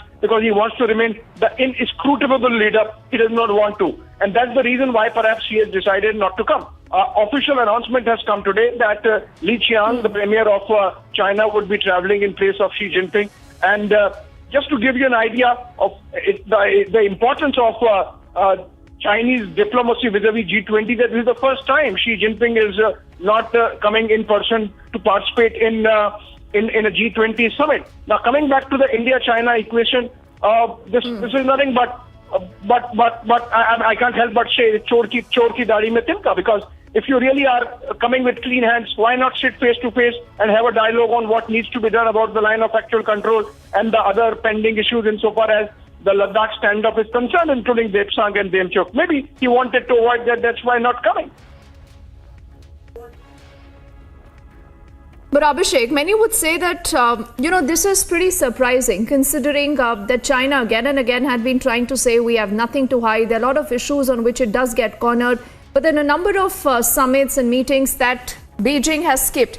Now, overall, why don't you give us the big picture? We do know that Putin is not attending this summit. So is not Xi Jinping.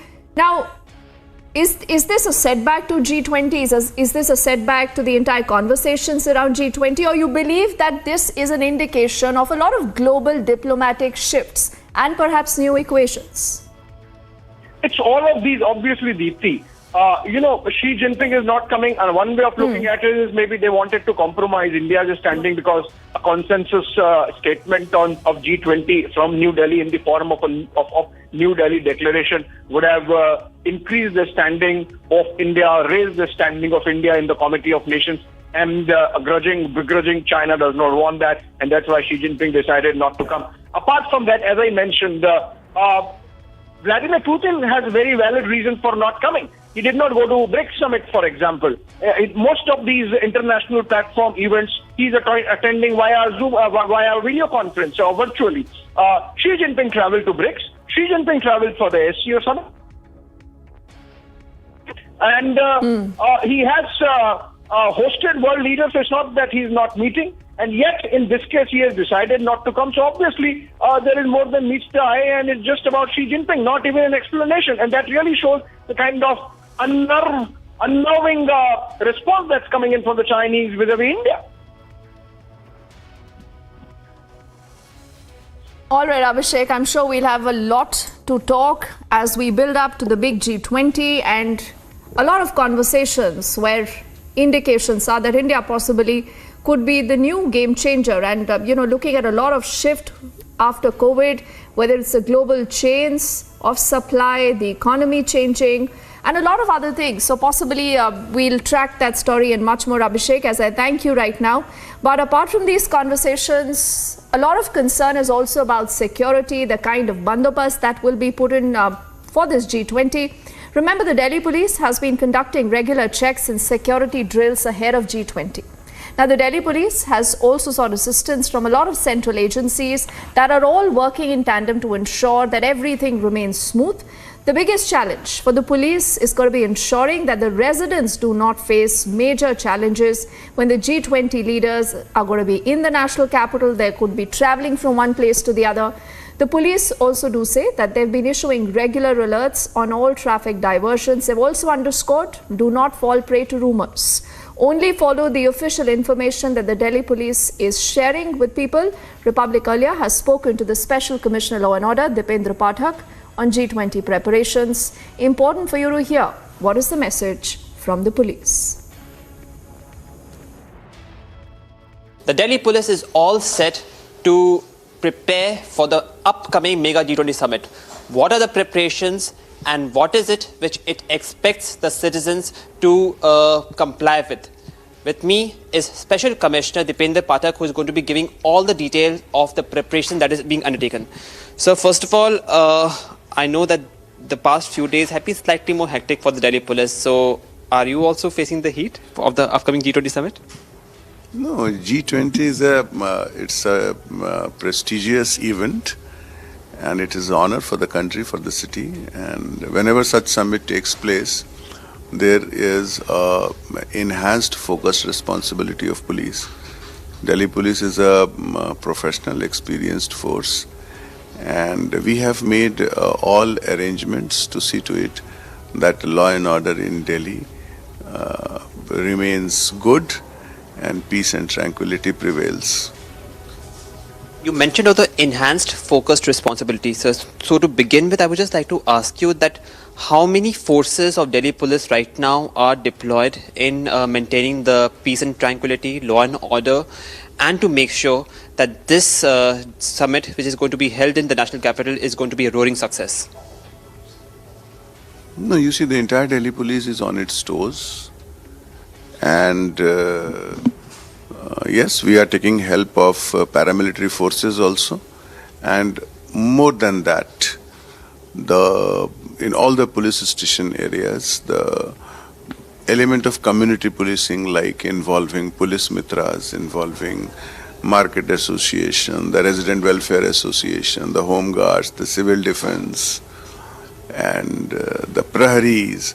So all have been taken into account, and we are taking help of everyone, and we will ensure that the police arrangements on ground is of highest professional order, and will leave no stone unturned to see to it that law and order and the peace and tranquility prevails in the area of Delhi.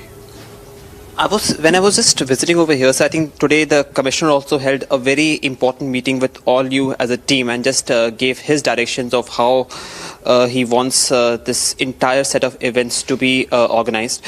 When I was just over here, sir, I saw some very interesting thing that there are also some routes, the Indonesia route, the Brazil route.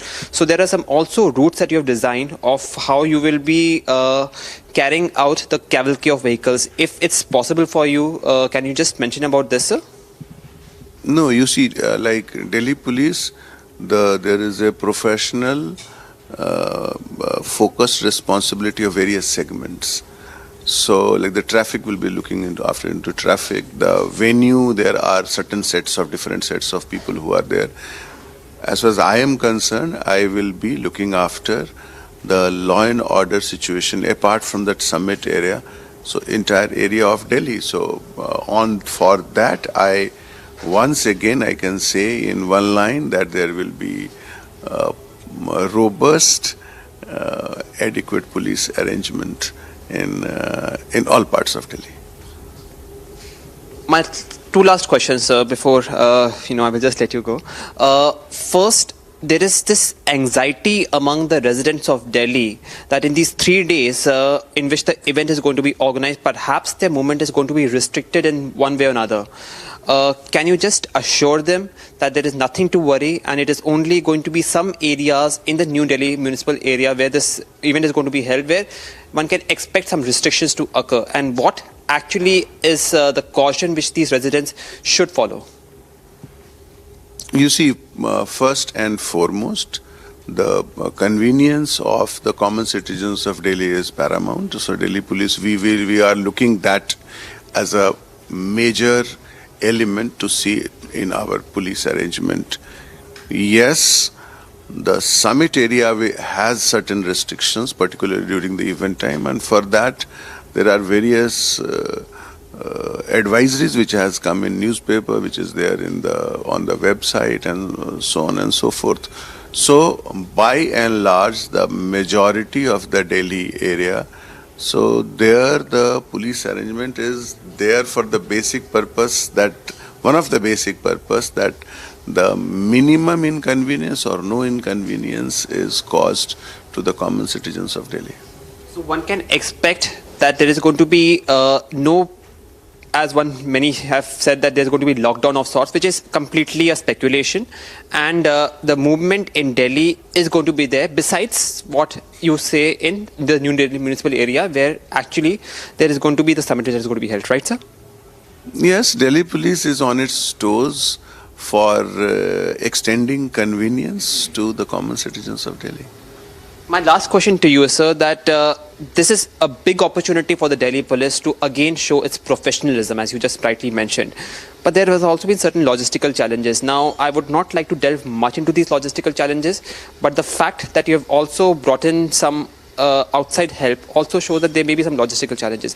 Can you delve into this, sir? And I would just want you to end it in a positive way, that how have you made these challenges turn into opportunity for your organization? You see, Delhi Police is a professional police organization force, and we are quite experienced in handling law and order and also the VVIP security.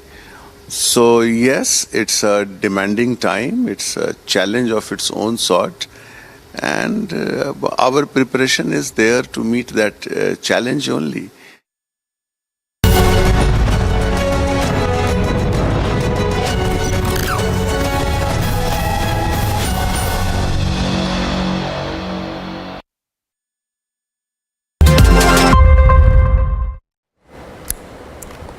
Now, as the Parliamentary Affairs Minister Prahlad Joshi has called for a special session of the Parliament on the 18th of September till the 22nd, Congress Chief Mallikarjun Kharge has called for a special session of the Alliance Party leaders at his residence tomorrow at the Rajaji Marg in the national capital. As per sources, the opposition leaders will deliberate on and decide their strategy for the upcoming special session that would be held from the 18th till the 22nd of September. There is a mega huddle in opposition ahead of Parliament's special session.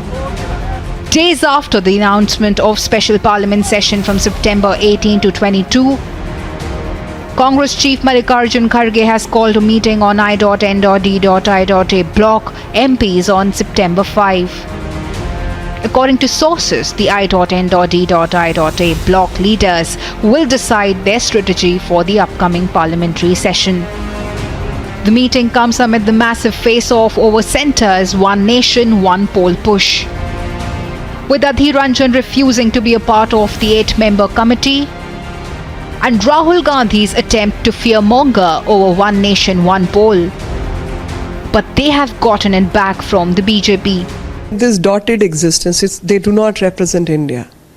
These roadblocks, this incomprehension is by the dotted existence of I.N.D.I.A. So this dotted existence cannot comprehend what India stands for, what India is. Given the fact that the centre has formed 8-member panel to explore the possibility of One Nation, One Poll, all eyes will be on the developments this week ahead of the Parliament session.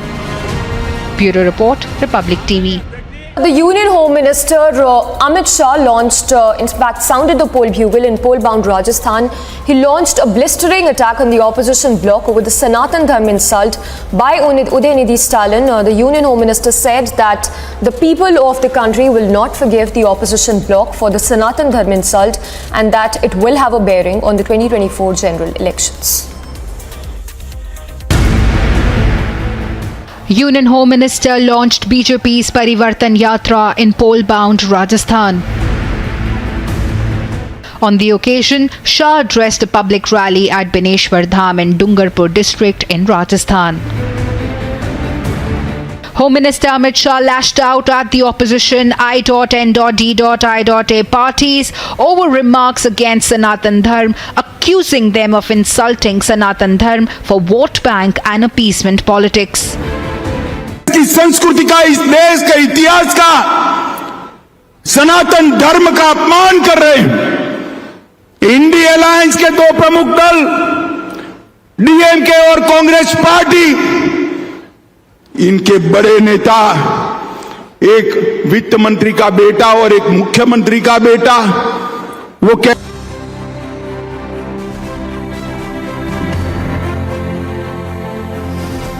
Let's get you more details on the big G20 summit and the preparations so far, with just a few days left now for the G20 summit to begin.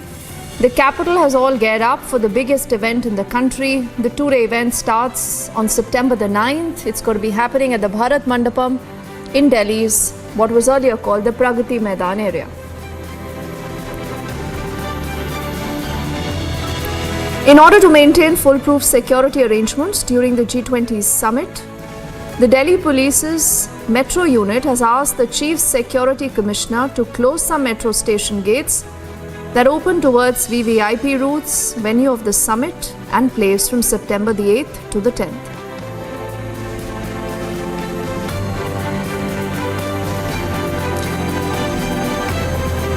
South Korea's president says he is going to tell world leaders about the need to faithfully enforce UN sanctions on North Korea and also block the country's illicit activities to fund its weapon program when they converge in Indonesia and later in India for the annual summits.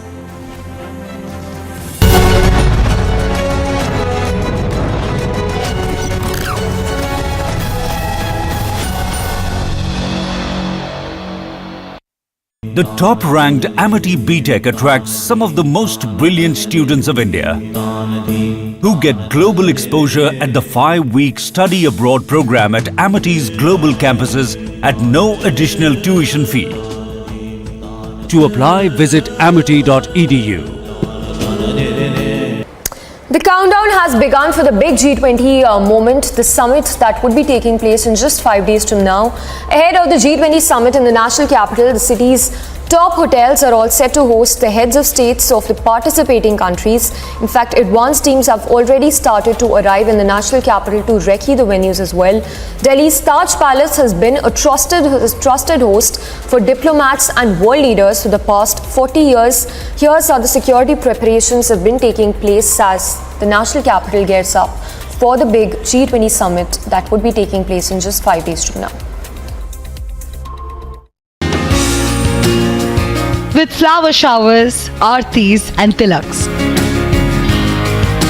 New Delhi's Taj Palace is all set to welcome its G20 guests and delegates with one ideology, Atithi Devo Bhava, meaning guests are akin to God. So how are you going to welcome the guests upon their arrival? What is this ritual that we see over here?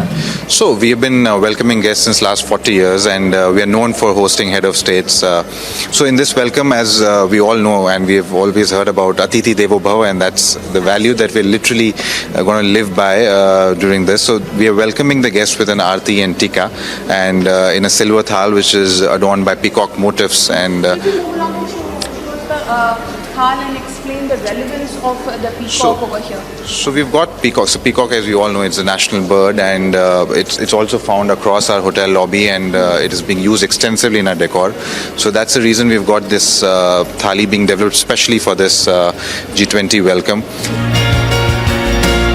But even as the hospitality is expected to be top-notch, preparations for security arrangements are being made just as meticulously. Not far away, the Lee Meridian Hotel is also leaving no effort unspared to ensure the safety and the security of its guests. Of course, our staff is attuned to these kind of moments.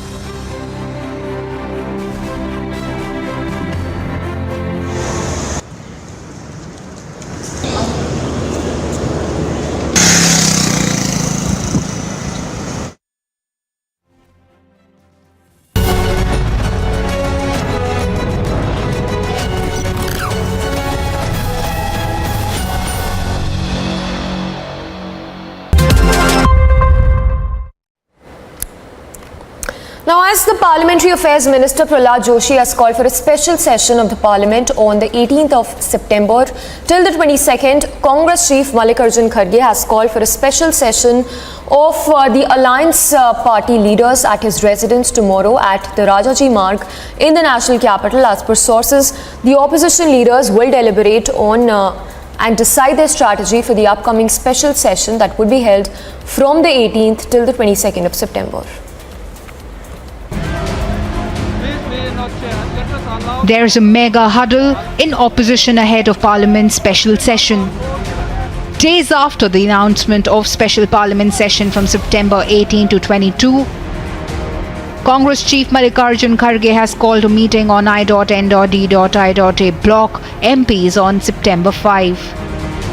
According to sources, the I.N.D.I.A block leaders will decide their strategy for the upcoming parliamentary session.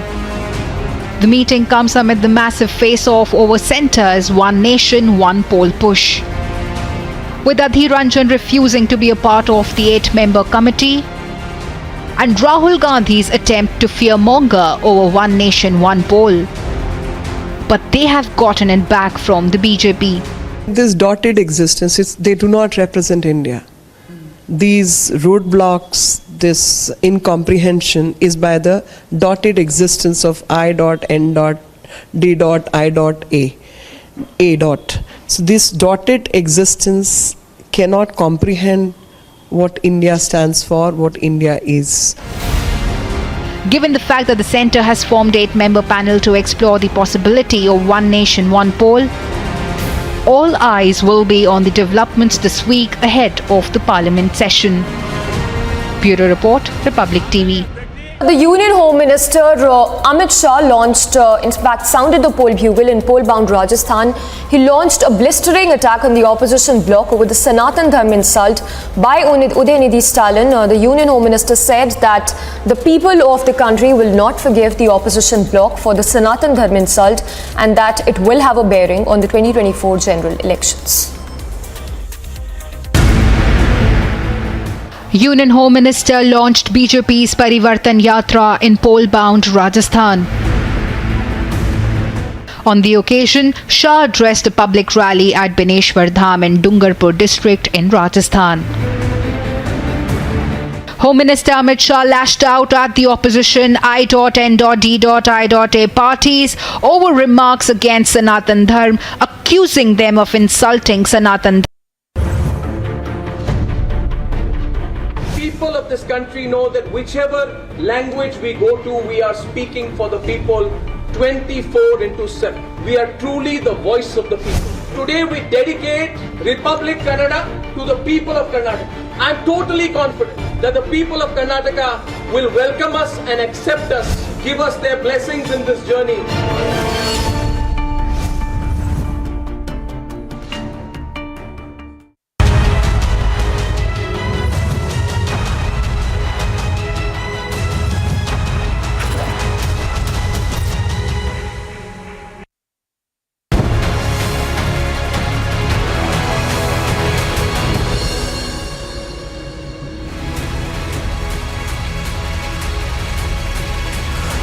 Hello and welcome. You watching The Biggest Story Tonight with me, Shavan Sen.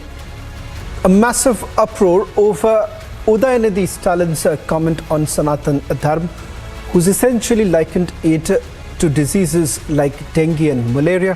The BJP is now up in arms. We'll put our focus on this story, on The Biggest Story Tonight. But up first, these are the headlines we're tracking at this hour. Manipur Chief Minister says FIR filed against 4 members of the Editors Guild for trying to create more clashes.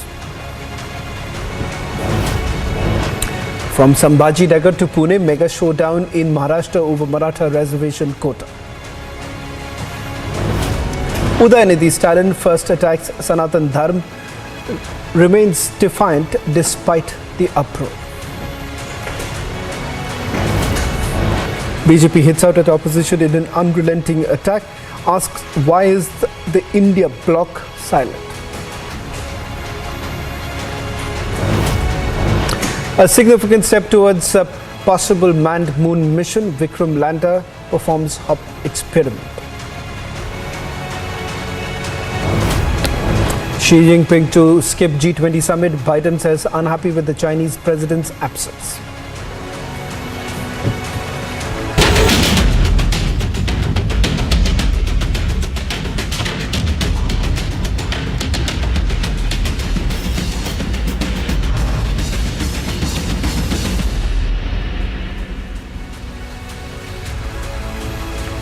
Well, even as the controversy over Udhayanidhi Stalin's anti-Hindu comment continues to rage on, Republic essentially confronted MK Stalin's son Udhayanidhi Stalin, who also happens to be a minister in his government.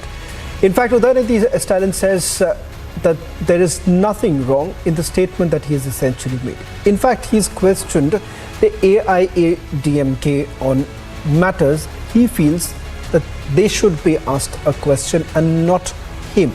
Listen in to what Udhayanidhi Stalin had to say. நாம் ஒழிக்கத்தான் வேண்டும், எதிர்க்க முடியாது. கொசு, dengue காய்ச்சல், malaria, corona இதையெல்லாம் நம்ம எதிர்க்க கூடாது, ஒழித்து கட்ட வேண்டும். அப்படிதான் இந்த சனாதனம். சனாதனம் என்பதை எதிர்ப்பதை விட ஒழிப்பதே நாம் செய்ய வேண்டிய முதல் காரியமாகும். I still stand by whatever I said. The DMK party was formed for social justice. I will always talk about it.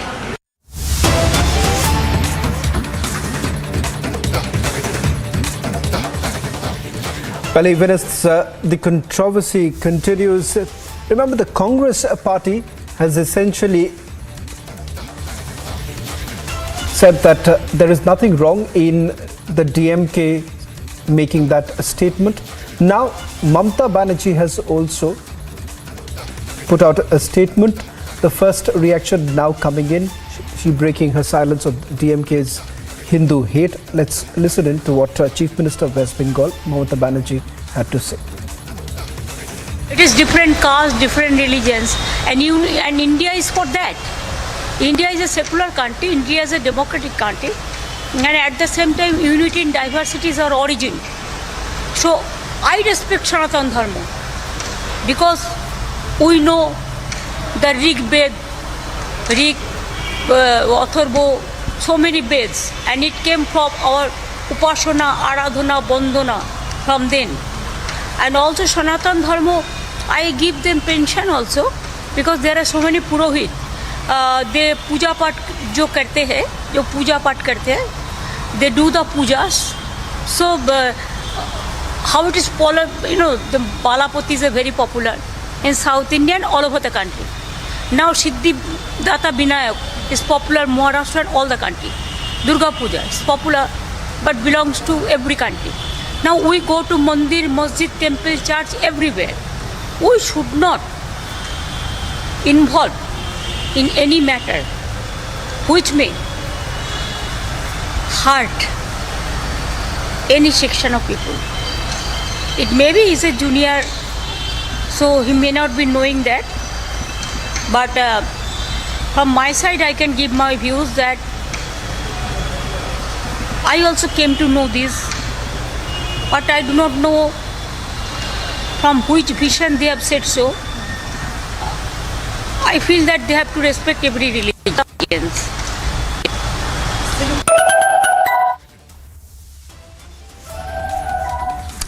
Joining us on this broadcast is Trinamool Congress's spokesperson Riju Datta.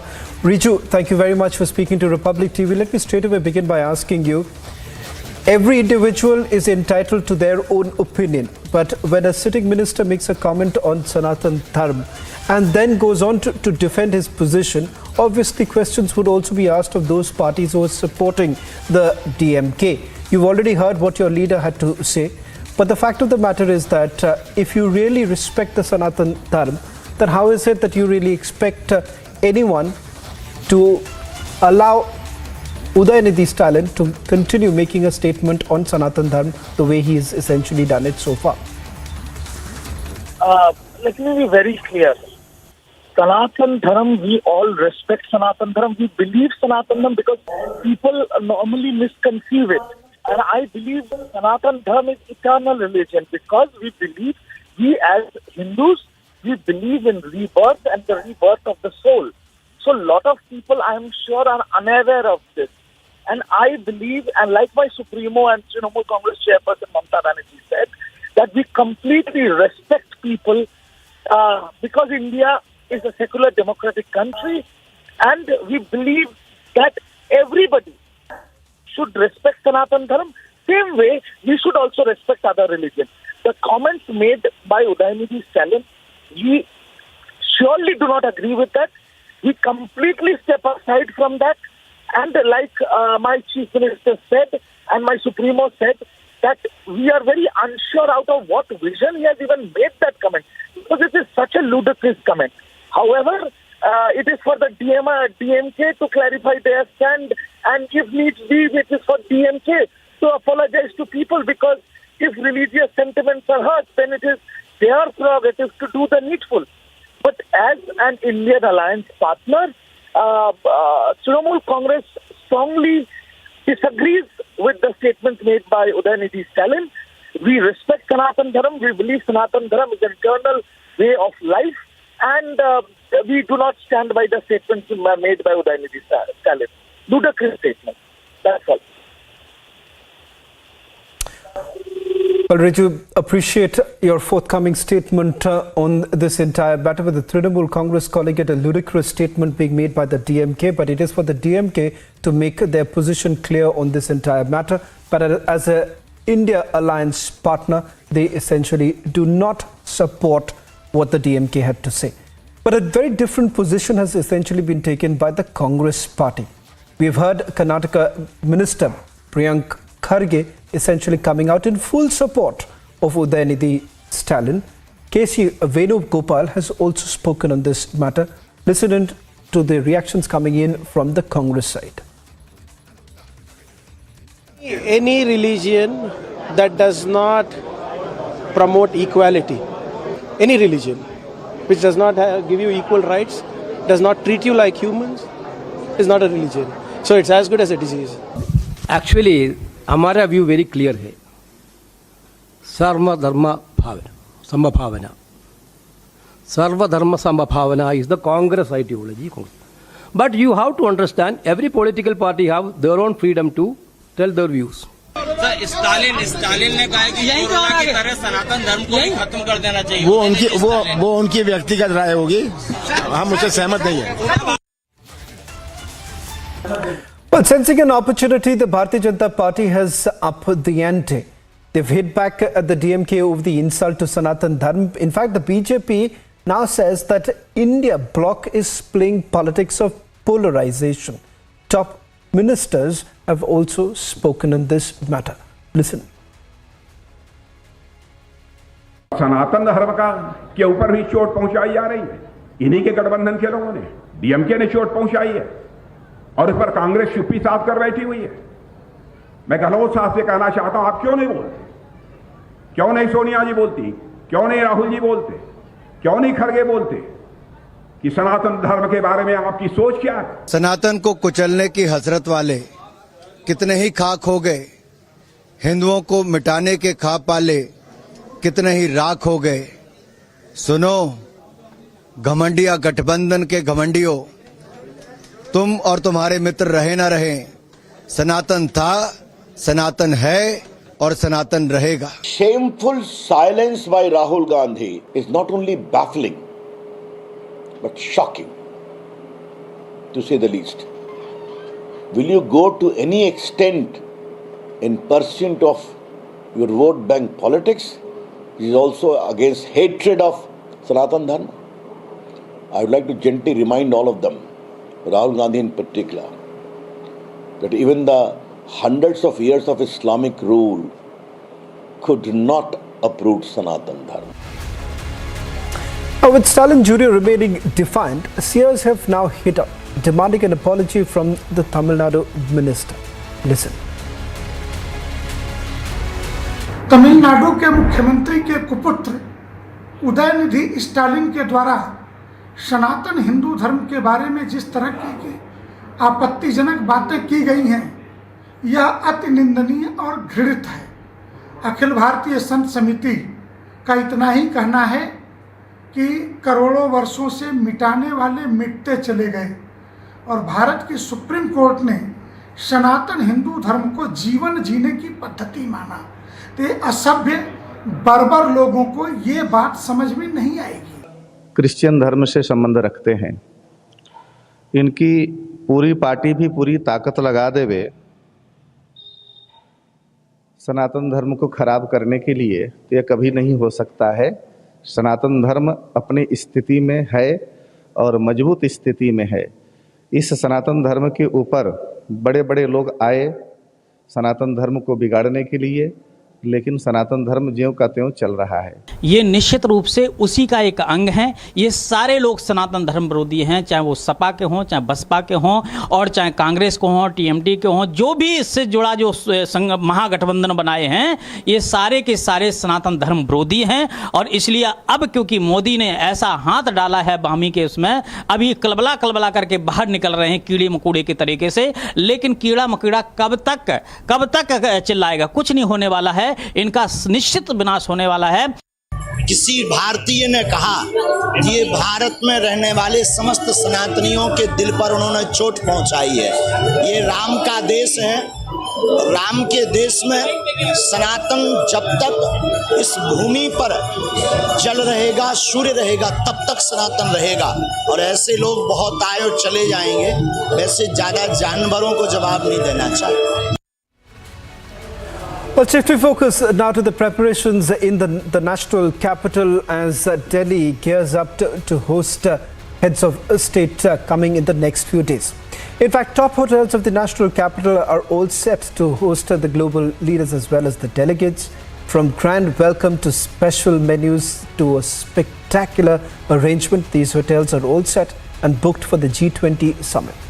At the Lalit Hotel, where the delegates of Canada and Japan would be staying, special security and dining arrangements have been made. Here is a sneak peek into how the preparations have been done so far. At the property of the Lalit Hotels, the enthralling welcome of the delegates is at the top focus.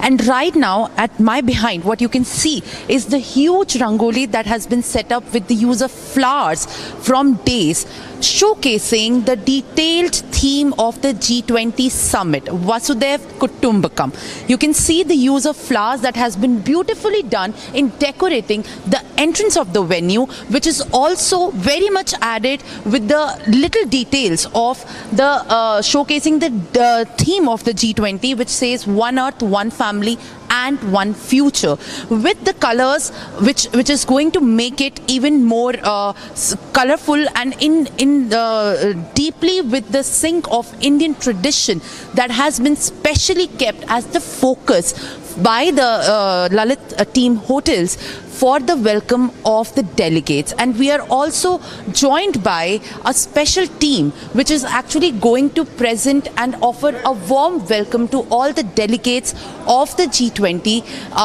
especially from the two key nations that are going to come, the Canada and Japan. I'm joined by the team which is going to offer the welcome to the delegates in sign language. Thank you for speaking to us. Please tell us what is this warm welcome is going to be about and how special focus is going to be on welcoming the delegates here. Okay, so thank you. I think it's an honor for us to be hosting G20 delegates, and we are taking this as an opportunity to show our delegates our significant contribution to diversity, equity and inclusion, and by presenting a welcome in sign language by our DEI team, which comprises of people from the LGBTQI spectrum, people with diverse disabilities, aesthetic warriors, and also the melodious tunes by our super amazing pianist Advitya, who is 70% autistic and is part of our team. We are extremely proud of the fact that every time a person walks in at the Lalit, they feel themselves reflected, represented and valued as a guest, because our team from various walks of life welcomes them with open arms and with pure love. So this is a testimony to our celebration of the spirit of pure love, and we are extremely proud that they are walking into the Lalit by feeling and living diversity in and out. This is definitely one of the very first things that have been done to make every guest and every delegate feel more inclusive into the nature when they come in. You can see at my behind how the welcome is going to be focusing more on the inclusivity. And as far as not just the welcome, they are saying that every kind of special effort has been made to make everybody feel valued. This is Simran with video journalist Mubashir for Republic. We are joined by the General Manager of the Lalit Hotel, Vijay Bhala. Thank you for speaking to us, sir. How excited are you to host the delegates, and what are the special arrangements and special focus has been done to make the arrangements for hosting the delegates? So thank you for the opportunity. It's a very large and a prestigious moment for all of us in the country, and we as the Lalit Suri Hospitality Group are proud that we are one of the hotels where two key countries, key partners of India are staying. We are well prepared. We've been working on it for the last many months. About 6-8 months of lot of hard work has gone into it. So the hotel's been upgraded. A lot of security aspects have been covered. Preparation with regards to the welcome, food, different cuisines, year of millets. So a lot of it has been covered, and preparations have been done accordingly.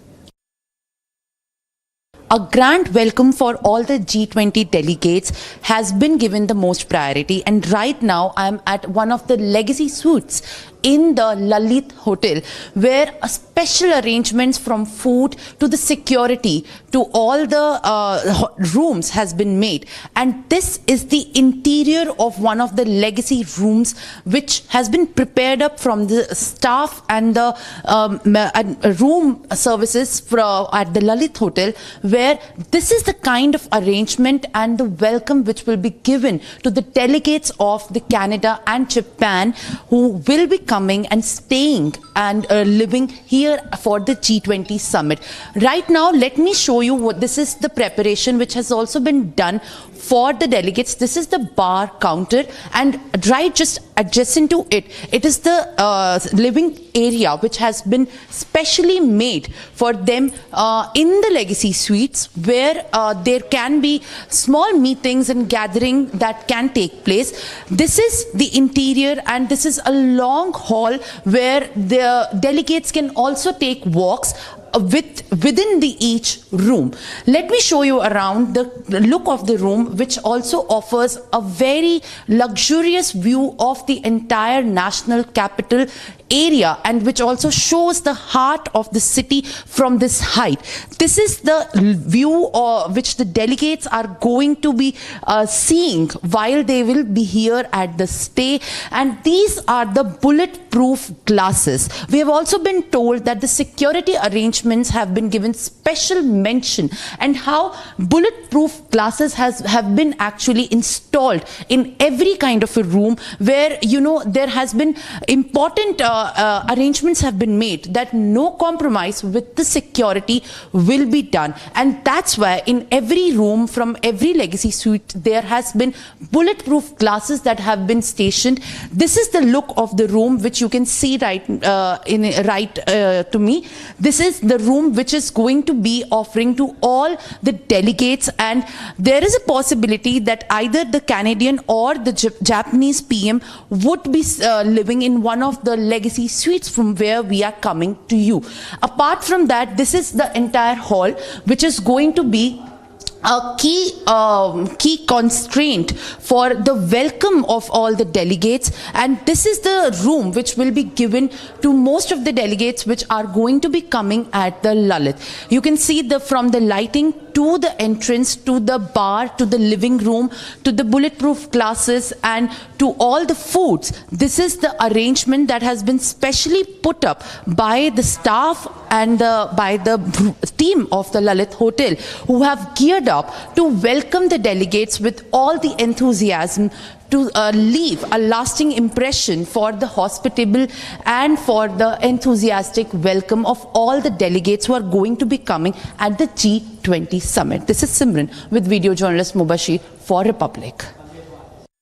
Special G20 themed menu also has been set up by the Lalit Hospitality, and we are right now at the dining area where special focus has been also given in the ingredients of the food which is going to be offered to the delegates. We are joined by the chef who is going to tell us how the menu has been made really colorful for the delegates. Namaskar.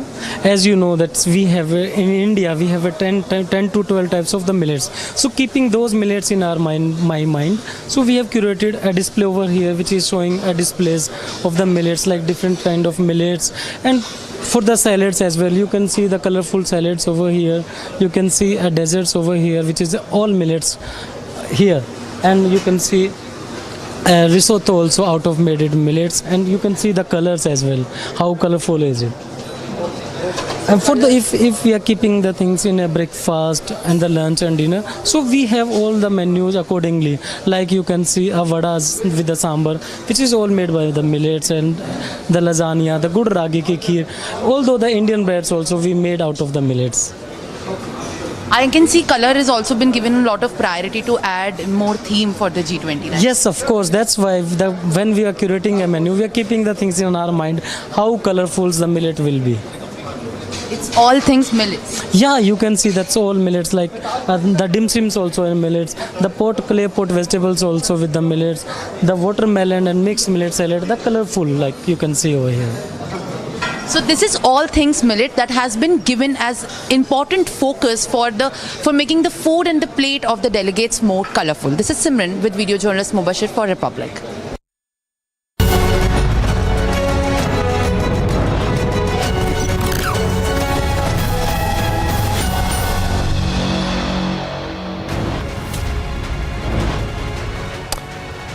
On the other side, Manipur Chief Minister says FIR filed against 4 members of Editors Guild for trying to create more clash. Also, Xi Jinping to skip G20 summit. Biden says unhappy with Chinese president's absence.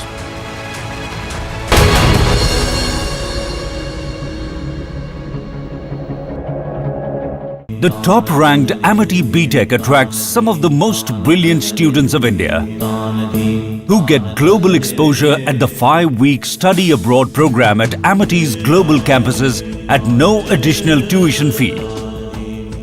To apply, visit amity.edu. The Union Home Minister Amit Shah launched, in fact, sounded the poll bugle in poll-bound Rajasthan. He launched a blistering attack on the opposition bloc over the Sanatan Dharma insult by Udhayanidhi Stalin. The Union Home Minister said that the people of the country will not forgive the opposition bloc for the Sanatan Dharma insult and that it will have a bearing on the 2024 general elections. Union Home Minister launched BJP's Parivartan Yatra in poll-bound Rajasthan. On the occasion, Shah addressed a public rally at Bineshwar Dham in Dungarpur district in Rajasthan. Home Minister Amit Shah lashed out at the opposition I.N.D.I.A parties over remarks against Sanatan Dharma, accusing them of insulting Sanatan Dharma for vote bank and appeasement politics. की संस्कृति का, इस देश के इतिहास का, सनातन धर्म का अपमान कर रहे हैं। इंडी अलायंस के दो प्रमुख दल डीएमके और कांग्रेस पार्टी, इनके बड़े नेता, एक वित्त मंत्री का बेटा और एक मुख्यमंत्री का बेटा, वो कह रहे हैं सनातन धर्म को समाप्त कर देना चाहिए। मुझे बताओ भाई, सनातन धर्म को समाप्त करने के लिए आप तैयार हो क्या? अरे जोर से बोलो, तैयार हो क्या? माताएं बहनें भी बोले तैयार है क्या? इन लोगों ने वोट बैंक की और तुष्टीकरण की राजनीति करने के लिए सनातन धर्म को समाप्त करने की बात की है। हमारी संस्कृति, हमारे इतिहास और सनातन धर्म का अपमान किया है। He also accused Congress leader Rahul Gandhi of calling Hindu organization more dangerous than the Lashkar-e-Taiba. उनके एक राजकुमार राहुल बाबा, जानते हो ना राहुल बाबा, जानते हो ना, उन्होंने कहा, ध्यान से सुनिएगा, हिसाब मांगना है राहुल बाबा का। उन्होंने कहा कि जो हिंदू संगठन है ये लश्कर-ए-तोयबा से भी खतरनाक है। Shah also dubbed the I.N.D.I.A bloc as a Ghamandiya Gathbandhan and said the alliance can go to any extent for vote bank politics. On the Ram Temple issue, he alleged that the Congress blocked the temple for years, but after the Supreme Court order. गठबंधन गठबंधन जो है, ये INDI alliance जो है,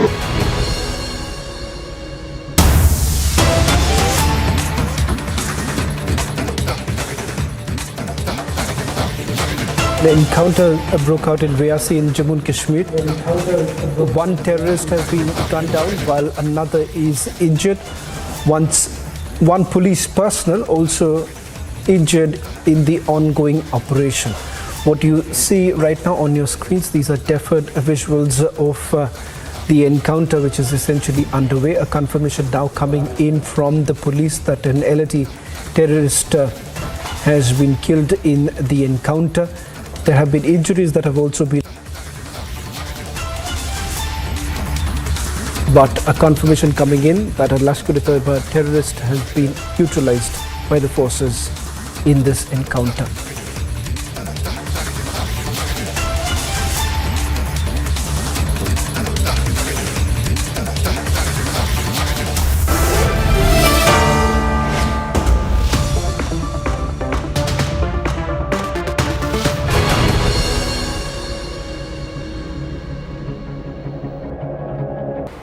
The countdown has begun for the big G20 moment, the summit that would be taking place in just 5 days from now. Ahead of the G20 summit in the national capital, the city's Top hotels are all set to host the heads of states of the participating countries. In fact, advanced teams have already started to arrive in the national capital to recce the venues as well. Delhi's Taj Palace has been a trusted host for diplomats and world leaders for the past 40 years. Here's how the security preparations have been taking place as the national capital gears up for the big G20 summit that would be taking place in just 5 days from now. With flower showers, aartis and tilaks. New Delhi's Taj Palace is all set to welcome its G20 guests and delegates with one ideology, Atithi Devo Bhava, meaning guests are akin to God. So how are you going to welcome the guests upon their arrival? What is this ritual that we see over here? So we have been welcoming guests since last 40 years and we are known for hosting head of states. So in this welcome, as we all know and we have always heard about Atithi Devo Bhava, and that's the value that we're literally going to live by during this. So we are welcoming the guests with an aarti and tikka and in a silver thal which is adorned by peacock motifs. And and explain the relevance of the peacock over here. So we've got peacock. So peacock, as we all know, it's a national bird, and it's also found across our hotel lobby, and it is being used extensively in our decor.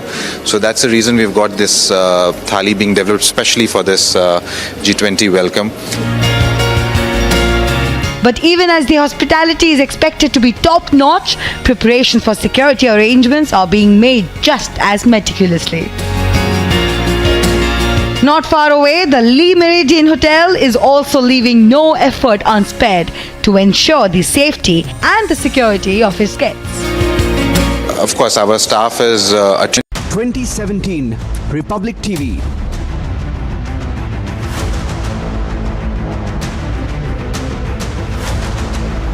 (2019) Republic Bharat.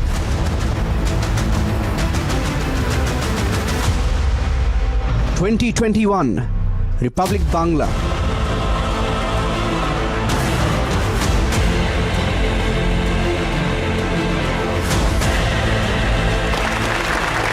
2023 Republic Kannada, coming soon on India's largest news network.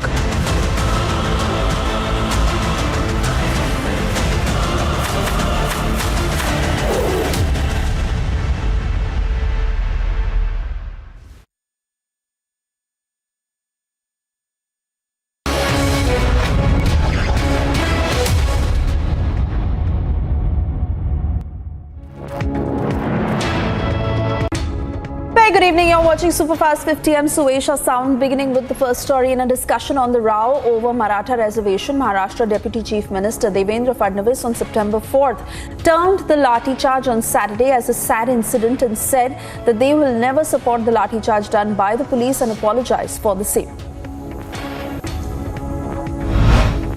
Speaking on the Maratha reservation row that erupted since Friday, Maharashtra Deputy Chief Minister Fadnavis and Chief Minister Eknath Shinde assured strict action that an investigation will be carried out in this incident.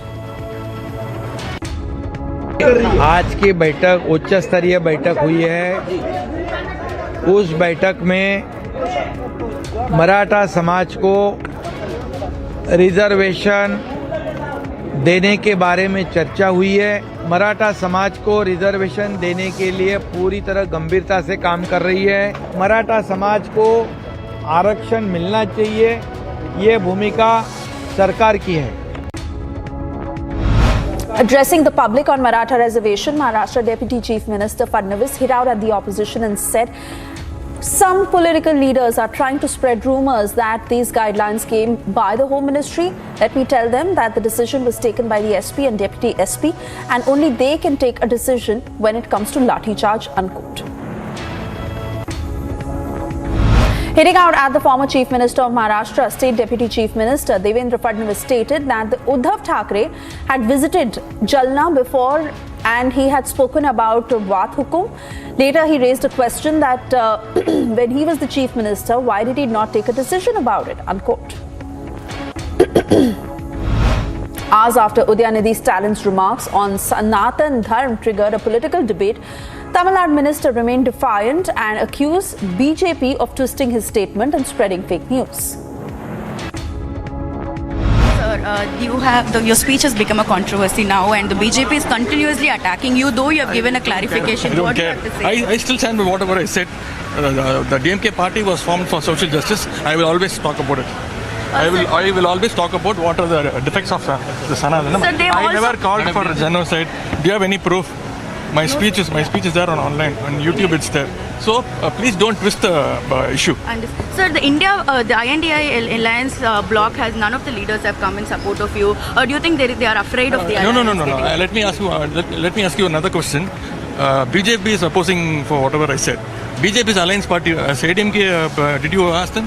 Have they commented about it? Okay. Please ask them. Thank you, sir. Telangana Governor Tamilisai Soundararajan hit out at Udhayanidhi Stalin, saying that he is very nervous and that nobody is able to prevent the ideology of Sanatan Dharma. She added that Sanatan Dharma is a disciplined way of life and that DMK does not like the word discipline. He's so nervous. I don't know why he's talking like that. It shows his ignorance and mischievous comments. And again he's telling, no, again I will be repeating. Your grandfather and everyone failed talking about that. What they told when Rama Setu was constructed, Rama, in which engineering college he studied. Then I am asking our brother, the younger brother, very ignorant brother, from where he studied about Sanatan Dharma, what he know about Sanatan Dharma. They are just playing with that words, that's all. They don't know anything about that. Cabinet Minister and Government of Karnataka Priyank Kharge spoke on Udhayanidhi Stalin's Sanatan Dharma should be eradicated, remarked and said that any religion that does not promote equality or does not treat you like human is as good as a disease. Any religion that does not promote equality, any religion that does not ensure that you have the dignity of being a human being is not a religion according to me. Any religion which does not give you equal rights, does not treat you like humans, is not a religion. So it's as good as it is. Former Union Minister Ravi Shankar Prasad launched a no-holds-barred attack on DMK leader Udhayanidhi Stalin over his remarks equating Sanatan Dharma with mosquitoes, dengue, malaria, fever and corona, while also questioning the silence of the opposition bloc INDIA in this matter. Shameful silence by Rahul Gandhi is not only baffling but shocking, to say the least. Will you go to any extent in pursuit of your vote bank politics? It is also against hatred of Sanatan Dharma. I would like to gently remind all of them, Rahul Gandhi in particular, that even the hundreds of years of Islamic rule could not uproot Sanatan Dharma. Delhi BJP President Virendra Sachdev and BJP MPs went to Tamil Nadu House and submitted a memorandum. Delhi BJP has today sent a letter to Tamil Nadu House Commissioner in which they have demanded an apology from Udhayanidhi Stalin for his anti-Hindu remark. Hitting out at the Congress for this remark on Sanatan Dharma, Union Minister Dharmendra Pradhan said that KC Venugopal crossed all limits and the party, Congress, believes in secularism. मैं अभी आज से देख रहा था, उन्होंने सारा हद को पार किया। जब आप लोगों ने उनको पूछा कि इसमें कांग्रेस पार्टी की टिप्पणी क्या है, उन्होंने उसमें कहा कि कांग्रेस पार्टी सर्वधर्म समभाव पे विश्वास रखती है। हम पूछना चाहते हैं कि क्या सनातन धर्म को गाली देना कांग्रेस पार्टी की नीति बनी हुई है, ये घमंडिया गठबंधन की नीति बनी हुई है? ISRO said that Chandrayaan-3 lander Vikram has exceeded its mission objectives and successfully undergone a hop experiment. ISRO said that the significance of this kickstart was that it enthused future sample return and human missions. In a major development, ISRO announced that Vikram Lander has been set into sleep mode. ISRO said that the data collected by payloads is received at Earth, and it is expected that Vikram Lander and Pragyan will wake up once again around the 22nd of September. Kaveri water wars in Karnataka continues to intensify. This morning, protests broke out in Mandya district of Karnataka, where Mandya Rakshana Vedike activists staged a protest by watering crops with mineral water. Kaveri water sharing issue is escalating as former Chief Minister and BJP leader Basavaraj Bommai has said that Karnataka government has totally failed the farmers of Karnataka and added that the government is directionless. It has not been able to protect the interests of the state in the interstate water dispute. Protests over Kaveri water further intensify as Karnataka Deputy Chief Minister D.K. Shivkumar has said that the Congress is aware of how to protect its farmers and that BJP and JDS are just playing politics over this issue. He added that the matter is in court again. We are protecting Karnataka farmers' interests.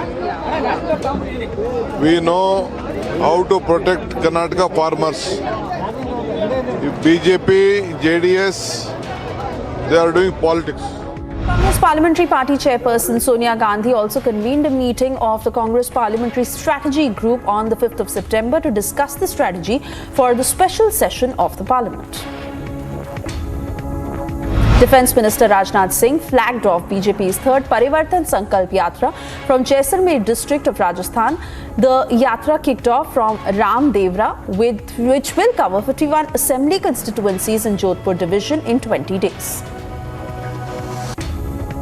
In a big exclusive Republic Access, the FIR copy of the state government having filed that complaint against the members of the Editors Guild. In this copy, Republic accessed, there is a charge on the guild members for creating further tension in strife-torn Manipur. That is highly condemnable. That's why the state government has filed an FIR against the members of the editor guilds who are trying to create more, classes in the state government. In view of continuous surge in dengue cases in the state, Uttarakhand Health Secretary Dr. R. Rajesh Kumar appealed to the people of the state for blood donation. Uttar Pradesh Chief Minister Yogi Adityanath is expected to call on Prime Minister Modi in New Delhi on Tuesday. Sources said that during this meeting between the Chief Minister and Prime Minister, discussions around inauguration of Ram Temple in Ayodhya are likely to take place. With just a few days left for the biggest ministers' meeting, that is G20 summit, in the national capital, gearing up for this event in the country. 2 days of the G20 summit that will start on the 9th and end on the 10th of September will be held at Bharat Mandapam, that is Delhi's Pragati Maidan. Heads of state and government and other delegates from various member countries who are invited for G20. In view of the G20 preparations in the national capital, Surinder Yadav, Special CP, Delhi Traffic, clarified that all the Delhi metro stations will be open except Supreme Court in view of the security concerns. को बता दिया कि वो correction जो है कॉरिजोंडम उसका आ जाएगा। अब जो है मेट्रो सेवाएं यथावत चलेंगी। सिर्फ उस वक्त मूवमेंट के ये सोचना कि पूरी तरह से कोई मेट्रो स्टेशन बंद है प्रगति मैदान के अलावा, वो सही नहीं है।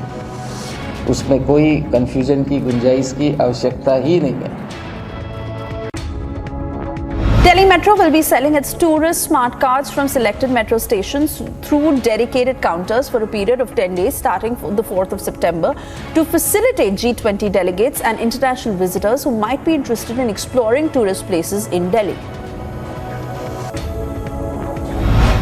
With the G20 week that is on, all government offices are on alert mode considering a warning circulated earlier from a designated wing of the Home Ministry from any misleading, fake and counterfeit emails that are circulated by ill elements. With regard to the G20 preparation, Atul Garg, who is the director of Delhi Fire Services, has said that the fire department has deployed 35 fire tenders and 500 personnel regarding the G20 summit to ensure that the response is immediate in case of any incident. US President Joe Biden has said that he is looking forward to attending the G20 summit next week, but it is thoroughly disappointing that Chinese President Xi Jinping's decision to not attend the summit is in. Chinese Foreign Ministry spokesperson Mao Ning has put out a statement confirming that Chinese Premier Li Qiang will attend the 18th G20 summit to be held in the national capital. The statement said, and I quote, at the invitation of the Government of Republic of India, Premier of the State Council, Li Qiang will attend the 18th G20 summit. Delhi police will be enforcing elaborate security arrangements and traffic restrictions. Online food delivery services will not be available in Delhi during this period, as has been said. Delhi's Lee Meridian Hotel, that is all set to host the delegates coming in for G20. The hotel will offer a wide range of cuisines to its global guests. From Ayurvedic food to regional food, the list includes the best of food choices for foreign delegates. Offices in Delhi and adjoining areas of Noida and Gurugram have facilitated work from home arrangements for their employees during the G20 weekend. Alexander George Muthoot, Joint Managing Director of the Muthoot Group, had received the prestigious Indian Family Business Award 2022. Indian Family Business Awards recognizes the contributions and speaks of the fundamental strength and resourcefulness of these companies that have helped nurture an ecosystem of wealth creation and distribution. People in Pakistan who have been facing high inflation for months now are hit by high electricity bills after the government signed an agreement with the International Monetary Fund for $3 billion loan. A large number of people took to the streets in different cities of Pakistan to protest against the abduction of some members of the minority Hindu community and increasing incidents of robberies in the province. The sit-in, in which people from all faiths are participating, was staged for the release of abducted members of the Hindu community in Kashmir. A helicopter of Pakistan Navy crashed in Gwadar, killing 2 officers. Investigation has been ordered into the crash. Reports suggest that the helicopter was on a training mission and the cause of crash that is yet to be known. In the latest development on the row over China map, Russia has now broken its silence over the map issue and has become the 8th country to have expressed displeasure over China claiming ownership. Turkish President Recep Tayyip Erdogan arrived in Russia's coastal city of Sochi as part of his day-long work for the revival of the Black Sea grain deal. Now, according to sources, Erdogan met his Russian counterpart Vladimir Putin to discuss current regional and global issues as well as bilateral relations. Hours before talks between Turkish President Recep Tayyip Erdogan and Russian President Vladimir Putin unleashed a round of drone attacks on one of Ukraine's largest grain exporting ports. Residents of Izmail port on the Danube River in the Odessa region were urged to seek cover by the Air Force early morning today. South Korea's spy agency suspects Russia proposed that North Korea participate in 3-way naval exercises with China. When asked about the possibility of such drills, Yoo Sang-bum, South Korean lawmaker, said that Russian Defense Minister Sergei Shoigu likely proposed holding trilateral naval exercises with North Korea and China in July.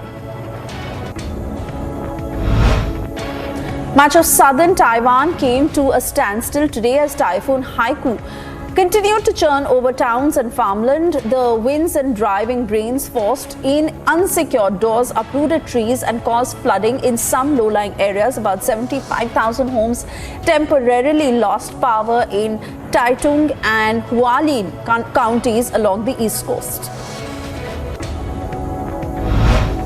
Heavy rains from slow-moving storm system caused major flooding in coastal regions of Spain. Forecasts of heavy rains in central Spain led to authorities to shut down train lines, cancel a Spanish league soccer game, and order citizens to stay indoors.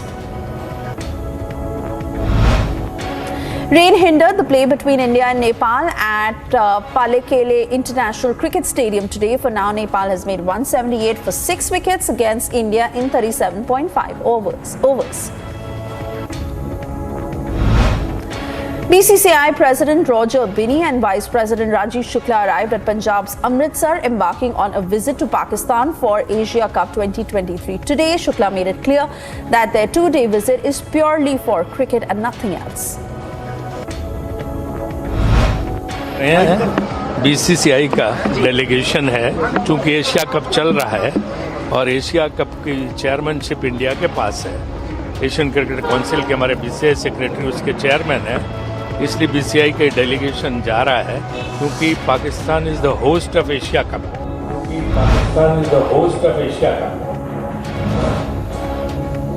Australia chased down a total of 190 to seal off a 3-0 series win, as well as record a whitewash against host South Africa. South Africa white ball coach Rob Walter admitted that the entire T20I series against Australia was an eye-opener for their bowling unit.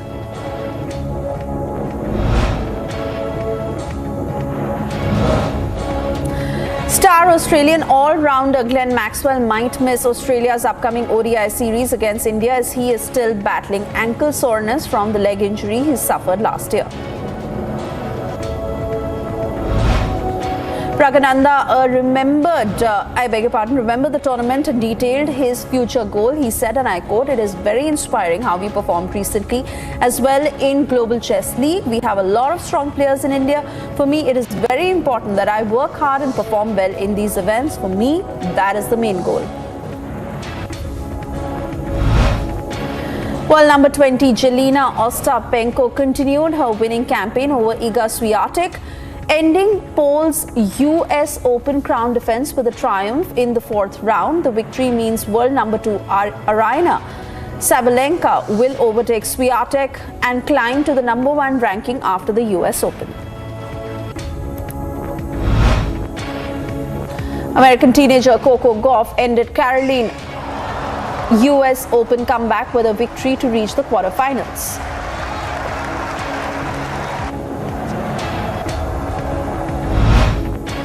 Sorana Sirsti has reached the quarterfinals of the women's tournament at the US Open after a convincing win over Belinda Bencic.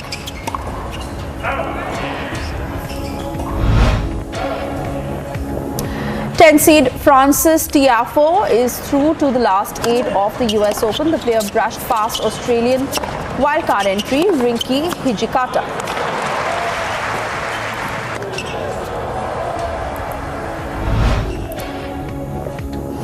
India's Rohan Bopanna and Australian partner Matthew Ebden advanced to the men's doubles quarterfinals at the US Open with a hard-fought 3-set win over Julian Cash and Henry Payton.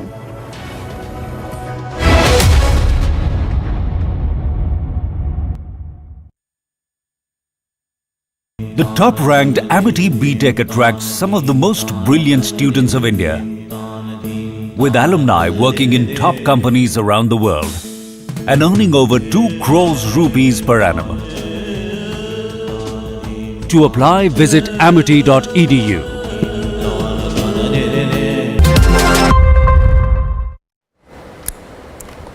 Now, as the Parliamentary Affairs Minister Prahlad Joshi has called for a special session of the Parliament on the 18th of September till the 22nd, Congress Chief Mallikarjun Kharge has called for a special session of the Alliance Party leaders at his residence tomorrow at the Rajaji Marg in the national capital. As per sources, the opposition leaders will deliberate on and decide their strategy for the upcoming special session that would be held from the 18th till the 22nd of September.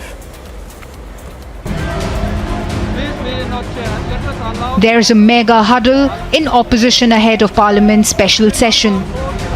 Days after the announcement of special Parliament session from September 18 to 22, Congress Chief Mallikarjun Kharge has called a meeting on I.N.D.I.A block MPs on September 5. According to sources, the I.N.D.I.A bloc leaders will decide their strategy for the upcoming parliamentary session.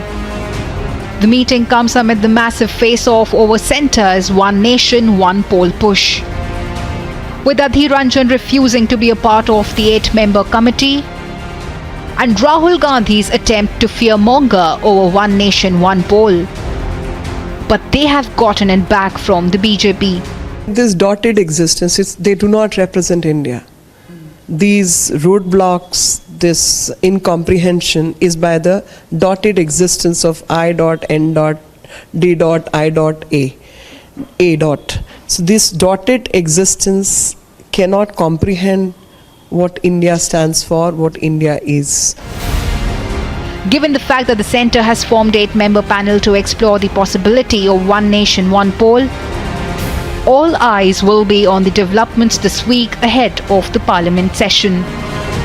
Bureau Report, Republic TV. The Union Home Minister Amit Shah launched, in fact, sounded the poll bugle in poll-bound Rajasthan.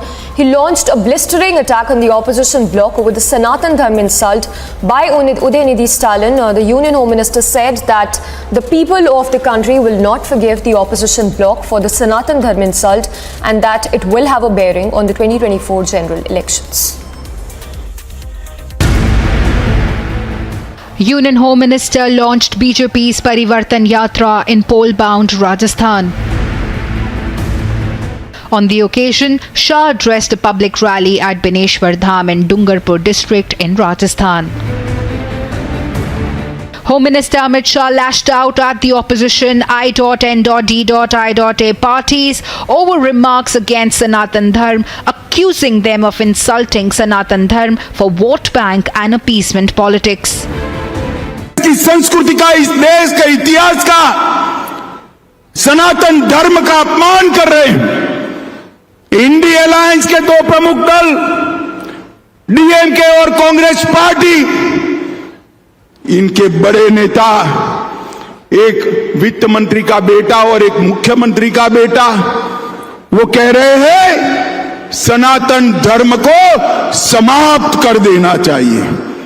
मुझे बताओ भाई, सनातन धर्म को समाप्त करने के लिए आप तैयार हो क्या? अरे जोर से बोलो, तैयार हो क्या? माताएं बहनें भी बोले तैयार है क्या? इन लोगों ने वोट बैंक की और तुष्टीकरण की राजनीति करने के लिए सनातन धर्म को समाप्त करने की बात की है। हमारी संस्कृति, हमारे इतिहास और सनातन धर्म का अपमान किया है। He also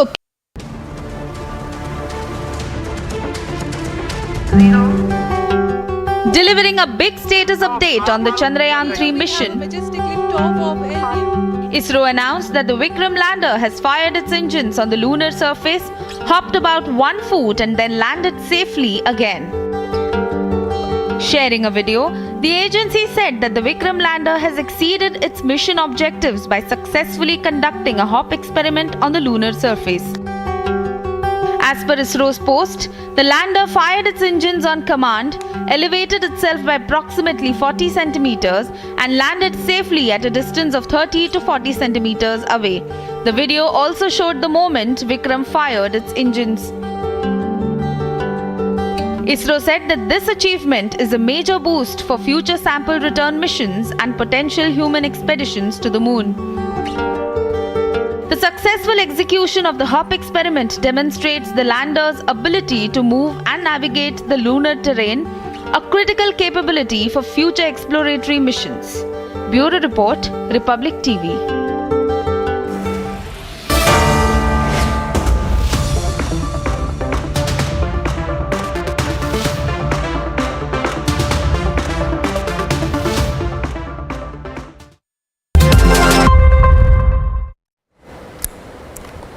Now, as the Parliamentary Affairs Minister Prahlad Joshi has called for a special session of the Parliament on the 18th of September till the 22nd, Congress Chief Mallikarjun Kharge has called for a special session of the Alliance Party leaders at his residence tomorrow at the Rajaji Marg in the national capital. As per sources, the opposition leaders will deliberate on and decide their strategy for the upcoming special session that would be held from the 18th till the 22nd of September.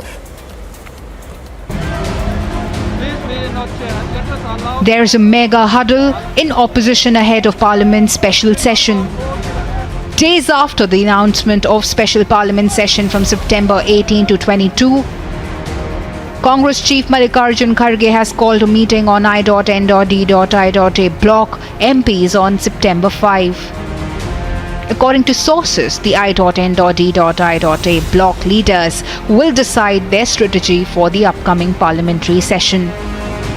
The meeting comes amid the massive face-off over centre's One Nation, One Poll push.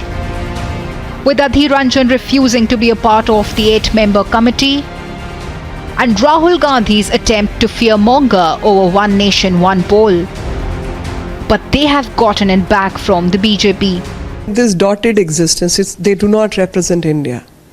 These roadblocks, this incomprehension is by the dotted existence of I.N.D.I.A. So this dotted existence cannot comprehend what India stands for, what India is. Given the fact that the centre has formed 8-member panel to explore the possibility of One Nation, One Poll, all eyes will be on the developments this week ahead of the Parliament session. Bureau Report, Republic TV. The Union Home Minister Amit Shah sounded the poll bugle in poll-bound Rajasthan. He launched a blistering attack on the opposition bloc over the Sanatan Dharma insult by Udhayanidhi Stalin. The Union Home Minister said that the people of the country will not forgive the opposition bloc for the Sanatan Dharma insult and that it will have a bearing on the 2024 general elections. Union Home Minister launched BJP's Parivartan Yatra in poll-bound Rajasthan.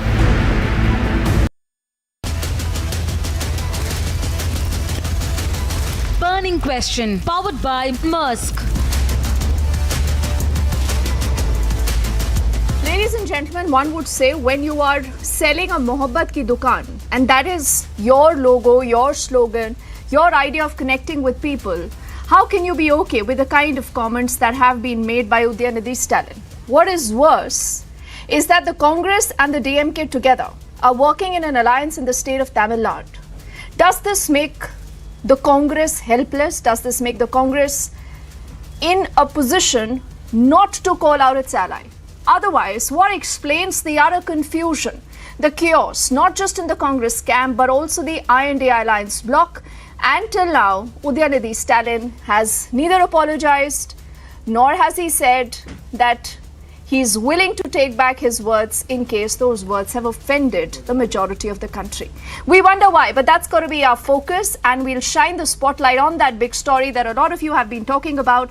But as always, we start with the headlines first up.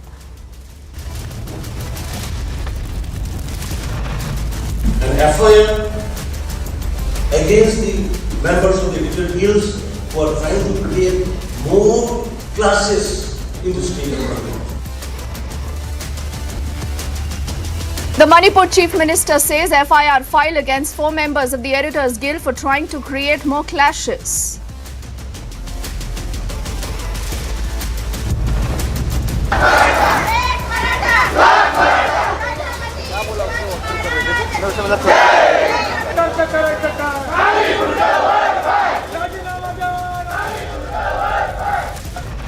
From Shambhaji Nagar to Pune, it's a mega showdown in the state of Maharashtra with the Maratha reservation quota.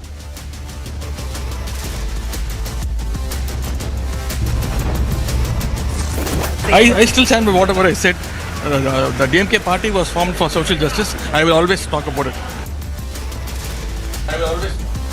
Udhayanidhi Stalin first attacked Sanatan Dharma, then when questioned, he continues to remain defiant despite all the uproar.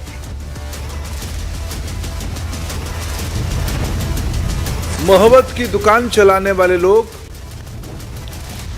नफरत की पुड़िया लेके घूम रहे हैं। नेता नहीं, convener नहीं, लेकिन नीति बन गया हिंदुत्व को गाली दें। The BJP is hitting out at the opposition in an unrelenting attack. They are asking, why is the INDI bloc completely silent?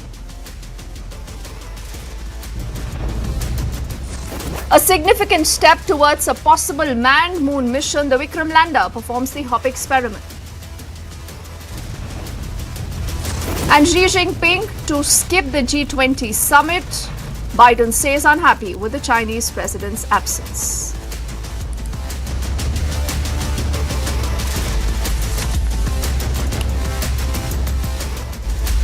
Sanatan Dharma, he said, is like malaria or dengue, and it should not just be opposed, but he said it needs to be eradicated. Now, these are words of Udhayanidhi Stalin, the scion of MK Stalin, and someone who not just understands the weight of what he has said, but who also understands the implications. Now, is that the reason why, after many hours that he made the comment, the DMK officially is wanting to justify that comment? They say he said nothing wrong. They say the BJP right now is just trying to twist the entire comment because it suits their political narrative. But do remember, it's not the very first time that you're hearing such comments that many say also qualifies as hate speech that has been made by many people who quote unquote want to call themselves secular. Time and again they say lectures about morality, they say this is my hate speech versus your hate speech. But the problem, ladies and gentlemen, could get complicated. Because this is not just limited to what's happened in Tamil Nadu, and possibly Udhayanidhi Stalin could be looking at, consolidating his particular vote bank in the run-up to the big elections of 2024. But the problem the BJP says is also about the mindset. The BJP alleges there is a pattern. There is a complete pattern of Hindu hatred. Not just this. They've asked time and again, why are the other alliance partners who call themselves the INDI alliance silent? Now, have they really been silent? We've spoken to a number of those opposition parties. Some of them have condemned the comment that has been made, but then a lot of them have begun to distance or indulge in whataboutery. Like Mamata Banerjee. The JDU, the RJD, not wanting to comment, they say keep us out of this controversy. But then there was a lot of pressure on the Congress to respond.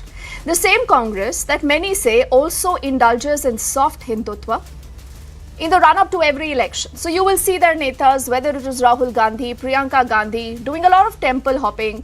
Rahul Gandhi says he's a Shiv Bhakt. Sometimes he tells us he's a Janeudhari. So the BJP says the Congress will have to come clean and tell us where they stand on this particular comment. The DMK is holding on to that position because they know they are the big brother in the state of Tamil Nadu, and clearly the Congress could be feeling helpless. But then what about the kind of damage that this particular comment by Udhayanidhi Stalin could cause to the entire INDI alliance? The same alliance that speaks about Mohabbat ki dukaan. Now clearly, if you are a Mohabbat ki dukaan, you can't say this is my hate speech versus your hate speech. But unfortunately, that is the kind of situation that we have seen over the last few hours.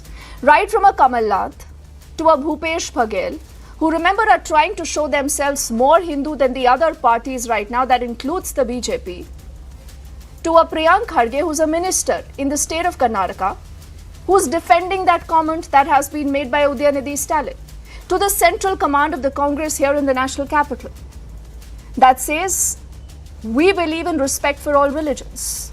The BJP says this qualifies to be a hate speech.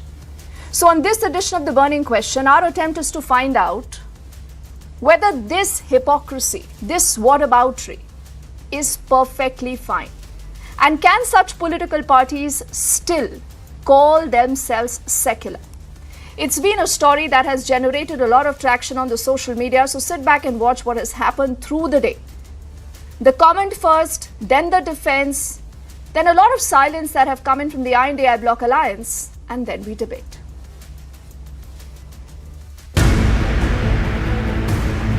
Just days after the third high-profile meeting of the INDIA bloc,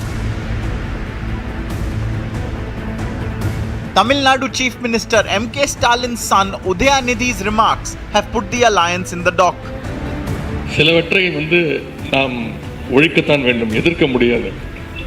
கொசு, dengue காய்ச்சல், malaria, corona இதையெல்லாம் நம்ம எதிர்க்கக்கூடாது, ஒழித்து கட்ட வேண்டும். அப்படிதான் இந்த சனாதனம். சனாதனம் என்பதை எதிர்ப்பதை விட ஒழிப்பதே நாம் செய்ய வேண்டிய முதல் காரியமாகும். I still stand by whatever I said. The DMK party was formed for social justice. I will always talk about it. The Congress has tried making a case for Stalin's son. Any religion that does not promote equality, any religion which does not give you equal rights, does not treat you like humans, is not a religion. So it's as good as a disease. Actually, हमारा view very clear है. सर्व धर्म समभावना. सर्व धर्म समभावना is the Congress ideology. But you have to understand, every political party have their own freedom to tell their views. Stalin ने कहा कि corona की तरह सनातन धर्म को भी खत्म कर देना चाहिए. वो उनकी व्यक्तिगत राय होगी, हम उससे सहमत नहीं है. The BJP is demanding an unconditional apology. सनातन धर्म का के ऊपर भी चोट पहुंचाई जा रही है. इन्हीं के गठबंधन के लोगों ने, डीएमके ने चोट पहुंचाई है और इस पर कांग्रेस चुप्पी साफ कर बैठी हुई है. मैं गहलोत साहब से कहना चाहता हूं, आप क्यों नहीं बोलते? क्यों नहीं सोनिया जी बोलती? क्यों नहीं राहुल जी बोलते? क्यों नहीं खड़गे बोलते कि सनातन धर्म के बारे में आपकी सोच क्या है? सनातन को कुचलने की हसरत वाले कितने ही खाक हो गए, हिंदुओं को मिटाने के ख्वाब पाले कितने ही राख हो गए. सुनो घमंडिया गठबंधन के घमंडियों, तुम और तुम्हारे मित्र रहे ना रहे, सनातन था, सनातन है और सनातन रहेगा. Shameful silence by Rahul Gandhi is not only baffling but shocking, to say the least. Will you go to any extent in pursuit of your vote bank politics? This is also against hatred of Sanatan Dharma. I would like to gently remind all of them, Rahul Gandhi in particular, that even the hundreds of years of Islamic rule could not approve Sanatan Dharma. The top leaders of the opposition's alliance who shared a stage with Stalin last week are silent on the anti-Hindu remark. Does the INDIA bloc endorse anti-Hindu hate? Bureau Report, Republic TV.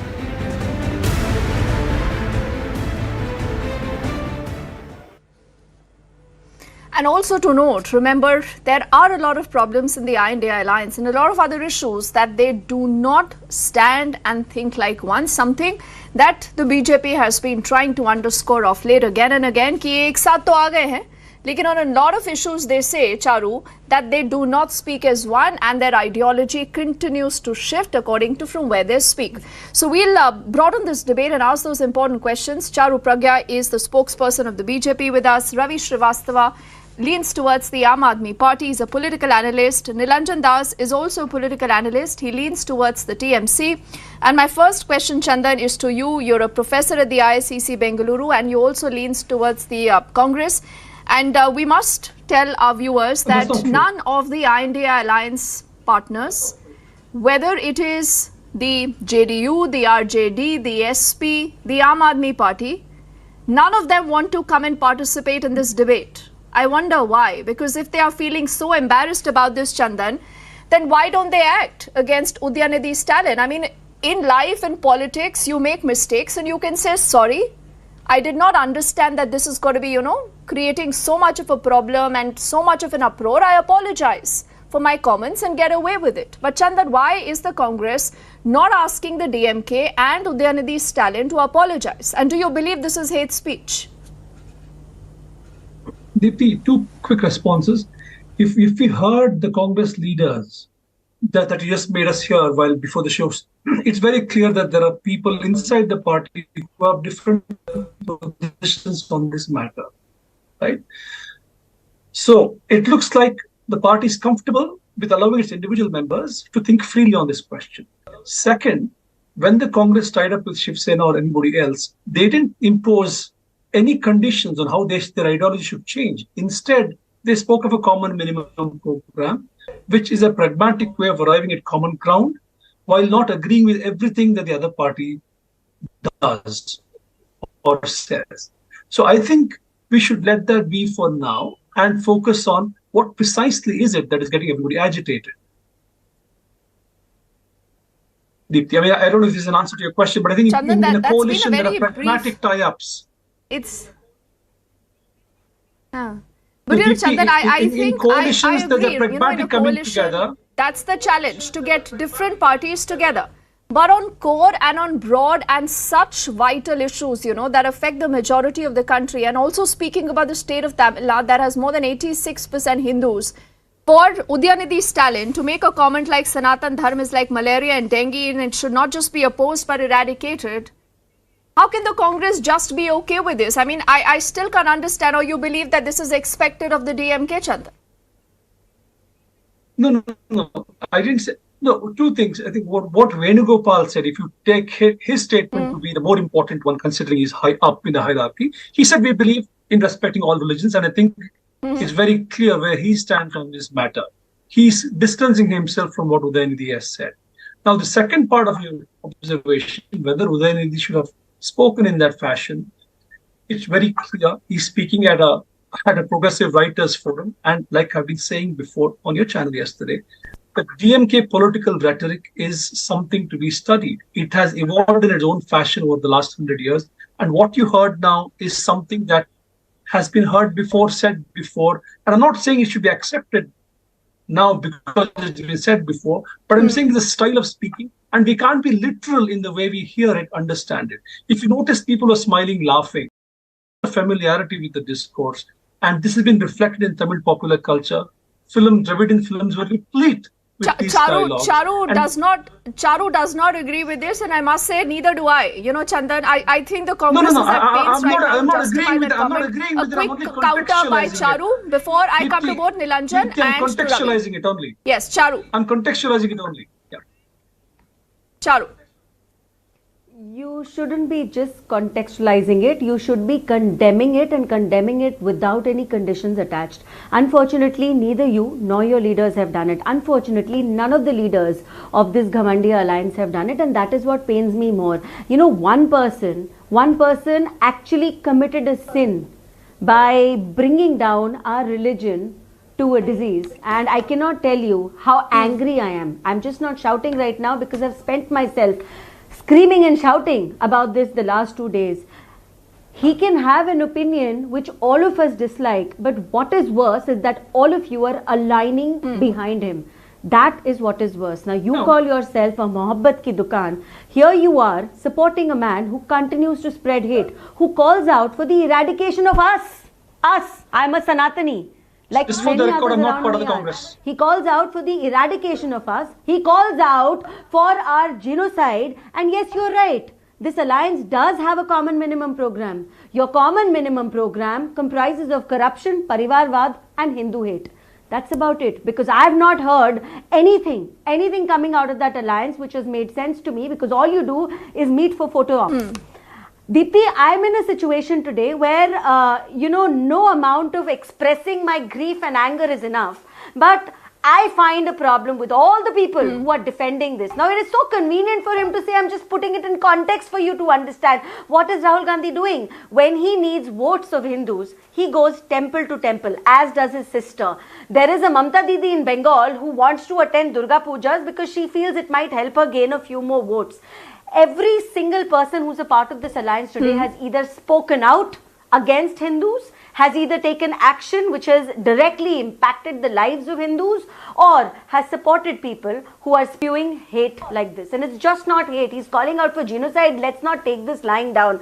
Also, DMK, since this government has come into power in Tamil Nadu, and I want to bring this to your attention, has been a government which has very actively propagated the bringing down of my religion. Actively. Over 250 temples have been demolished in the last 1 year alone.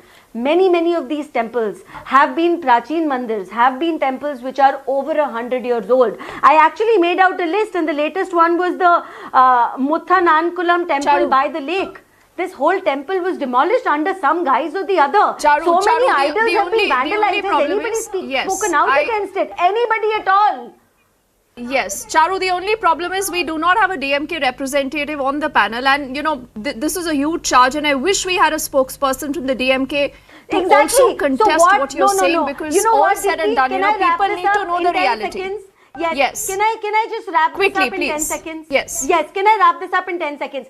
I'm again repeating this. What Stalin said is what Stalin said. But people who are shaking hands with Stalin are endorsing it by not condemning it. The very least you could have done was condemn it. You are afraid to even condemn it, and that's the worst part. You want votes from the people of this country. And why is even a condemnation such a big deal? I think, Charu, that's a fair point. This nation, and you absolutely, I agree. Exactly. Yes, that's a fair point. That hurts me more. Why is the Aam Aadmi Party political parties? Yes, leave aside one. Ravi, why is the Aam Aadmi Party not saying we condemn this comment? Udhayanidhi, Stalin needs to apologize. He should take back his comments. He should be sacked. Ravi, why is that such a big deal? Or you agree with what he said? There can only be two situations, no, Ravi? First of all, Aam Aadmi Party, whatever views they have got on it, they have to express themselves. I don't represent them. But as far as this issue is concerned, barring the crudity of the language of Udhayanidhi, I fully agree with whatever contention he has got, or whatever contest he has said it. I am asking the BJP representative. They were in alliance with the DMK. Absolutely. What they were DMK, they were in the alliance with the BJP. Why they were sleeping that time?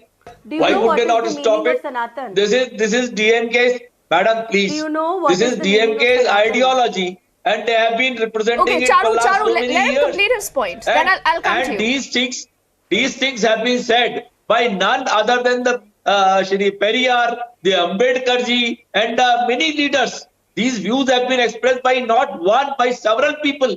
And the BJP should first look into their own house, the kind of comments made by that Kapil Mishra, that Pravesh Sinha, that Giriraj Singh, even See, this is exactly, Ravi, what I was saying. You know, when we reported a story on rape, what do political parties say? My rape versus your rape. You're doing much the same on hate speech. My hate speech versus your hate speech. You know, Ravi, otherwise a party that speaks about Mohabbat ki dukaan can't look at selectively that this is the hate speech you would respond to and this is the hate speech you would not, Ravi. What is so great about this Sanatan Dharma? Sanatan means constant. The constant is always a problem. So why should the Aam Aadmi Party not take a stand? You know, in Gujarat, you speak about Lakshmi Ganesh on currency notes. Deepti, Arvind Kejriwal says Tirth Yatra pe le jayenge.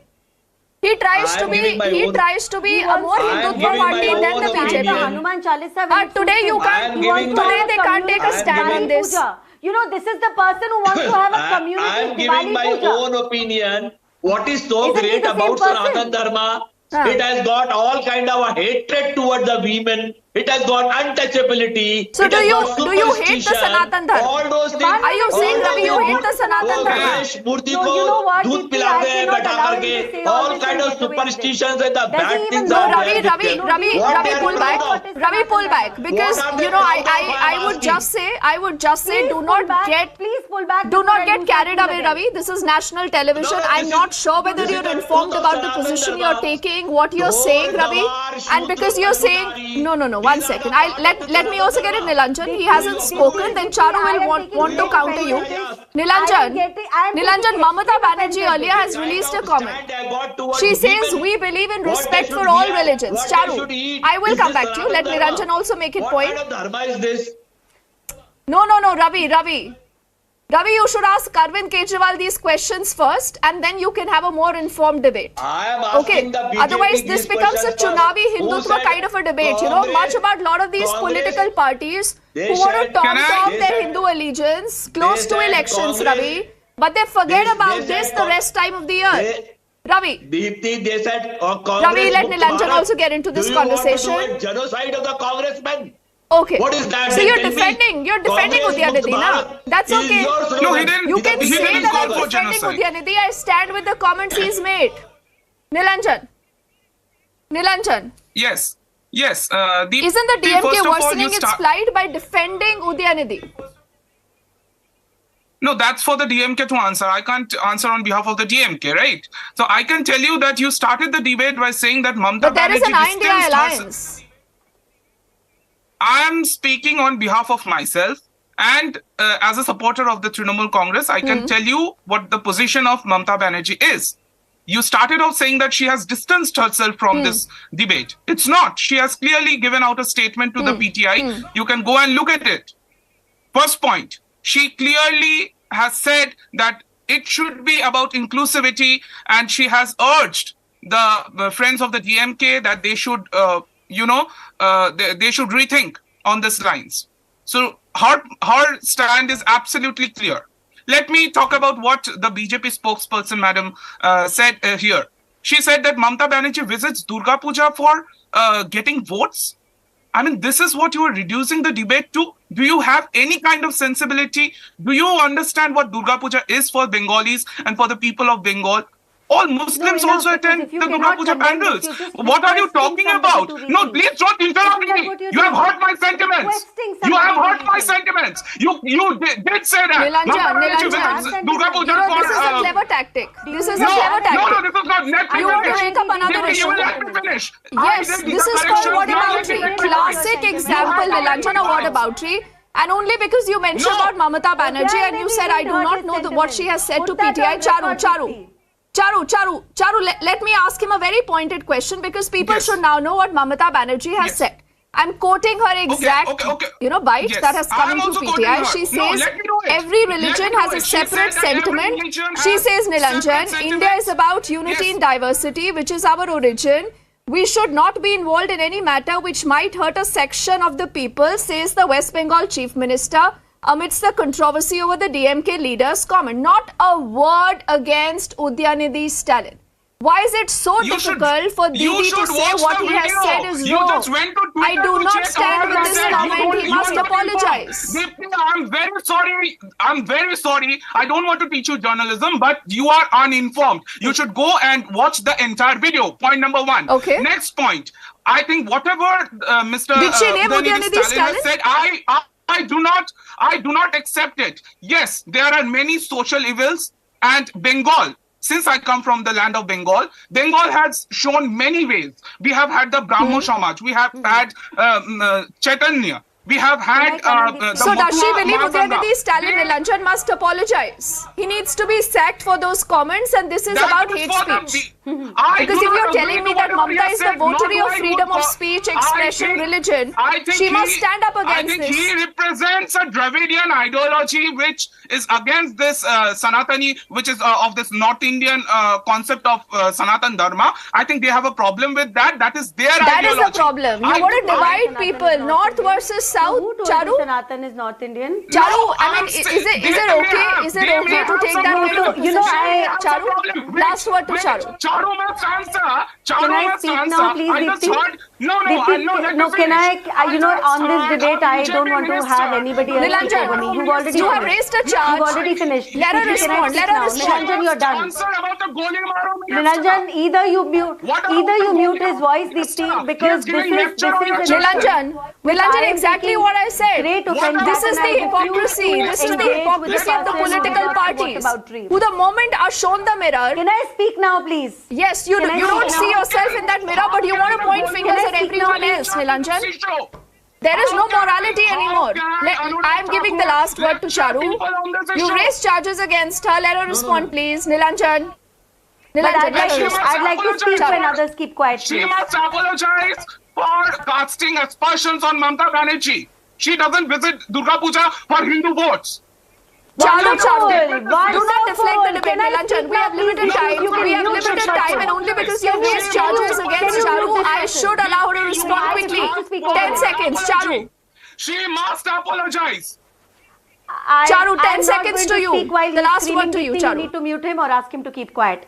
Thank you very much. So, You know, Yes, complete your thank point, you please. for proving to the world that you can take offense at my statement, a very genuine one, but you do not take offense at what Stalin said. Now that is where you expose yourself. And also, I want to remind you that for thousands of years, people like you have tried to destroy Sanatan Dharma. They have failed, as you will. You believe in dividing people, and India, the real India, Bharat, is not going to stand for that. It is shameful. It is shameful what Udhayanidhi did, but what you are doing today is worse. It's even more shameful. It is worse. Exactly, Charu, what I said. It can't become my hate speech versus your hate speech only for what of time, Nilanjan. But we'll allow your intervention the next time we are debating this. I need to thank Charu and all gentlemen for joining us. Quickly heading into a break. On the other side, we are back with lots more.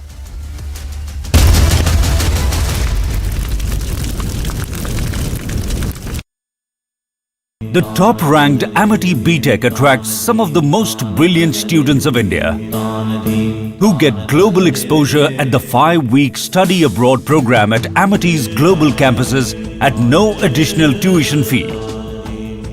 To apply, visit amity.edu.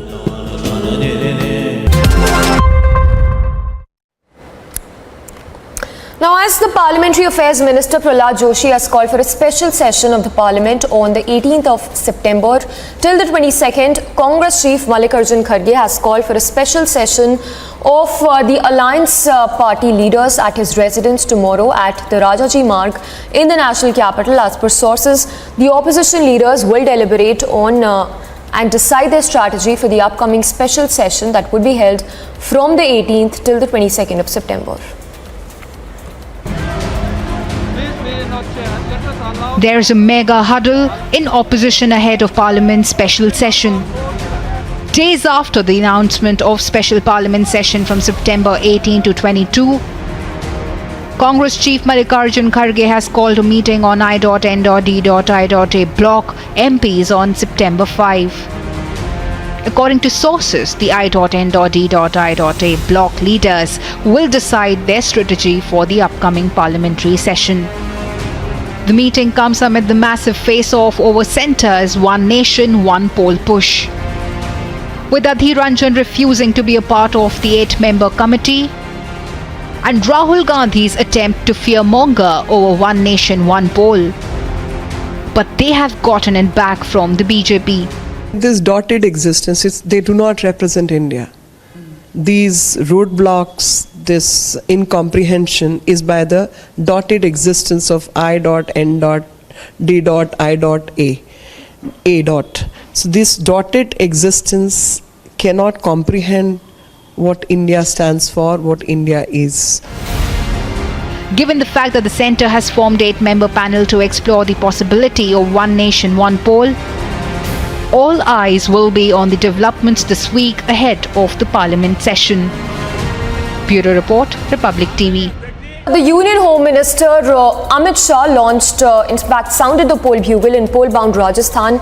He launched a blistering attack on the opposition bloc over the Sanatan Dharma insult by Udhayanidhi Stalin. The Union Home Minister said that the people of the country will not forgive the opposition bloc for the Sanatan Dharma insult and that it will have a bearing on the 2024 general elections.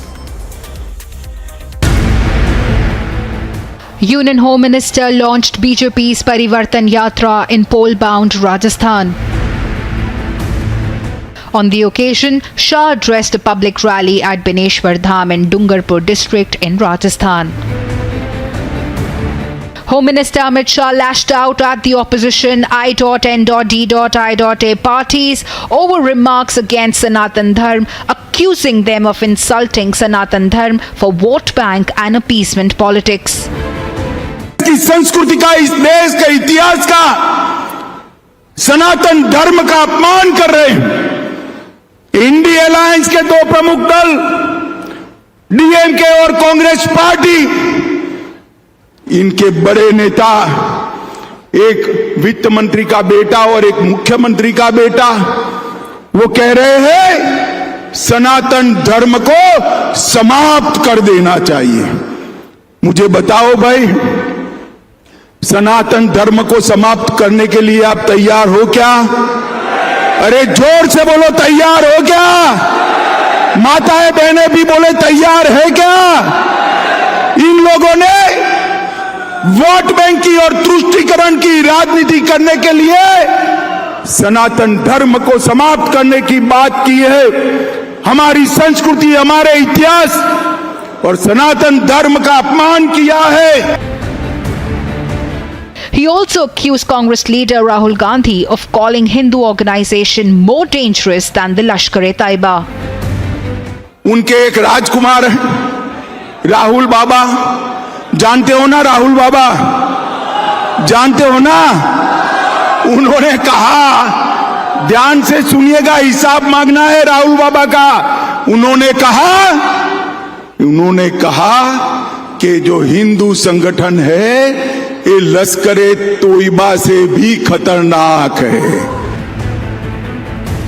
Shah also dubbed the I.N.D.I.A bloc as a Ghamandiya Gathbandhan and said the alliance can go to any extent for vote bank politics. On the Ram Temple issue, he alleged that the Congress blocked the temple for years but after the Supreme Court order. Stalin Jr. attacks, Congress endorses. BJP asks, is Hindu hate INDIA agenda?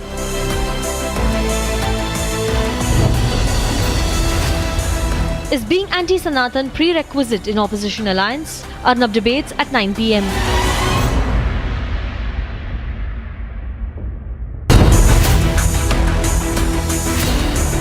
Accused of creating more tension in Manipur. FIR filed against Editors Guild of India.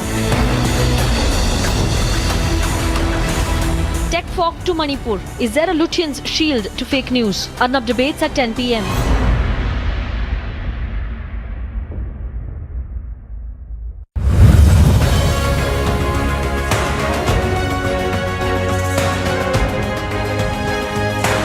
Nobody can ever trouble an honest journalist.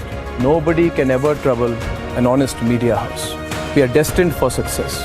Every moment from now on, I want everyone in the Digvijay newsroom to always remember that you must be wedded to the cause of news. Thank you very much, Anand, for having us here and for letting us take the journey forward.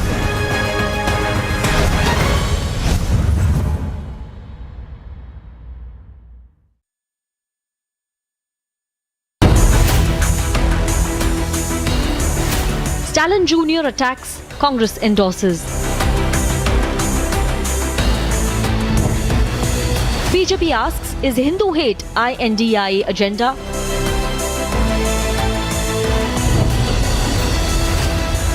Is being anti-Sanatan prerequisite in opposition alliance? Arnab debates at 9 p.m.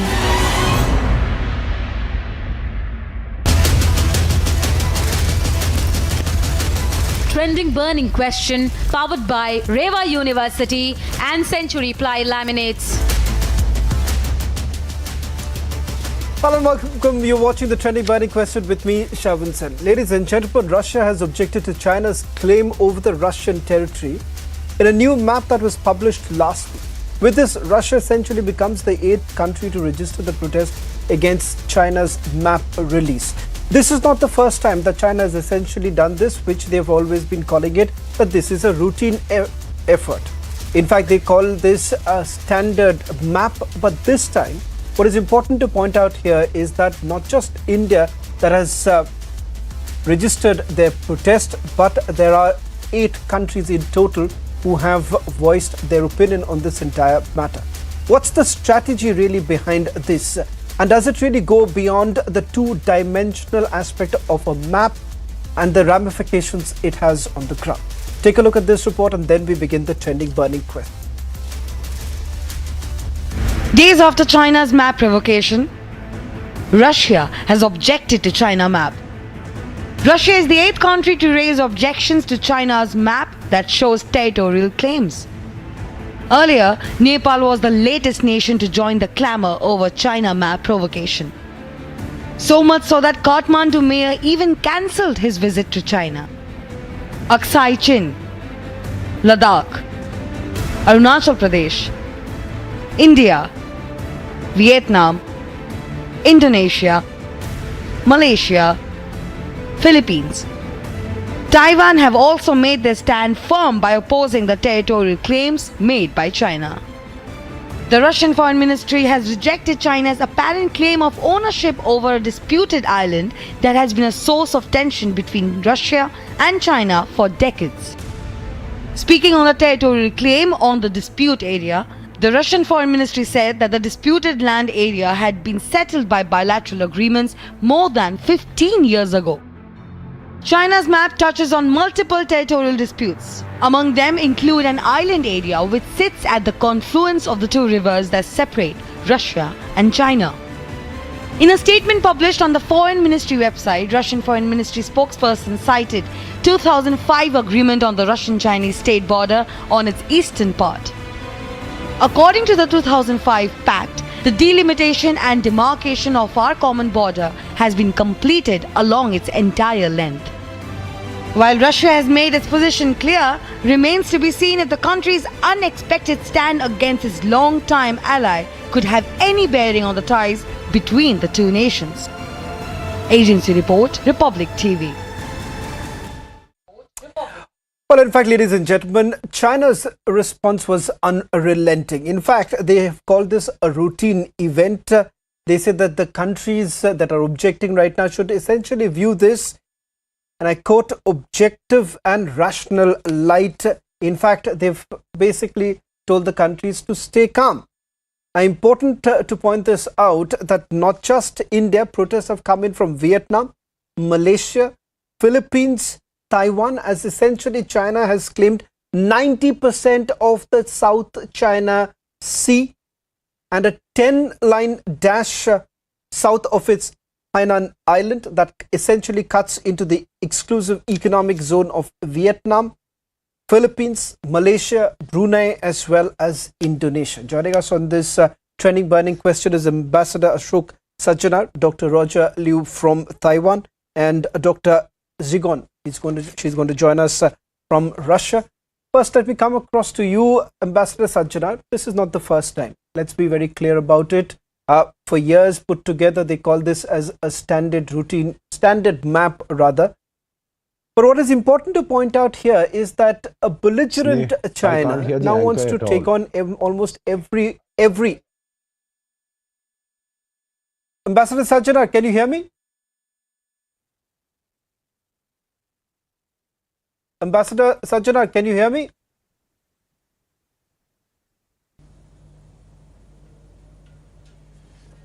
We'll try and just reconnect with him. Ambassador Sajjanar, the question that I was trying to ask you, if you can hear me. We'll just try and reconnect with Ambassador Sajjanar as well as Dr. Liu, if you can hear me, am I audible?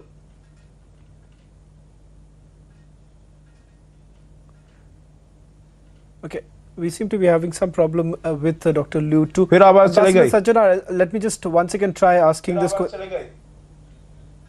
We seem to be having a problem with the audio line with Ambassador Sajjanar. While we try and fix those lines, let me just once again put this into context for all of you who are joining in right now. Now, as far as China is concerned, remember this is part of what they call a three-side warfare that they've carried out, be it the psychological warfare or for that matter even the legal warfare that they have essentially taken up. What's important to point out here is that this time you are essentially looking at countries like Vietnam, Malaysia, Philippines, Brunei, Indonesia all coming out in the open and essentially saying that look here, there were agreements that were put into place. For instance, take what Russia essentially has to say. Russia says that 15 years back, there was a settlement that was brought into the picture. They've been able to settle the border dispute. There were agreements in place, similar to what we have seen as far as India is concerned. Remember, there have been several agreements that have been put in place. But despite that, China has time and again objected it and in fact flouted those very agreements that they have signed with India. Let me just quickly go back to Ambassador Sajjanar. Ambassador Sajjanar, 90% of the South China Sea is essentially what China claims is part of their land. They've cut into the exclusive economic zone of not just Taiwan but also Vietnam, Philippines, Malaysia, and you name it. fact of the matter is that this comes just days after he's met Prime Minister Modi, and then you also have the G20 summit. Can that be seen as some sort of a pattern, keeping in mind that China appears to be a little nervous, keeping in mind the kind of pressure that has come in from the Western Bloc? Yes, partly. Thank you very much for having me on your show, and my apologies, I couldn't hear you earlier. That's why, I couldn't respond to the question that you might have asked. But yes, you're very right. It's, meaning we in India, of course, are extremely upset with what China has done as far as putting all the 93,000 square kilometers of Arunachal Pradesh as South Tibet in its own territory, and the 38,000 square kilometers of Aksai Chin, which it illegally seized in 1962. So we are very upset, but, China has been, in that sense, I would say, with tongue-in-cheek, non-discriminatory in its approach. As you said, it has, taken possession of, in its map, of 90% of the 3.9 million square kilometers of South China Sea. And that takes, the economic zone, exclusive economic zone of many countries in Southeast Asia. You mentioned them all, whether it is Vietnam, whether it is Philippines, it is Malaysia, it is Indonesia, and of course, Nepal and Russia also. I think basically it is, the reason that you mentioned, that it is the pressure from the West, and one of the reasons that is being cited why Xi Jinping is not coming to Delhi is because maybe he didn't want to have an interaction with President Joe Biden or with Prime Minister Modi, because he is uncertain, unsure of his position.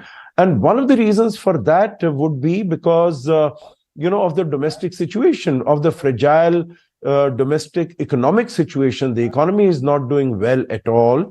As far as its real estate sector is concerned, that is under tremendous stress.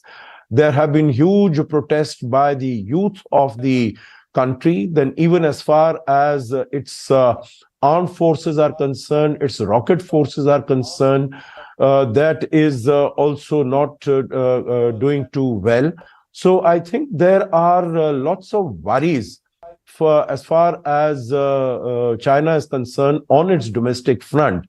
And maybe to send out a message to its domestic constituency that it is still a very preeminent, important power. It issues this map saying that, we can claim all this land and all these water bodies. But of course, maybe they did not expect the reaction and the repercussions, which I'm sure have not been to their liking.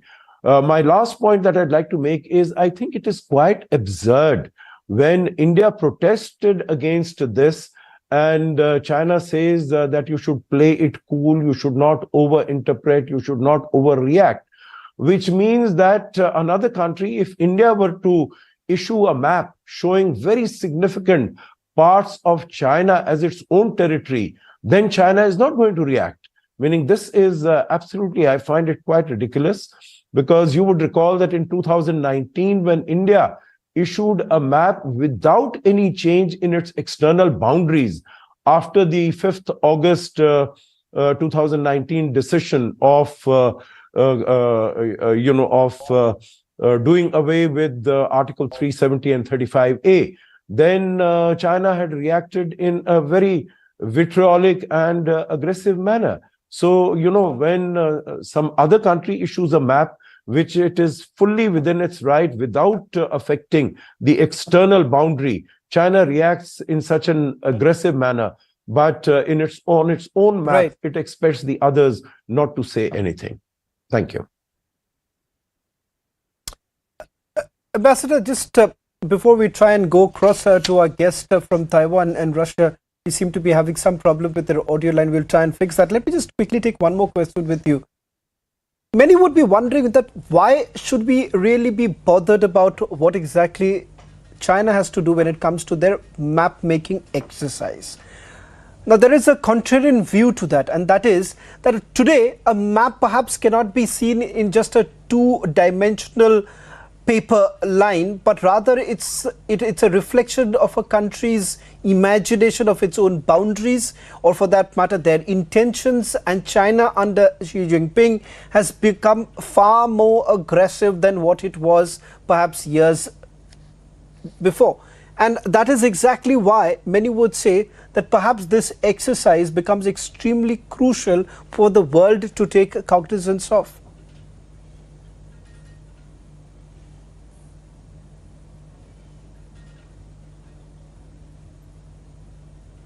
Ambassador. Is it to me? Is the question to me? Ambassador Sajjana, can you hear me? Yeah, that question is for you. Is the question posed to me? Yes, Ambassador Sajjana, that question is for you. Okay, yes, you're very right when you say that. Ambassador Sajjana, can you hear me? It is.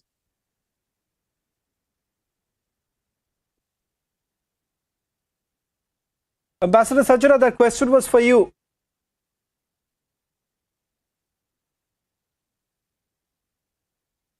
We'll just try and reconnect with Ambassador Sajjana in a short while from now. We seem to be having some problem with the audio line of our guests tonight. But having said that, as Ambassador Sajjana was also pointing out, that when India actually had put out a map that was just post the abrogation of Article 370, China was perhaps up in arms. And at that point in time, they were fuming because they believed that this was done in a unilateral manner.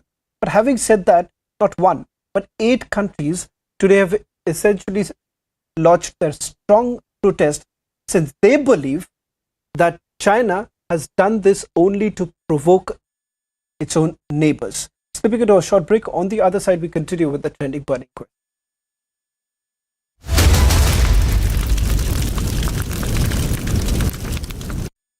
The Union Home Minister Amit Shah launched, in fact, sounded the poll bugle in poll-bound Rajasthan.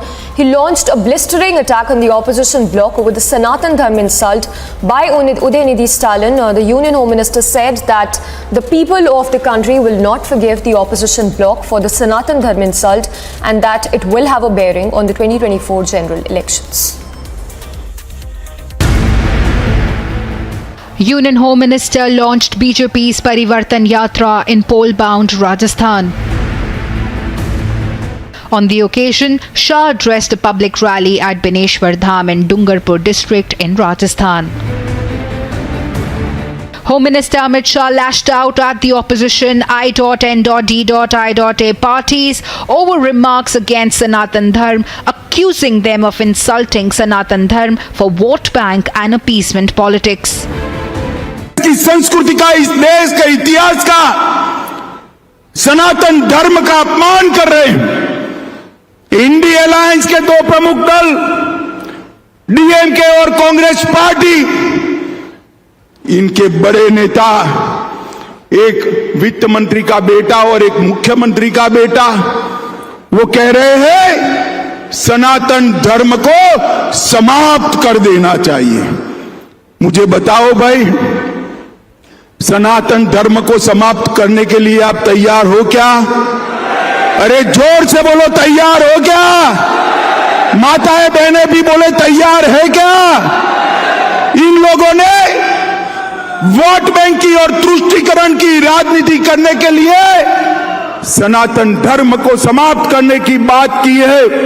हमारी संस्कृति, हमारे इतिहास और सनातन धर्म का अपमान किया है।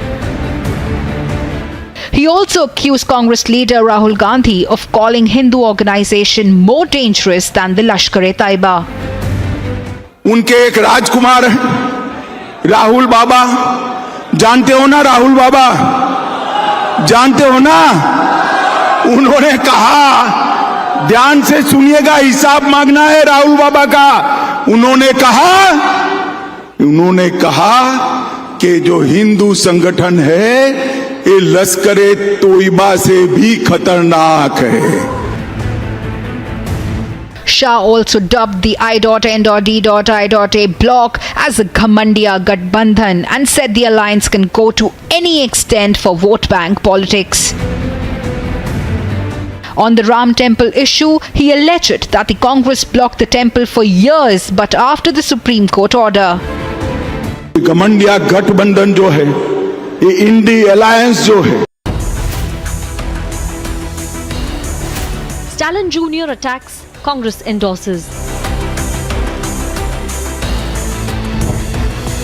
BJP asks, is Hindu hate INDIA agenda?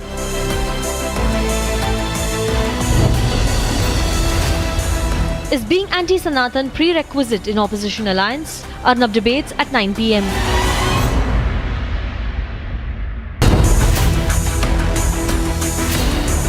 Accused of creating more tension in Manipur. FIR filed against Editors Guild of India. Tech fog to Manipur. Is there a Lutyens' shield to fake news? Arnab debates at 10 p.m.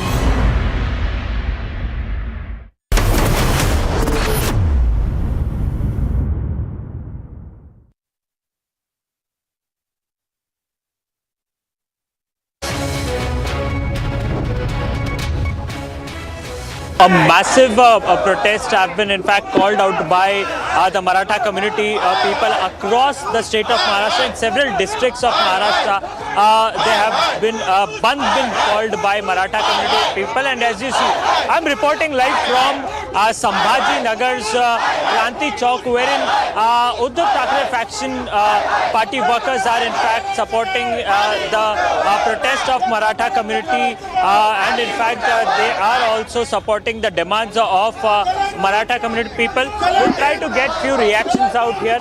आपसे जानना चाहेंगे, आप लोग प्रदर्शन कर रहे हैं, क्या कुछ मांगे हैं आपकी?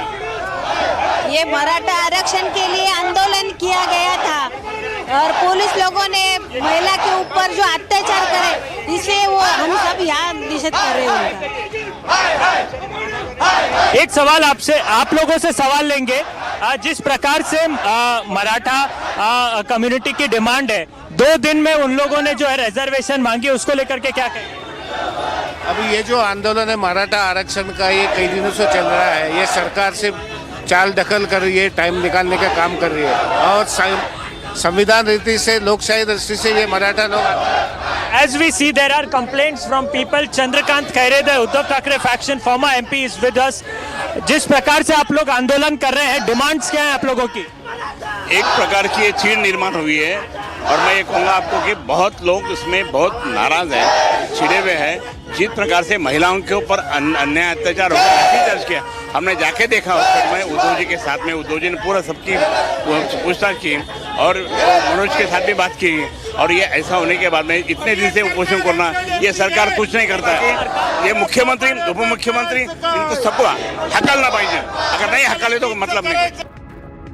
2017 Republic TV.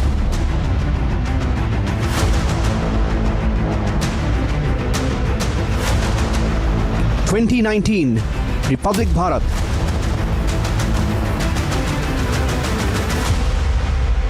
2021 Republic Bangla.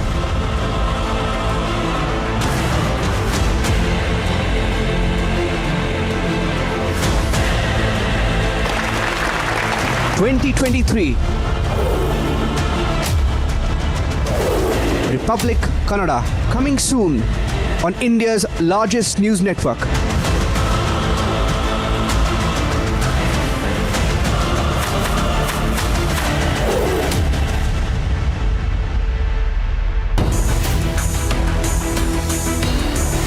Stalin Jr. attacks, Congress endorses. BJP asks, is Hindu hate INDIA agenda?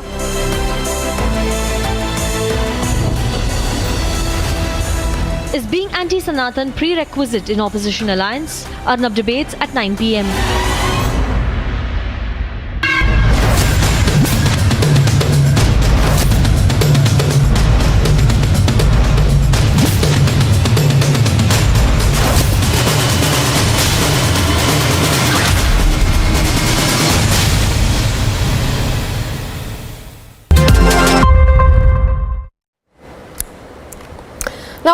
Parliamentary Affairs Minister Prahlad Joshi has called for a special session of the Parliament on the 18th of September till the 22nd. Congress Chief Mallikarjun Kharge has called for a special session of the Alliance Party leaders at his residence tomorrow at the Rajaji Marg in the national capital. As per sources, the opposition leaders will deliberate on and decide their strategy for the upcoming special session that would be held from the 18th till the 22nd of September.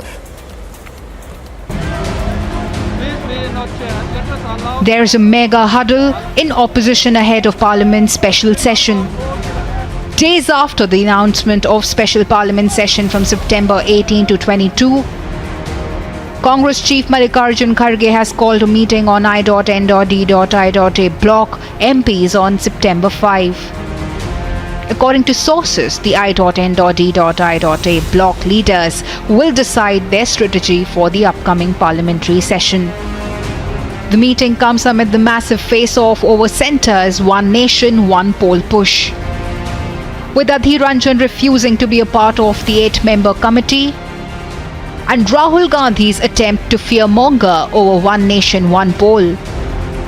But they have gotten it back from the BJP. This dotted existence, they do not represent India. These roadblocks, this incomprehension is by the dotted existence of I.N.D.I.A. So this dotted existence cannot comprehend what Stalin Jr. attacks, Congress endorses. BJP asks, is Hindu hate INDIA agenda?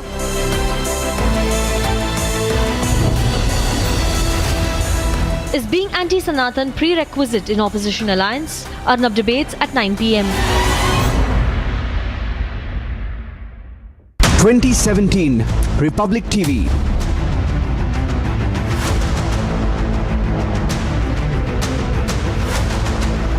2019 Republic Bharat.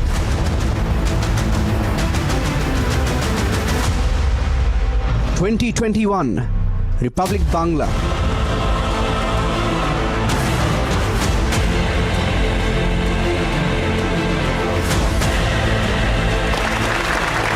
2023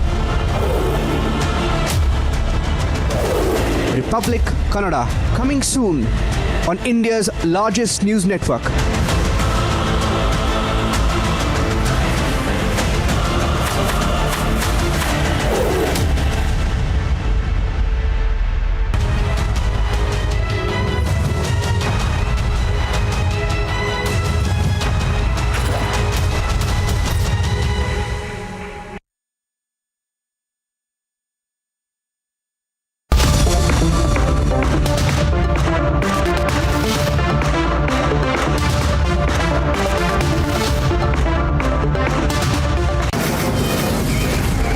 From the Delhi studios of Republic TV, it's time for Arnab Goswami on The Debate.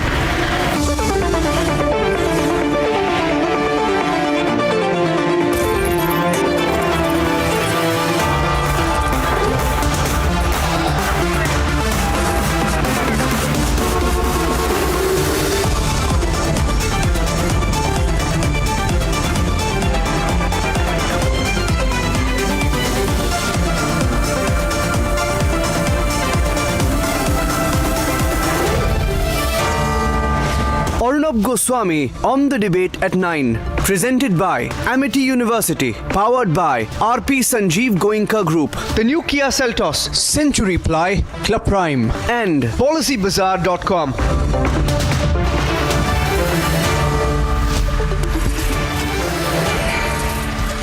Good evening and welcome, ladies and gentlemen. We cannot overlook the fact that a very, very, very important member, constituent party of the I.N.D.I.A. alliance has called for the eradication of Hinduism. We cannot disregard the fact that senior leaders of the Congress party have joined the DMK in calling for the eradication of Hinduism, in calling for the eradication of Sanatan Dharma. Ladies and gentlemen, it is inconceivable.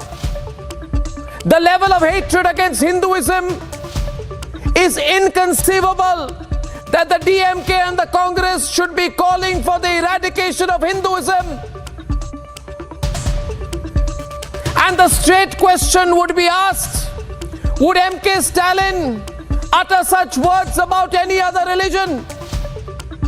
And if he would not, then how does Udhayanidhi Stalin have the right to utter such words about Hinduism? Would Udhayanidhi Stalin, a very important leader of the I.N.D.I.A. alliance, has called for the eradication of Hinduism and has called for the eradication of Sanatan Dharma in all levels of abuse and attack.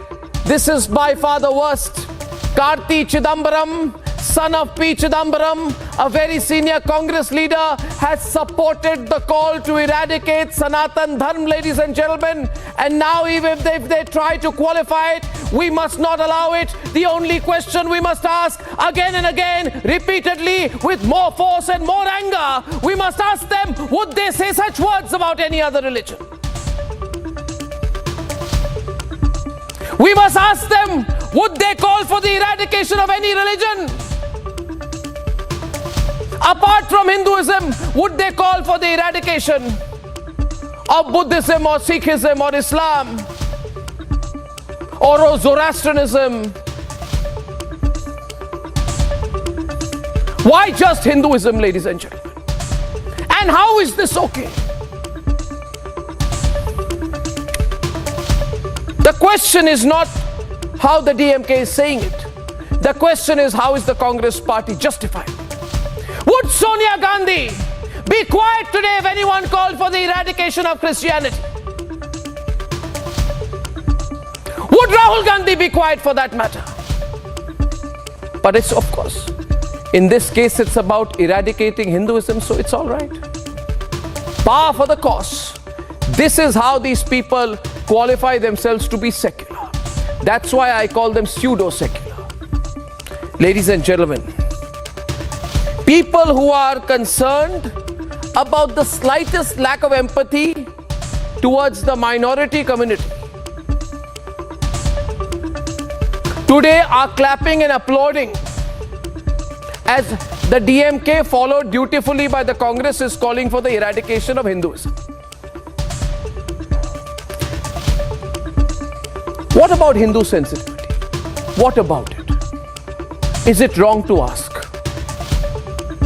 80% and more of the population of this country follow a faith which some people are calling to be eradicated.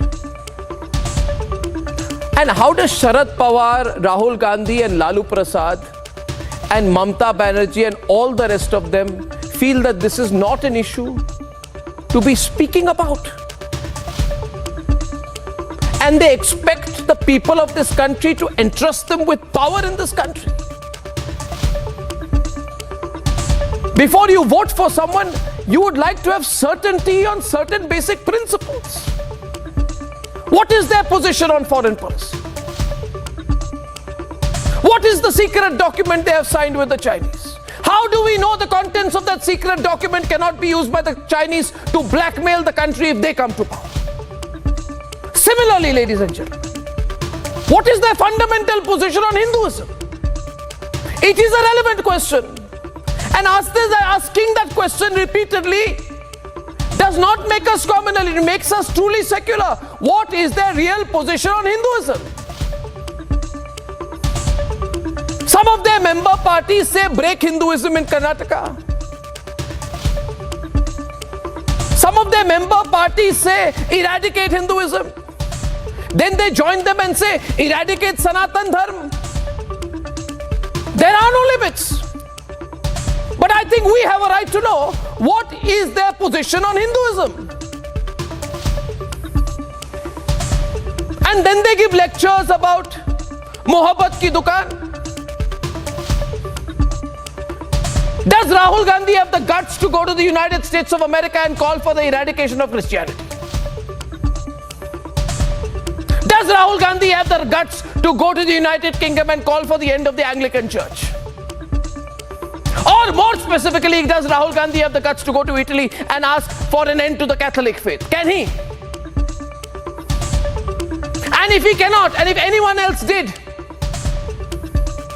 he would not be quiet if he was an Italian politician. And if he calls himself an Indian politician, then he cannot, and I repeat, cannot be quiet when a major constituent of the I.N.D.I.A. alliance is calling for the eradication of Hinduism. This is a serious matter. It is not just a semantical or dialectical or polemical matter. This is a matter which has touched a chord with the people of this country. It's going to Mumbai, sitting in a 7-star hotel, talking about the good old times, does not generate faith in the hearts of the people of this country. The alliance, the DMK and the Congress particularly should know that if they have dared to call for the eradication of Sanatan Dharma, then this fact will be repeated again and again and again. And people who follow Hinduism, the Sanatan Dharma, cannot forgive, cannot forget such a statement. Ladies and gentlemen, this is no mohabbat ki dukaan. This is hate beyond the extreme. It is hate against Hindus. Let's debate, ladies and gentlemen. Debate number one. Debate number one is simple. We must say the only way is to apologize to the Hindu community. Ladies and gentlemen, debate number two this evening.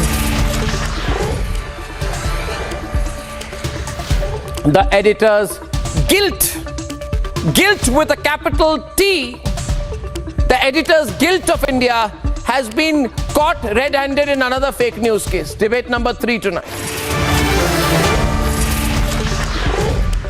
And rightly so, the Chief Justice wants a pledge of allegiance from an anti-national National Congress leader who raised anti-India slogans. Great controversy at 10:30 p.m. and here are the headlines this Monday evening on the Debate Tonight. I don't care. I still stand by whatever I said. The DMK party was formed for social justice. I will always talk about it.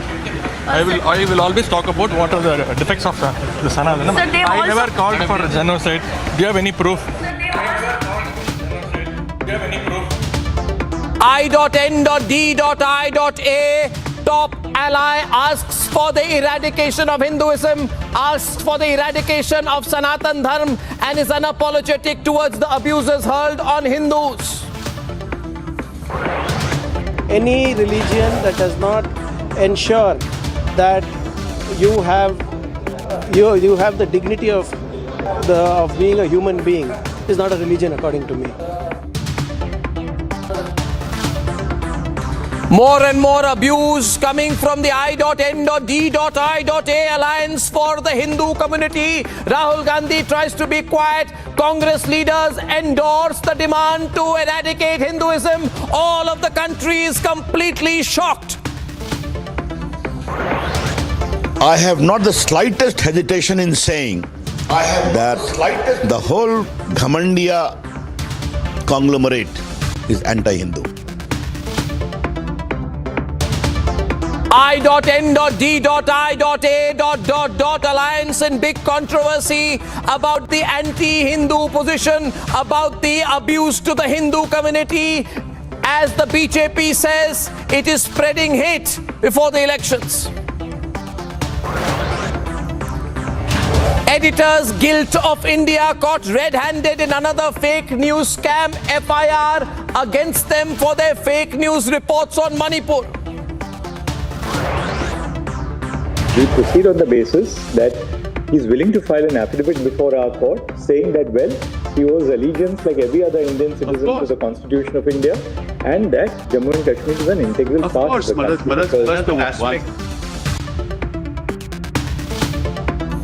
I.N.D.I.A.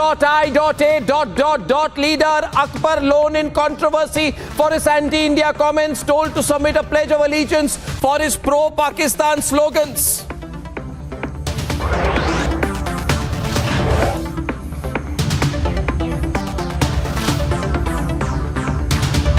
And a big step towards a manned mission to the moon. Vikram Lander conducts hop experiment on the lunar surface.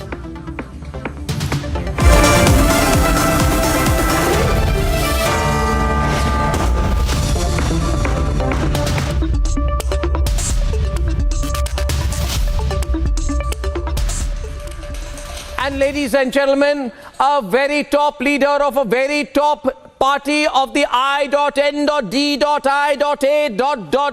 alliance has called for the annihilation and eradication of the Hindu religion. He's called for the eradication of Sanatan Dharma. This toxic, malicious attack on the Hindu religion comes exactly a week after another I.N.D.I.A.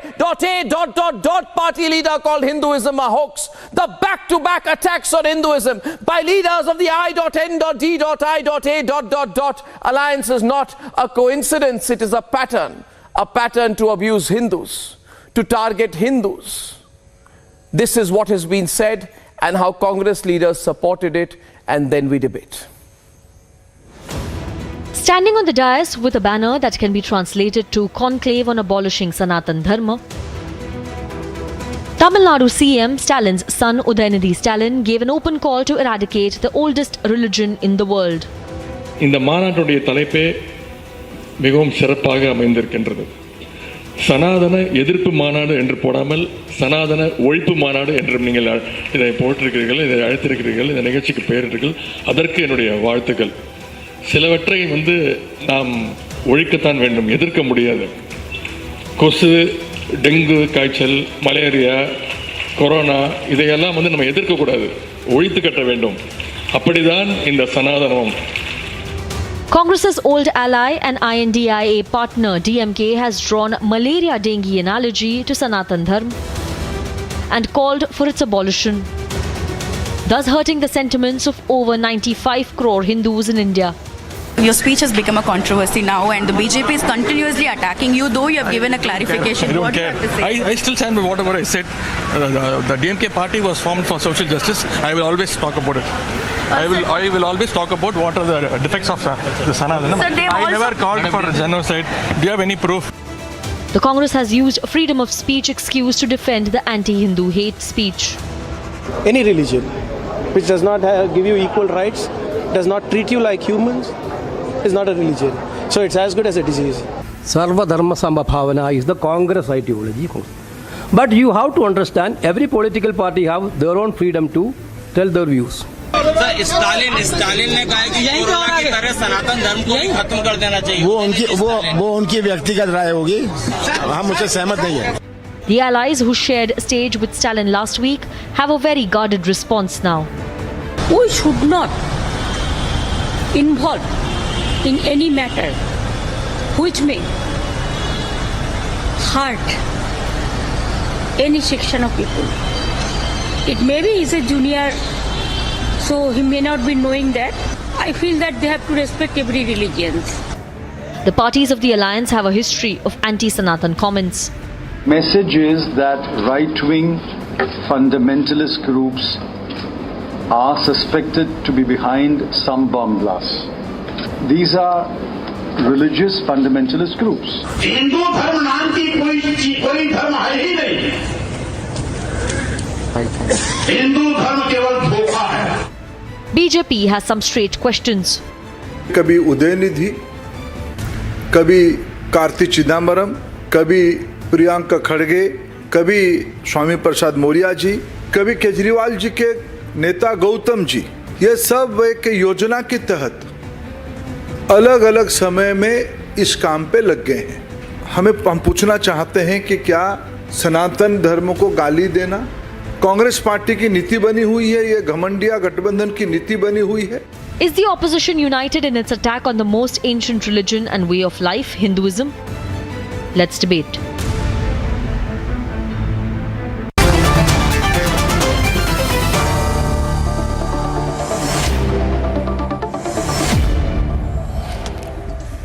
Shyam Prasad Meka, is Rahul Gandhi agreeable to eradicate his own religion? By his own confession, he is a Hindu. Does Rahul Gandhi therefore plan to eradicate Hinduism?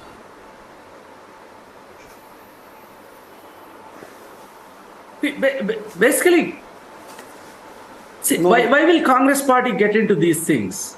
Congress party respects every religion and respects because it has got into these things and because it has supported the demand to eradicate Sanatan Dharma. Wait, that is a wrong representation. Congress party. He has given the clarification already. And first of all, Udhayanidhi has already Mr. Udhayanidhi Stalin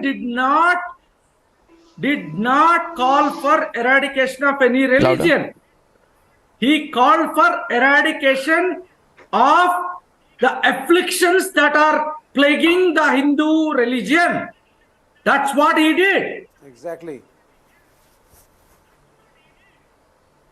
There are afflictions in other religions too. There is no religion that is not afflicted with certain things which are inappropriate. Would you eradicate those religions and don't shout? We will, yes. You will eradicate Hinduism. No. He was talking of social reforms. He was talking of social reforms. Absolutely yes. He has already clarified. It is the BJP agenda. You have called Hinduism a disease like dengue that must be eradicated. You have called Hinduism a disease like dengue that must be eradicated. I would like to know who will be politically eradicated instead. I want to put this to vote to the people of this country, for enough is enough, and this has been said again and again. We put it to vote tonight. If members of the I.N.D.I.A alliance think they will get away by saying you will compare my religion to dengue, compare my religion to corona, and say it must be eradicated, and if you think you'll get a few claps, then we shall also have the entire country stand up and oppose this perverted mindset. It's a challenge. It's a challenge to the alliance. Let there be a vote on the subject tonight. I would like to see how many people vote for you, sir. Every backward will stand with Stalin. I would like to see how many people vote for you, sir. Your Brahminical supremacy. I would like to see how many people vote for you, sir, in a country that is more than 80% Hindu. More than 80% Hindu in this country. Very clearly they are with Stalin.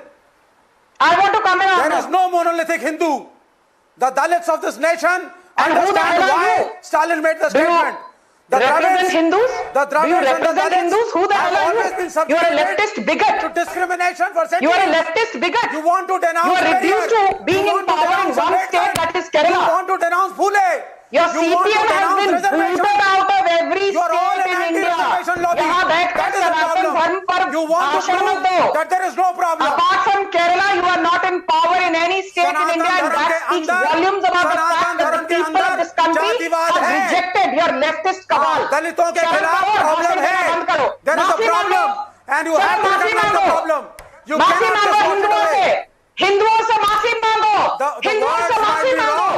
The words might be wrong. The words might be wrong. But he has justified that he Apologize to Hindus. Apologize to Hindus. Uddhav Thackeray. History will remember. History will remember. History will remember. Uddhav Thackeray as the leader who couldn't open his mouth. Who couldn't open his mouth when his partner says we must eradicate Hinduism. History will remember Uddhav Thackeray for being that person. Please. I want to come here. History will also remember Rahul Gandhi for being the person who has been complicit with his silence when the I.N.D.I.A senior partner says we must eradicate Sanatan Dharma and says Hinduism is like dengue. He says Hinduism is like malaria. He says Hinduism is like coronavirus. It must be abolished. It must be eradicated. Let this be put to the vote. Make this the issue of the 2024 elections. For we are not sure of the position that you have on Hinduism. For you seem to be part of a conspiracy against the great religion of Hinduism. There is no conspiracy. Your hate has come to the surface now. Can you please moderate the debate and ask this bigot? This is a major conspiracy, sir. It involves 80% of this country. Everybody watching Republic tonight. I say call for a movement. Call for a movement to apologize to Hindus. Let there be a counter movement. Arvind Kejriwal should call for an apology to Hindus. Akhilesh should call for an apology to Hindus. Rahul Gandhi should call for an apology to Hindus. There has to be a nationwide apology to Hindus for this subject alone. Nobody will call for apology. This is not the formal statement of INDIA. This is not the formal statement of INDIA. Why is this man shouting and order? Why are you mollycoddling him? It is a personal statement. Why is this leftist bigot being mollycoddled? Then we are 1 minute. Then we call. Okay, 1 minute. Vivek, thank you. Vivek, thank you. We're opening the debate. In that case, thank you very much. I'm going to Sanju and then Dushyant. Yes. Wait a minute, ladies and gentlemen. Their defense is an informal comment to abolish Hinduism, eradicate Hinduism. Then I call then for a formal statement against this statement if they have the guts. If they don't, then it will be clear to me that Udhayanidhi Stalin matters more to this alliance than 80% of the population of this country. It is as simple as that. You are talking, and that is what it comes down to. Who are the 80%? 80% of the population of this country. Who are 80% who are Hindus. 80% who are Hindus. Don't you know? Who are Hindus? Do you think 80% is from any other religion? 80% are Hindus. And before you as a Congress leader start abusing Hindus more, please understand your mask is off. Don't take Bageshwar Baba and try to get votes in Madhya Pradesh. Don't be a hypocrite. Don't take Bageshwar Baba and try to get votes in Madhya Pradesh. Don't be a hypocrite. May I come in? Sanju is responding. The debate is hot. I am not opening lines, but I am going to read tweets. Sanju. I don't want to shout. ठीक है, आप बोल लो पहले. आप जब खत्म हो जाएगा आपका तब मैं बोलूंगी. और now let him complete because I don't want to shout. This is a very sensitive topic and I need my time to make my points. Thank you. I just want to say this first and foremost, Arnab Goswami, thank you for a no-holds-barred, very powerful introduction. As you rightly said, will Rahul Gandhi, will Udhayanidhi Stalin, will Akhilesh Yadav, will Mamata Banerjee, will Sonia Gandhi, will Priyanka Vadra, will Palturam Nitish Kumar, will Lalu Prasad Yadav, will Tejasvi Yadav, will Arvind Kejriwal, will any of these people have even an iota of the audacity that they show on local soil? Can they go to foreign soil and say anything against the Protestants, the Eastern Orthodox, the Roman Catholic Church? No. Can they speak the manner in which they've tarnished Hinduism and Sanatan Dharma? Can they speak like that about the practices of polygamy in Islam? No. And I just want to say one thing. Be it Satish Jarkiholi, who said Hinduism to hai hi nahi. Hinduism ek dikhawa hai, ek dhakosla hai. Be it Swami Prasad Maurya, who said Hindu and Hinduism are dirty words. Be it the likes of Rajendra Pal Gautam, who was an Aam Aadmi Party leader till October 2022. He said Brahma, Vishnu, Maheshwar, Durga, Saraswati, ye sab sirf dikhawa hai. There is nothing called Brahma, nothing called Vishnu, nothing called Maheshwar, nothing called Saraswati, nothing called Durga. Then you have the likes of somebody like Chandrasekhar, who's the education minister in Bihar, and he says that the amount of hate that is being spread by Ramayana, Manusmriti, Vedas and Mahabharata, that is for all to see. These are the kind of leaders who are a part of the I.N. alliance. I will borrow Arnab's terminology. I want to ask Rahul Gandhi, when the 2017 Gujarat elections were on the anvil, I remember Rahul Gandhi visited 38 temples and he had worn his Janeyu outside his kurta. And to everybody he proudly declared, मैं एक जनेऊ धारी हिंदू हूँ, मेरा गोत्र दत्तात्रेय है, मैं एक कश्मीरी ब्राह्मण हूँ. प्रियंका वड्रा उससे मेरी नाक तो मेरी दादी इंदिरा गांधी जैसी है, पर मैं एक प्राउड हिंदू प्रैक्टिसिंग हिंदू और हिंदुत्ववादी लड़की हूँ. Sonia Gandhi, I don't know what she says or what she preaches. That's a mystery to me. For all I care, I don't care. But my limited point is, why is it that K.C. Venugopal did not condemn Udhayanidhi Stalin? What did he say? We respect all religions. What did Uddhav Thackeray say? He said we respect all religions. Did he name and shame Udhayanidhi Stalin? No. Now imagine if this comment were made by even some minor, minuscule BJP leader. The tickers on television channels would be running, saffron bigot tarnishes Islam. Saffron bigot tarnishes Christianity. Is it a free for all कि Hindus को हिंदू मर्यादा को आप कुछ भी बोलकर चले जाओगे. And just 10 seconds more, Arnav. The refrain on social media is that we are against caste. We are not against Sanatan Dharma, and people have been quoting Baba Saheb Ambedkar. But I have been on a zillion debates on various channels, including yours, Arnab Goswami, on the hijab debate. And on hijab, Baba Saheb Ambedkar said that if there is one regressive and hideous piece of clothing that is a shame, it is the hijab. That time people said, no, we don't believe Ambedkar. What did Ambedkar say about Islam? He said you can either be a great Indian or a true Muslim. You cannot be both. If you're a great Indian, you are not a true Muslim. If you're a true Muslim, you cannot be a great Indian. These are Ambedkar's words in his book, Pakistan or the Partition of India. That time you don't believe Ambedkar when he questions the patriotic fervor and the patriotic spirit of Islamists. But when Ambedkar talks about a casteless society, it is so convenient to you, you lap it up. So basically, you will believe Ambedkar in parts and discard him in parts, which is not acceptable. And my limited point is this. Why is it that in a country which has 80% Hindu population, anyone, any Ayaram, Gayaram, be it Satish Jarkiholy, be it Swami Prasad Maurya, be it Akhilesh Yadav, who was saying prior to the Uttar Pradesh 2022 elections, मुझे मेरे सपने में कृष्ण भगवान नजर आते हैं. After that, I've never heard the name Krishna Bhagwan from Akhilesh Yadav. And his leader Swami Prasad Maurya continues to demonize Hindus, saying Hindus ढकोसलेबाज हैं, दोगले हैं, हिंदू नाम की तो कोई चीज ही नहीं है. And I want to tell Udhayanidhi Stalin one thing. If you believe in a casteless society, why is it that when you go to Chennai and Vellore, where Dalits are in significant majority, you invoke Dalits? Why is it that when you go to northern Tamil Nadu, you speak of the Vaniyar caste? Why is it that when you go to Kanchipuram district, you speak about the Mudaliyar caste? Why is it that when you go to the western part of Tamil Nadu, you speak about the Kongu caste? Why is it that when you go to the southern part of Tamil Nadu and central part of Tamil Nadu, you speak about the Mukulator caste?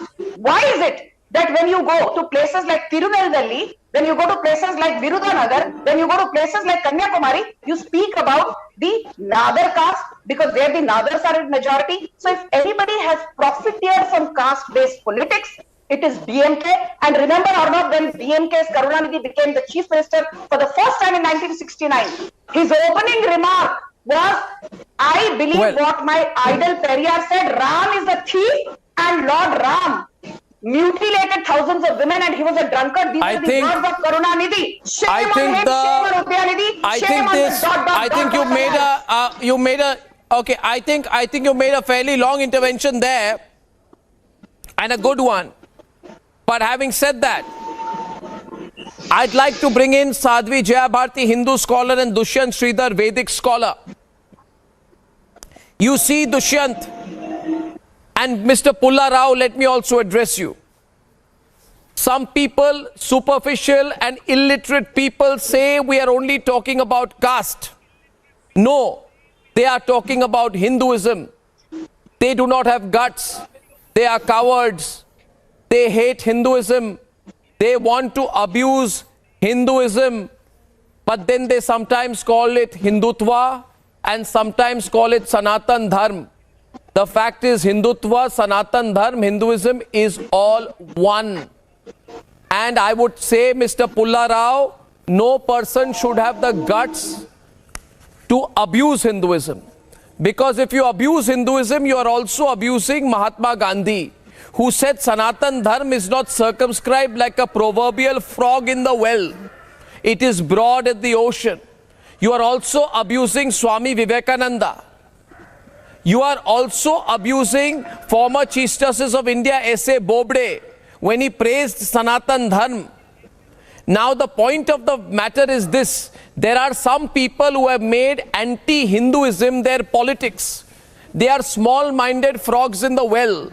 They are the people like the Congress who have questioned the existence of Ram.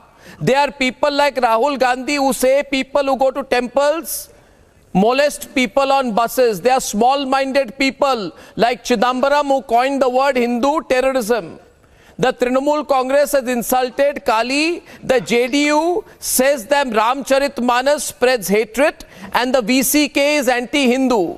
The point of the matter is this. Hinduism is a very tolerant religion, Mr. Pulla Rao. very tolerant religion. But I also believe that today Hindus, who are more than 80% of the population of this country, are proud Hindus and very assertive Hindus. 80% of the population of Uttar Pradesh, 79.83% of the population of Maharashtra, 83% of the population of Bihar, and 88% of the population of Tamil Nadu, 70% of the population of Bengal. They will not change their religion, Mr. Pulla Rao. Neither will they tolerate someone who abuses their religion. You know why people do this? They do this, Mr. Pulla Rao, because they believe Hindus are not a consolidated vote bank. I am against religious vote banks. But this, if people stand up against an abuse like this, will be standing up for their rights under the Constitution of India. And the question is this: if the I.N.D.I.A alliance, Shyam Mekka and Pulla Rao do not take a position on this, then this will be the biggest issue before 2024. Biggest issue. It is not going to go away, Shyam Mekka. Every night we will ask this question. Yeah. Every night. Now issue a clarification. Mr. Pulla Rao first. Mr. Pulla Rao first. Okay, Mr. Pulla Rao first. Let me answer you straight. You have taken away, let us go to one context. You have brought a whole galaxy, whole pantheon of leaders whom you have said they did this, they did that. They'll defend themselves, or as you say, they'll... Let me get to Tamil Nadu. What issue has been raised, I won't defend it, because let him interpret it as he likes, Stalin. But this was been going on in Tamil Nadu. I want to speak about it, Mr. Rao. What has he said? No. Right, I want to talk about what he said. Let me tell you. You have said Hinduism is like the coronavirus, which must be eradicated. I cannot move from that statement. You are running away from the statement, Mr. Pulla Rao. Kindly don't run. Kindly don't avoid the statement. The statement is in the public domain. You should have the courage to debate that statement. He has said that Hinduism is like dengue, which must be eradicated, and the Congress party has supported him. That is for the Congress party to answer. Let me just bring you some context. Let me have a minute. I've heard all these gentlemen for 30 minutes. Let me have 1 minute. I was only trying to bring you that as far as Tamil Nadu is concerned, this has been a subject from 1920. I didn't create it, or nobody else created it. It's a debate. The first government of Tamil Nadu, 1935, was by the Justice Party, which espoused these things. This is part of a debate there going on. I don't support it. But neither has it created that impact in Tamil Nadu, because they've been listening to these arguments, counter-arguments. This has been going on from 1920. Really? You call this an argument? You call for the eradication of a religion an argument? You call for the eradication of a religion? You say, 1 minute, sir, you say that calling a religion dengue fever, calling a fever a religion a disease is an argument. You actually try to intellectualize this. It is not an argument. And you are trying to justify it. No. You call this an argument, sir? I am a Hindu, sir. You are saying that my faith is a disease. It is not an argument, sir. Not in a civilized society. You cannot have that argument. You can talk about religions. You can follow another religion. You cannot fall for the eradication of a religion and make it a subject of political consolidation. It is wrong. And what is wrong must be called out for being wrong. Don't intellectualize it, sir. Don't try to put it in an aspect of contemporary history or try to be patronizing to me and say I don't understand the regional vicissitudes of the subject. Understand it for the morality and the ethics of it, Mr. Pulla Rao. It is wrong. Would you say anybody calling for the eradication of Islam could be intellectualized? No, not at all. Arnab, can I come in here? Would you intellectualize anyone calling for the eradication of Islam? Would you intellectualize it, sir? No, you haven't let me finish a sentence. You have let me speak. I will wait. For 30 Sir, seconds. you've been talking sentences over sentences and you still feel that you're going to complete what you want to say in the next sentence. Please allow me to I want to complete it. While you I'll hear you with patience. Let me complete it. I haven't even spoken, sir. I haven't even spoken. Okay, let me hear. Right. Yeah. One thing that you've said, this is an argument. And, the people who've given that statement and this gentleman who was actually laughing out and mocking the other panelists while they were speaking, I would start with his comment as he is a Congress representative here. He said that he do not agree with Mr. Stalin's son, what he said yesterday on one ground, that he equated Sanatan Dharma / Hinduism with corona or malaria or other sort of infections. And he says Hinduism is even worse. We've taken that as a formal statement of Congress party, and I'm sure you're going to answer that. So if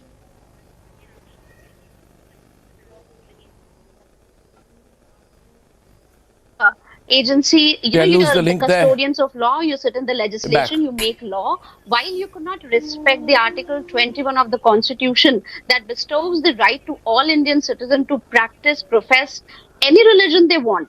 While the Article 21 stands, you cannot call for an abolition, eradication, or such words to any system of faith in India.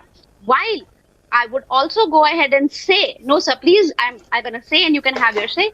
While you say that this gentleman had said that the Sanatan Dharma should be abolished, should be eradicated, he's very much confused in his own legacy. He gets his name from his father, Stalin, which he gets further from Joseph Stalin, who actually enacted a law that made atheism a state law. And he butchered priests, he bought down churches. While he's a practicing Catholic in Tamil Nadu, he promotes Catholicism, he promotes Christianity, and he gets his name from an atheist. So you preach what Britishers has told you, because they are the people who bought the census that was first done in India on the basis of caste. There was no such census before. They take the legacy from Britishers, while PERIYAR says that the only language that can replace Tamil was English. And then you are promote Christianity while you say that the Hinduism will be eradicated, and then you end up calling it an argument, taking away my constitutional rights. And you say that you're an argument, sir. At least make your defense as sensible as people of India are. You are utterly confused, and don't think we'll get confused just because of vote banks. Sanju has very nicely explained. This has become an issue, and you portray it different. Sometimes you're a Brahmin, sometimes you're the most references of casteism is made by the people who find that casteism should not be promoted. You are the person who has divided. By the way, there is no need to be defensive on that, because there is no need. First of all, I'll tell you, Sadhvi Jayabharti, you are more learned than me. But there is no need to be defensive of this, because Hinduism is the most pro-reform religion in the world. There is no other religion which has gone through as many evolutions and reforms to stay with the times as Hinduism. And only people who are empty-headed would comment about Hinduism in a regressive manner. They they speak about, they never speak a word about triple talaq. They never speak about halala. Neither does she know the relationship Stalin had with India. And I think she needs to study more. The people, I'll bring in Dushyant now. You do not know Vivek, I'll bring in Dushyant now. I'll bring in Dushyant. I just want to make a point before I bring in Dushyant. You start making personal comments. This has become a serious matter. It should become a very big issue before the 2024 elections. We cannot trust people who are against the religion of 80% of the people of this country. It is as simple as that. And let it be an open discussion and decision on it. No, I'm sorry. You cannot. The alliance has to come out with an official comment. No, otherwise, no. Don't talk about Brahminical superiority and all that. Because, because people like you support triple talaq and say it is a result of our religious diversity. You say there must be polygamy to protect religious diversity. You support nikah halala in the name of minority rights. Don't you speak about it. Don't you speak about it, Vivek Jingping. Your Ramaswamy, your PERIYAR, EVR Ramaswamy married his own daughter. I'll go to the show. Few castes. And these people sitting over here, Sadhvi and your Vedic scholar, Mr. Okay, now, no, not at all, not at all. I am now formally, I am now formally, the relationship of Stalin with India was beautiful. Now my question is, please, I would just not request anyone to make any comments against any individual leaders, for nothing is necessary. We are debating a subject. We are debating a subject and not an individual. And Sanju, therefore, please do not make such comments. And now my question is this.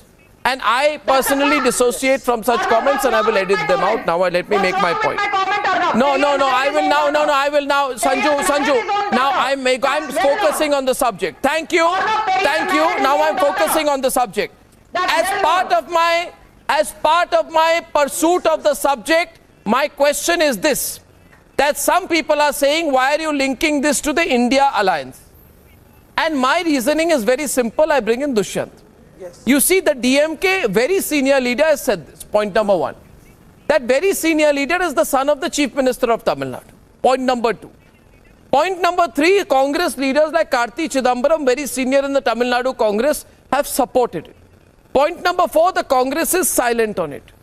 Point number 5, in this event, which was about the eradication or abolition of Hinduism, right? In this event, CPM MP Su Venkateshan, effectively part of the organization committee of this confluence, which seems to me to be a Hindu hate promoted event. There are CPM people, there are CPI people, and there are DMK people. So it is obviously a position supported by individual constituents of the INDIA bloc. It's as simple as that. Therefore, I think it is the bloc which is answerable. I really think it is. Now I'd like to hand over to Dushyant Sridhar. Common minimum program. It is not a part of the common minimum program. It is not a part of the common minimum program. Well, it better be. Well, it better be. Your clarification better be. Okay. Yeah, it is not. Yes. Hindu phobia seems to be Namaskaram, Arnab. My earnest request is to... That needs to be studied. Yeah. Yes, Dushyant, please speak. We are waiting. Arnab, namaskaram and namaskaram to my fellow panelists. I have an earnest request. Please fade the other volumes down. I was very patient. I never interrupted. I don't have the energy to shout. 1. At the opening you said, if such uncharitable remarks were made against any other religion, what would be the reaction? Your question was right, but I'll tell you why such uncharitable remarks are reserved only for Hinduism. Because Hinduism, the 80% of India, which is the majority Hindu community, is an orphaned community.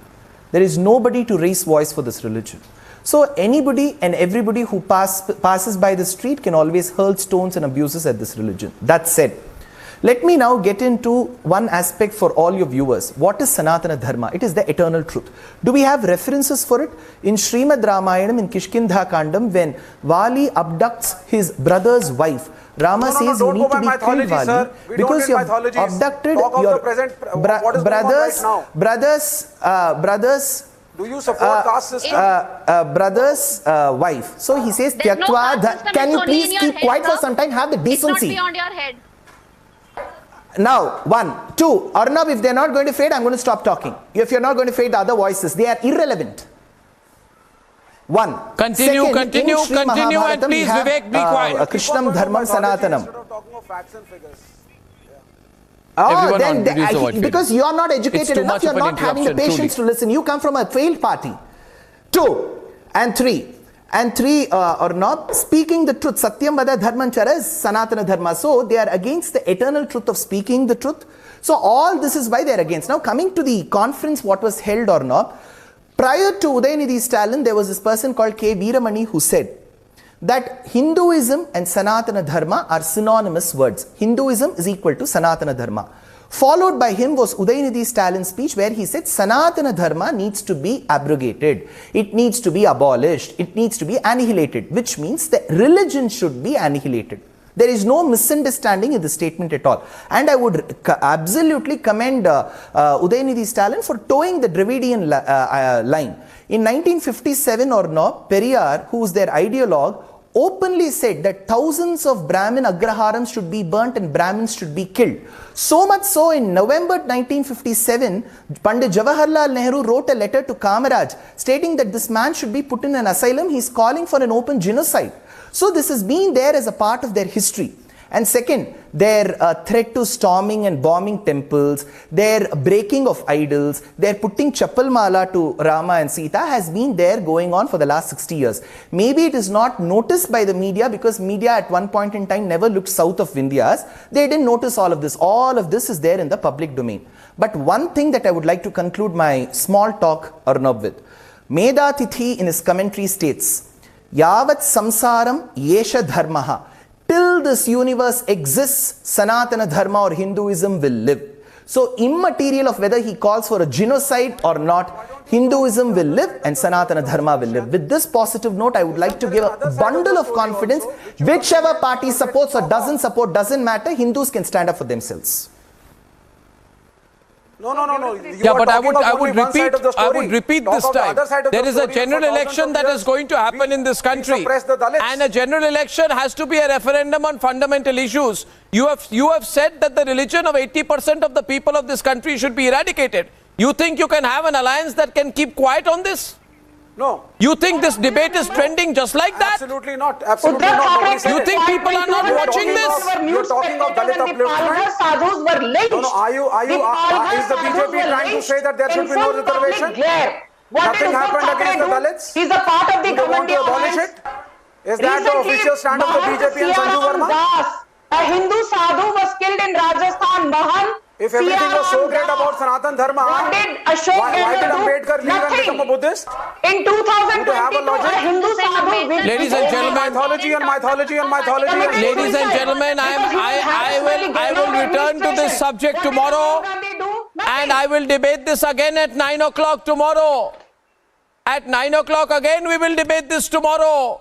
For there will be no running away from this subject. Either the I.N.D.I.A alliance makes a statement on it, or we will know where they stand. It's as clear as that. Hindus are both assertive and proud of being Hindus. You cannot abuse their religion, threaten to eradicate it, and then go asking for votes. Arvind Kejriwal should also speak up on this subject. Ladies and gentlemen, some tweets tonight. Parshuram says, don't apologize, I.N.D.I.A. Thanks for bringing all Sanatanis now together. Shobha Chandla says, they are a potent threat to the entire Hindu community.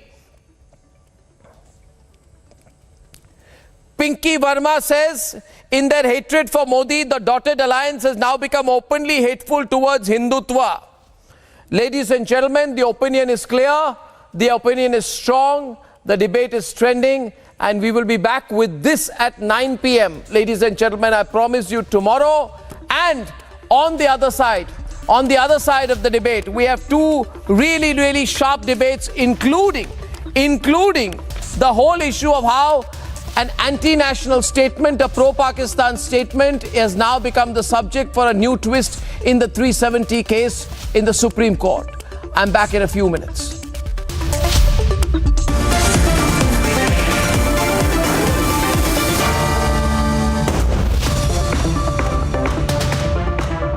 The top-ranked Amity BTech attracts some of the most brilliant students of India who get global exposure at the 5-week study abroad program at Amity's global campuses at no additional tuition fee. To apply, visit amity.edu. The countdown has begun for the big G20 moment, the summit that would be taking place in just 5 days from now. Ahead of the G20 summit in the national capital, the city's top hotels are all set to host the heads of states of the participating countries. In fact, advanced teams have already started to arrive in the national capital to recce the venues as well. Delhi's Taj Palace has been a trusted host for diplomats and world leaders for the past 40 years. Here's how the security preparations have been taking place as the national capital gears up for the big G20 summit that would be taking place in just 5 days from now. With flower showers, aartis and tilaks. New Delhi's Taj Palace is all set to welcome its G20 guests and delegates with one ideology, Atithi Devo Bhava, meaning guests are akin to God.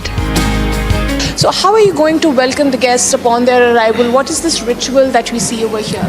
So we have been welcoming guests since last 40 years, and we are known for hosting head of states. So in this welcome, as we all know, and we have always heard about Atithi Devo Bhava, and that's the value that we're literally going to live by during this. So we are welcoming the guests with an aarti and tikka, and in a silver thal which is adorned by peacock motifs. And and explain the relevance of the peacock over here. So we've got peacock. So peacock, as we all know, it's a national bird, and it's also found across our hotel lobby, and it is being used extensively in our decor. So that's the reason we've got this thali being developed specially for this G20 welcome. But even as the hospitality is expected to be top-notch, preparations for security arrangements are being made just as meticulously. Not far away, the Lee Meridian Hotel is also leaving no effort unspared to ensure the safety and the security of its guests. Of course, our staff is attuned to these kind of moments, but yes, this is very, very crucial because so many head of states at one point of time in our national capital is going to be for the first time. So yes, there is a heightened sense of safety and security, which our security team, along with the local agencies, be it the Delhi government, the police, everything, they all are working together. I'm sure you must have also experienced it right now, which is almost a week ahead of the visit. So yes, there is heightened security, and the team is trained. Last week we had a drill with the NDRF on how the evacuation has to happen. So there's a lot of training which has happened previously also. And that's not all. Preparations are ongoing for all contingencies. As the security is concerned, the details, if there is an influx of other guests as well, Motorola, India's best 5G smartphone brand. Recently, we have seen one report published by the editor-in-chief of India is highly condemnable, and we condemn it in the strongest term. The top-ranked Amity BTech attracts some of the most brilliant students of India, with alumni working in top companies around the world and earning over 2 crores rupees per annum. To apply, visit amity.edu.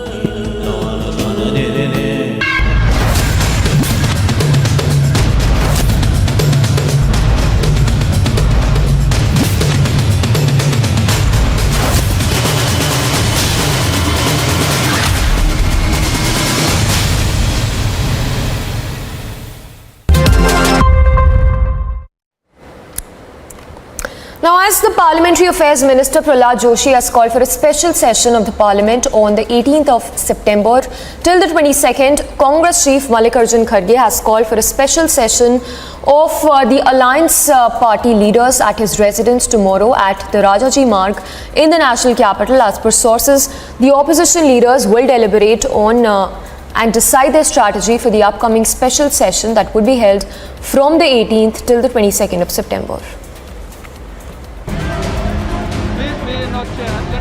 There is a mega huddle in opposition ahead of Parliament's special session. Days after the announcement of special Parliament session from September 18 to 22, Congress Chief Mallikarjun Kharge has called a meeting on I.N.D.I.A block MPs on September 5. According to sources, the I.N.D.I.A block leaders will decide their strategy for the upcoming parliamentary session. The meeting comes amid the massive face-off over centre's One Nation, One Poll push. With Adhir Ranjan refusing to be a part of the 8-member committee, and Rahul Gandhi's attempt to fearmonger over One Nation, One Poll. But they have gotten it back from the BJP. This dotted existence, they do not represent India. These roadblocks, this incomprehension is by the dotted existence of I.N.D.I.A. So this dotted existence cannot comprehend what India stands for, what India is. Given the fact that the centre has formed 8-member panel to explore the possibility of One Nation, One Poll, all eyes will be on the developments this week ahead of the Parliament session. Bureau Report, Republic TV. The Union Home Minister Amit Shah launched, in fact, sounded the poll bugle in poll-bound Rajasthan. He launched a blistering... Motorola, India's best 5G smartphone brand. He is a citizen of India. How can he say otherwise? And if anybody has said it, I, at my level, deprecate it. We proceed on the basis that he's willing to file an affidavit before our court saying that, well, he owes allegiance like every other Indian citizen to the Constitution of India and that Jammu and Kashmir is an integral part of the country. But I'm sorry for the interruption. Another aspect. Now, as the Parliamentary Affairs Minister Prahlad Joshi has called for a special session of the Parliament on the 18th of September till the 22nd, Congress Chief Mallikarjun Kharge has called for a special session of the Alliance Party leaders at his residence tomorrow at the Rajaji Marg in the national capital. As per sources, the opposition leaders will deliberate on and decide their strategy for the upcoming special session that would be held from the 18th till the 22nd of September. There is a mega huddle in opposition ahead of Parliament's special session.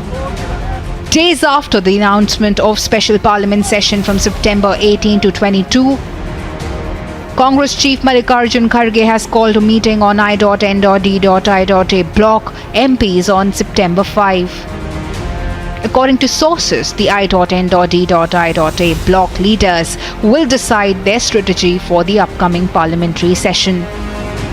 The meeting comes amid the massive face-off over centre's One Nation, One Poll push.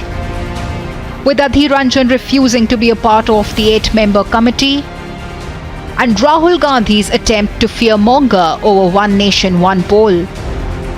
But they have gotten it back from the BJP. This dotted existence, they do not represent India. These roadblocks, this incomprehension is by the dotted existence of I.N.D.I.A. So this dotted existence cannot comprehend what India stands for, what India is. Given the fact that the centre has formed 8-member panel to explore the possibility of One Nation, One Poll, all eyes will be on the developments this week ahead of the Parliament session. Bureau Report, Republic TV. The Union Home Minister Amit Shah launched, in fact, sounded the poll bugle in poll-bound Rajasthan. He launched a blistering attack on the opposition bloc over the Sanatan Dharma insult by Udhayanidhi Stalin. The Union Home Minister said that the people of the country will not forgive the opposition bloc for the Sanatan Dharma insult and that it will have a bearing on the 2024 general elections. Union Home Minister launched BJP's Parivartan Yatra in poll-bound Rajasthan. On the occasion, Shah addressed a public rally at Bineshwar Dham in Dungarpur district in Rajasthan. Home Minister Amit Shah lashed out at the opposition I.N.D.I.A parties over remarks against Sanatan Dharma, accusing them of insulting Sanatan Dharma for vote bank and appeasement politics. की संस्कृति का, इस देश के इतिहास का, सनातन धर्म का अपमान कर रहे हैं। इंडी अलायंस के दो प्रमुख दल डीएमके और कांग्रेस पार्टी, इनके बड़े नेता, एक वित्त मंत्री का बेटा और एक मुख्यमंत्री का बेटा, वो कह रहे हैं सनातन धर्म को समाप्त कर देना चाहिए। मुझे बताओ भाई, सनातन धर्म को समाप्त करने के लिए आप तैयार हो क्या? अरे जोर से बोलो तैयार। Accused of creating more tension in Manipur. FIR filed against Editors Guild of India.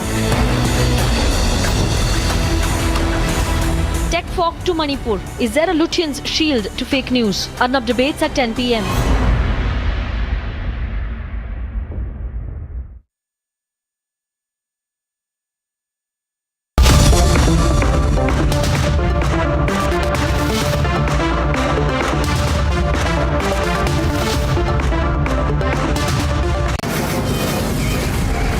From the Delhi studios of Republic TV, it's time for Arnab Goswami on the debate.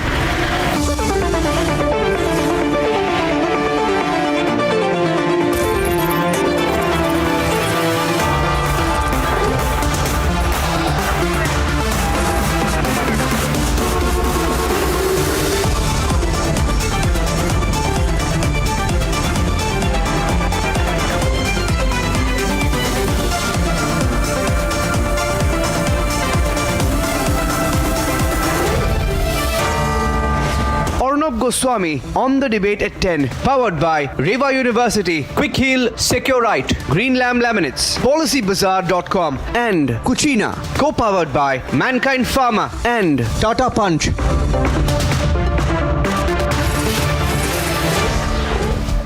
Welcome back, ladies and gentlemen, and now time for the nation's sharpest opinion. Where I don't pull my punches, I never do. Where I speak freely, I always do. And I'd like to expand on an issue on which I believe you should think. And you should think, ladies and gentlemen, tonight on how a sundry group of self-appointed people claim to be the Editors Guild of India. I like to pun on it. I say they are a crying shame. I say they should be ashamed of themselves for their hypocrisy. I say they should be ashamed of themselves for being an extension of political groups. I say they should be ashamed of themselves for the fact that there are very few editors, mostly ex-editors, some sundry socialite columnists, and ex-head controversial of the Amnesty, and ex-politicians who come together in an interest group and claim to be the Editors Guild of India. They are not. They are just a quasi-political group. They are a lobbying group. They are people with a clear political intention. They are virtually an extension of the I.N.D.I.A. alliance. They have no objectivity. And ladies and gentlemen, they do everything to really sully the profession of journalism. And that is why I call them the Editors Guild of India. Guild of India. Ladies and gentlemen, these are the people who are virtually clapping. When the Uddhav government went after the Republic Media Network, they tried to lecture us. They are spineless, ladies and gentlemen, and they are vulnerable to their own mistakes again and again. When the West Bengal government files repeated cases against the Republic Media Network, the Editors Guild of India applauds by virtue of its silence. They claim to represent journalists. What a crying joke, ladies and gentlemen. When people carry out cases of fake news that sully and dirty the profession, and when the wire, that pamphlet, is caught in the middle of the tech fog scam for fake news, the Editors Guild of India supports the wire. In other words, they support fake news and they claim to uphold journalistic values. Ladies and gentlemen, there is no greater emblem of hypocrisy in this country today than the Editors Guild of India. And that is why I am not surprised that the Editors Guild of India is now caught in the middle of a huge fake news scandal by putting deliberately false news and fake news to try and incite the situation in Manipur. When caught red-handed, they say, oh, it was just a mistake, we'll clarify it. Ladies and gentlemen, the Editors Guild of India, this scandal has come on the heels of the NewsClick scam and the repeated exposés of the financial and managerial involvement of the Soros groups in funding completely sold out news sites in our country. We at Republic believe that it is truly time for these individuals, groups, entities, sites, compromised individuals, organizations, whatever, to come together and introspect on how much they have fallen and how much leeway they have taken by claiming to represent journalist values in our country. If the funding of certain news organizations is not clear, how can they claim to do independent journalism? Ladies and gentlemen, the Manipur government's FIR on the Editors Guild of India must be debated. I have myself questioned what has happened in Manipur, but I have done so freely, and I have done so responsibly, and I have done so on the basis of honesty and fact. But if people who claim to go and do fact-finding themselves put out fake news, then they really do not deserve to operate as a guild or guilds, whatever they are. Ladies and gentlemen, let's debate. In early August, little over 3 months after violence had broken out in Manipur, the Editors Guild of India had sent a 3-member fact-finding committee to the northeastern state to inquire into what it said were incidents of the media's incorrect reporting. That Editors Guild panel published its report on Saturday, a report that has invited an FIR from the Manipur government. Recently, we have seen one report published by the Editor Guilds of India, and the points which was raised and comments by the Editor Guilds of India is highly condemnable, and we condemn it in the strongest term. Investigation is on in different way, in different places, but in the meantime, how the Editor Guilds conclude. Republic has accessed the complaint, which quotes multiple excerpts of the Editors Guild report and presents counters. The so-called fact-finding report of the Editors Guild of India is riddled with inconsistencies and incorrect claims, something that has been highlighted by the complainant, based on which the FIR has been registered. At least on 4 counts, they have been completely exposed, using the wrong pictures, forest land declaration, eviction, and influx of illegal immigrants. This complete report has now been junked by the complainant. The Editors Guild has even acknowledged at least one of the complaint items, wherein it had miscaptioned a forest official's house as a burning cookie zoo house. But the ecosystem is out in force to lend its support. The Press Club of India has demanded that the FIR be withdrawn, but its condemnation letter is scant on factual counters. About 10 months ago, the Editors Guild had come in for criticism after it backed the Wire's tech fog story, which was later proven wrong and retracted. Now, the allegation is on its own doorstep. And I also give a warning to the Editor Guilds member. If you want to do something, please come to the spot. Please do visit here, see the ground reality, meet the representatives of the whole communities, and FIR against the members of the Editor Guilds who are trying to create more, classes in the state. With some of the fake news already conceded, will the Editors Guild and the Lutyens ecosystem be able to grandstand their way out of the allegations? Let's debate.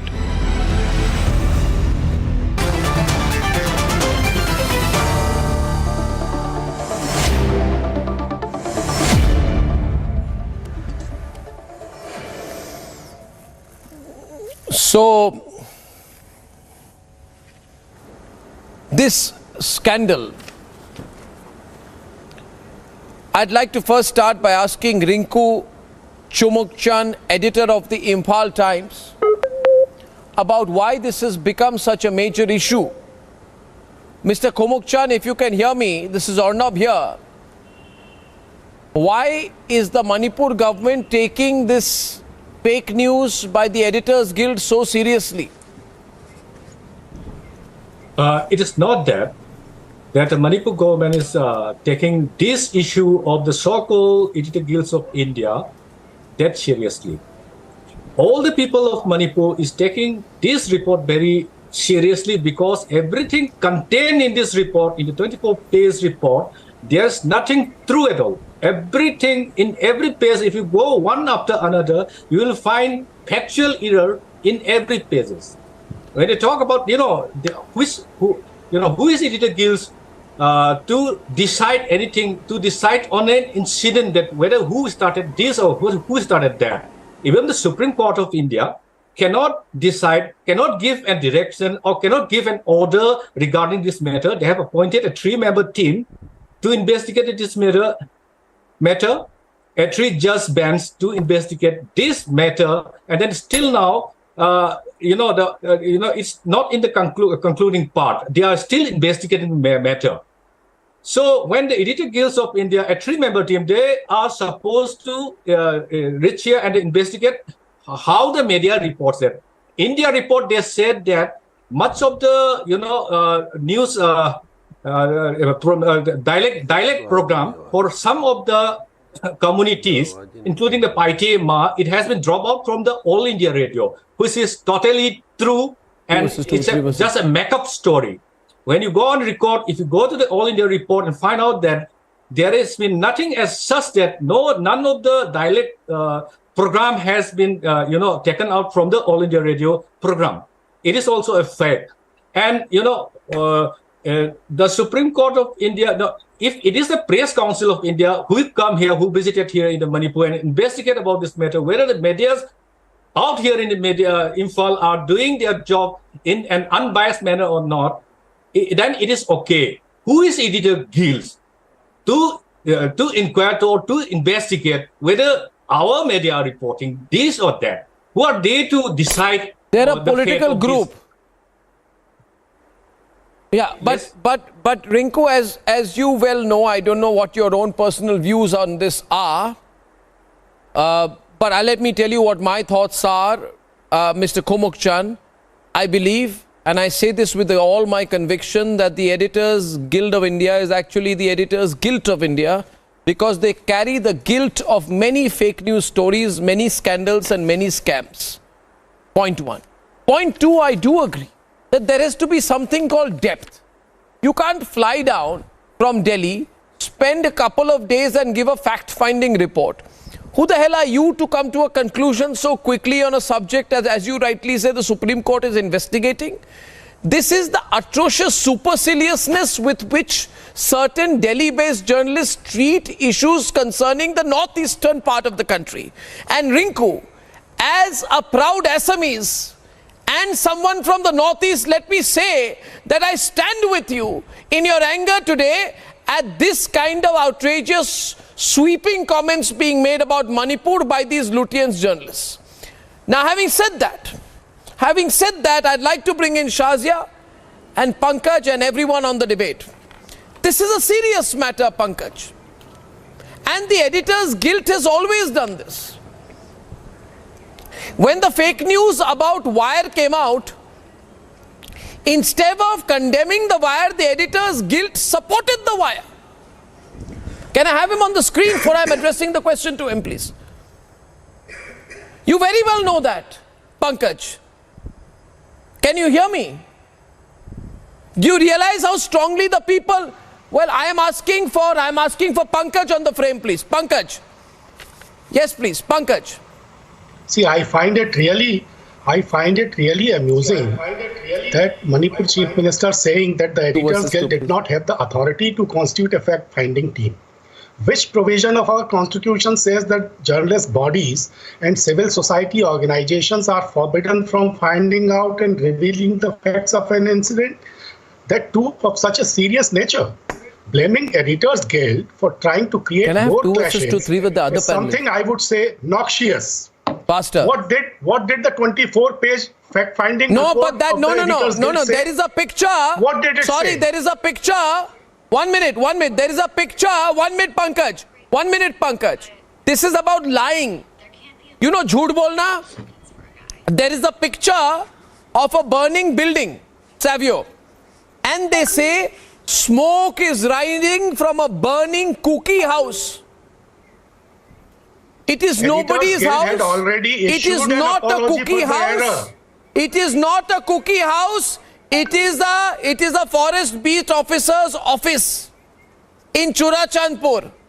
By calling it a cookie house, you are trying to incite cookies against Métis.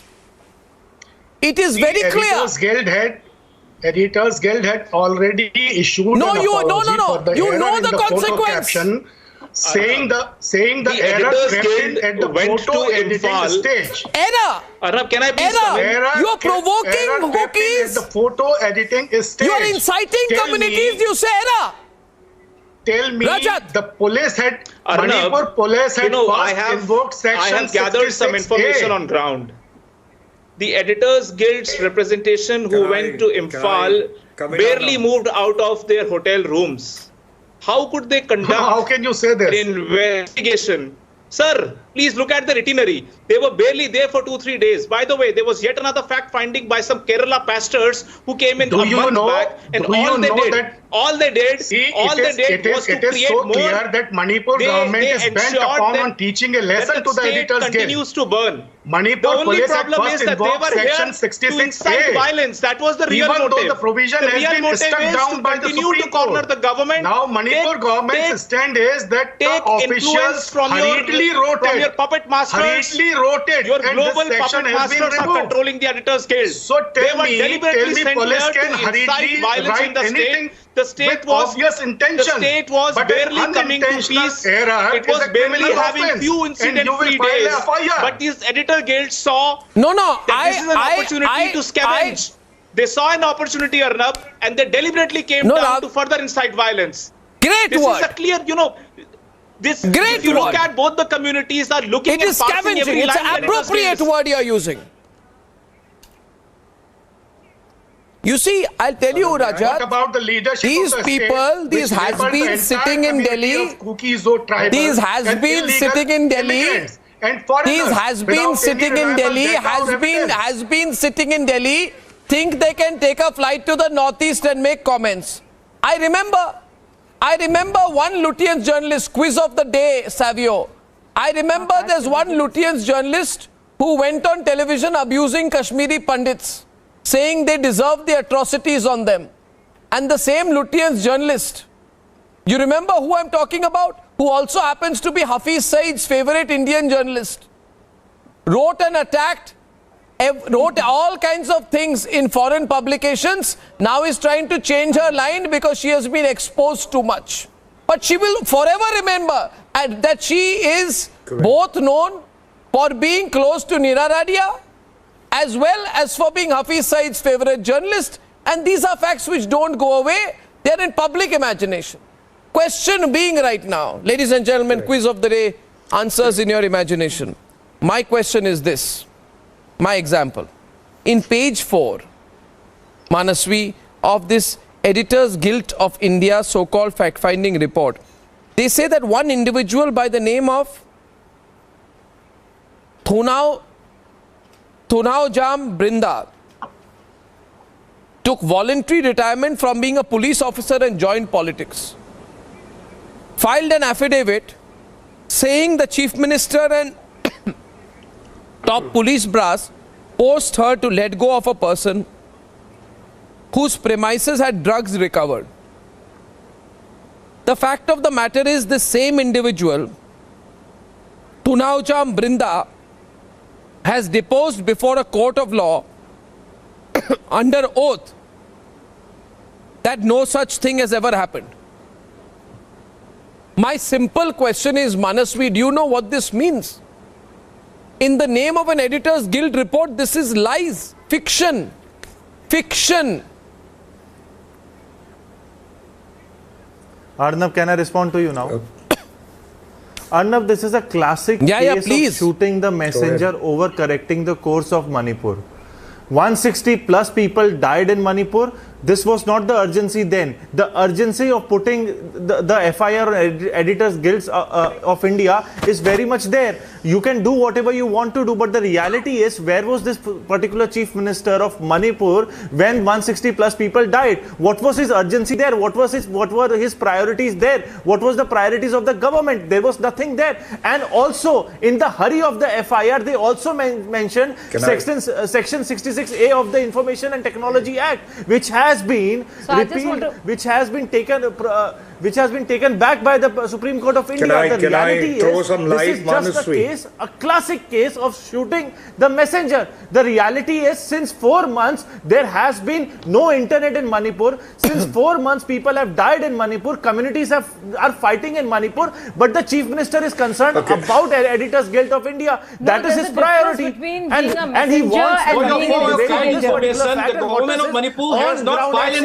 FIR with the police. It is an individual who is very much concerned about Manipur filing a complaint against the Editor Guilds of Manipur. An individual by name, Mangum Sarat, has filed a complaint. But the Chief Minister is the one who's going in media, and the Chief Minister to condemn about this, about the Chief Minister is giving the reports of an Editor The Chief Minister is the one who's coming out in the media. It is an individual, a very concerned citizen of Manipur who complained for inciting anger among the people of Maitais as well as the Cookies. No, 1 minute, Manaswi. You are wrongly informed. Manaswi.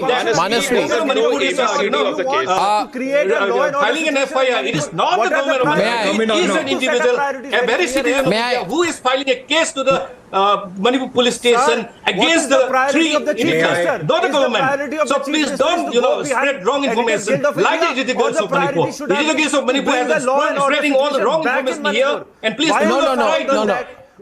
do the same thing that they are doing. What can you expect? I say something else. I say, what can you expect of the Editors Guild of India, whose great members include Shobha De, the ex-politician Ashutosh, and Akar Patel, who was earlier with Amnesty International? What do you expect from them?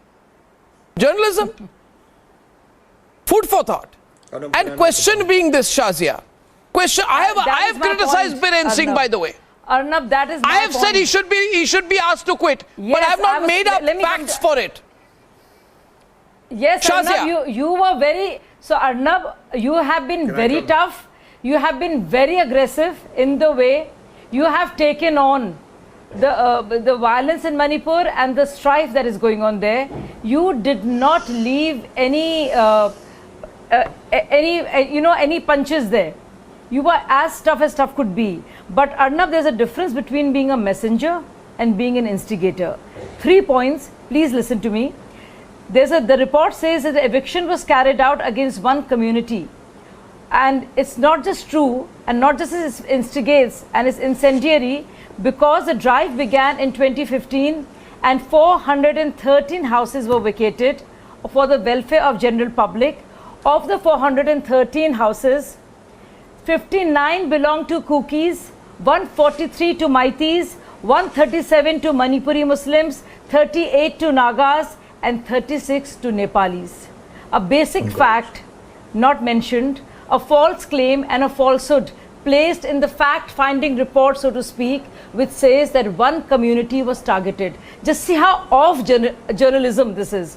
And not just that, the report, the investigations are being carried out, and now FIR has been registered against Kuki NP Manipur leader, for he who alleged and declared that no Maitis can enter Indian-Myanmar border town.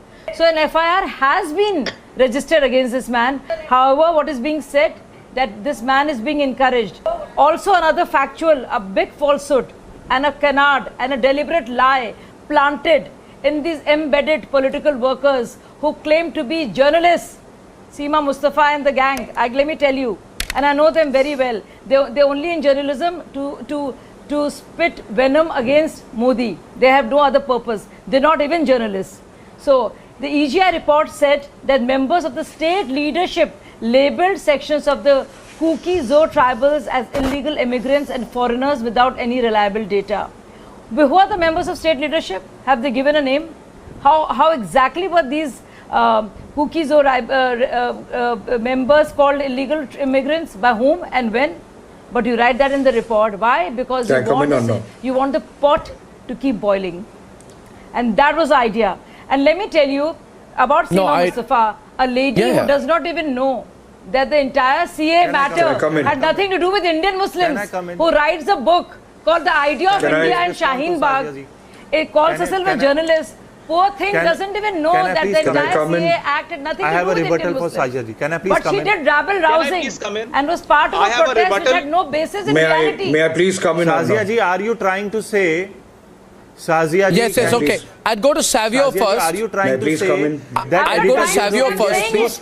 Savio first because he hasn't spoken, and then Ramesh Sabarwal. Then I'll open it up. Say that Manipur Chief Minister Savio, please. That an editor gets sitting in Delhi can create clashes in Manipur. Are you trying to say that the Chief Minister is so weak? Are you trying to say that on a May I? That the Chief Minister is so weak? Shazia and the other gentlemen, may I? Names burning by spreading Ken. No. 1 minute. Capitol Hill, what happened? Do you remember? Donald Trump. Yes, Savio, 1 minute. My editor's guild is so strong that it can weaken Manipur. Are you trying to say that the government is so fragile that someone sitting in Delhi can weaken the government? I think I must allow Savio to come in there is no with just 1 point. You don't speak a word on that front. With just 1 point. People died and you have not a word. No. But Arnab, you did not make up stories. You were factual. Arnab, you were very scathing in your criticism of the Manipur government, but you were factual about it. They are scathing, but they're not factual. They're creating stories. But that is my problem. What is your accountability? What is the government's accountability? It's not about who's factual, who's not factual. It's about the accountability of the government. Everybody knows the accountability. Manasi, you don't even know what we're discussing. My question comes You're so out of No, it is about a guilt that has lost all credibility. I'd like to bring in Savio into the debate. Savio. So I'm so glad 2 versus 2, that Savio. these Farsi journalists and these troublemakers have been taken to task. Shazia. And they should be. Shazia, can you they have done this for far too long. 1 second. Can you please throw some light? Can you please throw some light? One of the few. When in March this year, Viren Singh government took a cabinet decision to withdraw from the suspension of operation. On the issue. Savio. You know why you stumped? You are why it was done. Nice window. Stay on this. Savio. I have given you truths and I have proven that these journalists were planting a lie. Shazia, may I please? So now you will go all over the place. The fact is, do you agree? May I, Shazia, Do you want matters in Manipur to come to a peaceful solution? 160 people died, not a word from you. Are you enjoying that? 160 people died, not a word from you. You are still against Editor Guilds of India. They are nothing. They cannot do anything. The government has failed. Why don't you accept that? Why don't you say that the government has failed? It's the failure of the BJP government in Manipur. I think we need to. I think I have some breaking news, ladies and gentlemen. This is major trouble for the Editors Guild of India, which has been caught in a fake news scam. Let's please limit this to what it is. It is a case of fake news.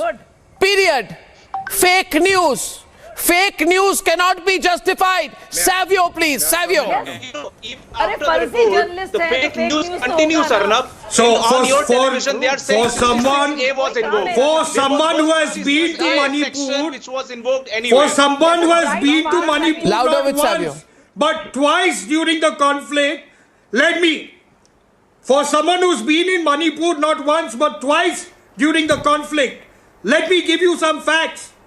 The facts on the ground are that both communities, Maitis and Kukis, are living under danger. They are living under the threat to their life. And do you know why? The reason that they are is because of fake news, which is spread time and again, day after day, but the fact is we're discussing the fact that the FIR against it is fake news who were trying to create trouble there Shazia, listen to me. Listen to me, Shazia. The fake news, continues day in, day out against the Maitis, against the Kukis. It's only fake news. The rape of the victims also happened because of fake news. That is the reason. You want more people to die? You don't want a peaceful in solution. Manipur. You want, what do you want to do? So we have a situation right now. Manipur is on a tipping point. It is simply a case of fake news. I agree. It is on a tipping point of a civil war. If we do not stop I want to tell the people. are going to kill each other. I want to tell the people watching the program tonight. Not one community, and I read out. These are the facts. Can I come in? Shashia, you Just should learn one to listen point, Shashia. sometimes. Arnab, can I please come in? One minute. Just No, one point. listening. Ramesh You should learn Sabharwal. to listen. Ramesh If you don't Sabharwal. listen, the report says that one community was targeted. Why would the report say Shazia, that? this is Savio. And I've given you the figures. This is Savio. Tell me why. No, I want to ask you. This is why do you think this is Seema Savio. Mustafa Yeah, you're did on it? the same I've been side. there. Why do you think Seema Mustafa did it? I've been there, Then I want Shazia. to ask you, why do you think she did it? I've been Why do there, you think she Shazia. lied? Your side only. Why do you think Shazia she ji, The lied? your fake side news is only. the problem. This is basic news. This is Does the not basic make principle the of fake journalism. news is the And problem. I want to ask. I want to ask. I just want to say. I just really want to say tonight, it is such a shame. It is such a shame.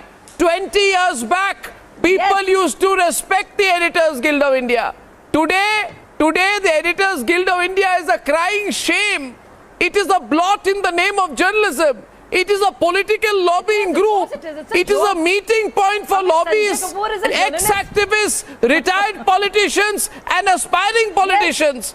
And I want to tell you this, Ramesh Sabharwal, this Editors Guild of India, which is a Congress supporting group, tell me, Mr. Sabharwal, do you support fake news? Do you support fake news, Mr. Sabharwal? No, Can I come in, Arnab? We don't support. Arnab, my one question before starting. Please listen to me now. I am listening from last half an hour. Is it all right? Is it all right to wreak havoc before starting? to destabilize Manipur further? Shazia, To keep please keep rabble rousing? You don't want Please peace in the keep region? Shazia, could you keep quiet? Create lies? What is the use? No, I want to understand. Is that keep quiet because you don't have an answer, right? You don't have an answer. There's a difference between a messenger and an instigator of violence. Please. अरे madam Know the please चुप हो जाइए यार क्या साजिया जी अरे मुझे बहुत गुस्सा आता है इस बात को देखकर ये जर्नलिस्ट नहीं है Can I make a point? I have no problems with the politics. Can I make a point? It is absolutely fine. Let Mr. Sabharwal make his opening remarks. Savio, I'll come back to Mr. Sabharwal. My only question is, do you support fake news? Please don't do that. Do you support fake news, Mr. Sabharwal? We don't support. Arnab, I have one question. Are you a member of Editors Guild of India or not? My first answer, ask a question to you before I passing have quit long time back.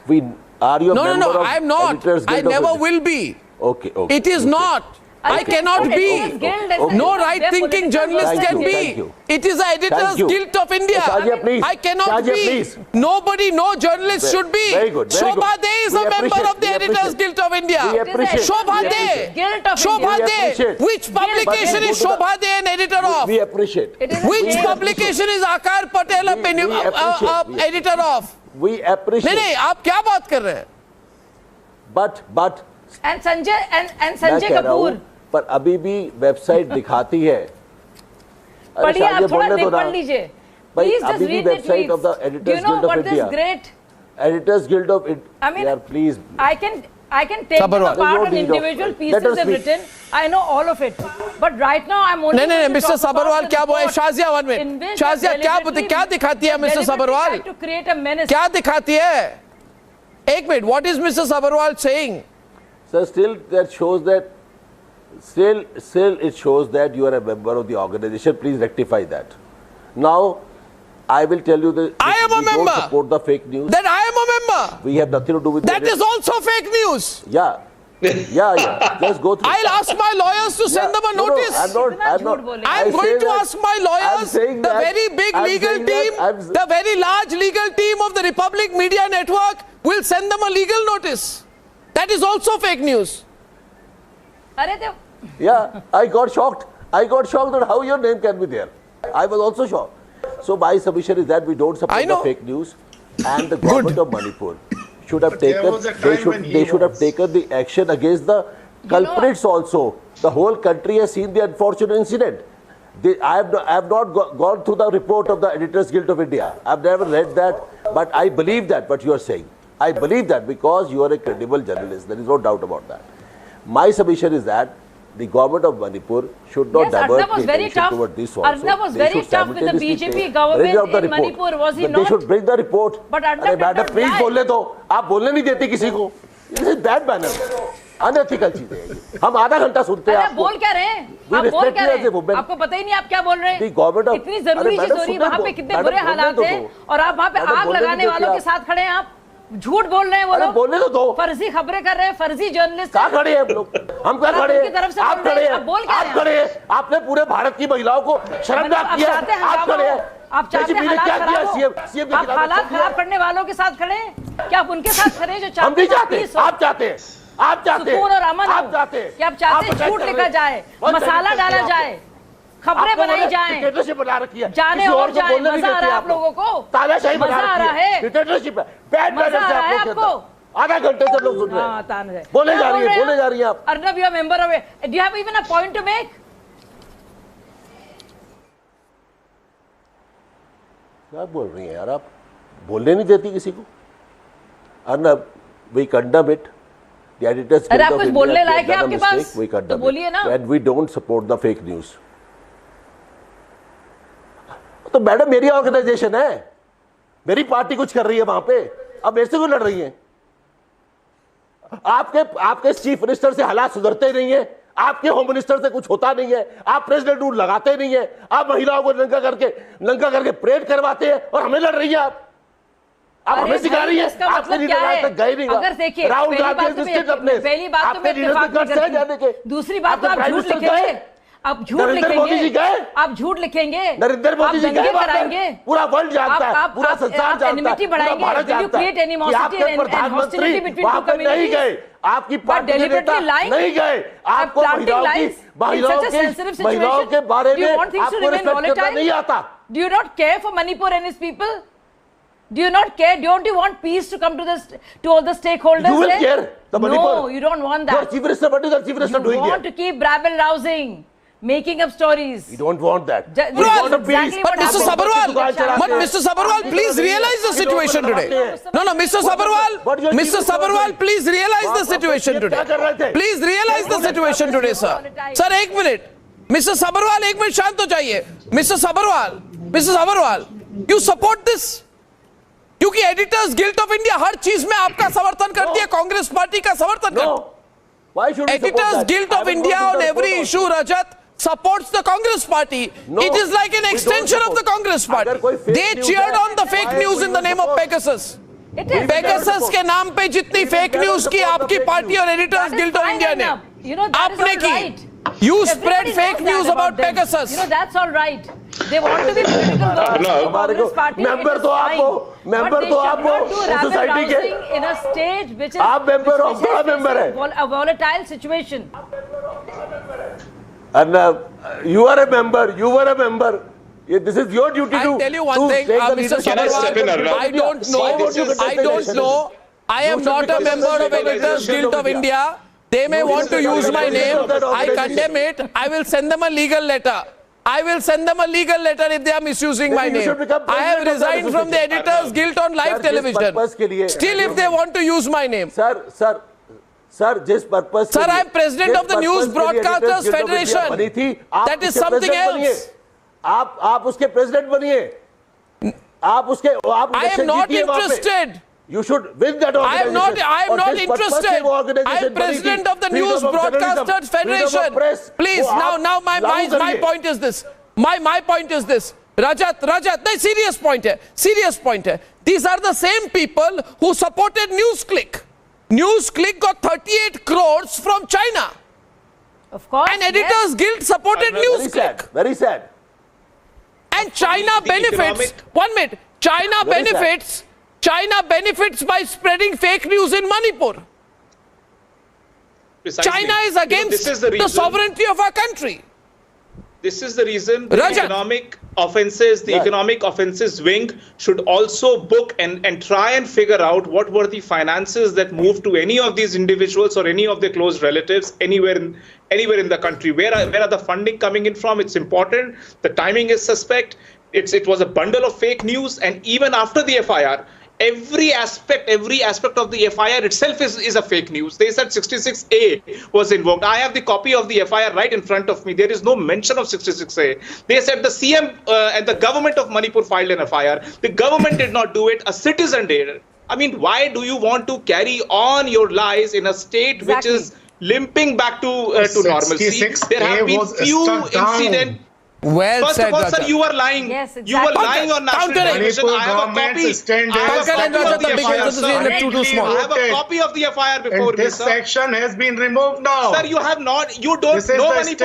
You have not read about anything. You haven't read it is not there in the FIR. You haven't read the copy of the FIR. You have no idea. It has been removed. You have no idea, and sir. The government's stand is that officials hurriedly wrote it. The problem is, Arnab, the problem is that none of these people is genuinely interested in solving the problem of Manipur. They only want to feed, scavenge, get money from their international puppet masters. That's the whole point. This issue was getting behind us. The communities were marching forward. The talks were happening, but they wanted to burn it right at the time when the talks were normalizing. When both the communities were reaching to a conclusion behind doors, there were at least 50 rounds of talks that have happened with MHA. But these are the entities who don't want to see peace. They want to ensure bloodbath right till 2024 elections. The fact that is the real that motive. the union government wanted a peaceful They negotiation. do not want peace and normalcy. Insurgent They do not have state, but behind the government cabinet decision in March does not have to withdraw from the peace and the progress of this country. They are true anti-nationals. They are the definitions of what anti-nationalism is. In March? They don't believe they are only busy filling their coffers. They don't care about the peace of this country. They don't care about the internal security of this country. They don't care about what Chinese interests are there in perpetuating the problem of Manipur. These people are definitions of anti-nationals. This is exactly how anti-nationals look like and feel like. Look into them. How can you understand the core problems of Manipur just by staying 3-4 days in the hotel Imphal? Should I put out the entire itinerary of these editors up in public domain? That they were resting and feeding there in these hotels and were trying to do fact-finding. What fact-finding can you do in 4 days, sir? It's such a complex state. The interlocutors, professional negotiators, they take years and years of training to be able to even speak to the communities and understand the issues. And these people, by going 4-day tourism, will they understand the complexity of that state? How can they? Is it even humanly possible? Have they ever devoted time and energy to understanding the Northeast? The Northeast wouldn't have been in this state of affairs. How many of them have professionally ever covered the affairs of Northeast regularly in the papers they were editors of, or TV journalists who were representing on TV? Nobody cared about that region. Now they see that there is one opening where they can perpetuate the story where India is burning. They want to carry it to the New York Times headlines. They want to carry it to Washington Post headlines and color the opinions around 2024. That is their limited, extremely narrow thinking of these Seema Mustafas and the lot. This is the core politics. I just want to rest my case here. And these people are scavenging. No. These people are scavenging on the Northeast. Please add to that, Rajat. Add to that. These are the people who obliterated the Northeast from their pages. 1 minute. These are the people who has the Northeast developed over the last few years as the geography. 1 minute. As across the geography of the Northeast there was development, as roads and infrastructure and hospitals were built across the Northeast, they blacked all of it out. When they have one opportunity, they jump onto it because these are the people who feed off a crisis. These are the people who make crores writing about poverty. These are the people who are the professional jholawalas who make tons of money at the expense of others. And now my question is this. My question is this, and I shall take a short break, and after that, I want to ask a question. Where was the Editors Guild of India? The Editors Guild of India when journalists were under attack in this country? Where was the Editors Guild of India when Republic was being targeted in Maharashtra? Where was the Editors Guild of India when the Republic crew was attacked by Trinamool goons in Asansol? Where was the Editors Guild of of India when a freelance journalist was assaulted, stripped and threatened to death for reporting on Trinamool Kadar? Where was the Editors Guild of India when the editor of a 98-year-old daily has its editor step down 4 days after Mamata Banerjee accused the paper of publishing fake news? Where was the Editors Guild of India then? Where were they? Ladies and gentlemen, 30 seconds and I'm back.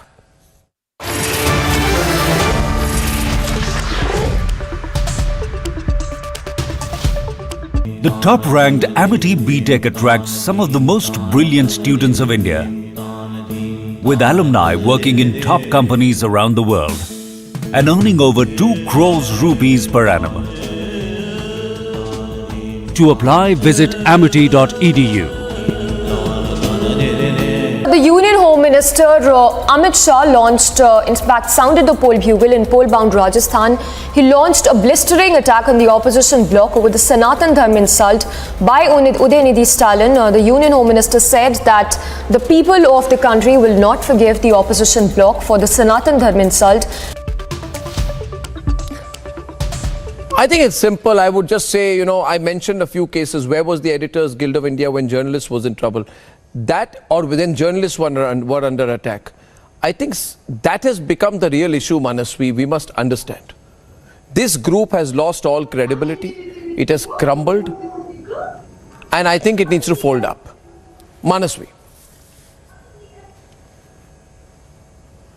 Arnav, there is no doubt about it. The day you resigned, it was already a dead organization. But the reality is, the focus should be on the conduct of the Chief Minister of Manipur. But he wants us to debate on Editors Guild of India, and we will not debate on that. The reality is the failure of the government of Manipur, and this kind of diversionary attitude of the Chief Minister of Manipur should not be tolerated by the people of Manipur and the people of India. We have the right to question what is happening in Manipur. They want us to debate. You and I, we all have a right to question, but if they have carried out fake news... No, everyone is walking out. I would like to bring Rinku to debate that. I would like to Rinku Kumakshan, editor of the Imphal Times, is a very respected journalist from Manipur. I would like to hear him, please. What Editors Guild do here is